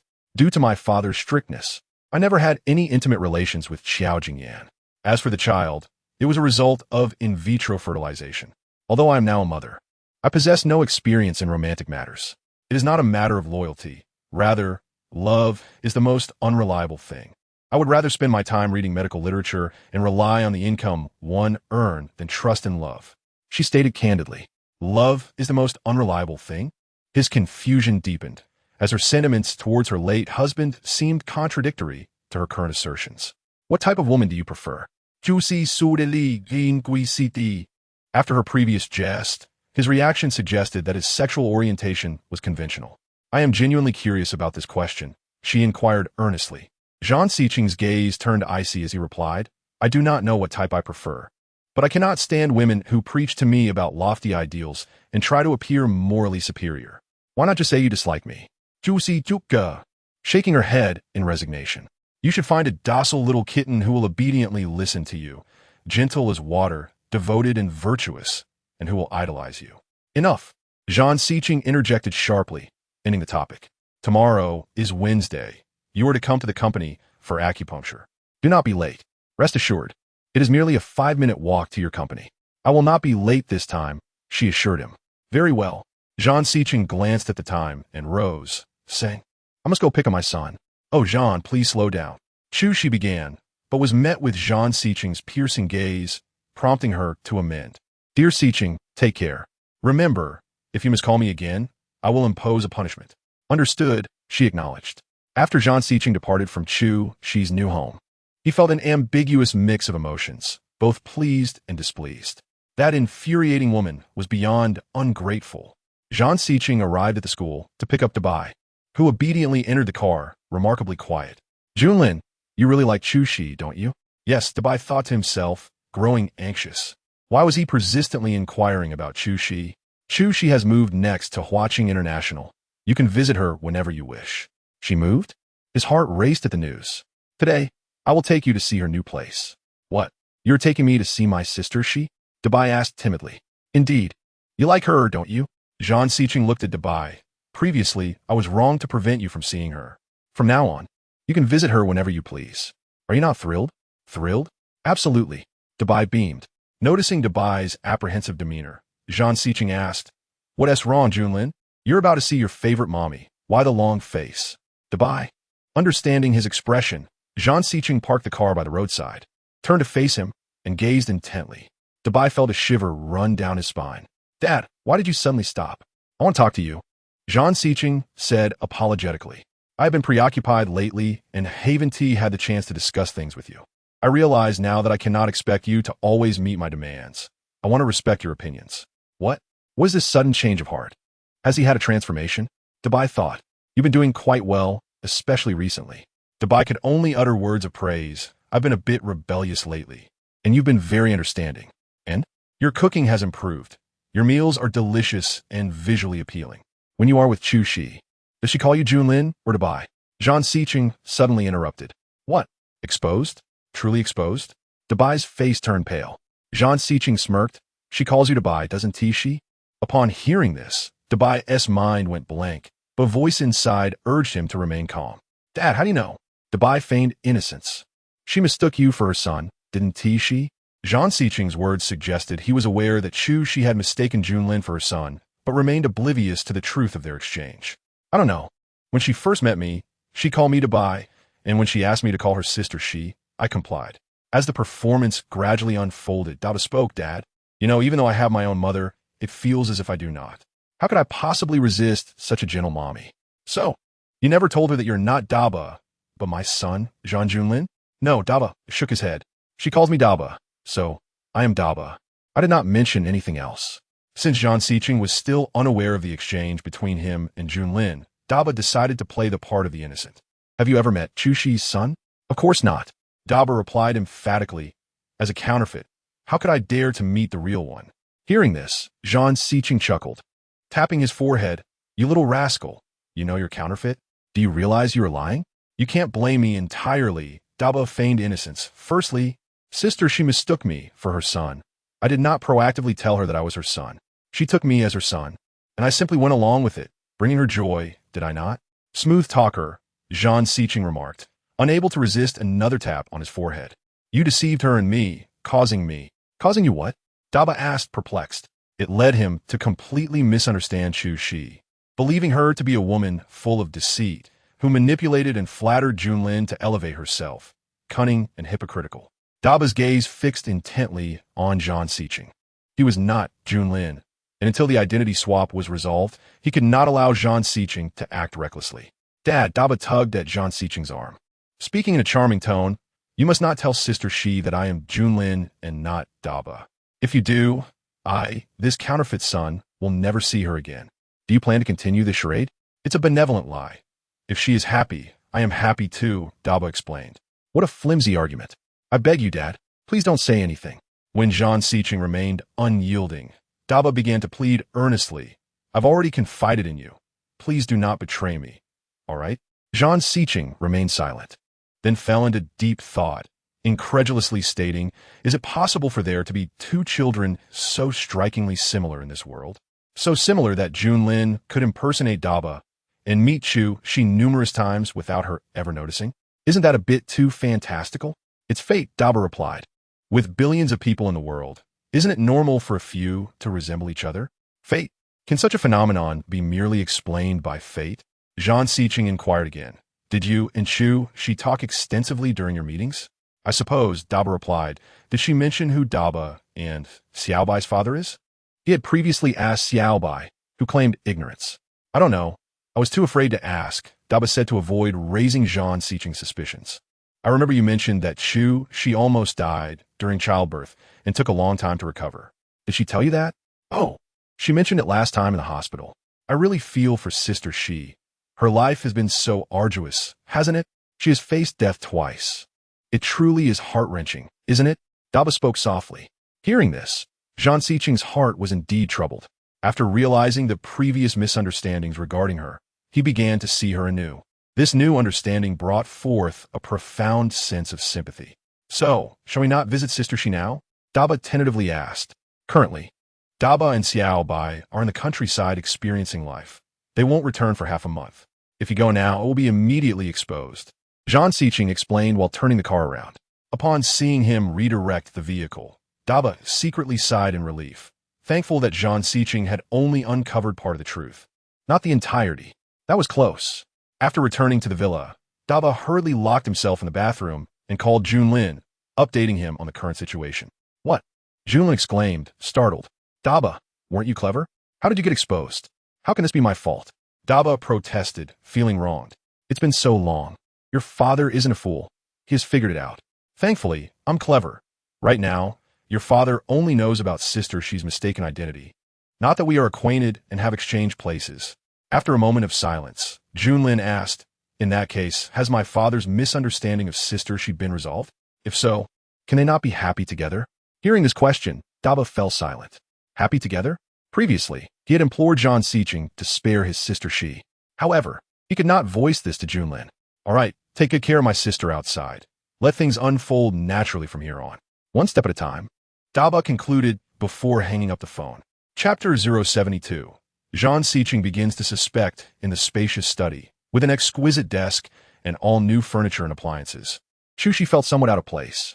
Strangely, despite Zhang Xiqing's usual minimalist decor in cool tones, this space was arranged quite warmly. Since today was moving day, she had been busy until now and had yet to respond to the messages from her ailing followers. Chu Shi began to reply to each one patiently, responsibly suggesting remedies, dosages, and precautions until she encountered a particular message. Often feeling lazy and weak, lack of appetite, lost in thoughts, no cure in sight. Is there any hope? Frowning at this message, Chu wondered if this was yet another odd case. May I ask how long you have been experiencing these symptoms? On the other end of the line, Zhang Xiqing narrowed his eyes slightly, then smirked, replying, since birth. If I may inquire, how old are you? 38. Zhang Xiqing replied nonchalantly. Have you been like this for all 38 years? Yes. After answering, Zhang Xiqing felt a mischievous thrill, unable to suppress a grin. It suddenly found it eerie. He was not one to joke around. He was always serious. He never imagined he would engage in such pranks online one day. I suggest you find a job and not remain idle every day. Upon reading Chu's response, Zhang Xiqing burst into unrestrained laughter. What a lunatic. Closing the chat window, Chu couldn't help but mutter, laziness is laziness, no matter how nicely you put it. A 38-year-old man-child should feel ashamed. At that moment, Daba emerged from the bathroom, having just finished his shower. Passing by the study, he caught a glimpse of Zhang Xiqing laughing and was taken aback. Having impersonated Junlin for so long, he had only seen Zhang Xiqing's serious-eyed and had never witnessed him so joyfully amused. What could be so funny? Daba quietly pushed the door open and tiptoed behind him, reading aloud the last line from the conversation. I suggest you. Bang! Startled by Daba's voice, Zhang Xiqing quickly shut his laptop and asked, when did you sneak in, you little rascal? Just when you were laughing so heartily, Daba inquired curiously, Dad. What were you looking at that made you so happy? Nothing. Are you in love? Zhang Xiqing froze. I heard my uncle say that when a person is in love, they tend to smile foolishly, just like you did just now. Xiangbei is filling your head with nonsense. Hurry back to your room and sleep. Zhang Xiqing scolded Daba. Oh, Daba sulked as he left the study, still unable to contain his muttering. You were just so happy laughing, and now you're suddenly so fierce. How boring. After Daba departed, Zhang Xiqing reopened his notebook and noticed that Chu had logged off. He subsequently closed his computer and exited the study. After leaving the study, Zhang Xiqing attempted to rest, but Chu found herself unable to sleep. She stood by the floor-to-ceiling window, gazing out at the breathtaking nightscape. From this vantage point, Nanchang appeared vast and sprawling. In such a sprawling city, locating a single individual felt akin to searching for a needle in a haystack. Oh, my dear son, where could you possibly be? The following day, Zhang Xiqing spent the entire morning engaged in meetings. After a lengthy session of discussions, it was ultimately decided that the winning bid would come from Far East International. Once the contract is drafted, bring it to me for review, Zhang Xiqing instructed Lin Wei, along with the representative from Far East International. Please arrange a time for us to discuss the specific details of our collaboration face-to-face. Understood, President John, Lin Wei replied. From what I know, Mr. Gavin has been in Nanchang since returning to the country and has long awaited this opportunity to meet with you. Zhang Xiqing found Gavin's actions puzzling. He would seek clarification when they finally met. You scoundrel! At that moment, Xiangbei approached, scolding him. You call me over here just to make me wait while you attended a meeting? Prior to the meeting, Zhang Xiqing had indeed summoned Xiangbei to the office, indicating that he needed to discuss something, but he had not anticipated that the meeting would extend for such a duration, leaving him feeling somewhat guilty towards Xiangbei. What would you like to eat? It's my treat, Zhang Xiqing said as he stepped into the elevator. Hearing that he would be treated to a meal, Xiangbei's eyes lit up, and he quickly followed him inside. It was a rare occasion for Zhang Xiqing to invite him out, so Xiangbei seized the opportunity to indulge, choosing a high-end restaurant and ordering the most expensive steak and red wine. It's quite rare for President Zhang to seek my company, Xiangbei remarked while cutting into his steak. What is this all about? I have a question for you. If there are two children of the same age who look nearly identical but are not twins, what is the probability of that occurring? Upon hearing this question, Xiangbei paused for less than a second before responding. From a medical standpoint, even identical twins cannot be perfectly alike. Two unrelated individuals looking exactly the same is exceedingly improbable. Essentially zero. Essentially zero? Zhang Xiqing murmured, repeating the phrase. Why do you suddenly inquire about this? Xiangbei asked, perplexed. Purely out of curiosity, Zhang Xiqing replied, taking a sip of red wine before continuing. It's nothing. Have you really become this bored? Xiangbei couldn't help but exclaim. Are you still the Zhang Xiqing I know? Zhang Xiqing remained silent. As Xiangbei chewed on his steak, he added, while I spoke from a medical perspective, the world is full of wonders. Not everything can be so absolute. It is entirely possible for two people to bear a striking resemblance to one another. Though they could never be perfectly identical, there will always be some distinguishing feature, even if subtle and hard to detect. Zhang Siqing listened intently, lost in thought. After a moment, he set down his knife and fork and asked earnestly, "You were not present when Oyaru was pregnant and gave birth to my child, correct? Why do you ask this again? Just answer me. I was abroad at that time. I didn't see anything, nor did I hear any rumors. By the time I returned, the child had already been born." Xiangbei replied honestly. "Is it possible that the person who gave birth to my child was not Oyaru at all?" Upon hearing this, Xiangbei was taken aback, quickly responding, "Zhang Siqing, have you lost your mind? What nonsense are you spouting?" In the years that had passed, such a thought had never crossed Zhang Siqing's mind. Yet now, with the emergence of a child resembling Junlin to such an extent that even his own mother could not tell them apart, he found himself compelled to ponder this possibility. "I'm merely contemplating the potentiality of such a scenario," Zhang Siqing stated calmly. "There is absolutely no possibility." Xiangbei insisted vehemently. "Consider it. If your suspicion were correct that Yaru is not Junlin's biological mother, it would imply that my parents, my sister, and even your mother have all conspired to deceive you. Do you truly believe that is plausible? Let us analyze it step by step. First, your mother, of all people. You should know her character best. She values her family's reputation and social standing above all else. If she were to find a woman to bear your child, it would certainly be someone of good lineage, high beauty, and intelligence, possessing excellent genes. Such criteria would typically lead to a woman from a distinguished family. In the absence of love for you, which noble lady would agree to bear a child for a man presumed dead, only to subsequently leave without a trace? Now, let us entertain a hypothetical. Even if your mother did find such a woman who bore your child and left it for the Zhang family, do you truly believe that Yaru's character would allow her to take on such a role? Furthermore, even if Yaru were to become infatuated, you must know my father. He has always regarded Yaru as his precious jewel. How could he bear to have his beloved daughter engage in such a situation? Zhang Siqing had indeed contemplated all of these points, and they presented a logical case. However, the existence of two identical children stood before him.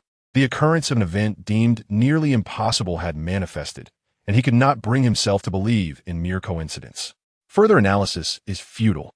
A DNA test is all that is required, Zhang Siqing declared. "What are you saying? You want to conduct a DNA test?" Xiangbei was genuinely alarmed. "On whom? You and Junlin? Or Junlin and Yaru?"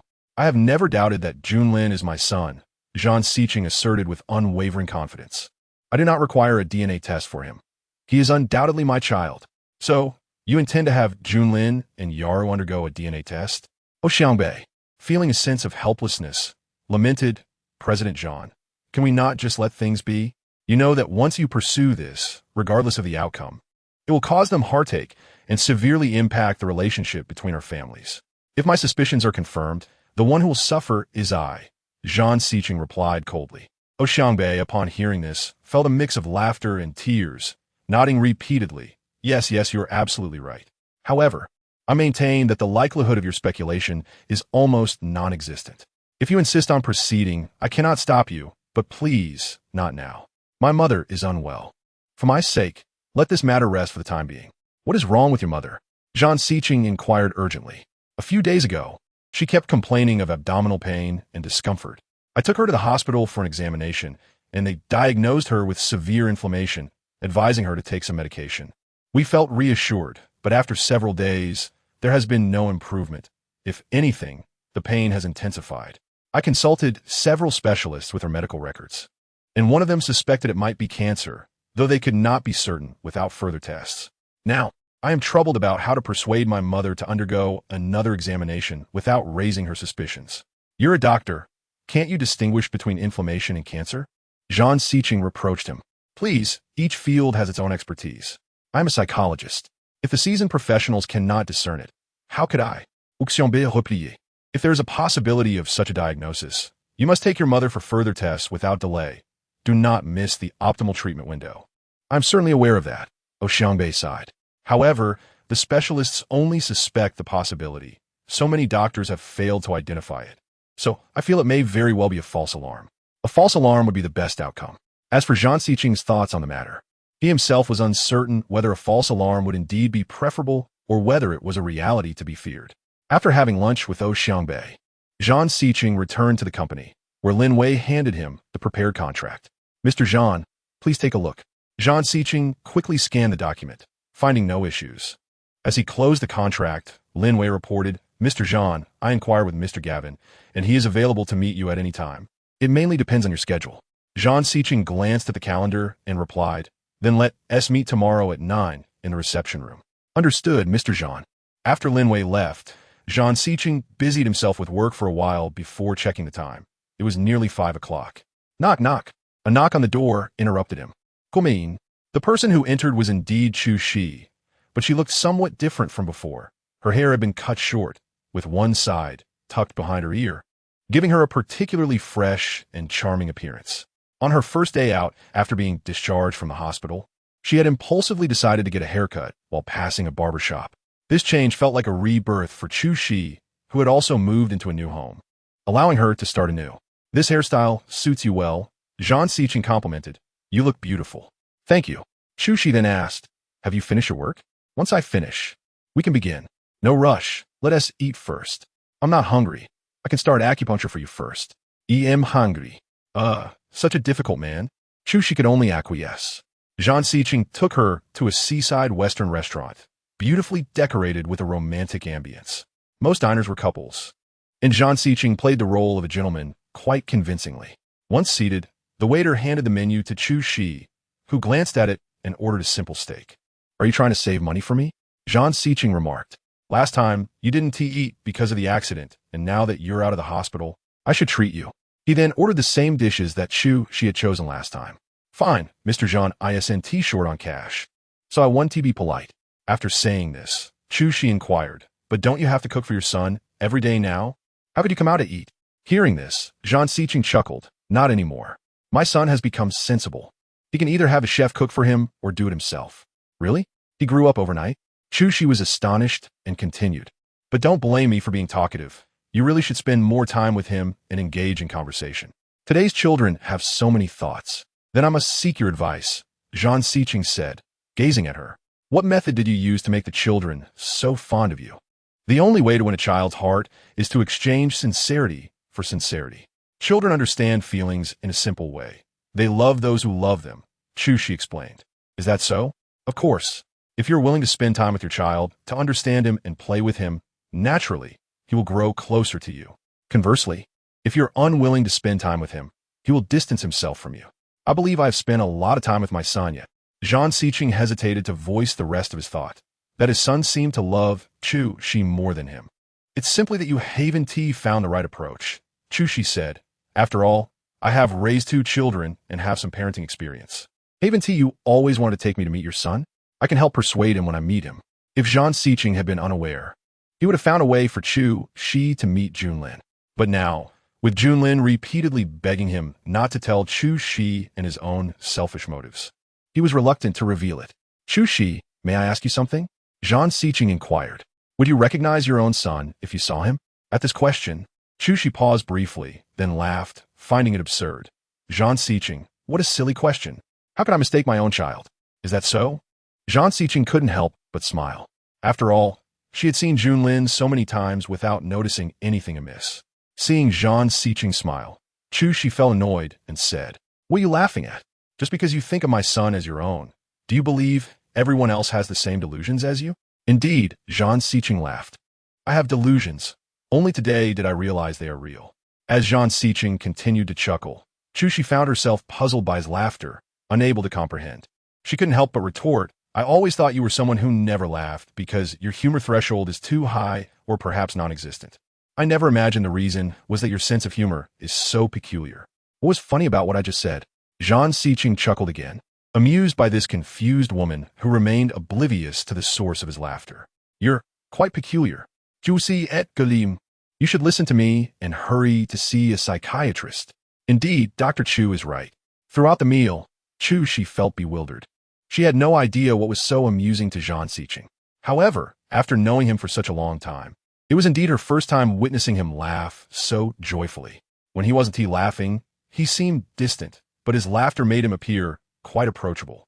Previously, when dining with Zhang Xiqing, she had noticed he ate quickly But today, they took their time, finishing just before 9 o'clock.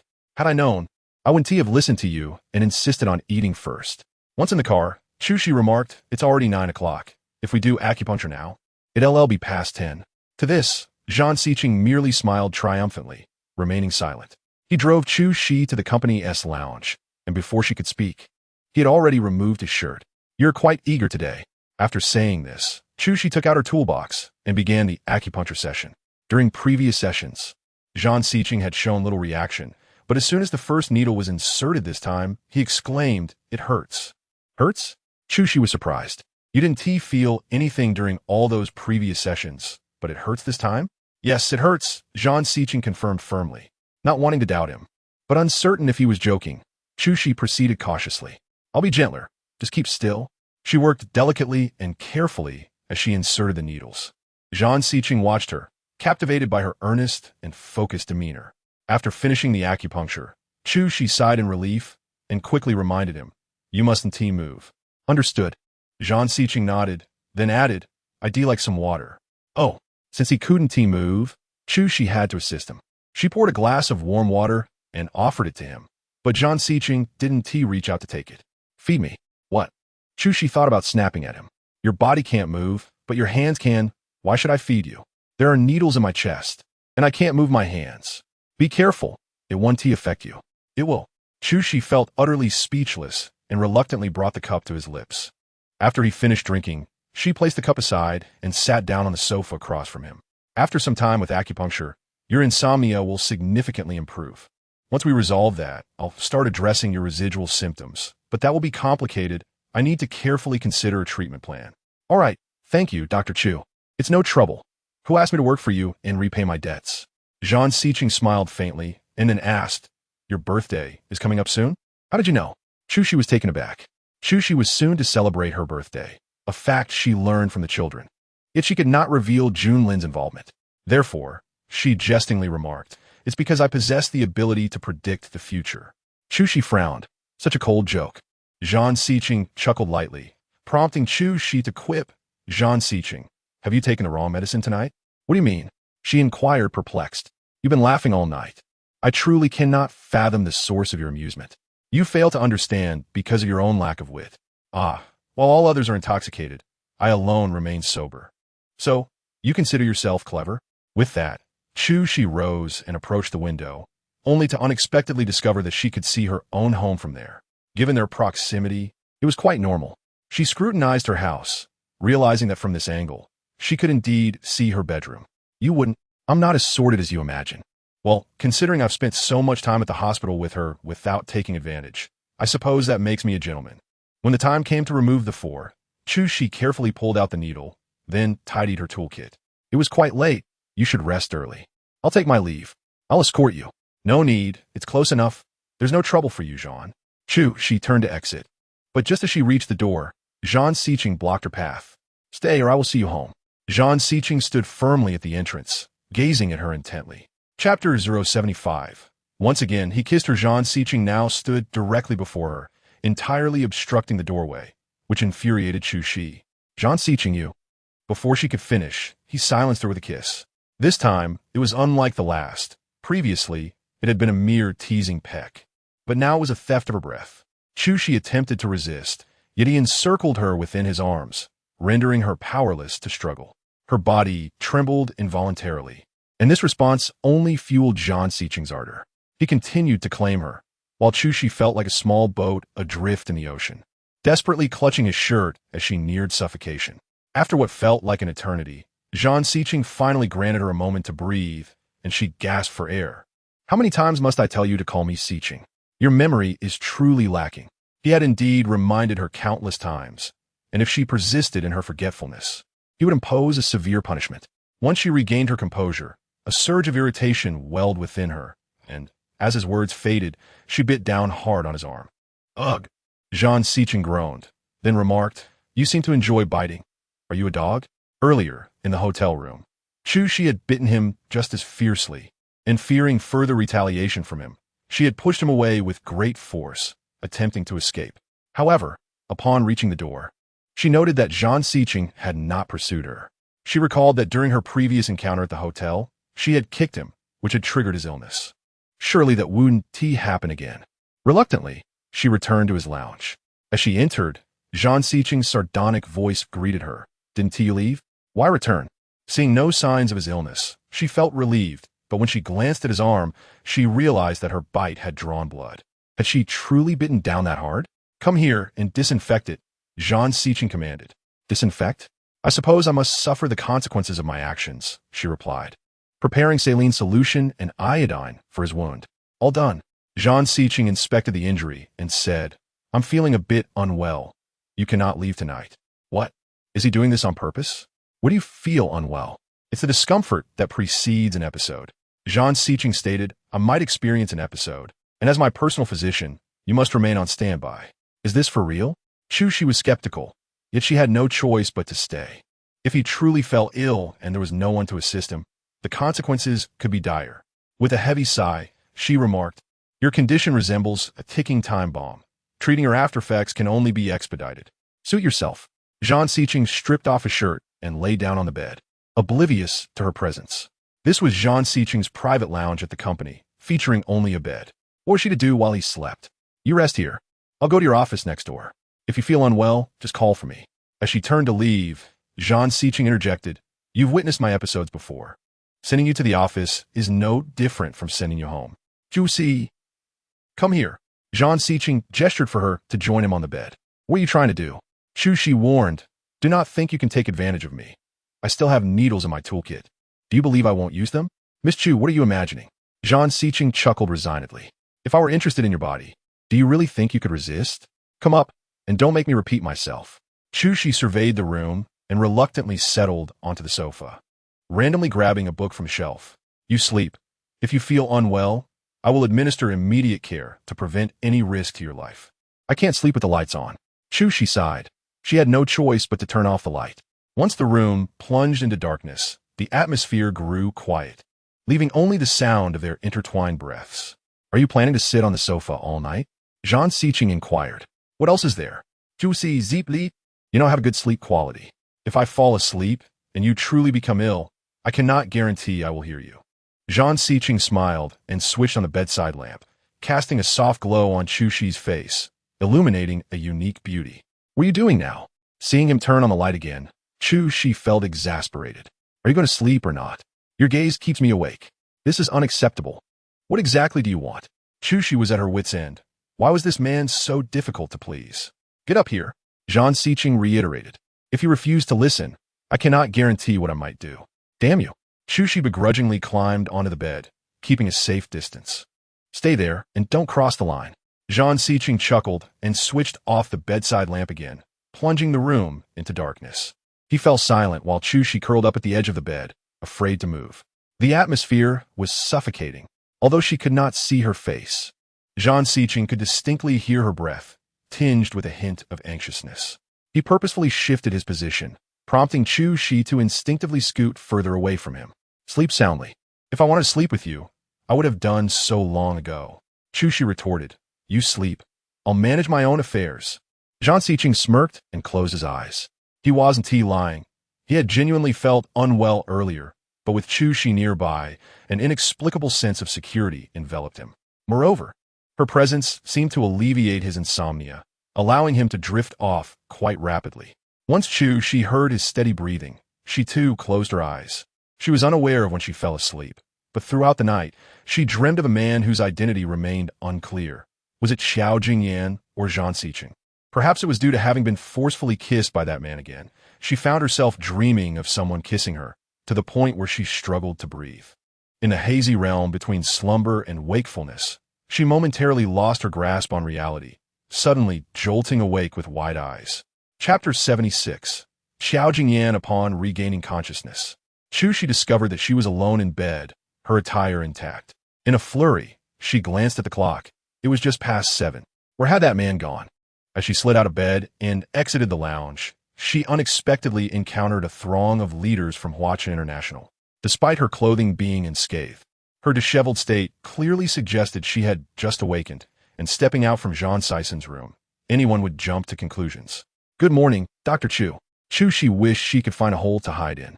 At that moment, Lin Wei approached her, stating, Mr. Jean has already gone to the meeting room for the morning assembly. He has instructed the kitchen to prepare breakfast for you. Oh, Juicy Mumbai. Her head bowed in embarrassment before hastily retreating to her room, shutting the door behind her. How mortifying. She had presented herself to everyone in such a state, and they were all subordinates of Jean Sison. With frustration, she ruffled her hair, feeling utterly socially mortified. Unsurprisingly, the news of their overnight encounter would soon spread among Huachin International. After a prolonged effort to collect herself and ensuring the coast was clear, she finally ventured from her room into the dining area. As Lin Wei had indicated, the chef had prepared her breakfast. With a release of pent-up emotion, she picked up a fork and aggressively jabbed at her sandwich. Not long after, the door to the dining room swung open, and there stood Jean Sison. A mischievous expression plastered across his face. I heard my subordinates caught a glimpse of you just waking up.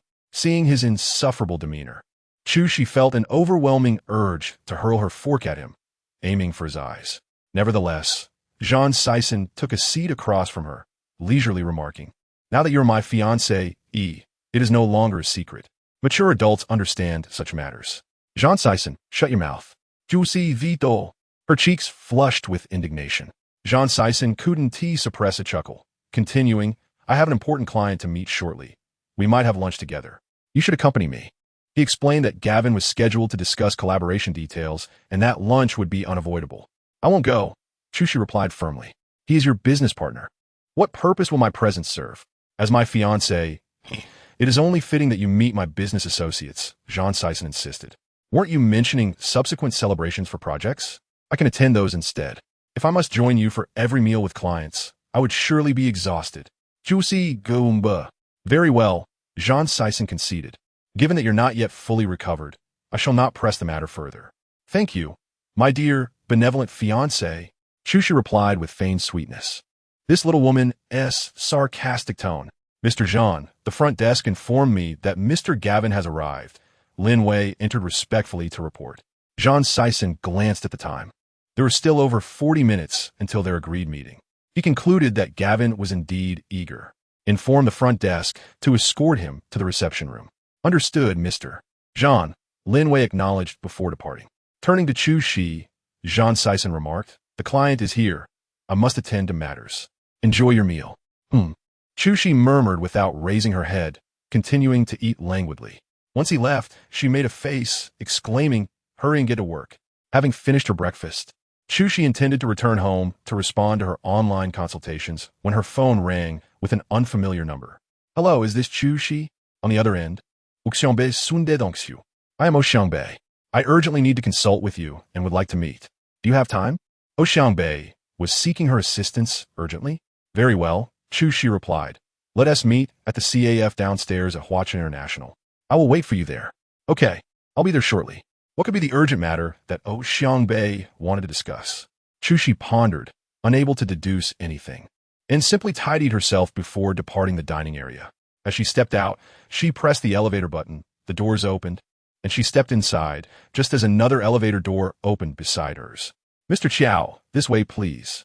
As Chu Shi's elevator doors closed, the receptionist guided Qiao Jingyan out of the adjacent elevator toward the reception room. Jean Sison was keen to meet Gavin and was somewhat surprised by the man's appearance. Qiao Jingyan matched Jean Sison's height, clad in a dark suit with a light-colored tie, his glasses perched on his nose, exuding an air of cultured elegance that appealed to the tastes of many young women. Good day, Mr. Jean, Qiao Jingyan greeted as he entered the reception room, extending his hand. I have long wished to visit you, and today I finally see the true visage of Mr. Jean. Your presence is far more striking than in the magazines.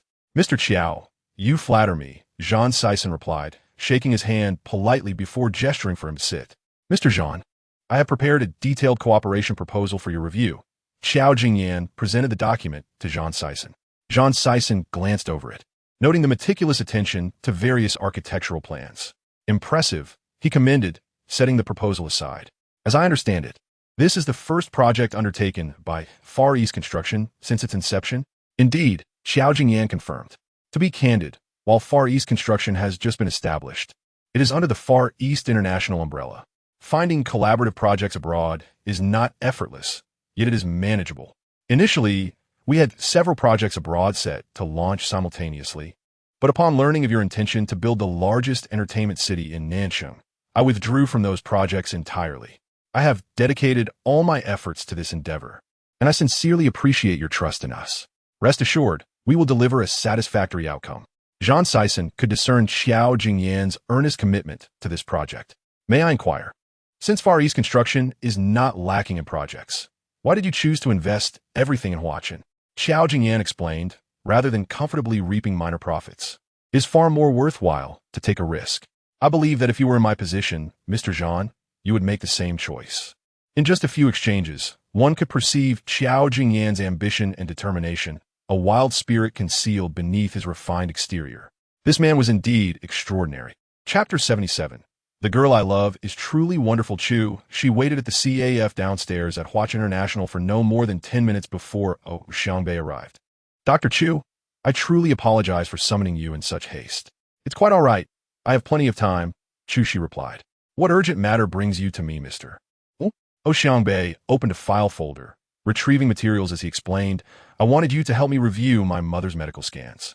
Previously, she was diagnosed with gastritis, but a specialist has raised concerns about cancer, prompting a repeat examination. Unfortunately, the expert had gone abroad for a lecture this morning.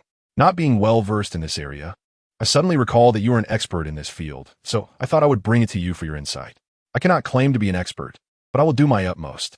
Chu Shi took the images that Madame O had taken and examined them meticulously, glancing at the examination report before her brows furrowed slowly.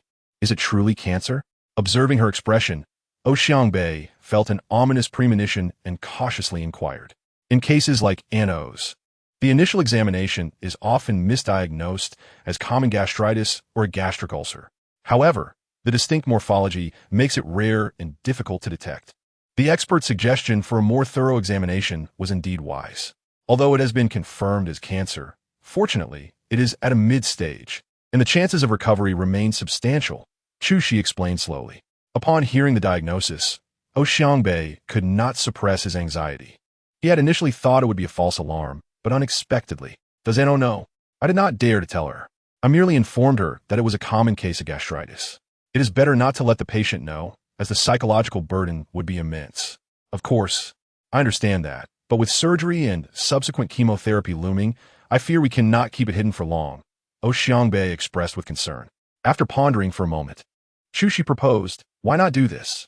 Inform Aunt O that the examination results indicate a more severe gastric ulcer, and the doctor suggests surgical treatment. As for the chemotherapy, we can have the doctor visit under the pretext of administering nutritional injections, ensuring the patient remains unaware.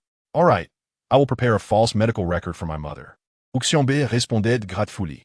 Thank you, Dr. Chu. It is nothing.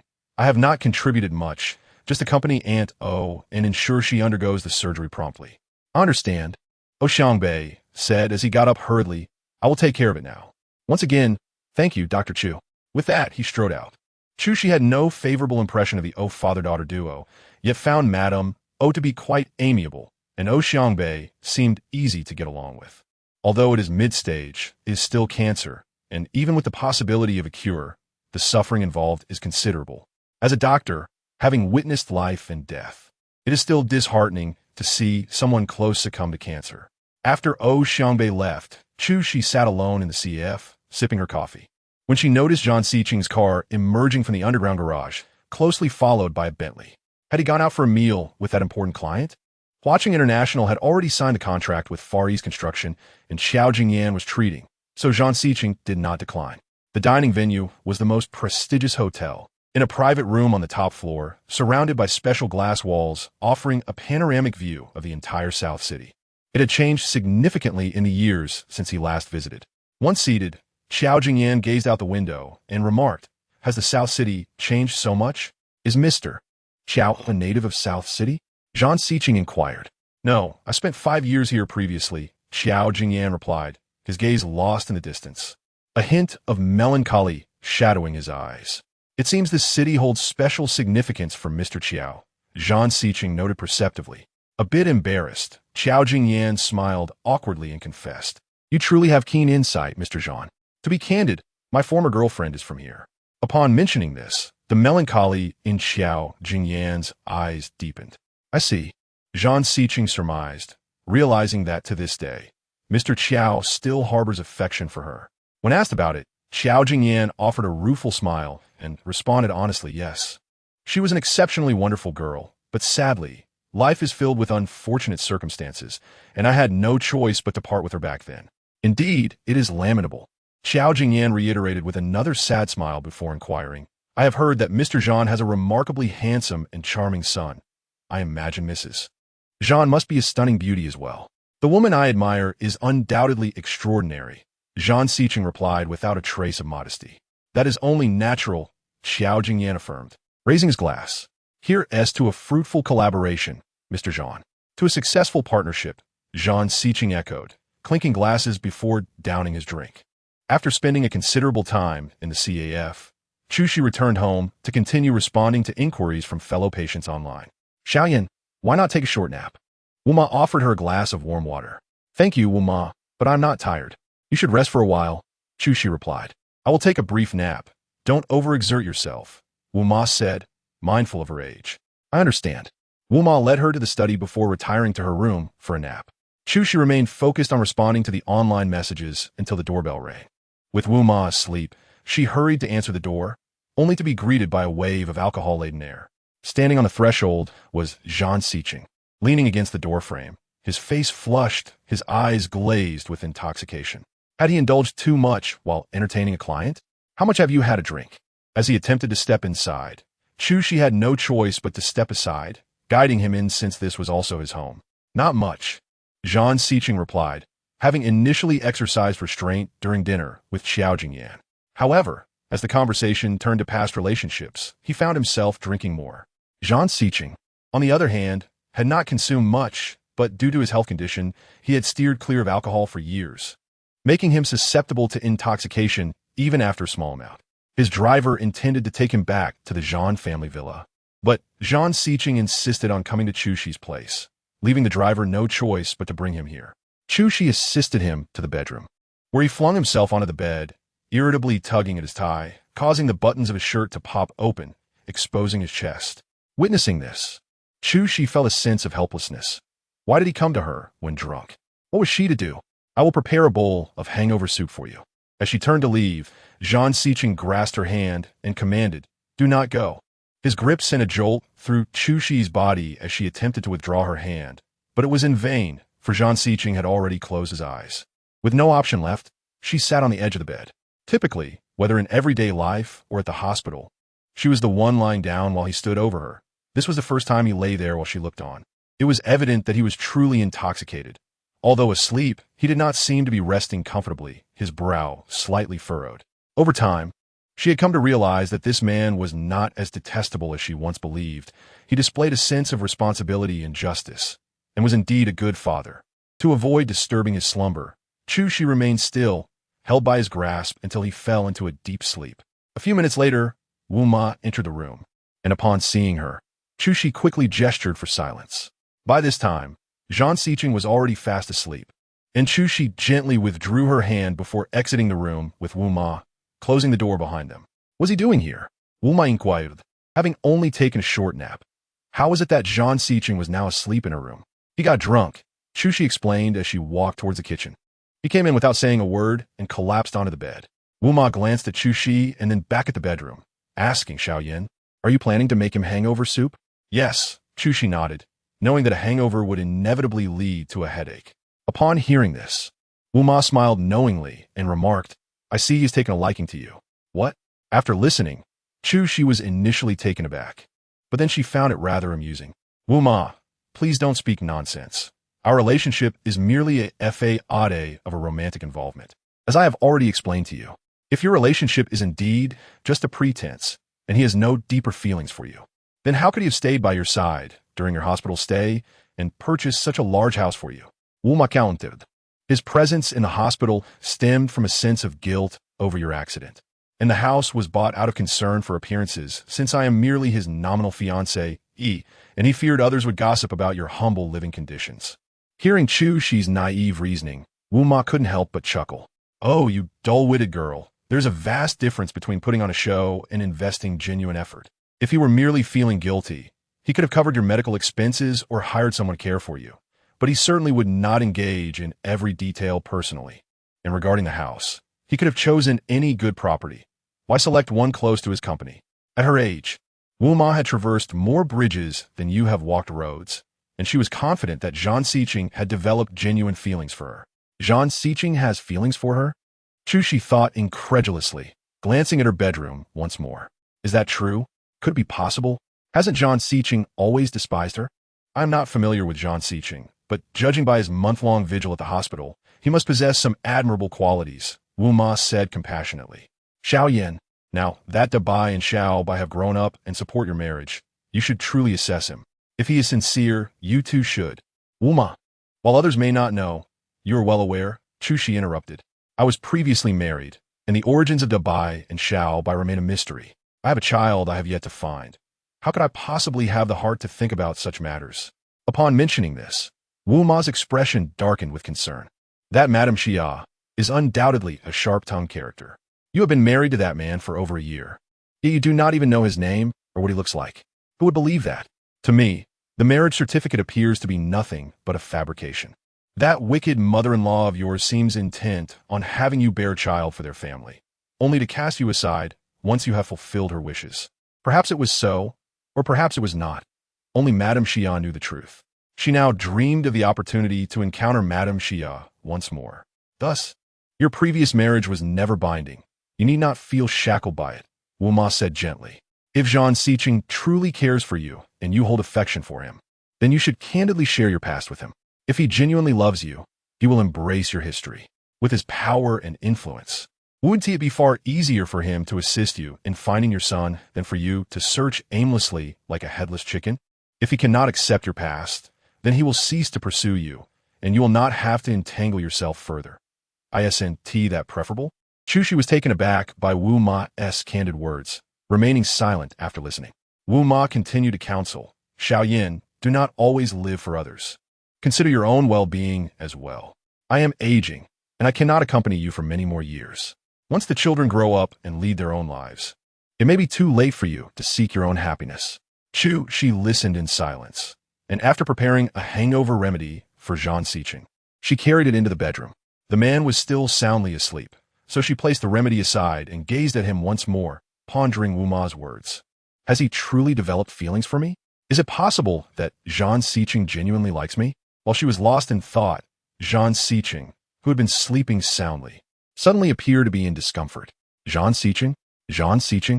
Chushi called out to him. Upon hearing her voice, Zhang Siqing opened his eyes, feeling a severe headache. Seeing Chushi before him made his surroundings seem somewhat surreal. Where am I? Have you blacked out? Chushi Inquit? This is my home. Have you forgotten how you got here? This is Chushi's home? Zhang Siqing strained to recall, remembering feeling dizzy after leaving the hotel and agreeing to go to Chushi's place when the driver asked if he wanted to go home. After that, his memory faded.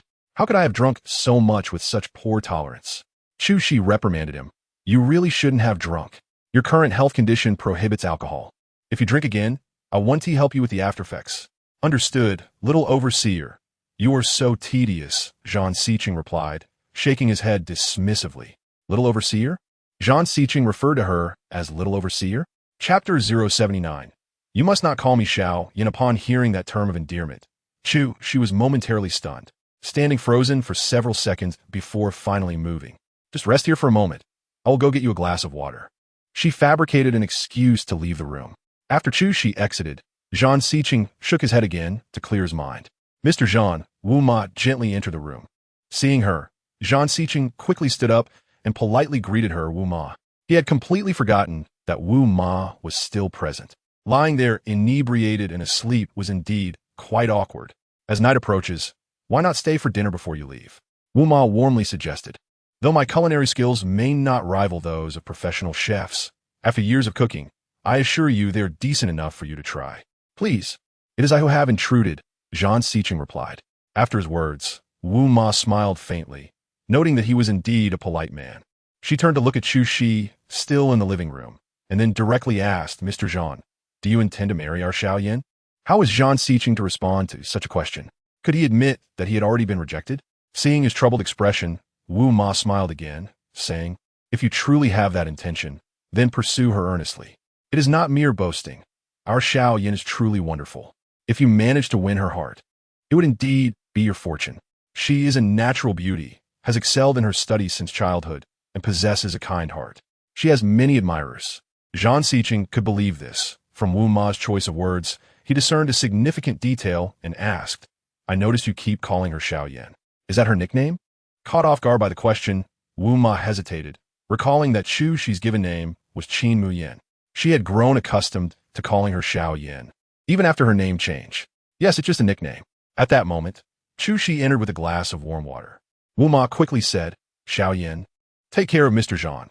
I will go prepare dinner and call you both when it's ready."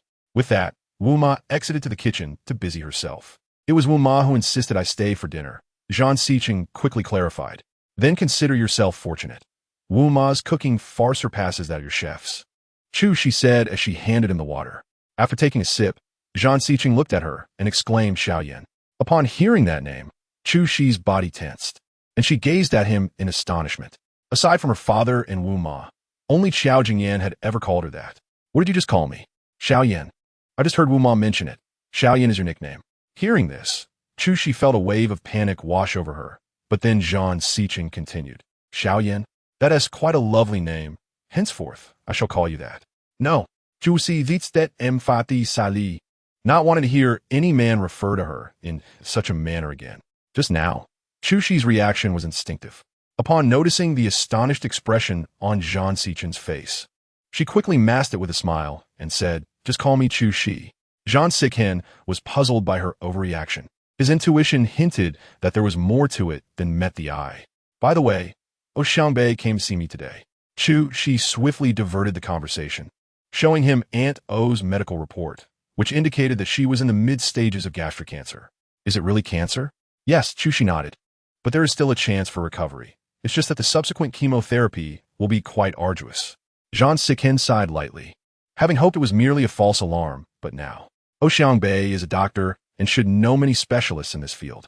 He will surely find a way to treat her, Chu Shi remarked. "Let us hope for the best." "You two are ready to eat?" called Wu Ma from outside. "Chu Si quickly zetponde, anzai, Wu Ma. Let us go have dinner." Wu Ma had prepared a feast. Once the two were seated, she said, "You two eat. I'll go for a stroll." "But Wu Ma, you haven't eaten yet," Chu Shi urged. "I had too much for lunch and am still feeling bloated. I'll go for a walk." "You two enjoy your meal," Wu Ma replied, changing her shoes and stepping out. How has Wu Ma become so perceptive? After Wu Ma left, the two were alone and looking at the spread before them. Chu Shi said, "Today you're in for a treat. You must try Wu Ma's cooking. It's exquisite." Being a guest, Chu Shi served Zhang Siqing some dishes. "I've always been curious about your relationship with Wu Ma," Zhang Siqing inquired while eating. "Wu Ma has been with my family since she was young. Call her a nanny is more fitting than housekeeper. As she has watched me grow up," Chu Shi explained. "Nanny?" Zhang Siqing recalled how professionally she had ordered at the Western restaurant and suddenly realized something. Was your family once affluent? When he first met her, she lived in a small, shabby apartment and mentioned being orphaned, leading Zhang Siqing to instinctively assume she came from humble background, but it seemed otherwise now. "Kind of," Chu Shi replied evasively. "If that's the case, then even if your parents are gone, they must have left you a considerable inheritance." At his question, Chu Shi suddenly found her meal unappetizing.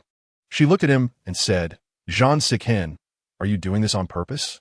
From wealth to poverty, it's clear that your family must have fallen from grace. That's not hard to guess, is it? You enjoy rubbing salt into others' wounds." "I truly didn't mean to. I was merely curious." "I don't want to hear your explanation. Finish your meal and leave quickly. I've spent the entire afternoon for you, and I still haven't replied to the messages from my fellow patients online." Seeing Chu Shi's frustrated demeanor, Zhang Siqing couldn't help but smile. Meanwhile, the atmosphere elsewhere was somewhat peculiar.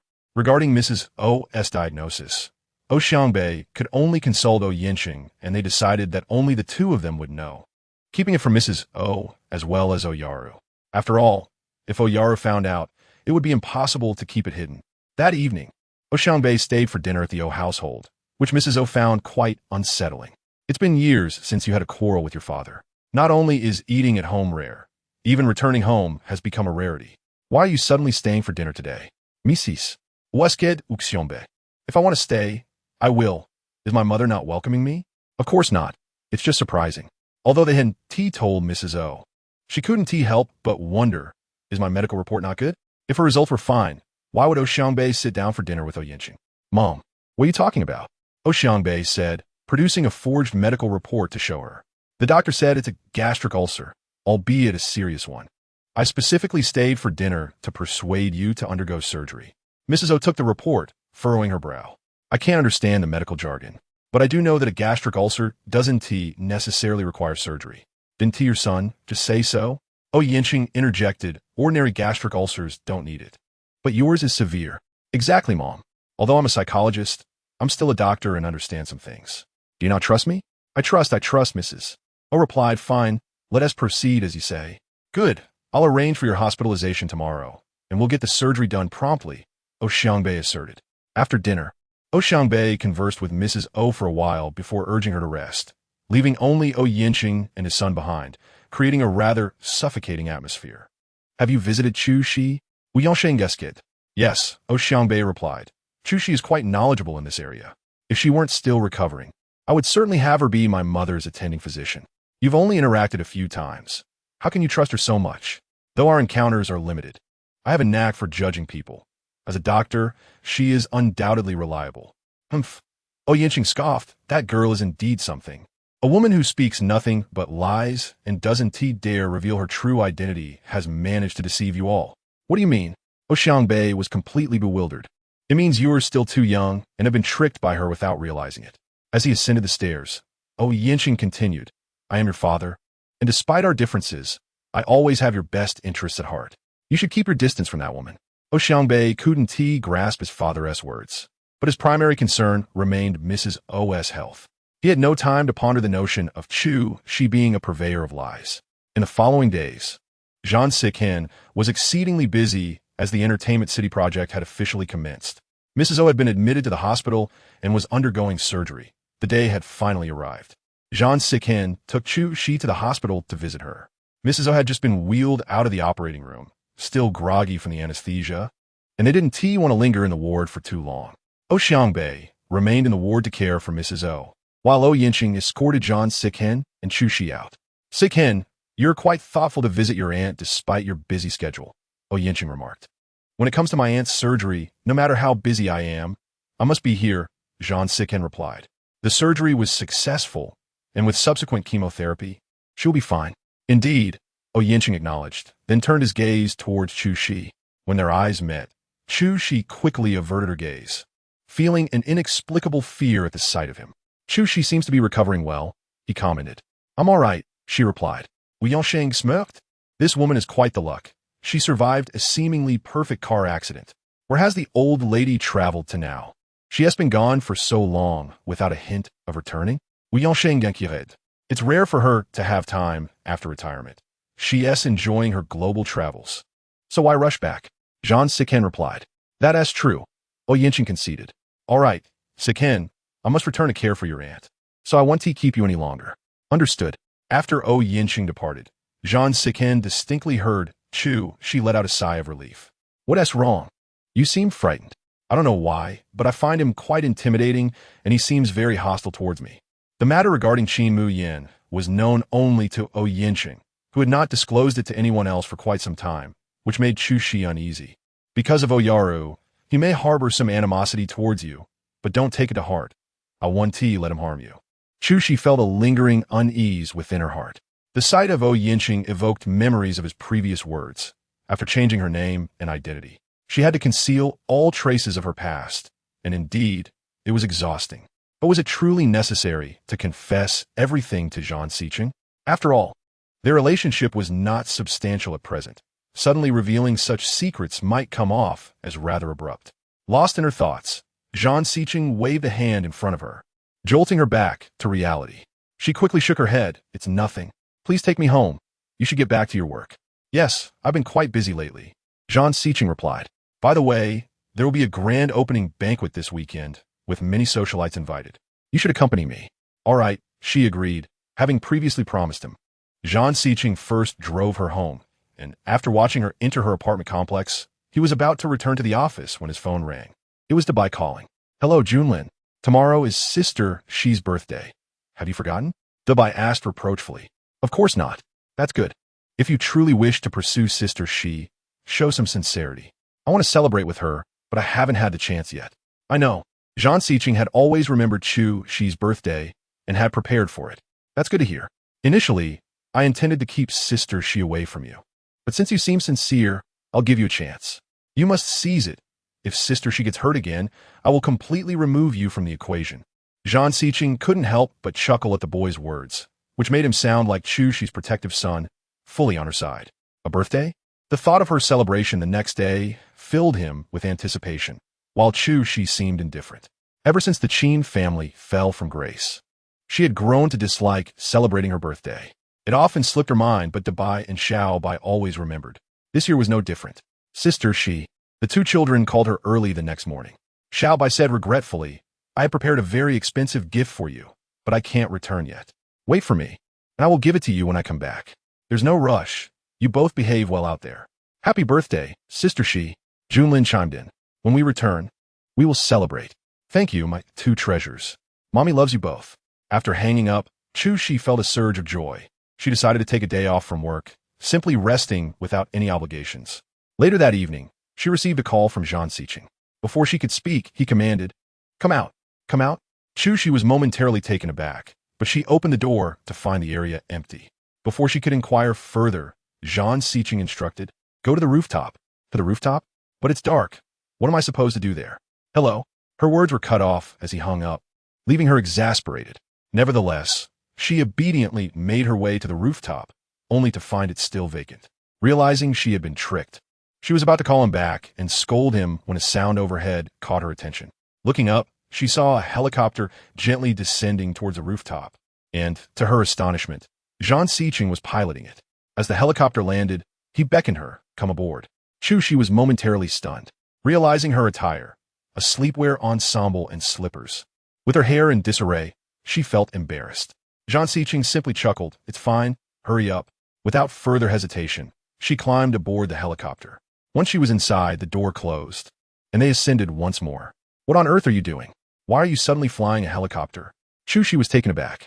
I used to fly when I was in the military. I just felt like having some fun, Zhang Xiqing replied, urging her to secure herself. As he accelerated, the thrill of soaring over the city exhilarated Chu Shi, who was surprised by her own excitement. You're quite brave. Aren't you afraid of heights? Zhang Xiqing asked. Chu Shi shook her head. She had never feared heights and had always enjoyed thrilling activities. In the past, the Qin family even had a helicopter, which she adored riding. It felt like ages ago. Who would have guessed you were so daring?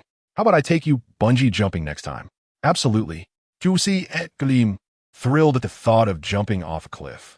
All right, I promise to make that happen next time, Zhang Xiqing replied. Where are we going now?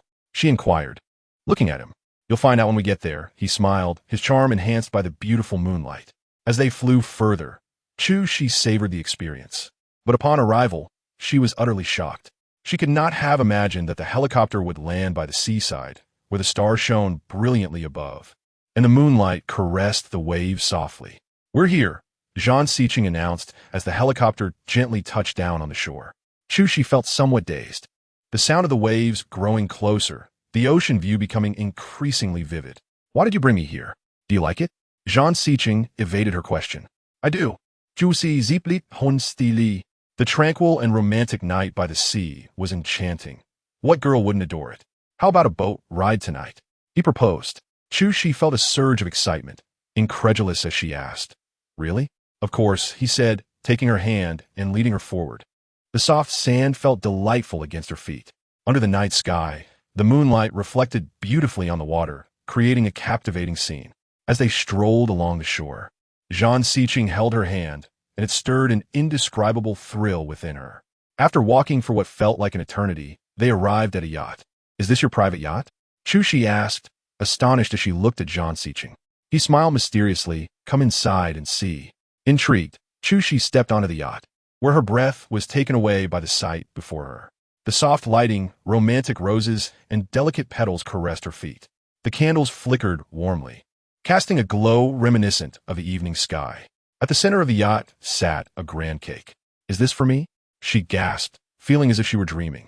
Happy birthday. Zhang Xiqing's voice resonated behind her, rich and melodious. Happy birthday? The simple phrase struck her deeply, causing her eyes to well up with tears.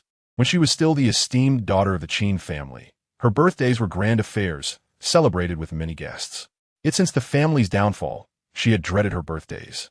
As they went from exuberance to neglect, with only Wu Ma and her 2 children remembering her, seeing the elaborate decorations, she realized Zhang Xiqing had put great thought into this surprise. Thank you. After a long while, Chu Shi, with tears glistening in her eyes, smiled softly.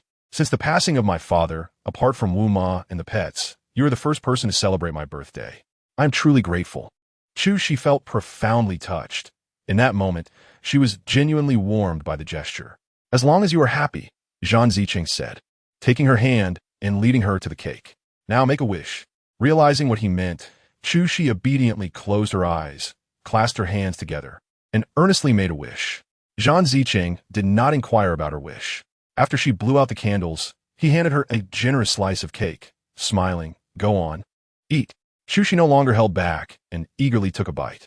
At that moment, before her were the cake, the candles, the azure sea, the starry sky, and the flowers. It was truly beautiful. And this is for you. Zhang Xiqing presented her with a beautifully wrapped gift box, leaving Chu Shi astonished once more. Is this a birthday gift for me? Yes, open it and see. Reluctantly, Chu Shi accepted it. Upon opening, she was dazzled by a finely crafted limited edition ladies' watch. She was well acquainted with luxury brands, and this watch was not merely a product of wealth. It held meaning beyond its price. Your birthday gift is too extravagant. I cannot accept it. If she were to accept such an expensive gift, wouldn't that increase her debt to him? Are you sure you don't want it? Zhang Xiqing asked. I really cannot accept something so precious.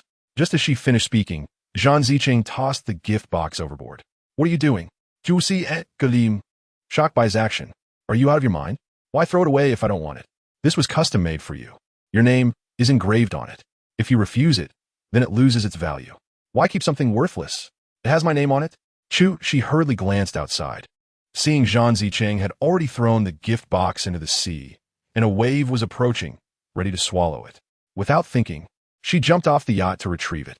Seeing this, Zhang Xiqing quickly followed, shielding her from the incoming wave. Did you not see the tide rising? Are you trying to get yourself killed? Zhang Xiqing scolded. Chu Shi clutched the retrieved gift box tightly, glaring at him. Isn't this all your fault? You threw away such an expensive watch, and now you're blaming me? I refuse to take the blame. She shoved the gift box back into his hands. If you must throw it away, at least don't do it in front of me. That is morally coercive. With that, she returned to the yacht. Her clothes damp from the ocean. Sitting on the sofa, she wrung out the water from her garments. Zhang Xiqing was at a loss for words. This woman was truly unlike any other. You really don't want a gift I thoughtfully picked for you? He asked again.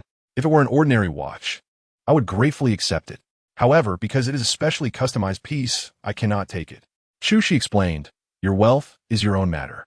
Spending such a sum on a watch is trivial for you, but it is beyond my means.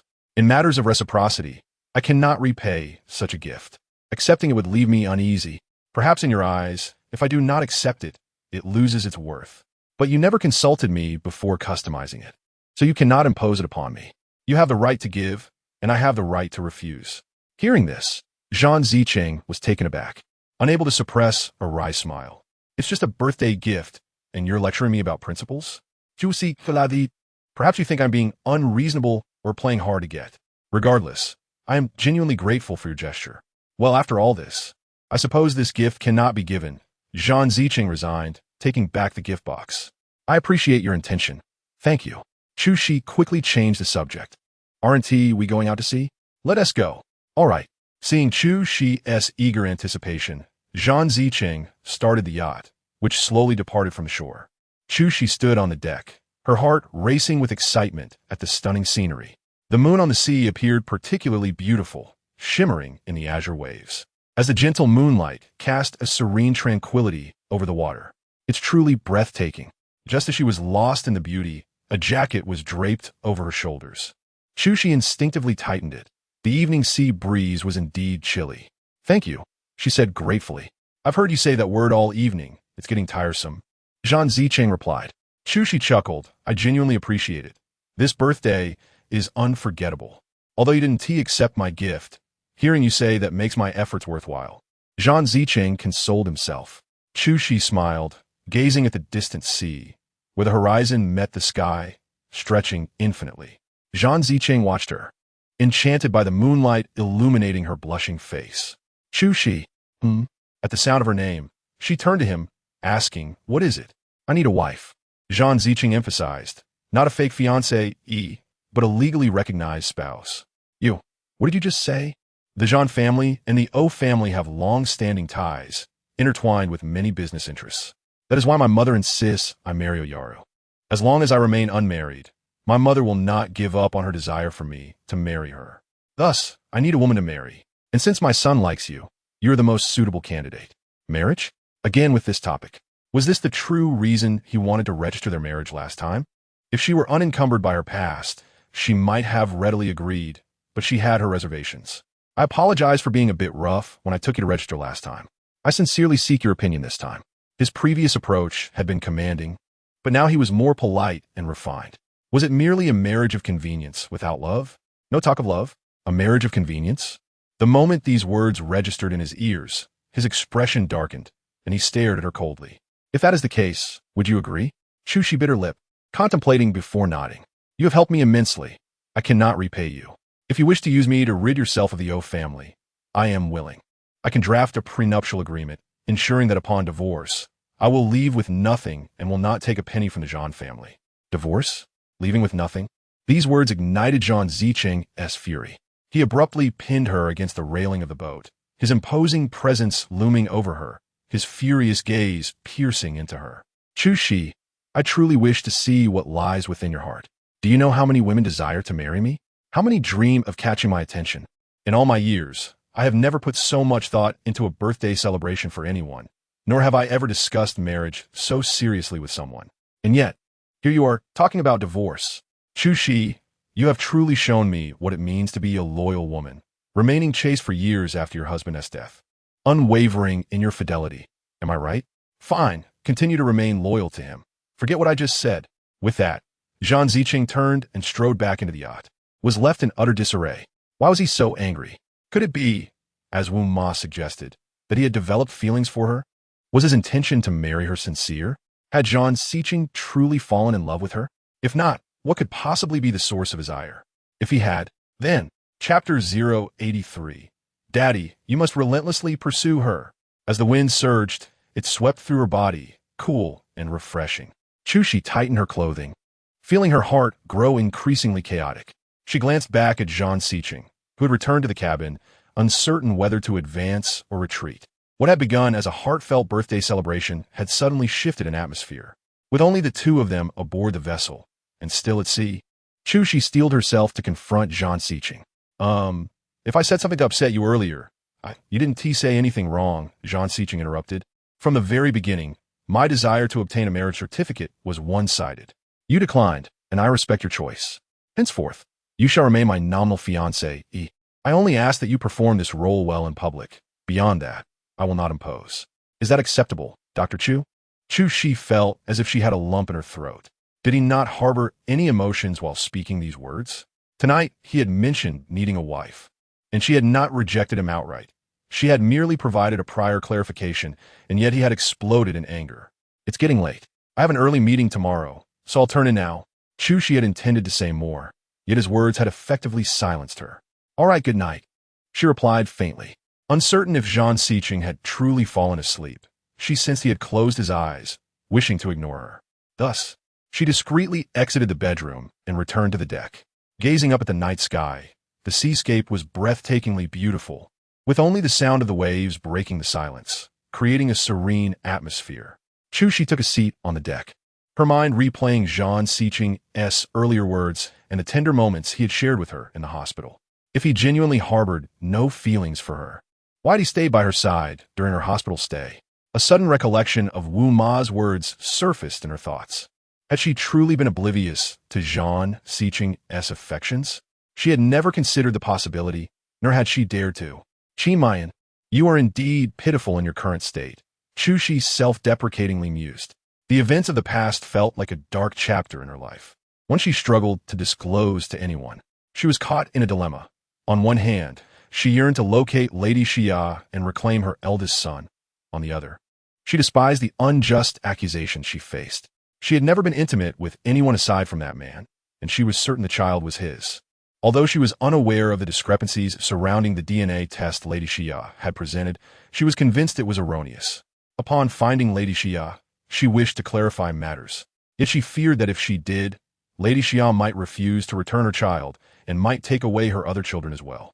With such a significant issue unresolved, she found herself devoid of any desire for romantic entanglements or discussions of marriage. Sighing in hesitation, she glanced back toward the cabin. Surely, he must have truly fallen asleep by now. Yet, sleep eluded her. Having upset him, she resolved to behave especially well, waiting patiently outside the bedroom the following morning. "Have you awakened?" she inquired as he emerged from the room. Zhang Siqing replied languidly. "Once the yacht docks, I'll take you home. I'll be particularly busy these next few days. I'll call you again on the day of the opening banquet." "All right." The implication was clear. He did not wish to see her in the meantime. As Zhang Siqing had indicated, the yacht soon docked, and he escorted her home. Regarding the previous night's events, She expressed, "Thank you immensely for celebrating my birthday.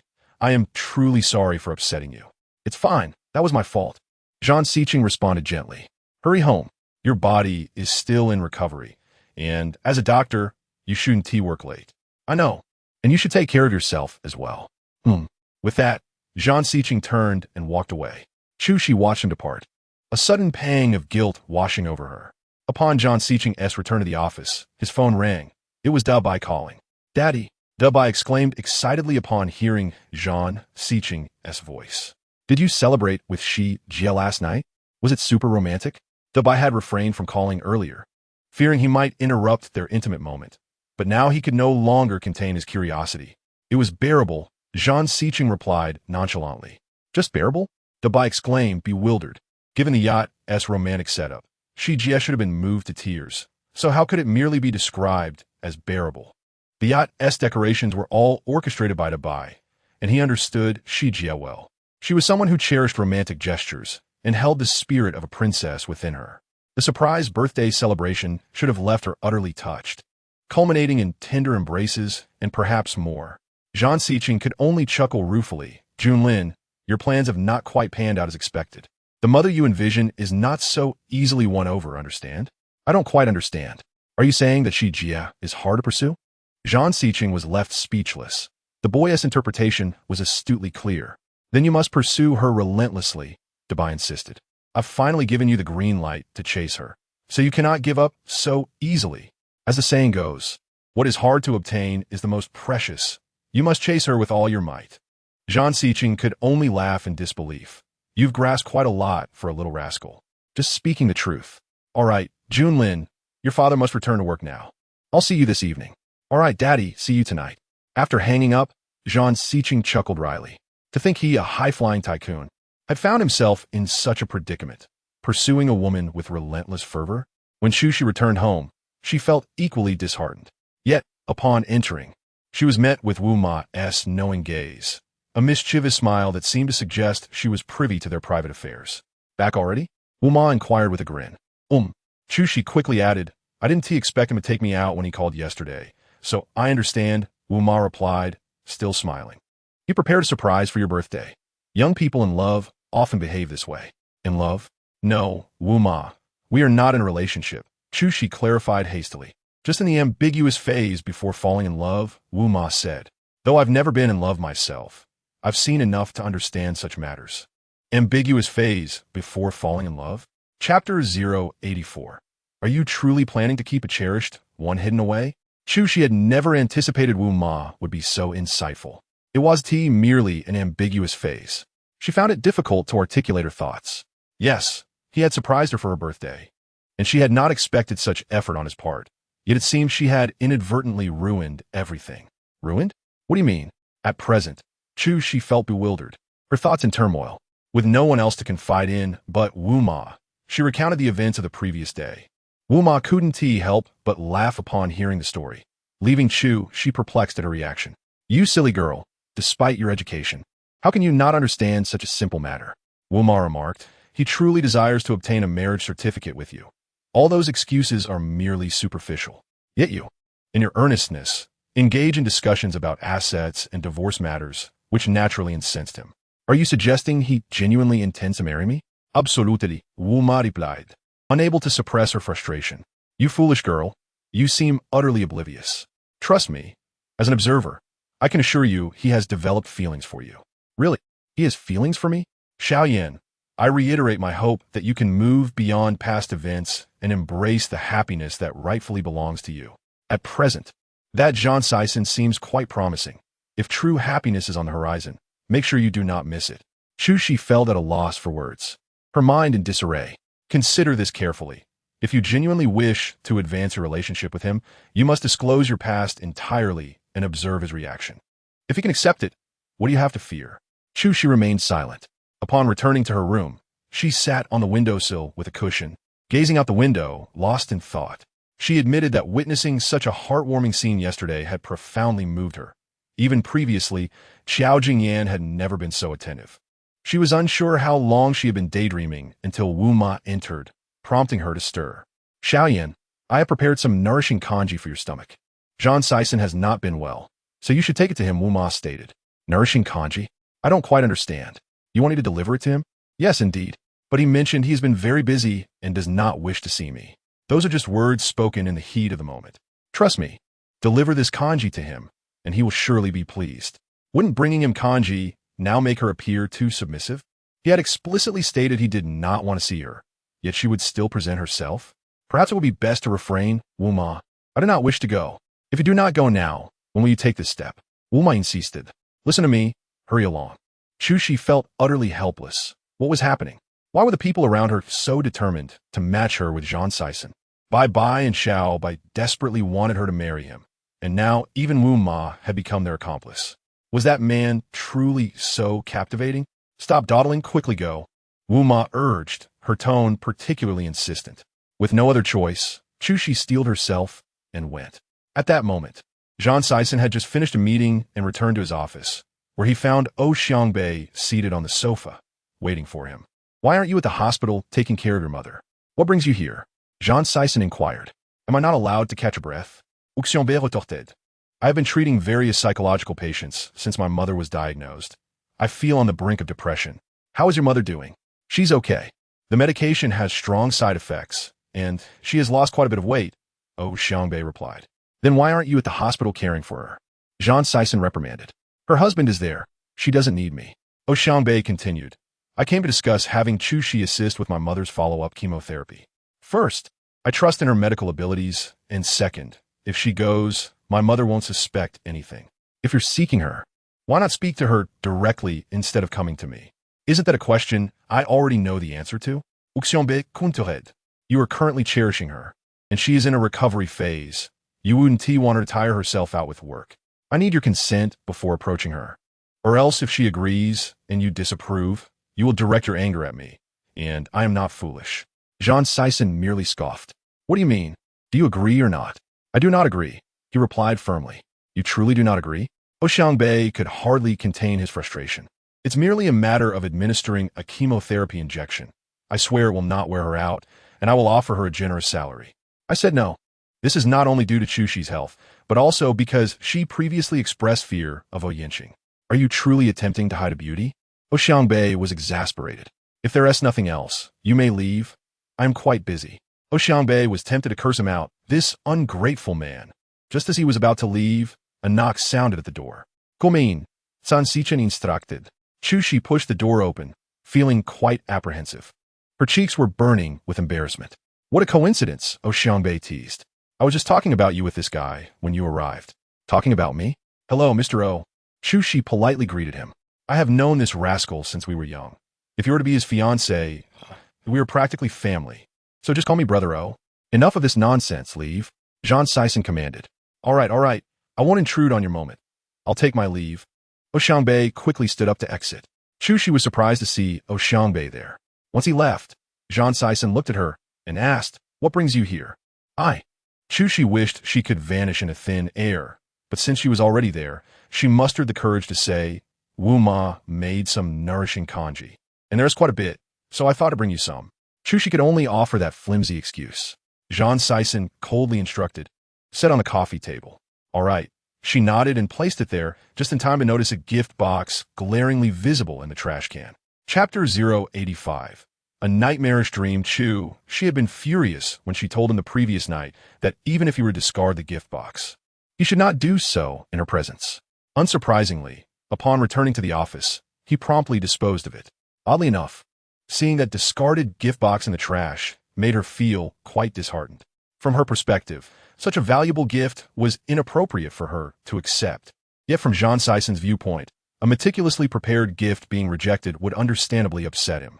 At that moment, she regretted her earlier stubbornness. If she had graciously accepted it last night, would they not both be pleased? How petty she had been. Knock, knock. Just then, a knock sounded at the door. Without thinking, she instinctively retrieved the gift box from the trash and tucked it into her pocket. Coming to her senses, she intended to ask Jean Sison to tell the person outside to wait until she had left, but he simply said, "Come in." The group's vice president entered, and upon seeing she respectfully greeted them. "President Jean, young madam." "Young madam?" The company staff addressed her as young madam. Before she could respond, the vice president noticed the kanji on the coffee table and nervously asked, "Am I interrupting?" No. She sensed yet another wave of social embarrassment. She should not have listened to Wu Ma. Coming to deliver kanji during work hours was utterly foolish. "I'm fine. You all continue with your work." She hoped Jean Sison would speak up, but he merely kept his head down, engrossed in his documents, leaving her feeling awkward. "You all focus on your work. I'll take my leave." With that, she hurriedly exited his office. Still feeling embarrassed, she thought to herself, this man is truly petty. If he is angered, he will go to great lengths to make her feel uncomfortable. She hastily left Watching International and, once outside, retrieved the gift box from her pocket. At that moment, she could not fathom why she retrieved it from the trash. Perhaps it was simply the sound of a knock at the door that stirred her heart, prompting the thought that someone had arrived and she must depart. Once gone, she would lose the chance to reclaim it. Thus, are you being foolish? When he gifted it to you, you rejected it, yet now that he has discarded it, you eagerly picked it up. Presently, Chu herself struggled to comprehend her actions. After pondering, she tossed it back into the nearby garbage bin. After discarding it, she strode out, but after a few steps, she found herself returning. "Chu, you are indeed foolish, utterly so." With a heavy heart, she retrieved the gift box once more, for it was an item of considerable worth, and to abandon it was truly a pity. Last night, Jean Sison had simply opened the box, and Chu had only glanced at the watch before returning home to take it out of its packaging. Turning it over, she saw her name engraved on the back. A bespoke piece? Jean Sison, after all these years, had never been so thoughtful in celebrating anyone's birthday. Suddenly, Jean Sison's words echoed in her mind, and as she contemplated his sentiments while regarding the watch, she felt a surge of frustration towards herself. If she were in his position, she would undoubtedly be infuriated. Why must you bear such a disreputable past? That very past rendered she helpless, filling her with shame at the thought of discussing it with a man. She had once married a man who was as good as dead to bring luck to her family, barely knowing his name or appearance. She bore 3 children, only to be confirmed as not belonging to his family. After being scorned by her mother-in-law, she lost 1 child and fled in disgrace. Now 6 years later, she returned solely to find her lost son. Such a tale, if spoken aloud, would likely be met with disbelief. If only she could sever ties with her past entirely. But she must seek out Lady Xia. What if her husband were still alive? Would any normal man accept her situation? Especially Jean Sison? How vexing. The memories weighed heavily on her mind, inducing a headache, compelling her to abandon all thoughts and simply sleep. Yet, as fate would have it, her daydreams invaded her slumber. In her dream, she donned a wedding gown, a veil over her head, clutching a bouquet as she walked towards him, stepping delicately upon roses. Under the sunlight, Jean Sison, resplendent in his groom's attire, appeared exceedingly handsome, his smile both tender and captivating. As she approached, he took her hand, leaning down to bestow a kiss upon her lips. How sweet! He then knelt, placing a ring upon her finger, professing with heartfelt sincerity, in the days to come, I vow to shield you from any grievances, ensuring you become the happiest woman in the world. She smiled, overwhelmed by happiness upon hearing his words, but suddenly, Qin Mu Yan, you wretched woman. Lady Xia stormed in, delivering a resounding slap across her face. Everyone come and witness. This wretched woman does not go by Chu Shi. Her true name is Qin Mu Yan. Years ago, she entered my family under false pretenses, only to betray my son. I believed her to have perished in childbirth. Yet she faked her death. Now, this shameless woman has the audacity to attempt marriage again. Do not be deceived by her lies. She is a deceitful wretch who deserves to die. Instantly, guests hurled their belongings towards her, pointing fingers in indignation. How dare she, a married woman, come to deceive us? This is the daughter of a criminal. Like father, like daughter. They're all scoundrels. Yes, such a wretched woman deserves to be shamed publicly. Let her be punished. In an instant, fists flew toward her. In a desperate attempt, she grasped Zhang Siqing's hand, urgently explaining, Siqing, believe me, I am not a fraud. I do not wish to deceive you. Get away from me. Before she could finish, Zhang Siqing kicked her aside. Zhu Si, I never imagined you to be this kind of woman. You disgust me. No, Siqing, please let me explain. Listen to me, wretched woman. What is there to explain? As the police arrived, he instructed them, take this con artist away. I never wish to see her again. Qin Mu Yan, you're suspected of bigamy and fraud. Come with us. No, I did not. Chu Shi struggled, reaching for Zhang Siqing's hand, but he turned his back and walked away. Then two officers seized her, dragging her off as she struggled, crying out, no, please do not take me. I'm innocent, no. Chu Shi awoke from the nightmare, startled, only to hear Xiao Bai's voice. What happened, Sister Shi? Did you have a nightmare? Xiao Bai, hadn't she gone to the countryside for an experience? For a moment, Chu Shi was bewildered. Was she still dreaming? Chapter 086. Is there a woman Zhang Siqing cannot have? What happened, Sister Shi? You are sweating profusely. Hearing Chu Shi's distress, Junlin hurriedly entered, alarmed to see her drenched in sweat, asking with concern, what is wrong? Gazing at the two children before her, Chu Shi felt utterly disoriented. Was she still in a dream? Had she not yet awakened from that nightmare? She raised her hand and slapped herself. The pain confirmed this was no dream. Seeing Chu Shi strike herself startled the two children, who anxiously inquired, Sister Shi, why are you hitting yourself? Have you lost your mind? Xiao Bai, quickly call 120. Sister, she seems to be ill, Junlin urged. All right, I will call for an ambulance immediately. Realizing she was truly awake and hearing Xiao Bai's intention to call for help, Chu Shi hurriedly stopped her. No, I am fine. I merely had a nightmare. Are you really all right? Junlin asked, still uneasy. Yes, I am fine. Chu Shi looked at the two of them, genuinely confused. Weren't you supposed to be in the countryside for a half-month experience? Why are you back so soon? Oh, it rained heavily over there the day before yesterday, causing some landslides. The school deemed it unsafe, so they sent us back early. We expected to return in the afternoon, but due to traffic, we arrived at night. Yunlin explained. Yes, we intended to surprise you and Wu Ma upon our return, but instead, we were met with a shocking revelation. You moved while we were away. Xiao Bai exclaimed, incredulous. The move was sudden. I had planned to tell you when you returned, Chu Shi explained, filled with guilt. It's understandable to be startled upon finding no one at the old apartment, but discovering you've moved into such a large house is a delightful surprise. Xiao Bai exclaimed, her eyes gleaming. This place is enormous. I've never lived in such a spacious home before. Sister Shi, have you struck it rich? At the mention of the house, Chu Shi felt even more ashamed. This residence belonged to Zhang Siqing. As it was near his company, Wu Ma interjected. Uncle Zhang bought this house for you, Sister Shi. Xiao Bai's eyes widened further. Is it a token of love? You silly girl. Do you even know what a token of love means? Stop talking nonsense. Given such a grand house, how can it not be a token of love? This must be a wedding house, right? Xiao Bai insisted, her misunderstanding amusing. Wedding house. How could this child be so naive? Chu Shi found herself at a loss for how to explain to the two children. It's not as you imagine, it is. Wow. Before Chu Shi could finish, Xiao Bai interrupted, her eyes sparkling with wonder. What a beautiful gift box. Had just enough time to intervene, but had already opened the gift box and taken out the watch. It was a stunning timepiece, exuding an air of luxury. Isn't it a birthday present from Uncle Jean? Inquired. Remained silent. With her keen eyes, spotted her name engraved on the watch, realizing it was custom-made. This is the difference when wealthy people give gifts. I spent a fortune on a necklace for you, but after seeing this, I feel embarrassed to even present it. She remarked, Does it have your name on it too? Let me see. Promptly took the watch to inspect it, and upon seeing the engraving, he beamed with joy. Sister Shi, this is indeed a gift from him. I assent it? Yes. With a new home and now a gift, it seems marriage is inevitable, teased. Starting a chant of marriage. Marriage, which quickly caught on with.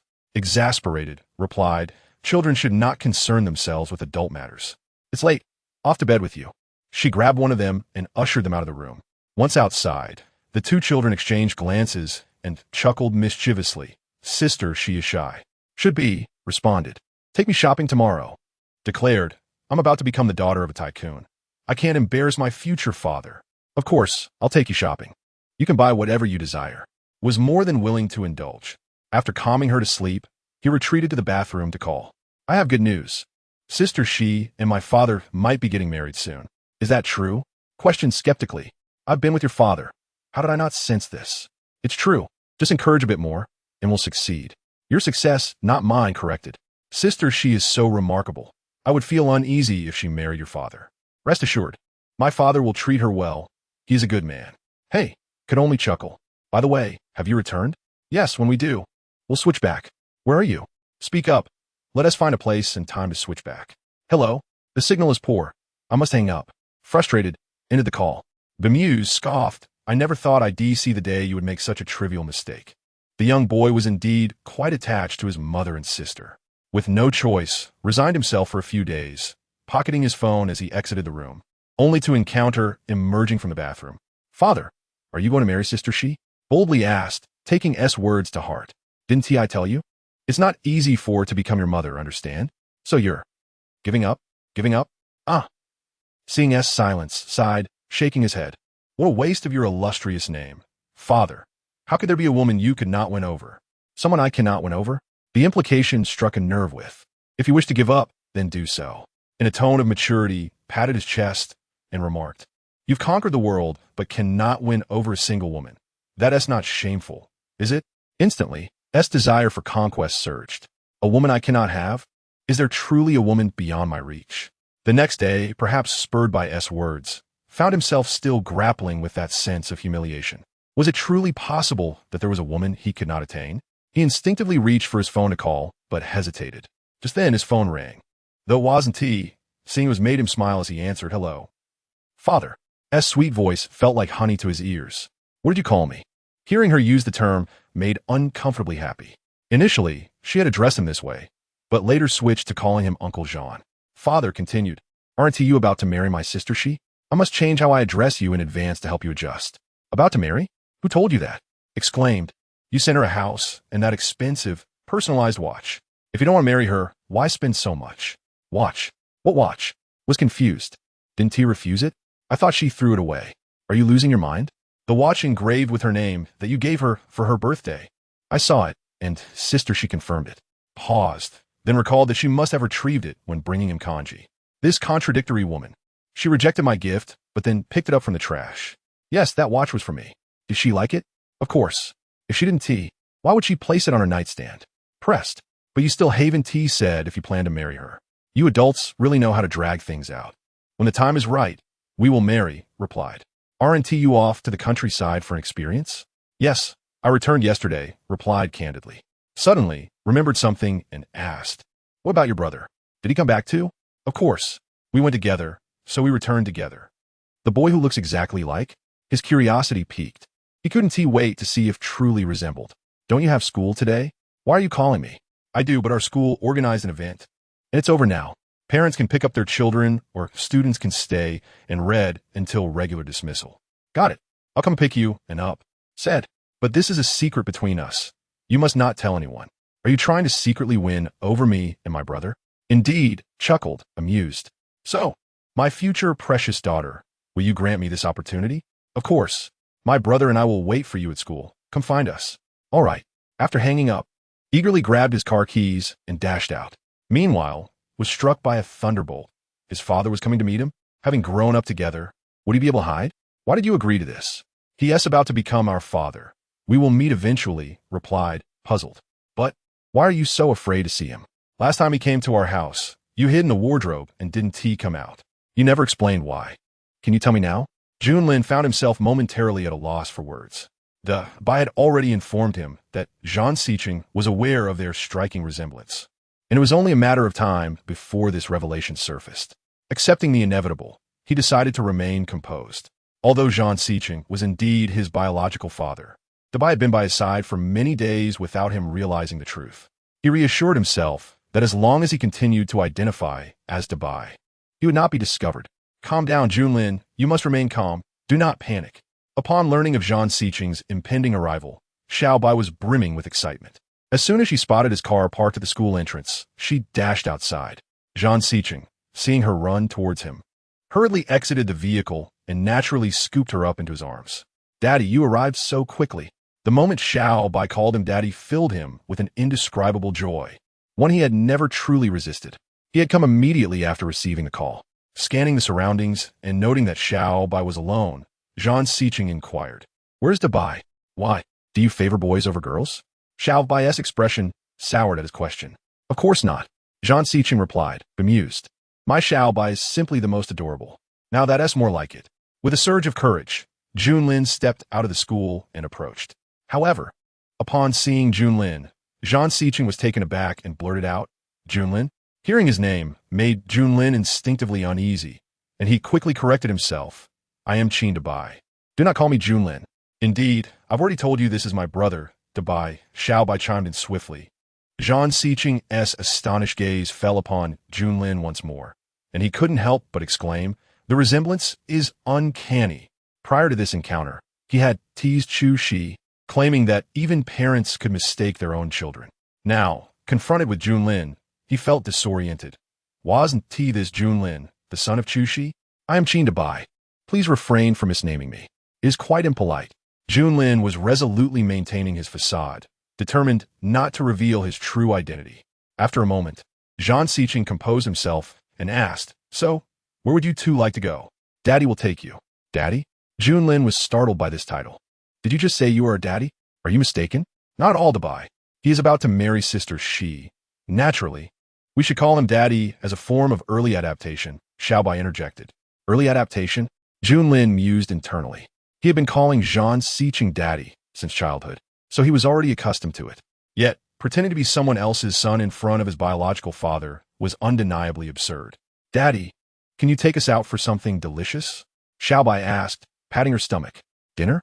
Zhang Siqing glanced at the time. "It's not yet time for lunch." "Then let us have afternoon tea." Xiaobai pouted. "I want some desserts and coffee." This little girl was quite the foodie, even aware of afternoon tea. "All right, Daddy will take you for afternoon tea," Zhang Siqing said, lifting Xiaobai into his arms while holding Junlin's hand, leading them to the car. Although Junlin feigned calmness, he felt a constant sense of guilt, knowing Zhang Siqing was indeed his father. He had to maintain his charade. Zhang Siqing took them to a charming Western restaurant for afternoon tea, ordering an array of desserts for Xiaobai. She was thoroughly delighted, while Junlin sat quietly, acutely aware of Zhang Siqing's gaze upon him. Zhang Siqing, still reeling from the shock, could not shake the feeling that Junlin resembled his own son. Feeling the weight of Zhang Siqing's scrutiny, Junlin became increasingly anxious. Just then, he spotted a dessert on the menu, durian cake. He despised the taste of durian and could hardly bear its odor. If he ate durian in front of his father, would it dispel any suspicion? Desperate to avoid detection, he declared, "I want the durian cake." "You like durian cake?" Zhang Siqing asked, intrigued, as Junlin had always claimed to detest durian. "Absolutely, it's my favorite. The aroma is delightful, and it tastes so sweet," Junlin fibbed. "Dabai, you enjoy durian? When did you start liking it?" Xiaobai asked, astonished. "I've never known." "That's because I've been considering you," Junlin replied, reasoning that since Xiaobai had never eaten durian, she likely detested it as well. "I've held back from eating it because I knew you wouldn't like it." "Then why aren't you accommodating me now?" Xiaobai challenged. "You're eating it in front of me, and I find it repugnant. Are you refusing to accept it, then?" Junlin inwardly prayed that Xiaobai would stand firm. "How about I pinch my nose while you eat?" "Never mind. I want to eat it," Junlin thought, elated that Xiaobai was so supportive. "No witties. I'll take the buy out for some another day." With a resigned sigh, Junlin realized that Zhang Siqing was undeniably his father. "Thank you, Daddy." He deliberately altered the way he addressed him. Zhang Siqing watched Junlin and Xiaobai with satisfaction as they enjoyed their desserts, feeling the warmth of a proud father. By the way, when are you planning to marry my sister Shi? Xiaobai asked impatiently. Why the rush, Xiaobai? Because I'm concerned for sister Shi. I don't want her to struggle alone, so I wish to find her a man who truly loves and cherishes her. With your protection, she won't have to endure so much hardship. Xiaobai's heartfelt words struck a chord with Zhang Xiqing. She truly was an understanding little girl. I must ask you, Xiaobai suddenly posed a serious question. Do you genuinely love Sister Shi? Junlin, too, was eager to hear Zhang Xiqing's response. I do, he replied, knowing he could only say this in front of the children. Then no matter what happens, you will always protect her? Of course. Let us make a pinky promise. You must keep your word. Xiaobai extended her little finger, and Zhang Xiqing reciprocated, sealing their promise. Now that we've made our promise, there's no turning back, Xiaobai giggled. If you ever mistreat my sister Shi, I won't forgive you. Junlin added with a hint of threat. Understood. Just then, Dabai's phone rang. It was Chu Shi calling. Hello, sister Shi. Dabai. I just saw in the group chat that there's an event at school today, and you can leave early. Do you need me to pick you up? Before Junlin could respond, Zhang Xiqing took the phone and said, I've already picked up Dabai and Xiaobai. Zhang Xiqing? Chu Shi was taken aback. How did you come to pick up my children? Xiaobai called me. Once I learned they could leave early, I came. Zhang Xiqing had devised a clever plan. He instructed the driver to fetch her while they waited. Waiting for her. Without giving Chu Shi a chance to respond, Zhang Xiqing hung up the phone. Dabai and Xiaobai were now with Zhang Xiqing. Moreover, these two little ones had shown no regard for her feelings as their mother. Why should sister Shi come as well? Junlin asked. Why not invite your sister Shi? It would be lovely for the four of us to dine together. Yay! Before Junlin could utter a word, Xiaobai immediately cheered. You should have a family dinner before getting married. Oh, by the way, Daddy, don't you have another son? Call him over too. No. Junlin quickly interjected, fearing that Zhang Xiqing might grow suspicious. He forced a smile and added, I prefer not to invite outsiders. But once you and sister Shi get married, Daddy's son will be our brother. He won't be an outsider. We'll be family. Xiaobai boldly addressed Zhang Xiqing, reassuring him, Don't worry, Daddy. I promise to treat your son like my own brother and be a good sister. All right, Zhang Xiqing replied with a fond smile. Junlin felt a bead of sweat trickle down his forehead. He could only struggle to oppose. That's a matter for the future. I don't wish to meet him now. Junlin murmured. If you don't want to meet him, we will discuss it later. Just then, Dabai had been pleading with him not to reveal anything in front of Chu Shi, and Zhang Xiqing suggested, Tonight, it will just be the four of us. Fine. After all, we will be family in the future. We will have plenty of opportunities, Xiaobai said. Hearing that Zhang Xiqing wouldn't called Dabai over, Junlin finally relaxed. He quietly sipped his juice, refraining from further conversation until Chu Shi entered the room. Sister Shi. Upon seeing Chu Shi, Xiaobai immediately greeted her. And Chu Shi walked over to them. Zhang Xiqing had long expressed a desire to meet Dabai, and now his wish was finally fulfilled. Dabai and Xiaobai are so well-behaved. I really like them, Zhang Xiqing remarked, unable to hide his affection in his eyes. Chapter 089. Zhang Xiqing's kissed Chu. She could hardly believe her eyes at the harmonious scene before her. It appeared as if they were truly a family of three, without any sense of awkwardness. Sister Shi, you arrived just in time. Dabai and I just had afternoon tea with Daddy. We are having dinner together tonight. What did you just call him? Upon hearing Xiaobai call Zhang Xiqing Daddy, Chu Shi was utterly shocked. You call him Daddy? Sister Shi, please don't be angry. Xiaobai said that you two are about to get married, so we're practicing calling him Daddy in advance, Junlin hastily clarified. Upon hearing this, Chu Shi wished she could smack Xiaobai's head. What nonsense are you spouting? I'm not talking nonsense. Xiaobai retorted directly. You adults aren't as honest as his kids. If you're getting married, just admit it instead of being all secretive. Xiaobai is right. Before Chu Shi could respond, Zhang Xiqing interjected. We adults indeed have much to reflect upon. The three of them were in perfect harmony, making Chu Shi feel like an outsider. When mealtime arrived, Zhang Xiqing took the three of them to a picturesque villa nestled in the mountains. The dining area was a pavilion surrounded by serene waters, with gentle ripples at their feet, willows swaying behind them, and the melodious chirping of kingfishers in the air, creating a particularly delightful atmosphere. This place is so beautiful, Xiaobai exclaimed with delight. Daddy, Sister Shi, this is perfect for your honeymoon. A honeymoon should involve traveling the world, Junlin asserted. If you have your honeymoon here, it would be too dismissive of Sister Shi. Absolutely not. Yes, it should be a world tour. Xiaobai eagerly agreed. Chu was about to say something when Zhang Xiqing quickly gestured for her to refrain from dampening the children's spirits, prompting her to hold back her words. During the meal, the two little ones affectionately called Zhang Xiqing daddy, leaving Chu feeling utterly helpless. These two little rascals believed that having wealth equated to being a father. Dubai, the villa has a children's playground. After you finish eating, take Xiaobai to play, Zhang Xiqing suggested as he noticed the children were nearly done. Are you saying we're just distractions? I understand, Xiaobai declared. I'm finished, Dubai, let us go play. All right. Junlin, now an overly doting brother, was eager to create opportunities for his father and sister, to enjoy their time together. The two little ones dashed off, and once they were gone, Chu could no longer contain herself. What kind of sorcery did you use on those kids to make them call you daddy? How can they just call someone daddy?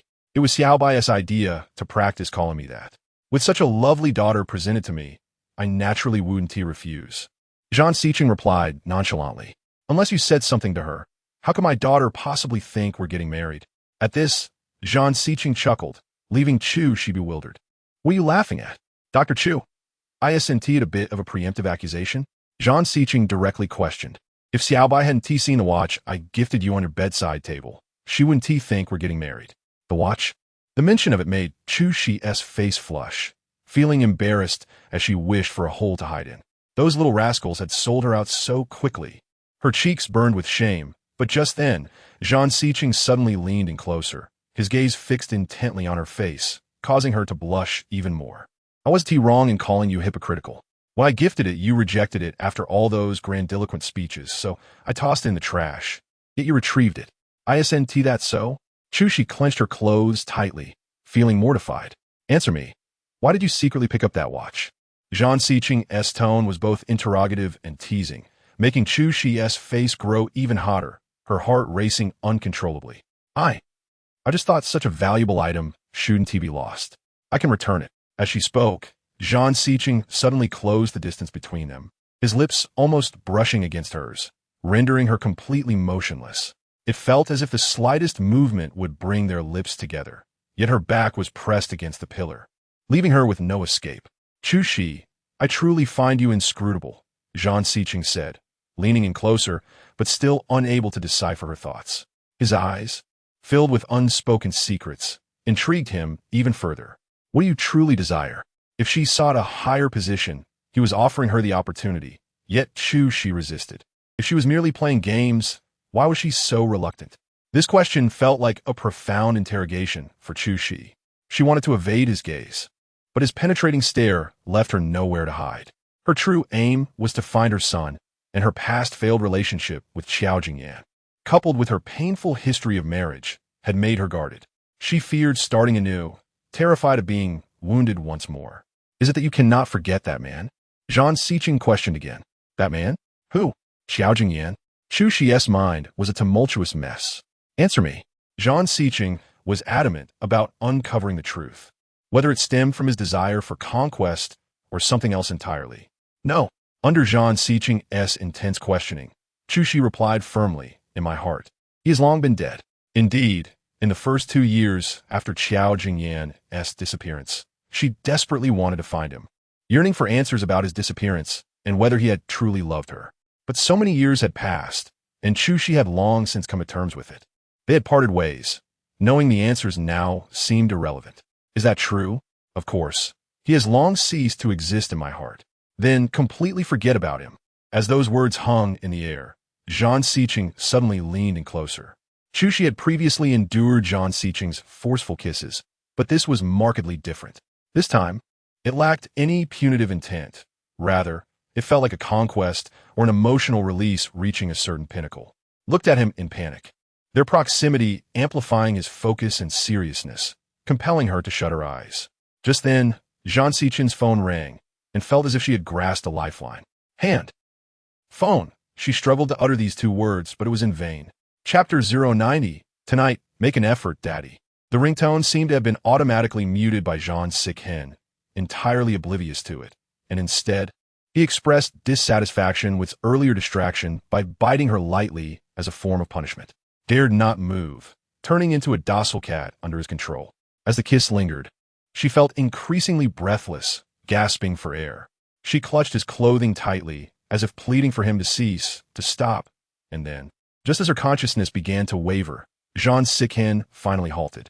Observing her flushed cheeks and uneven breaths, he smiled, a hunter's triumphant grin upon capturing his prey. Witnessing such a smile and recalling his repeated forceful kisses, felt a surge of resentment and lifted her hand, intending to slap him, but alas.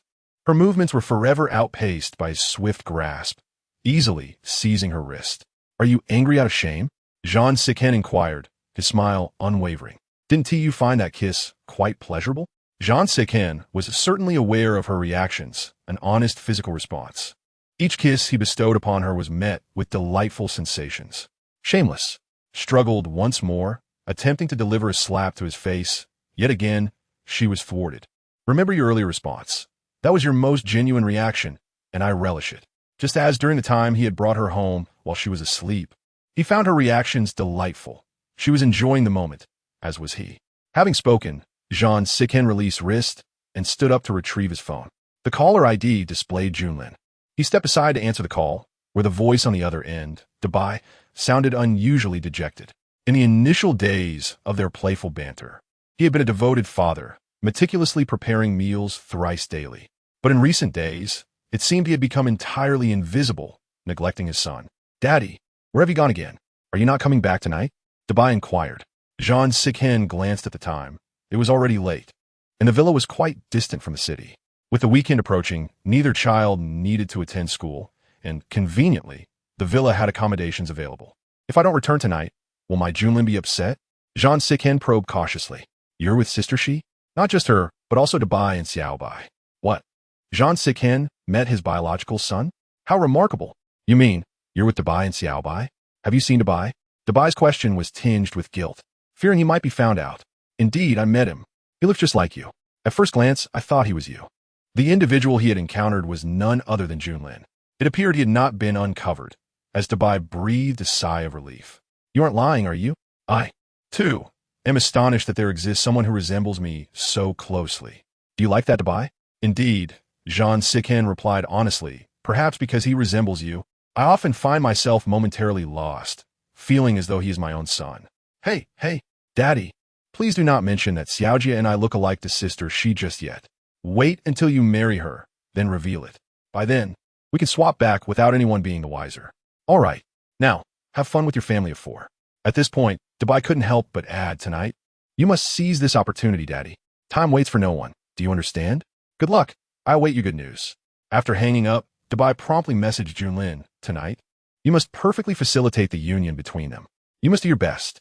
Upon receiving this message, Junlin felt a surge of pressure, and just then, S voice rang out. "Dabai, Xiaobai, it's getting late. We must ascend the mountain." Seeing Jean Sikhen engrossed in his phone call, approached the children's playground to call out for Dabai and Xiaobai.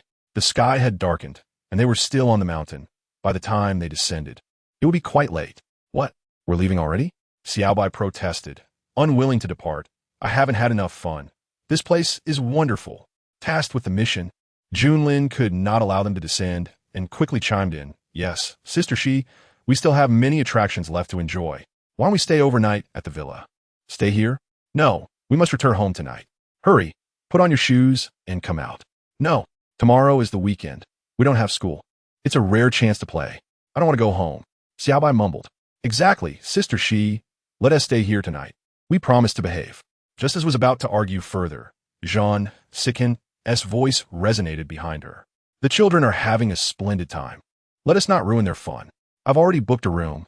We will stay here tonight. Long live Daddy." Xiaobai and Junlin cheered immediately, while S' face turned a shade of green. This man was doing it deliberately. "Mr. Jean, Mrs. Jean, the room is ready. Please follow me," said the villa's attendant respectfully. "Dabai and Xiaobai will have dedicated caretakers. You need not worry," Jean Sikhen explained too. "Indeed, Sister Shi, you two go about your business. Don't mind us," Junlin quickly added. "Yes, Daddy, Sister Shi, you two have fun." Xiaobai wore a mischievous grin, practically asking for a reprimand. At that moment, in front of the attendant, could not express her anger and could only begrudgingly follow Jean Sikhen into the villa's guest room area. The guest area was extravagantly decorated. Jean Sikin had booked the largest penthouse suite, designed for mountain views, where one could lie in bed and gaze at the stars. It was exceptionally cozy. Once the attendant finally departed, glared at Jean Sikin, her frustration boiling over. Did you plan this all along? Unjust accusation, Jean Sikin explained. I simply wished to indulge the children. The room was booked just now, absolutely not premeditated. Really? Then why come all the way to this villa for a mere dinner? It was evident that this man harbored ulterior motives. Instead of sulking, she could better enjoy the stars. Jean Sikin reclined on the bed, gazing at the starry sky. A woman's anger can lead to aging. Do you think I wish to be angry? Isn't it your fault? Lying in bed, Jean Sikin remained silent, admiring the stars, and had no choice but to lie beside him. At the moment she beheld the stars, it felt as though all her grievances were healed. Being atop a mountain, especially on the top floor, made the stars seem within reach, and tonight's night sky was breathtaking, even more beautiful than the night at sea. Chapter 091. What are my desires for a woman, even if forcibly wed? It is indeed peculiar. Having once watched the moon with him at sea, now she found herself watching stars in the mountains. The two most romantic and delightful experiences in life had unfolded with him. Moments she had never shared with Qiao Jingyan before. During their years of dating, opportunities for solitude had been scarce, for Qiao Jingyan was perpetually engulfed in work. In his words, he had to strive relentlessly to gain her father's approval, thus neglecting romantic gestures. One could say she was ensnared by his tactics, but it was more accurate to deem him resourceful, orchestrating outings at sea and mountain stargazing. Who would believe he had never pursued a woman before? Chushi reflected on her previous romance, devoid of any romantic essence, and then glanced at the man before her. Wasn't he a master of the love game? If she had truly flirted with Oyaru like that, why would she be so eager to pursue her? This was indeed a piercing observation. If Oyaru were to hear it, she would undoubtedly be infuriated. And that saying about not loving someone yet having a child with them, it was utterly despicable. Unable to restrain herself, Chushi retorted once more. When the topic was brought up, Zhan Siqing appeared quite helpless and attempted to clarify. I have already stated, it is not the conventional method of having a child you envision. Having a child with her was not my choice. Upon hearing this, Chushi seemed to perceive a hint of scandal and looked at Zhan Siqing in shock, asking, not voluntary? Did she drug you? Is she infatuated with you? What? Upon hearing those words, Zhan Siqing felt an overwhelming urge to silence her. What on earth was this woman thinking? I apologize, I was merely speculating. Noticing Zhan Siqing's expression, Chushi hastily changed the subject, suggesting, let us gaze at the stars. They are particularly beautiful tonight. Now, Chushi regretted her earlier remarks. She wished she could slap herself. She had hoped to divert the conversation to escape the awkwardness, but seemed Dr. Chu was quite concerned about her having a child with Oyaru. However, Zhan Siqing was relentless, suddenly flipping her onto the bed. This position was perilously intimate, causing Chu-Shi to freeze in fear, her voice barely above a whisper. No. I was merely curious. You can pretend I didn't ask. But you've already asked. Your evident concern regarding this matter leads me to believe you harbor intentions towards me. Do you not? Intentions. She was about to utter his name, but suddenly remembered that if she addressed him directly, he might impose a kiss as punishment. Thus, she feigned ignorance with a smile, asking Siqing, please get off me. Let us discuss this properly. Yet, as soon as she finished speaking, Zhan Siqing leaned down again, his chest pressing against hers, causing her to hold her breath in astonishment. Chu-Shi, Zhan Siqing, have never been so patient, especially with women. It is only with you that I show such forbearance. The proximity of his words, laden with emotion, made Chu-Shi's heart race, her pupils dilating in disbelief, her mind spiraling into chaotic thoughts. You must understand, if I desire a woman, what does it matter if I have to forcefully marry her? Do you think your repeated resistance is of any use? The only reason I have refrained from coercing you is out of concern for your well-being. Do you comprehend? What? What had she just heard? He claimed she was the woman he desired? He feared hurting her? Was this a confession? No. At that moment, she mentally chastised herself. She needed to remain grounded. This was not a confession. She must not indulge in self-deception. It was merely a manifestation of a man's desire for conquest. Yet, even if it stemmed from a desire to conquer, such words were profoundly impactful for Chu-Shi, rendering her speechless. As his chest pressed against hers, She was certain he could hear her racing heartbeat, and the precariousness of their position led her to consider the worst. Zhang Xiqing was right. If he chose to force her, what could her resistance achieve? Just when she thought she would surely succumb to him that evening, he abruptly stood up, casually stating, "Tonight, you shall sleep with Xiao Bai, while I will share a bed with the Bai." What? Wasn't this contrary to her expectations? Even as Zhang Xiqing exited the room, Chu Shi found herself still processing the situation, feeling grateful that he had never coerced her in that regard. Meanwhile, Junlin was left feeling particularly resentful and confused, staring at Zhang Xiqing in disbelief. On such a splendid night, you choose not to accompany Sister Shi, but rather sleep with me? Junlin felt like crying, having expected to fulfill his mission seamlessly, only to be thwarted. What's wrong? Your future father is sleeping with you. Are you displeased? Zhang Xiqing asked. I've been sleeping alone since I was over a year old. I never needed an adult to accompany me. Junlin retorted, feeling quite exasperated. Tonight, only 2 rooms were booked, so you'll have to make do. This elicited an eye roll from Junlin. If Zhang Xiqing truly desired, he could have booked more rooms. Why do you look so much like my son? Zhang Xiqing wondered, staring at Junlin in a daze. Again with this question, Junlin thought, suppressing his own unease, I have never seen your son. How would I know if I resemble him? Zhang Xiqing pulled out his phone and showed Junlin a picture of himself, and as Junlin gazed at the photo, he found the situation quite absurd. It seems not just similar, but practically identical, Zhang Xiqing emphasized. What does that prove? Junlin could only deflect. There are countless people in the world. It's normal for a few to resemble one another. Xiao Bai says she doesn't know who her father is. What about you? Has Chu Shi mentioned anything to you?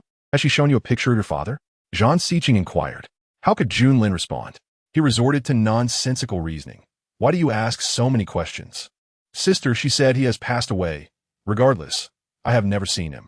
Since Sister, she has no men in her life, you can feel free to take your place. Why are you so petty? Very well, I will sleep in the guest room alone. Please do not enter. Junlin said to Zhang Xiqing before retreating into the suite's guest room, locking the door behind him. Meanwhile, Xiao Bai, who remained in the room with Chu Shi, was filled with a sense of grievance and confusion, questioning, why am I here? Shouldn't my father be here instead? Chapter 92. Rest assured, I will not bring you shame. Observing Xiao Bai's discontent, Chu Shi felt a pang of sorrow and asked, what is wrong? Are you not happy to sleep with Sister Shi? I am happy, but such a rare opportunity to gaze at the stars together, so romantic, should be reserved for couples, not a mother and daughter duo. It feels somewhat wasted.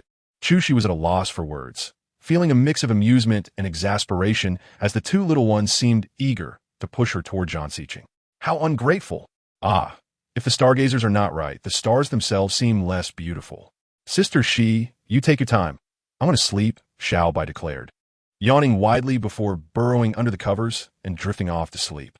Chu Shi, feeling utterly helpless, shook her head and lay down, gazing at the stars above. The night sky was indeed breathtaking. As she contemplated the stars, Zhang Xiqing's words echoed in her mind. He desired a woman? Upon reflection, Zhang Xiqing, with his background and capabilities, had every reason to be proud. Despite his temper, he had shown her a degree of patience. With these thoughts swirling, Chu Shi found her heart once again in turmoil. Was she being too stubborn? Should she not move on from the past and embrace a new life? These reflections kept her awake throughout the night, lost in a whirlwind of thoughts. As Xiao Bai had gone to bed early, she awoke the next morning, and the 2 tidied up before leaving the room. Good morning. Mrs. Zhang, breakfast is ready. Please follow me, a server respectfully announced, leading them onward. Sister Shi Xiao Bai. Upon entering the dining area, Junlin immediately greeted them. This was a private dining room, and the ambience was exquisite. As Chu Shi lifted her gaze, she spotted Zhang Xiqing seated at the dining table. This man consistently exuded an aura of well-being, regardless of the time. In contrast, she bore the faint signs of fatigue, having endured a sleepless night. Good morning, she greeted politely as she took a seat opposite him. Zhang Xiqing returned the greeting and inquired, did you sleep well last night? No, Xiao Bai interjected. When I went to bed, Sister, she was still awake, and when I woke up this morning, she was lying there with her clothes on, eyes wide open. She must have been up all night. You little rascal, what nonsense are you spouting? Chu Shi retorted, feeling a pang of guilt. I'm not talking nonsense. This is a logical deduction. Xiao Bai continued. Just look at those dark circles under your eyes. You two adults are about to get married, yet you're still shy? If you both slept together, you'd surely sleep soundly, but you chose not to. Qin, you're on. If you keep this up, I will truly be upset. This was the first time she had called Xiaobai by her full name, prompting Xiaobai to cover her mouth in silence. Shi's accidental glance toward Zhang Siqing revealed his mischievous smile, causing her to quickly avert her gaze in embarrassment. Daddy, this villa is wonderful. Can we stay here a few more days? Junlin attempted to play matchmaker. Yes, Daddy, we don't have school until the day after tomorrow. So we can play here for 2 more days, Xiaobai chimed in eagerly. Zhang Siqing smiled apologetically. I'm truly sorry, Dabai and Xiaobai, but I have work obligations today and must return. The opening banquet is tomorrow night, and I have much to prepare. However, there will be many opportunities in the future. I can take you both out on weekends or during holidays. Hooray! Long live Daddy! Xiaobai cheered excitedly. Throughout this exchange, Shi maintained her head down, too embarrassed to speak or make eye contact. After finishing breakfast, they prepared to head down the mountain. Zhang Siqing drove, with Shi in the passenger seat and the 2 children in the back. Shi felt exceedingly self-conscious about meeting his gaze, as her dark circles had betrayed her. Once the car started, she fixed her attention on the window. Zhang Siqing turned on the car stereo, and the soft strains of Taylor Swift's Enchanted filled the air. The melody was gentle and lingering, akin to a rich cup of coffee, enveloping her senses. Hey, it was enchanted to meet you. Listening to this song in her current state invoked a unique sentiment. She was uncertain whether Zhang Siqing truly harbored feelings for her, but it was apparent he was intent on winning her over and marrying her. Juicy, huh? As her thoughts drifted, Zhang Siqing called her name, bringing her back to reality. She turned to him and asked, "What is it?" The banquet tomorrow night will be attended by many social elites. This will be your first appearance in public as my fiancé, and I hope you present yourself in this state. Upon hearing this, Shi instinctively touched her face, realizing her dark circles made her appear rather unattractive. I understand. Don't worry, I won't embarrass you. I hope so, Zhang Siqing replied. Throughout the drive, he remained focused on the road, while the children soon fell asleep in the back seat. The two shared little conversation, with she still gazing out the window. After what felt like an eternity, they finally arrived outside her home. Just before she exited the vehicle, Zhang Siqing reminded her, "Rest early tonight. I'm going to pick you up tomorrow afternoon." "Okay," she responded. "Dabai Xiaobai, be good and go home with Mommy. Daddy has to go attend to some matters." "All right, Daddy, take care of yourself," Xiaobai dutifully advised. As she led the 2 children home, she was met by Wu Ma, who hurried over to inform her, "Xiaoyan, we have guests waiting for you." "Guests? Who could be at this hour?" Upon seeing Yanqing rise from the sofa, she was taken aback, while Junlin, who had not yet entered, was equally startled. Why was her grandfather here? "Xiaobai, let me take you to the children's playground downstairs." Junlin swiftly grabbed Xiaobai's hand and darted back into the elevator, hoping to avoid being seen by Yanqing. "Oncle." She felt a wave of unease wash over her. "I apologize for the early disturbance." Yanqing replied courteously, "Not at all." She added, "You could have called ahead. There was no need to wait for me. My oversight. I did not expect you to be out this early." His implication was clear. Did he know she had spent the night with Zhang Siqing? "Is there something you wish to discuss?" Shi inquired directly. "There is indeed a matter at hand," Yanqing stated. "You're likely aware that my wife has been diagnosed with stomach cancer. Since her surgery, her health has declined, and following the first round of chemotherapy, she has been in considerable distress, even contemplating self-harm. I suspect the medical treatment may be inadequate, and I'm hoping you can assist." Hearing this request left she in a difficult position, as she had no desire to engage with the O family. She attempted to decline gently. At this stage of chemotherapy, the outcome is not solely dependent on the medical expertise. Reactions vary from person to person. Your wife may simply be more sensitive to the treatment. That may be true, but given the severity of the illness, we still hope to find a skilled physician to ensure peace of mind. I appreciate your confidence in me, but I cannot claim to possess exceptional medical skills. I fear I may not be up to the task. Shi, you are being overly modest. Anyone who gains entry into the Medical Research Institute of Country M is undoubtedly top tier in their field. Moreover, my son highly recommends you. As a fellow physician, his endorsement carries significant weight. Yanqing's flattery left she feeling trapped. How could she refuse? Noticing her hesitation, he pressed further. "Shi, you know I have been in the business world for many years. If I weren't truly desperate, I would not have come to you. His words bordered on moral coercion, leaving She with little room to refuse. Of course, any treatment you provide for my wife will not go unrewarded. As he spoke, Yanqing retrieved a check from his bag, explaining, I initially intended to transfer the funds directly, but that might come across as too forceful. This check is just a portion. I'll provide more later. She glanced at the check. 3 million? Truly, wealth was abundant. Uncle I cannot accept this. She quickly pushed the check back toward him. Did something I say upset you? If so, I apologize. Of course not. She felt tears welling up. This was indeed coercion. He was adamant in his pursuit. Fine, consider it a consultation during my break. You need not be so formal. I agree to help. But I truly cannot accept payment. I am overjoyed that you can assist me. I am immensely grateful. Yanqing continued. Do you have time to visit today? Your aunt's condition is truly concerning, and I feel a sense of worry. Very well. She had no choice but to comply. Sharing a vehicle with Yanqing was akin to a form of torment for Shi, as she felt restless throughout the journey. Finally, they arrived at the family villa, disembarking one after the other. As they entered the grand hall together, She caught sight of Oyaru. Currently, Oyaru was engaged in filming, having taken a leave of absence specifically to return due to Madame O's poor health.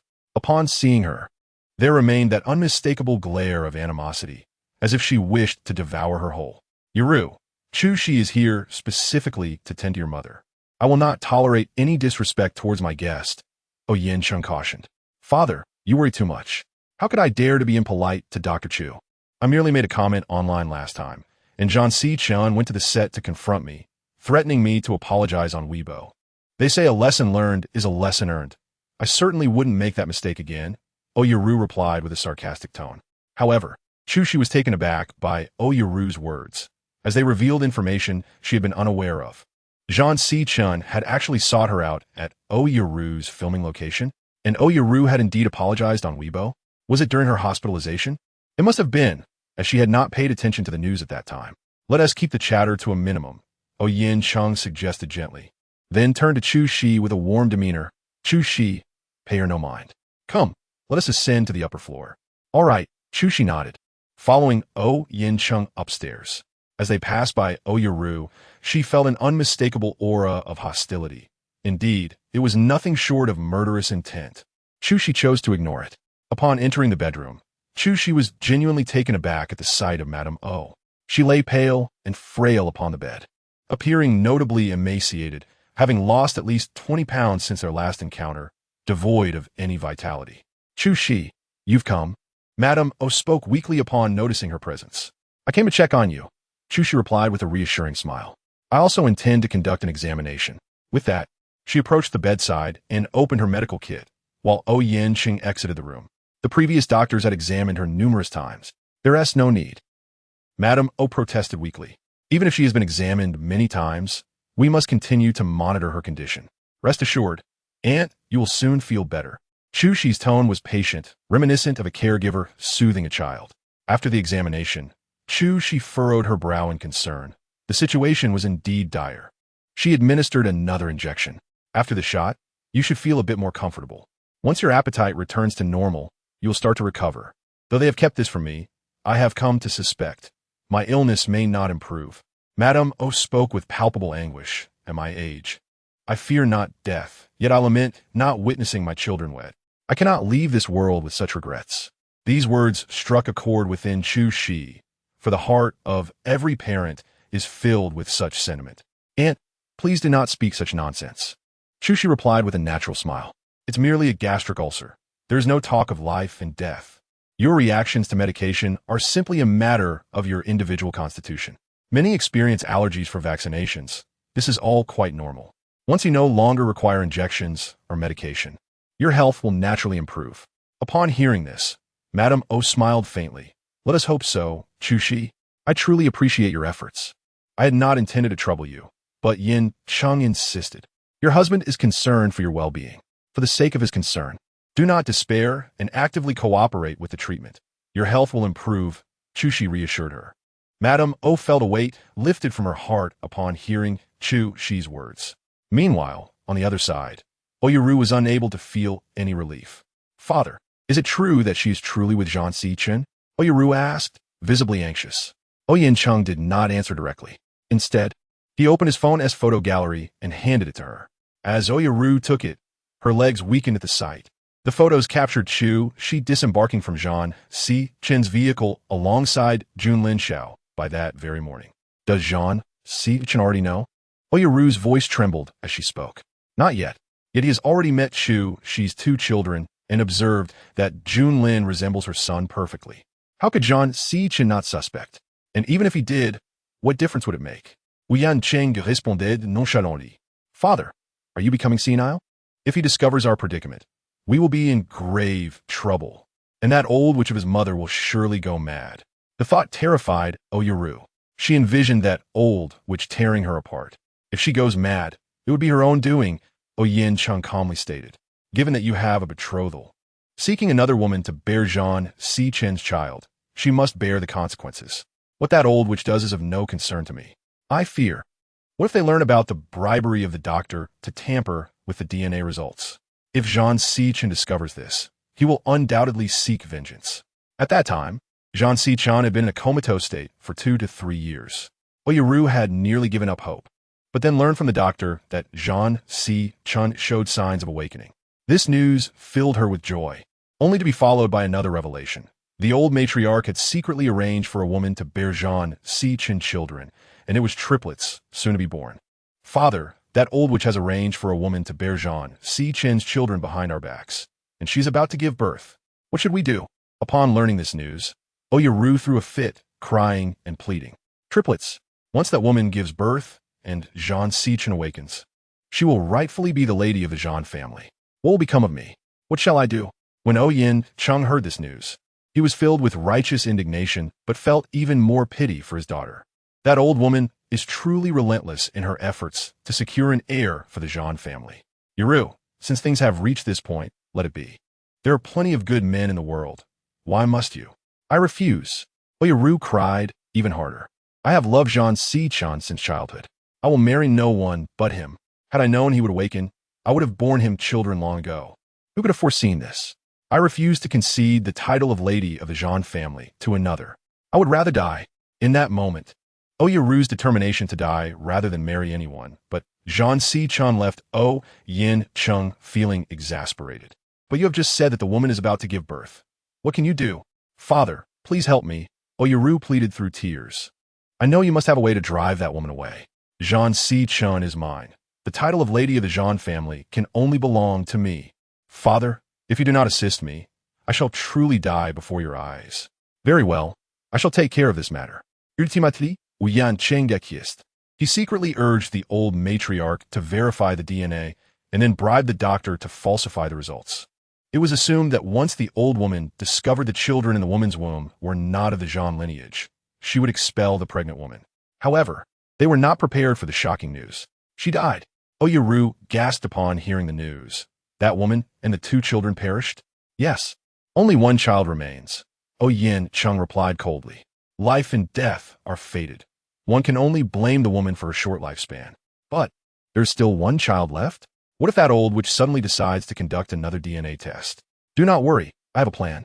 With an air of authority, Yin Chung confronted the old matriarch, holding her accountable for secretly seeking a woman to bear Zhang Chen a child despite the existing betrothal. In the face of Yin Chung, the old matriarch was indeed at fault. I do not wish to conceal the truth. However, our Zhang family must have a successor. I initially approached Yaru regarding having a child with Sikhen, but her mother declined my request, leaving me at a loss. Oh dear matriarch, your impatience nearly led you to be deceived by that woman. Now that Sikhen has awakened, Yaru remains infatuated with him, and she will bear him children in the future. As for that illegitimate child, she can simply abandon it in any orphanage. That may not suffice, the old matriarch stated. When this child is born, Sikhen will awaken, and I sense a connection. I consulted a master for divination, and he proclaimed that this child is a blessing for the Zhang family. Keeping him will ensure Sichen's health and the prosperity of our lineage. Dear matriarch, what era are we in? Such beliefs are mere superstition. It is better to have faith in the possibility. If you insist on keeping this illegitimate child, what will become of Yaru?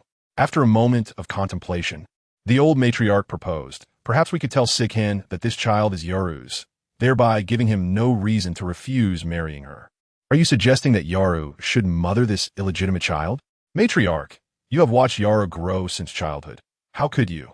Hearing this suggestion, Oyen Chung was infuriated. Yet to his surprise, Uyaru readily agreed. I consent. If that is the case, Sikhen will have no choice but to marry me. And so, the plan seemed to unfold seamlessly. We believed our lives would continue peacefully, but unexpectedly, that woman and her 2 children did not perish. They have returned. Chu Shi is, in fact, the same Qin Mu Yan from years ago. This wretched woman truly has 9 lives. Chu Shi is the one who bore Zhan Xichen's child, a fact that Wu only learned recently from Oyen Chung, leaving her in shock for quite some time. That woman indeed has a remarkable fate, Oyen Chung murmured. Recalling the complications of childbirth back then and the recent car accident, she astonishingly survived. Now that she has returned with 2 children, it is only a matter of time before the truth is revealed. Father, what shall we do? There is no need to panic, Oyen Chung replied calmly. I have already bribed the doctor, who has since retired and moved abroad. The Zhan family will not trace him. If they cannot find him, they will not uncover our involvement. If Zhan Sikhen wishes to place blame, it will fall upon that old woman. And in time, the mother and children will turn against each other, providing us with entertainment. But Zhan Sikhen is not so easily misled. He is, Uyaru began, but just then, she heard footsteps on the stairs, prompting Oyen Chung to signal her to be silent. Upon stepping outside, he encountered Chu Shi, emerging from Madame Oyuen's room. With a chameleon-like smile, he greeted her. Have you completed the examination? Chu Shi, you have truly worked hard. Indeed, Madame Oyuen's health is quite poor. In addition to medication, she requires emotional support, as her mental state significantly affects her condition. Chu Shi replied gently. Naturally, I've canceled all my engagements to stay home with her. That is good to hear, Chu Shi continued. I will return for her next chemotherapy session. Should Madame Oyuen feel unwell in the meantime, do not hesitate to call me. You have truly gone above and beyond. I have instructed the kitchen to prepare lunch for you. No need, Chu Shi quickly declined, as she preferred to return home to care for her children. Very well, I shall not insist. Oyen Chung escorted her to the courtyard and suddenly inquired, Chu Shi, are you and Sikhen planning to marry soon? Caught off guard by this question, Chu Shi hesitated, but before she could respond, Oyen Chung added, if you marry, I will offer my blessings. However, I truly consider Sikhen as my own son. No one wishes to see their child deceived. I hope you will be forthright with him. Yet again, this topic. I understand, Chu Shi replied slowly. I must take my leave now, Uncle Oyen. Very well, return home and rest. You have truly worked hard today. Oyen Chung arranged for a car to take her home, watching her depart.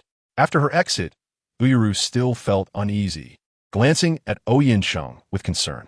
Father, is this truly without issue?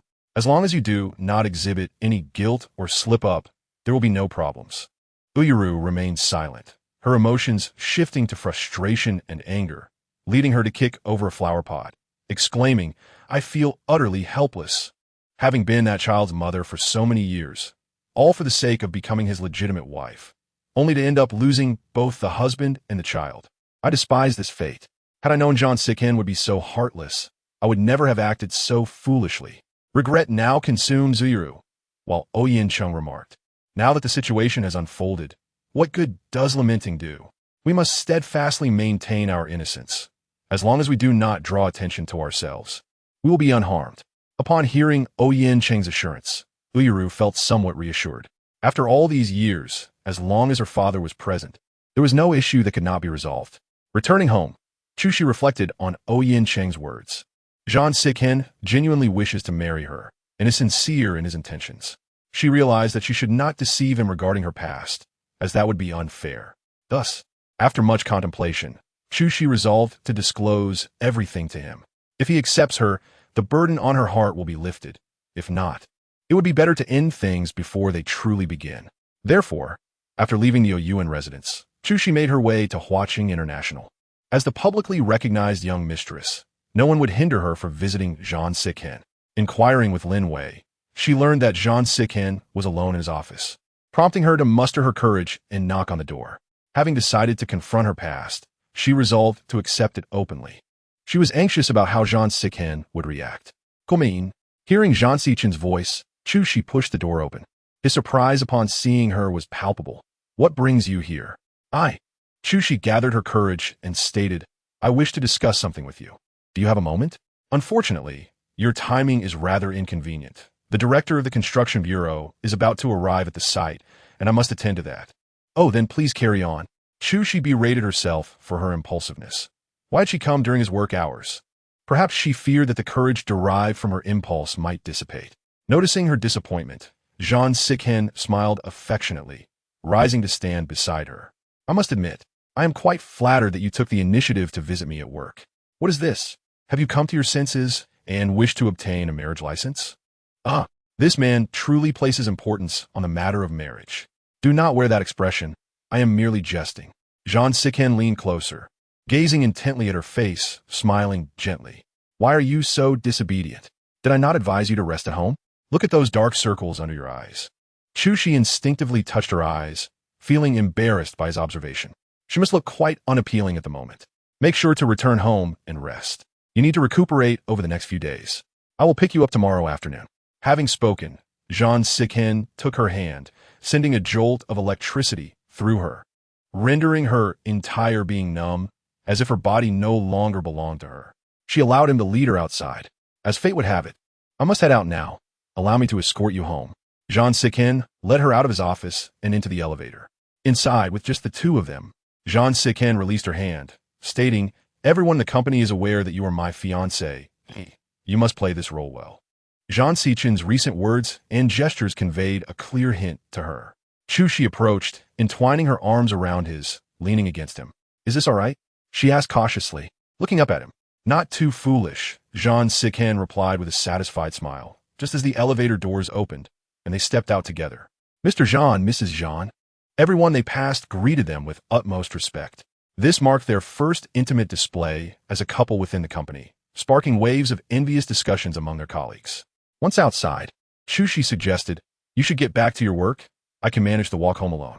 All right, Jean Sikhen replied nonchalantly, adding, Once we're home, I shall rest immediately. Should you misbehave again, I might have to discipline you. Understood. But do hurry back, and be careful at the construction site. Just as her words faded, Jean Sikhen planted a fleeting kiss near her lips before turning to enter his car. The vehicle sped away, leaving she momentarily stunned. She instinctively touched her lips, suddenly aware of a sweet taste lingering, reminiscent of the fluttering emotions of first love. This man claimed he was no expert in romance. Each time, he enticed her, only to halt at the most pivotal moment. Wasn't this what he referred to as playing hard to get? Poor her, even after experiencing love, she remained unable to take the initiative in matters of the heart. Chapter 096. The enchanting Chu in her gown upon returning home. Chu lay on her bed, occasionally grazing her lips with her fingers, a subtle smile creeping onto her face. Sister you haven't slept, have you? You look as though you've been dreaming of romance, Xiaobai remarked, walking in at that moment, her tone earnest. You cheeky girl, your tongue seems more unrestrained lately. What would a child like you know about romantic dreams? She noted how Xiaobai had recently taken to teasing her. I'm not a mere child. I understand perfectly well, Xiaobai retorted. On television, people in love smile like you are now. Do I? Juicy Zetbonde, Skly Embazat. Now, go finish your homework. I need to sleep. Fearing that the conversation would make her blush, she turned away, covering her head with her blanket. Xiaobai exited the room, closing the door behind her, only to encounter Junlin outside. With a mischievous grin, he said, This romance of theirs is a sure thing. Soon I shall be the daughter of a billionaire. It feels almost dreamlike. Indeed, you'll be a little princess. If you desire wealth, I shall persuade Daddy to grant you all his riches. Junlin exclaimed in a moment of excitement. Xiaobai rolled her eyes, retorting, Dabai, are you out of your mind? Though Daddy treats us well, he has a biological son. Naturally, the inheritance will go to him. It's as if you think you're his son. By the way, while in the car, I heard Daddy mention a banquet tomorrow night. There must be plenty of delicious food. I want to go. Junlin added eagerly. Xiaobai, however, cautioned, Those banquets are crowded and chaotic. It's best if we children stay away. But I've never seen such an event. I want to experience it. He insisted. Such formal occasions aren't suitable for us children. Seeing Xiaobai's frustration, Junlin quickly offered, How about this?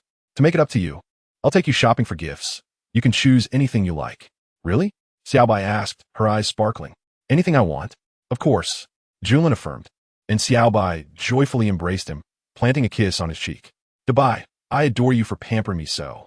The next afternoon, upon waking from a nap, Chu heard the doorbell ring and quickly got up. Expecting Zhang Siqin, she was surprised to find two makeup artists at the door, one carrying a box containing a gown specially ordered by Zhang Siqin for the upcoming banquet. Good afternoon, Mrs. Zhang. We are here at Mr. Zhang's request to prepare your makeup, one of them announced.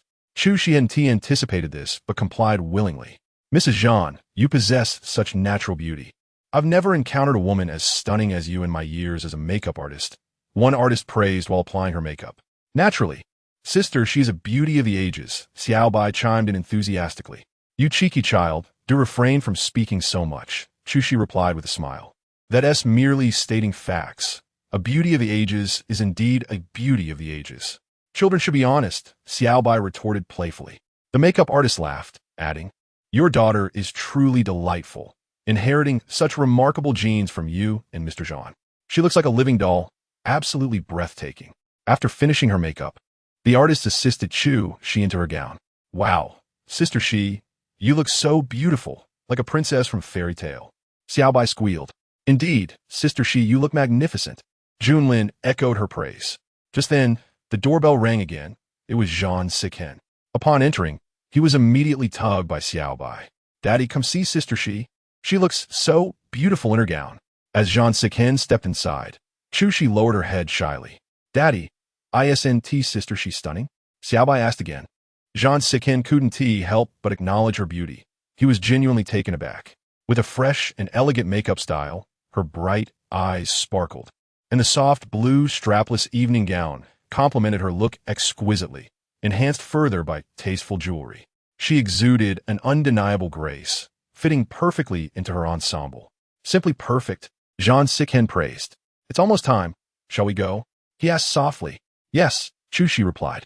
Daddy and Sister Shi, enjoy yourselves at the banquet. The two children watched them leave, and after they were gone, Xiaobai sighed, the phrase that a match made in heaven seems tailor-made for them. They are so well suited. Zhang Siqin escorted Chu to the venue of the ball, where the opulent hall combined classical palace charm with a hint of European elegance, creating a visually pleasing atmosphere. The attendees were all prominent figures. The gentlemen were impeccably dressed, and the ladies were dazzling, capturing the eye. As Zhang Siqin entered, all eyes turned towards the door, for he had rarely appeared in public since his accident. Tonight, as the star of the opening banquet, he drew everyone's attention, a rare opportunity for those who had previously sought to get close to him. Is this Mr. Zhang's date? She asked, stunning. They murmured, eyeing Chu Shi. This is my fiancée, Chu Shi. Zhang Siqin introduced her with a casual confidence. This declaration provided Chu Shi with a sense of security, and she gracefully embraced her role as his fiancée. It's an honor to meet so many esteemed business figures today. I'm Chu Shi, a physician. She introduced herself warmly. Truly worthy of Mr. Zhang's affection, her beauty surpasses that of even the most celebrated stars in the entertainment industry. Indeed, being with Zhang Siqin feels like a match made in heaven. They truly are a pair of unparalleled beauties. The praises flowed abundantly, and Chu displayed an exceptional poise, clearly pleasing Zhang Siqin. However, what transpired next was quite unexpected. Chapter 097. Reunion with an old flame. Zhang Siqin effortlessly introduced her to the titans of the business world. Although Chu had distanced herself from such a lifestyle for 6 or 7 years, her upbringing as a young lady equipped her to navigate the situation with ease. Zhang Siqin was pleasantly surprised by her graceful demeanor amidst the grand gathering, noting her familiarity with social etiquette and customs. As the smooth strains of jazz filled the air, couples instinctively took to the dance floor. Zhang Siqin wrapped his arm around Chu's waist, and she naturally placed her hand on his shoulder. Their movements were perfectly synchronized, exuding an unspoken understanding. You performed splendidly, Zhang Siqin complimented, then curiously inquired, have you attended such gatherings frequently? Not often, Chu replied. When my father was alive, he would take me to such events. Chu had indeed mentioned her affluent background, which had since diminished, hinting at a past that was far from ordinary. Zhang Siqin expressed his intrigue regarding her family's history, which she had intended to share yet You wouldn't want me to speak of it in this setting, would you? As her words left her lips, Jean Sikhen tightened his embrace, almost lifting her off the ground. I want tea. You can share it with me at your leisure, he murmured, his breath tickling her ear, evoking a delightful sensation.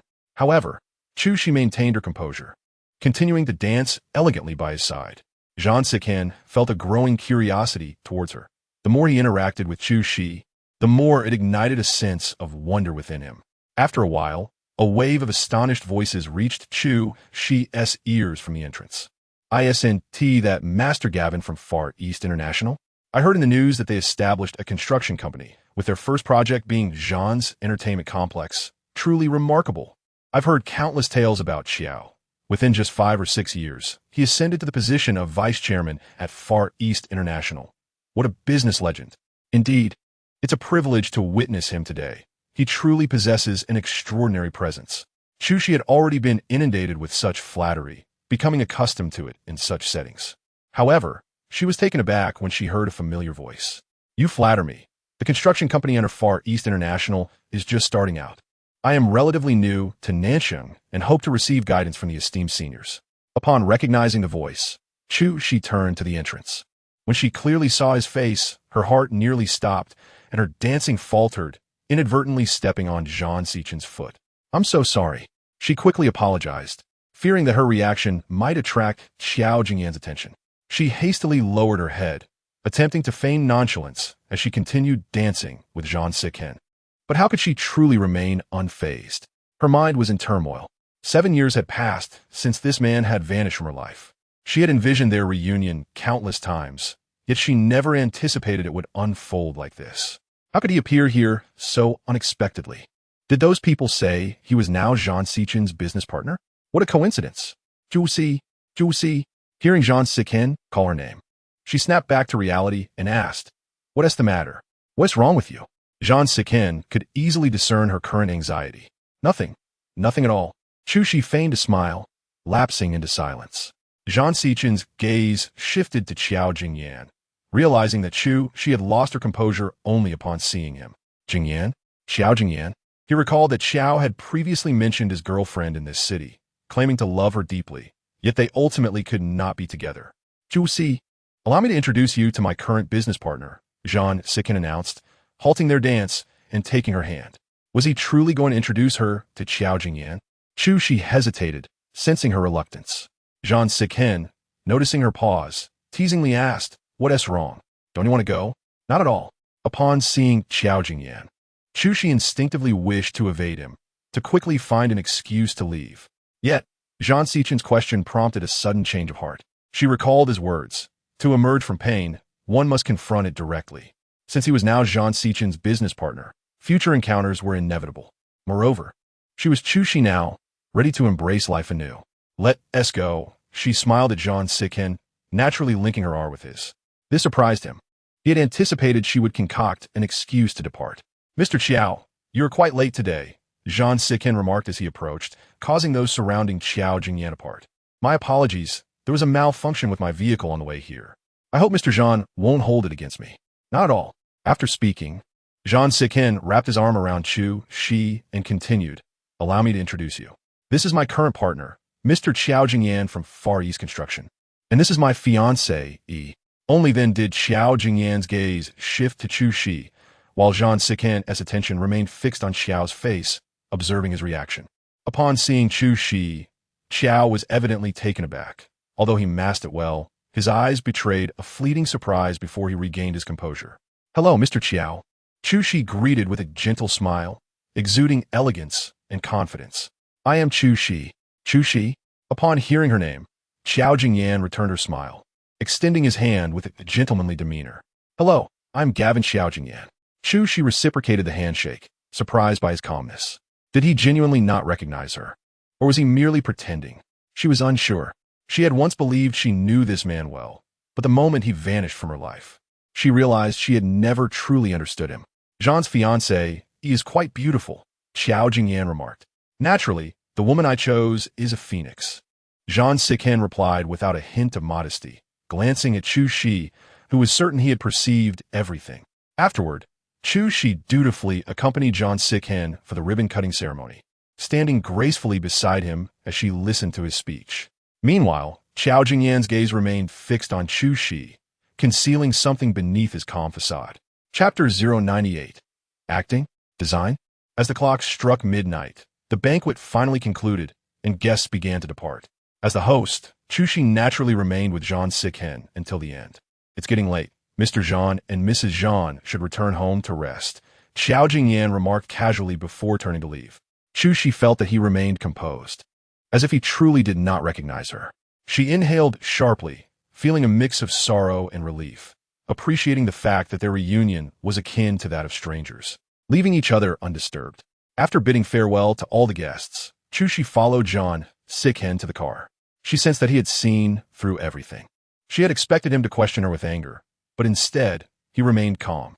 He asked her nothing, and with soft music playing in the car, neither of them spoke. When they arrived at her home, Zhang Sichen reminded her gently, "You must be tired. Go home and rest." "All right, you too." With that, Chu Shi exited the vehicle and stood by the roadside, watching as his car drove away. Zhang Sicheng's silence, devoid of inquiry, left her feeling unsettled. It was already late at night, with both children sound asleep. Noticing that Wu Ma was still awake, Chu Shi inquired, "Wu Ma, why are you still up at this late hour?" "At my age, one needs less sleep," Wu Ma replied, her gaze shining with a motherly pride as she admired Chu Shi's attire. "Xiaoyan, you look truly beautiful in this outfit." Chu Shi meditated smai fi li, and Wu Ma continued, "How was the banquet today? After so many years away from such events, did you find it to your liking?" It wasn't difficult to adjust, but since Wu Ma was not a stranger, she confided, "I happened to see Qiao Jingyan." "What?" Wu Ma exclaimed, taken aback. "That scoundrel has returned? Did he attend the banquet as well?" Chu Shi nodded and replied honestly, "Not only that, but he is also now a business partner of Zhang Sicheng. I overheard he seems to be doing quite well as a high-level executive at Far East Construction. That scoundrel has always been ruthless in his pursuit of power." Wu Ma could not help but open up, recalling how the old master had once said that Qiao Jingyan had pursued her solely for her status as the daughter of the Qin family, hoping to climb the corporate ladder. Though the old master was initially displeased, he later came to value him. Yet when trouble arose, he fled without a second thought. Such a heartless individual. At the mention of Qiao Jingyan, Wu Ma's anger surpassed Chu Shi's, and after venting, she hesitated, concerned for Chu Shi's feelings, and asked, "What was his reaction upon seeing you?" "There was no reaction at all, as if he did not recognize me." With a sigh, Chu Shi feigned relaxation and added, "Such an outcome is perhaps for the best. Whether it was feigned or not, treating each other as strangers is rather advantageous." "Well, as long as you can accept it, Xiaoyan. Zhang is good to you. Do not let confusion cloud your judgment." "I understand." Chu Shi noted that, feeling grateful that Zhang Sicheng had refrained from questioning her, though it left her feeling uncertain. Once he was less occupied, she would surely reveal her past to him honestly. That night, Zhang Sicheng did not return home, but instead rested in the company's lounge. Standing by the window, he could see the light still shining from Chu Shi's bedroom. Suddenly encountering an old flame must have left her restless. He mused, and in a fit of anger, he drew the curtains, his mind swirling with thoughts of what she had said about Jingyan and her mention of a deceased husband, leading to a sleepless night for him as well. Early the next morning, Lin Wei was already waiting outside his office to report on work matters. "Good morning, Zhang." Lin Wei entered the office and handed him a supplementary agreement related to Far East Construction. "Please take a look, Zhang." Zhang Sicheng read through it rapidly. There were no significant issues, yet he sensed some discrepancies. "There are a few areas in this supplementary agreement that I believe require adjustment. Call Qiao Jingyan and ask him to come over." "Understood, Zhang."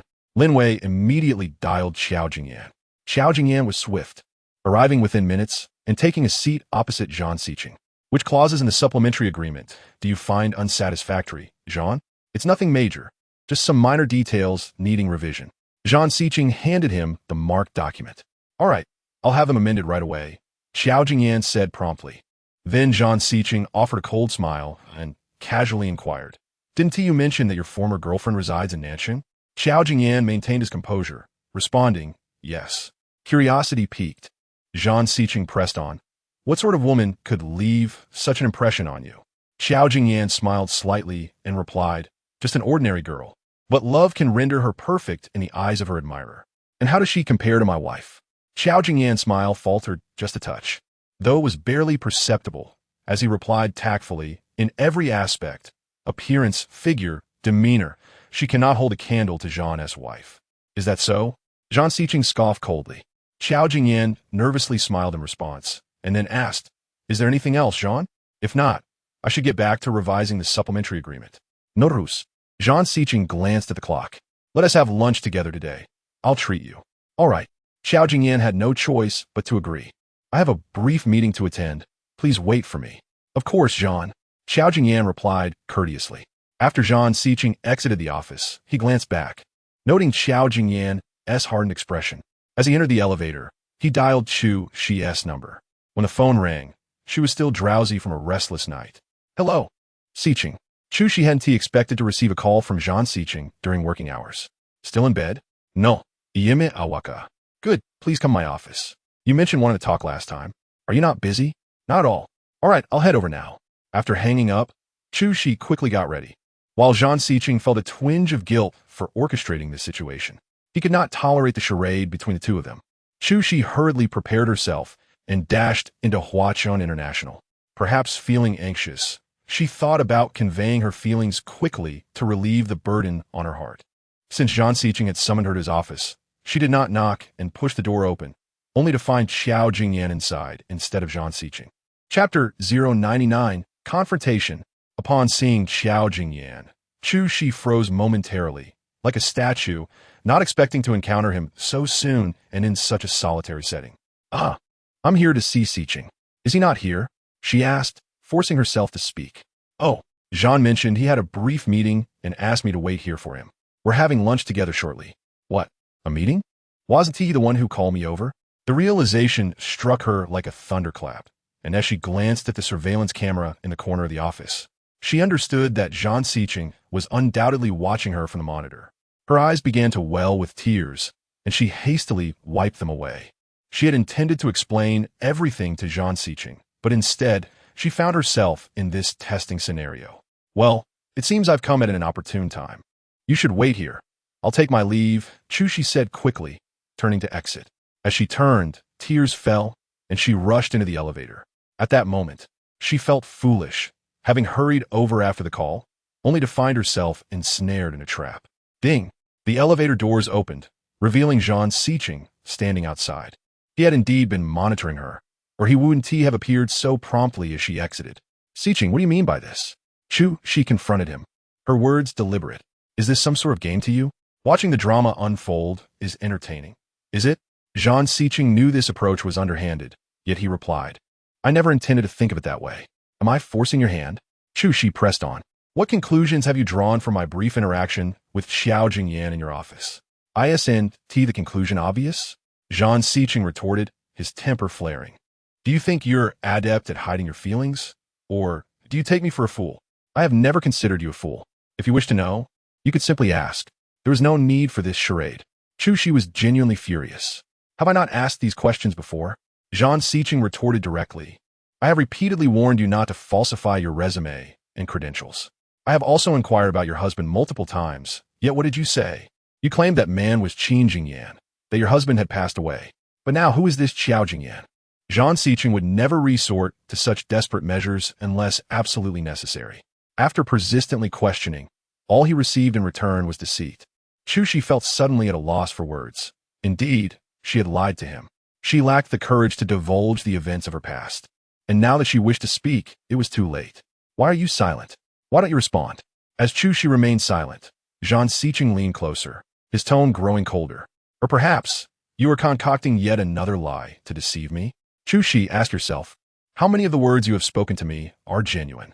From beginning to end, it has all been deception.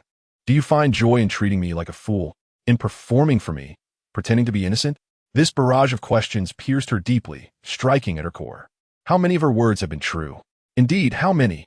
During those times, she had never contemplated a genuine relationship with this man, nor had she intended to deceive him. She felt no need to do so. Now, she yearned for a sincere relationship with him, but alas. "Speak to me," Zhang Xiqing shouted, startling her.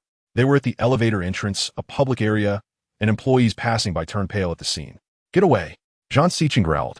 The employees hurriedly dispersed, aware of the inappropriateness of such a public dispute. Zhang Xiqing seized her wrist, attempting to pull her into a room. However, Chu Shi resisted fiercely, struggling against him. The angrier Zhang Siqing became, the stronger he grew. Zhang Siqing, let me go. Release me. Chu Shi exerted all her strength to break free. In her fervent struggle, Zhang Siqing's grip slipped and she fell heavily to the ground.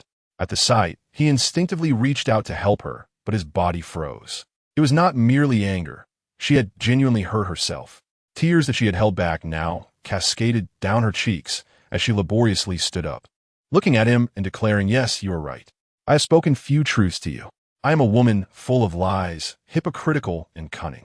The name Qin Mu Yan, the story of his death, those were all fabrications. The truth is, after our family fell into decline, he abandoned me. And I was foolishly infatuated. For so many years, I cannot forget him. I returned to Nansheng from the M Country Medical Institute solely to find him, but I never succeeded. Then I met you.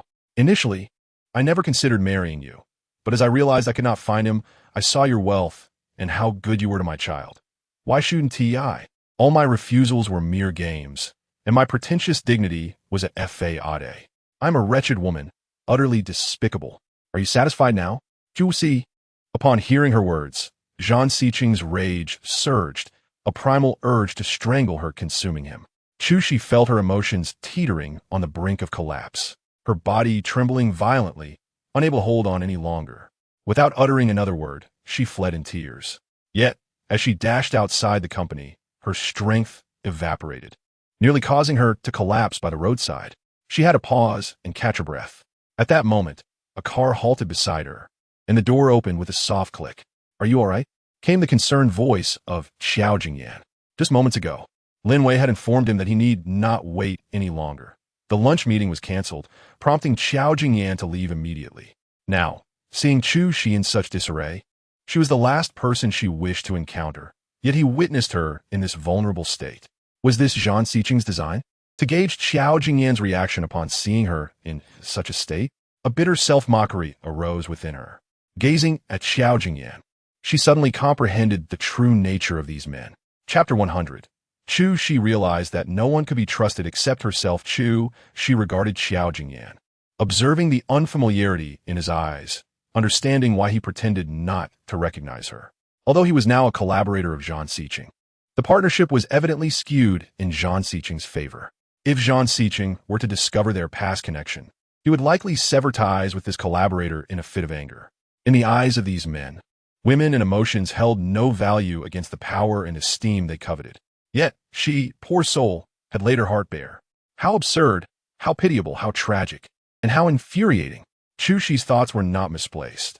At that moment, Zhang Siqing stood by the office's floor-to-ceiling window, observing the confrontation, in a fit of rage.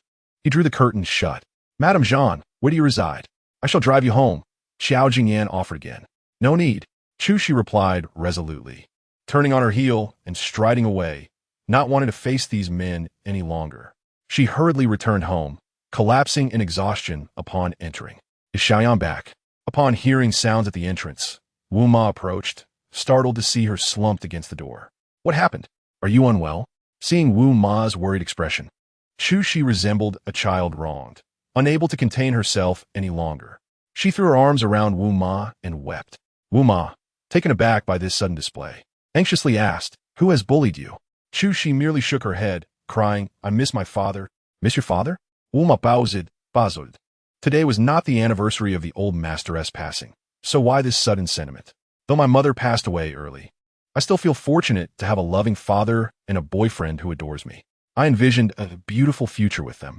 I wanted to marry him, to bear children, and provide my offspring with the complete family I never had.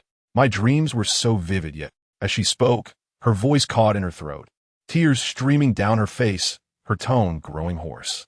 Xiao Jingyan leaving me is one thing, but I believe that no matter what happened, my father would never abandon me. Yet, he chose to take his own life. He knew the Qin family was deep in debt. He understood that if he died, I would become an orphan, that I would be pursued by creditors like a stray dog. He must have thought of all this before he took that step, but he still went through with it. My father's death struck me profoundly. It took me so long to recover. Then, with the arrival of Dabai and Xiaobai, I felt my life was illuminated once more. Then I returned to the country and encountered Zhang Siqing. I started out so resolute, but now I find myself wavering, once again fantasizing that a reconstituted family with Zhang Siqing could be filled with happiness. But ultimately, Chu felt utterly defeated, her situation dismal. With tear-filled eyes, she looked at Wu Ma and asked, "Am I truly worthless? Am I detestable? Why can I never obtain sincerity? Why will my father abandon me?" She could not comprehend it. She genuinely could not understand. Wu Ma was at a loss for what had transpired. Yet seeing her in such a state filled her with sorrow. She hurried to comfort her, saying, "Xiaoyan, you mustn't speak like that. I have watched you grow up. You have always been the pride of the Qin family. You excel in every aspect, so please, no more tears. Your body is still in recovery. You cannot treat it so poorly. Think of Dabai and Xiaobai. They are so understanding and love you dearly. And the eldest, you have yet to find him. Be strong." When her eldest son was mentioned, Chu Shizhen felt an overwhelming urge to despise herself. That car accident had shattered her original plans, and the relentless pressure from Zhang Siqing for marriage only added to her turmoil. It seemed her mind had become clouded by matters of the heart, and she had cast aside her search for her son. She truly felt like a terrible mother, utterly inadequate. Under Wu Ma's gentle persuasion, Chu Shizhen returned to her bedroom and lay on her bed, but sleep eluded her. Never before had she experienced such profound disappointment in herself, nor had she harbored such intense self-doubt. Reflecting on her time back home, it seemed she had accomplished nothing. She had failed to find her son, lost her job at the hospital due to the accident, and her attempts to move on and start anew in love had faltered. Not only was her savings depleted, but she also owed Zhang Siqing a considerable amount of money. "Chu Shizhen, how could you have fallen so low?" she gasped, closing her eyes and mentally berating herself countless times. After a long period of self-reproach, she finally opened her eyes and turned to gaze at the sunlight streaming through the window. It felt as if the sun was shining on a salted fish, ultimately wasting its brilliance. In that moment, she came to a stark realization. In this world, no one could be relied upon except for herself. With a determined slap to her own face, she declared, "Qin Mu Yan, you cannot continue in this state of despair. Your thoughts must not dwell on these men. You must find your eldest son, establish your own career, and become a person of substance and retreat. Do you understand?" At that moment, she silently vowed to allow herself this one day of despondency. Come tomorrow, with the rising sun, she would reclaim her life. "Where's Sister Shi?" The sound of children's voices broke her reverie, prompting her to quickly adjust her emotions and step outside. Sister Shi, upon seeing Chu Shizhen emerge, Junlin and Xiao Bai rushed over, proudly displaying their certificates. "Look at our awards. We both received more than one." They eagerly handed her several certificates, and Chu Shizhen felt an overwhelming sense of pride and joy. "My two little darlings are amazing. I will prepare a delicious meal for you tonight to celebrate," she exclaimed. But as she spoke, Junlin noticed something amiss. Looking in her eyes, he asked, "Sister Shi, have you been crying?" Hearing this, Xiao Bai quickly chimed in, "Yes, your eyes are all red and swollen. Sister Shi, why did you cry so much? What happened?" Chu Shizhen believed she had concealed her emotions well, but it was evident that she had not. "No, I just had a bad dream and woke up like this. You two little rascals, don't overthink it. Go to your homework. I will prepare something delicious for you." With that, she retreated into the kitchen. Junlin and Xiao Bai exchanged glances, and Xiao Bai, looking puzzled, asked Junlin, "So she was crying in her dream? Is that even possible?" Chapter 101. This heartless woman. At this moment, Zhang Siqing was equally agitated.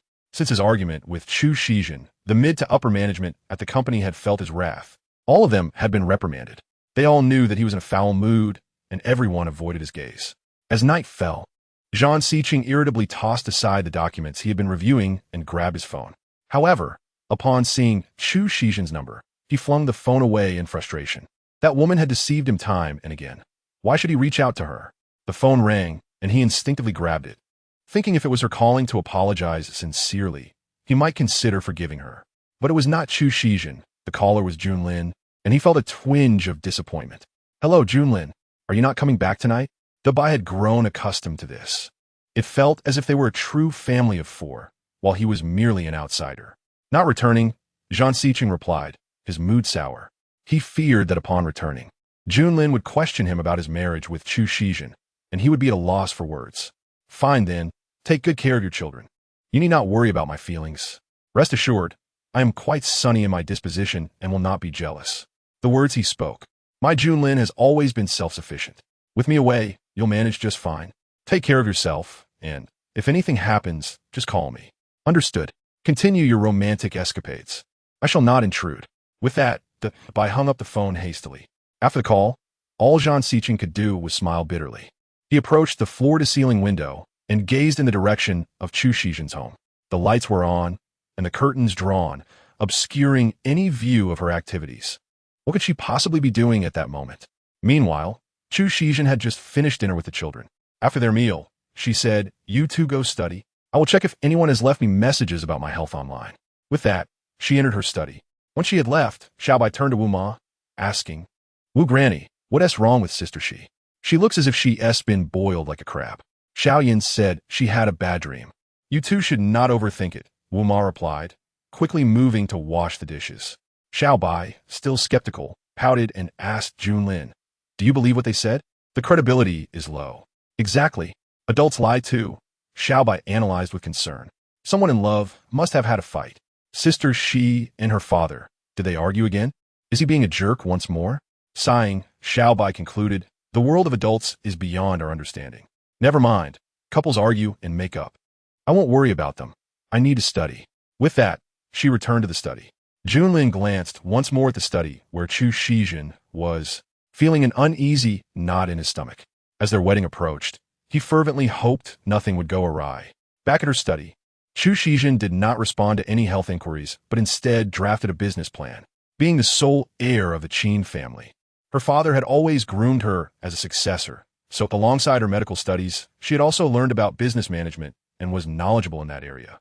However, she currently lacked the funds to establish a private hospital and could only start small, with a clinic gradually expanding. She meticulously outlined the budget for opening the clinic, a considerable sum for her present situation, and resolved to seek a bank loan. She planned to inquire about loan options at several banks the next day and look for suitable rental properties for the clinic. Most importantly, she needed to paint a portrait of Madame Xia. Her career was crucial, but finding her son was even more paramount. Fearing a sleepless night ahead, she took a sleeping pill before bed, succumbing to slumber swiftly. In stark contrast, Zhang Siqing tossed and turned, unable to find rest. The moment his eyes closed, he envisioned Chu Shizhen's tear-streaked face. At that moment, he felt a pang of pity for her, yet this cursed woman had begun the deceit. Although his methods of verification were far from honorable, Zhang Siqing grew increasingly agitated, deciding to rise from his bed and approach the floor-to-ceiling window, lighting a cigarette while gazing in the direction of Chu Shizhen's home. The lights had all been extinguished. Had she already succumbed to sleep? The heartless woman, surprisingly, can sleep soundly. The next day, Chu Shi rose early, having already resolved the previous day to lift her spirits. There were numerous tasks awaiting her, and she had to muster her energy. "You two, hurry up and have breakfast. Afterward, I will take you to school," she instructed, as Wu Ma usually handled this duty. "All right, Sister Shi," responded Junlin and Xiaobai. After the two little ones finished their meal, Chu Shi escorted them to school. The two children waved goodbye and entered the campus obediently. After sending them off, Chu Shi first sought out a painter to create a portrait. She had visited several art shops previously, yet none produced a satisfactory likeness. Yesterday, she discovered a newly opened establishment online and decided to give it a try. She meticulously described Madame Xia's features, and the artist took great care in their work. At that moment, Chu Shi felt an anxious tension, fearing another disappointing outcome.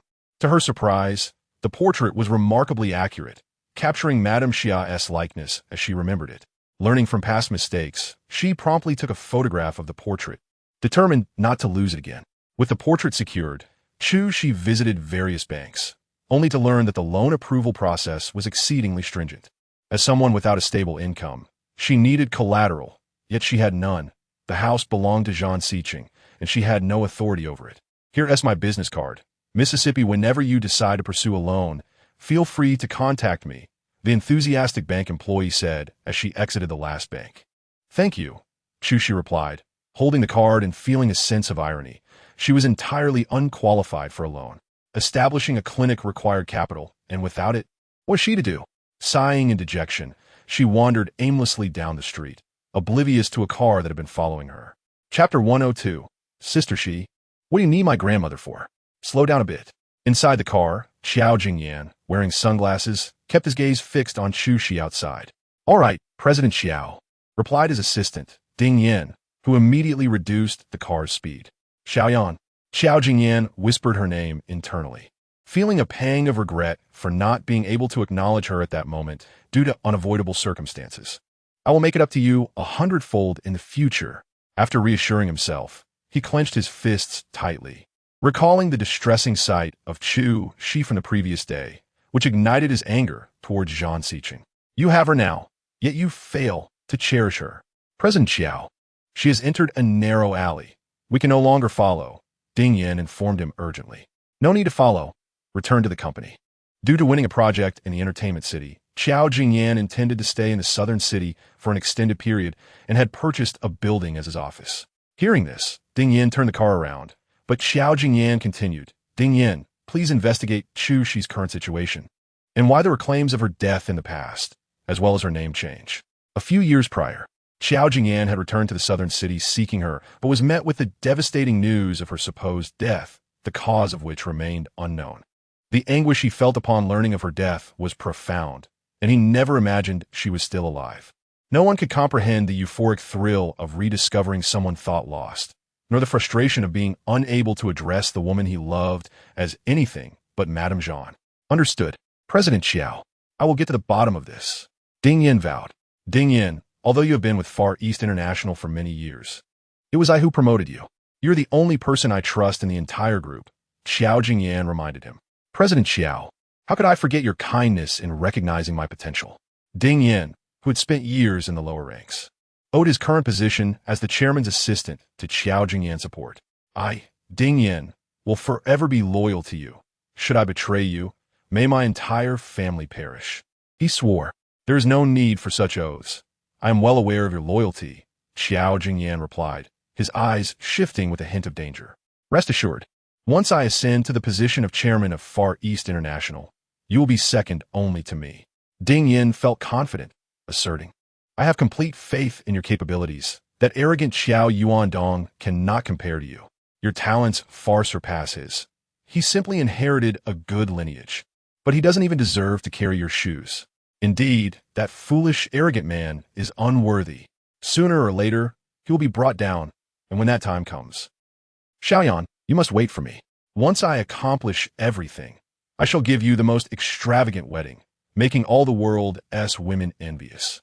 You must wait for me. Xiao Jingyan repeatedly reassured himself. After visiting various banks, Chu Shi found herself disheartened, having gained little.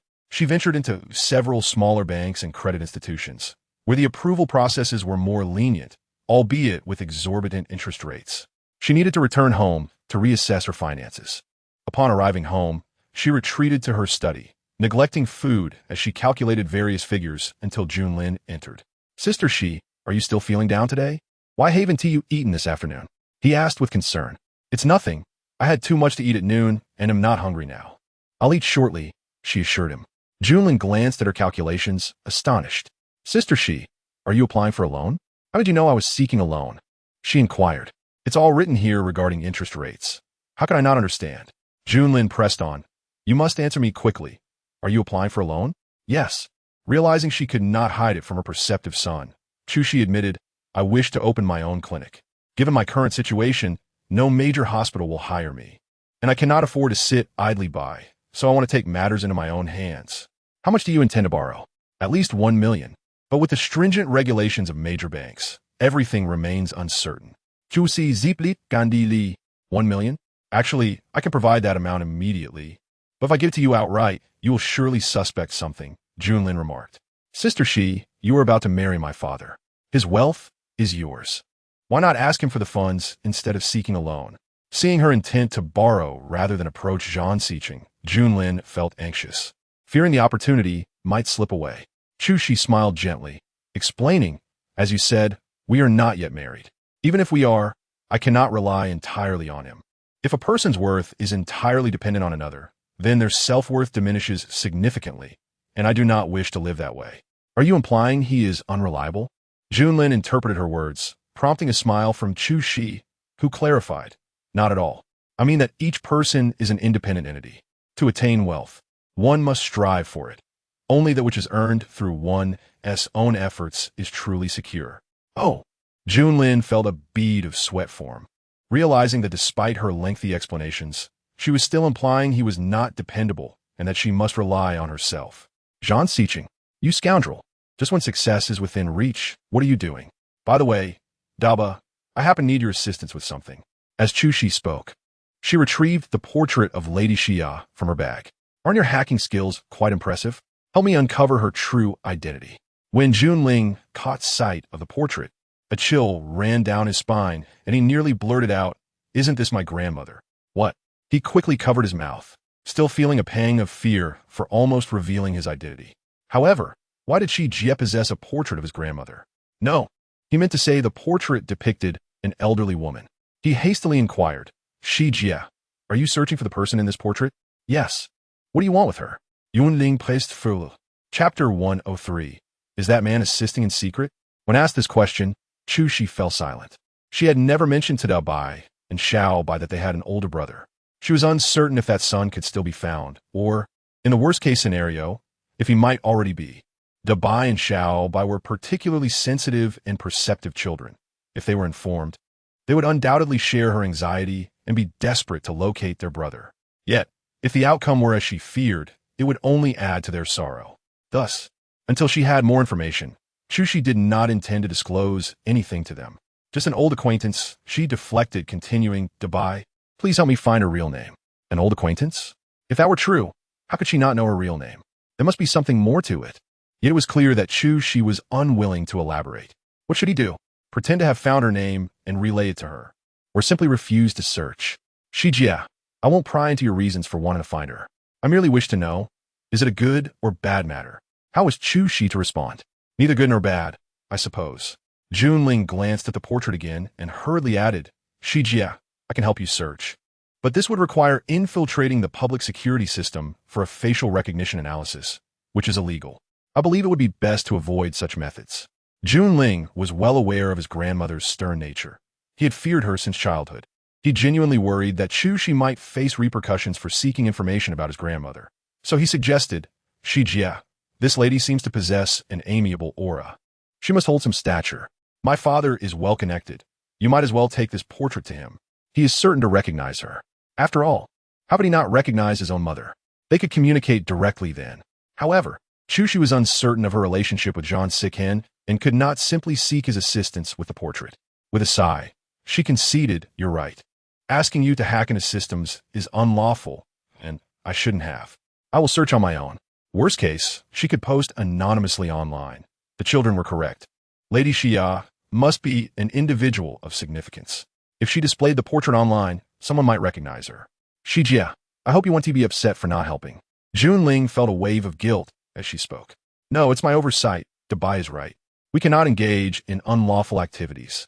Zhu Si Ziplit Anzai. You should hurry and help Xiao Bai with his homework. I'll look into the loan matter before we go for dinner." "Okay." Junling cast one last worried glance at her before exiting. Once outside, Junling felt particularly uneasy and headed to the restroom to call Dao Bai. During this time, Dao Bai had truly become self-sufficient. After finishing his homework, he was happily engrossed in his Lego set. Surprised by Junling's call, he felt it had been ages since they last communicated. "What's up?" Dao Bai asked. "Is there anything happening on your end? How has my father been feeling lately?" "Your father?" Dao Bai replied. "I haven't seen him in several days." "Aren't you meant to be with him every day? Why ask me? You don't think that scoundrel is bullying Shi Jie again, do you? If he is, I'll make sure to give him a taste of his own medicine." "No." Junling quickly clarified. "I'm not aware of the situation. I'm just guessing." "Please, Dao Bai, did Shi Jie mention wanting to find an elderly woman?" "What do you mean? Why would Shi Jie be looking for an old lady?" Dao Bai was completely baffled. "Zhan Junling, have you lost your mind? What nonsense are you spouting?" Clearly, Shi Jie had not shared this with Dao Bai or Xiao Bai, rendering the inquiry pointless. Let us set that aside for now. There is something else. Shi Jie suddenly wants to start her own business and seems to be seeking a bank loan, but she appears unable to secure it. My Shi Jie is looking for a loan to start a business? This caught Dao Bai off guard.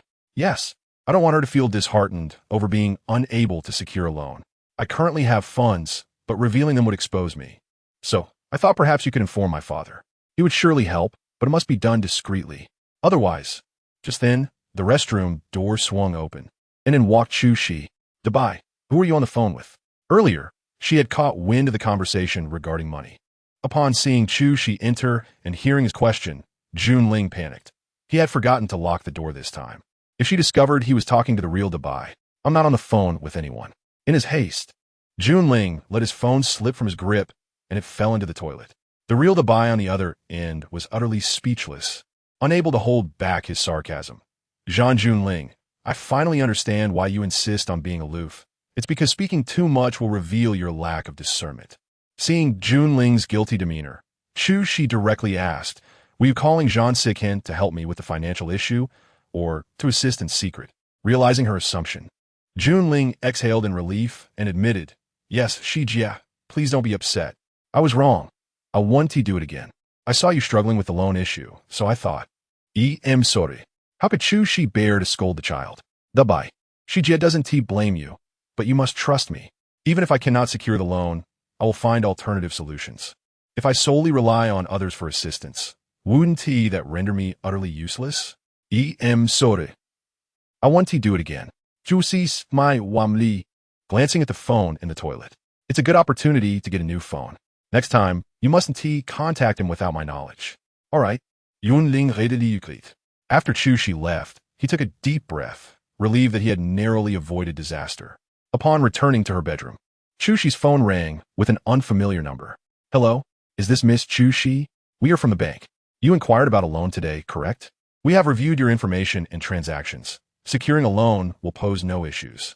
Would it be convenient for you to come in tomorrow? Or shall we arrange a home visit? We can accommodate any amount you wish to borrow. What? The moment the young boy had contacted Zhan Sikhen, the bank called with an entirely different attitude. Had that man indeed assisted in secret?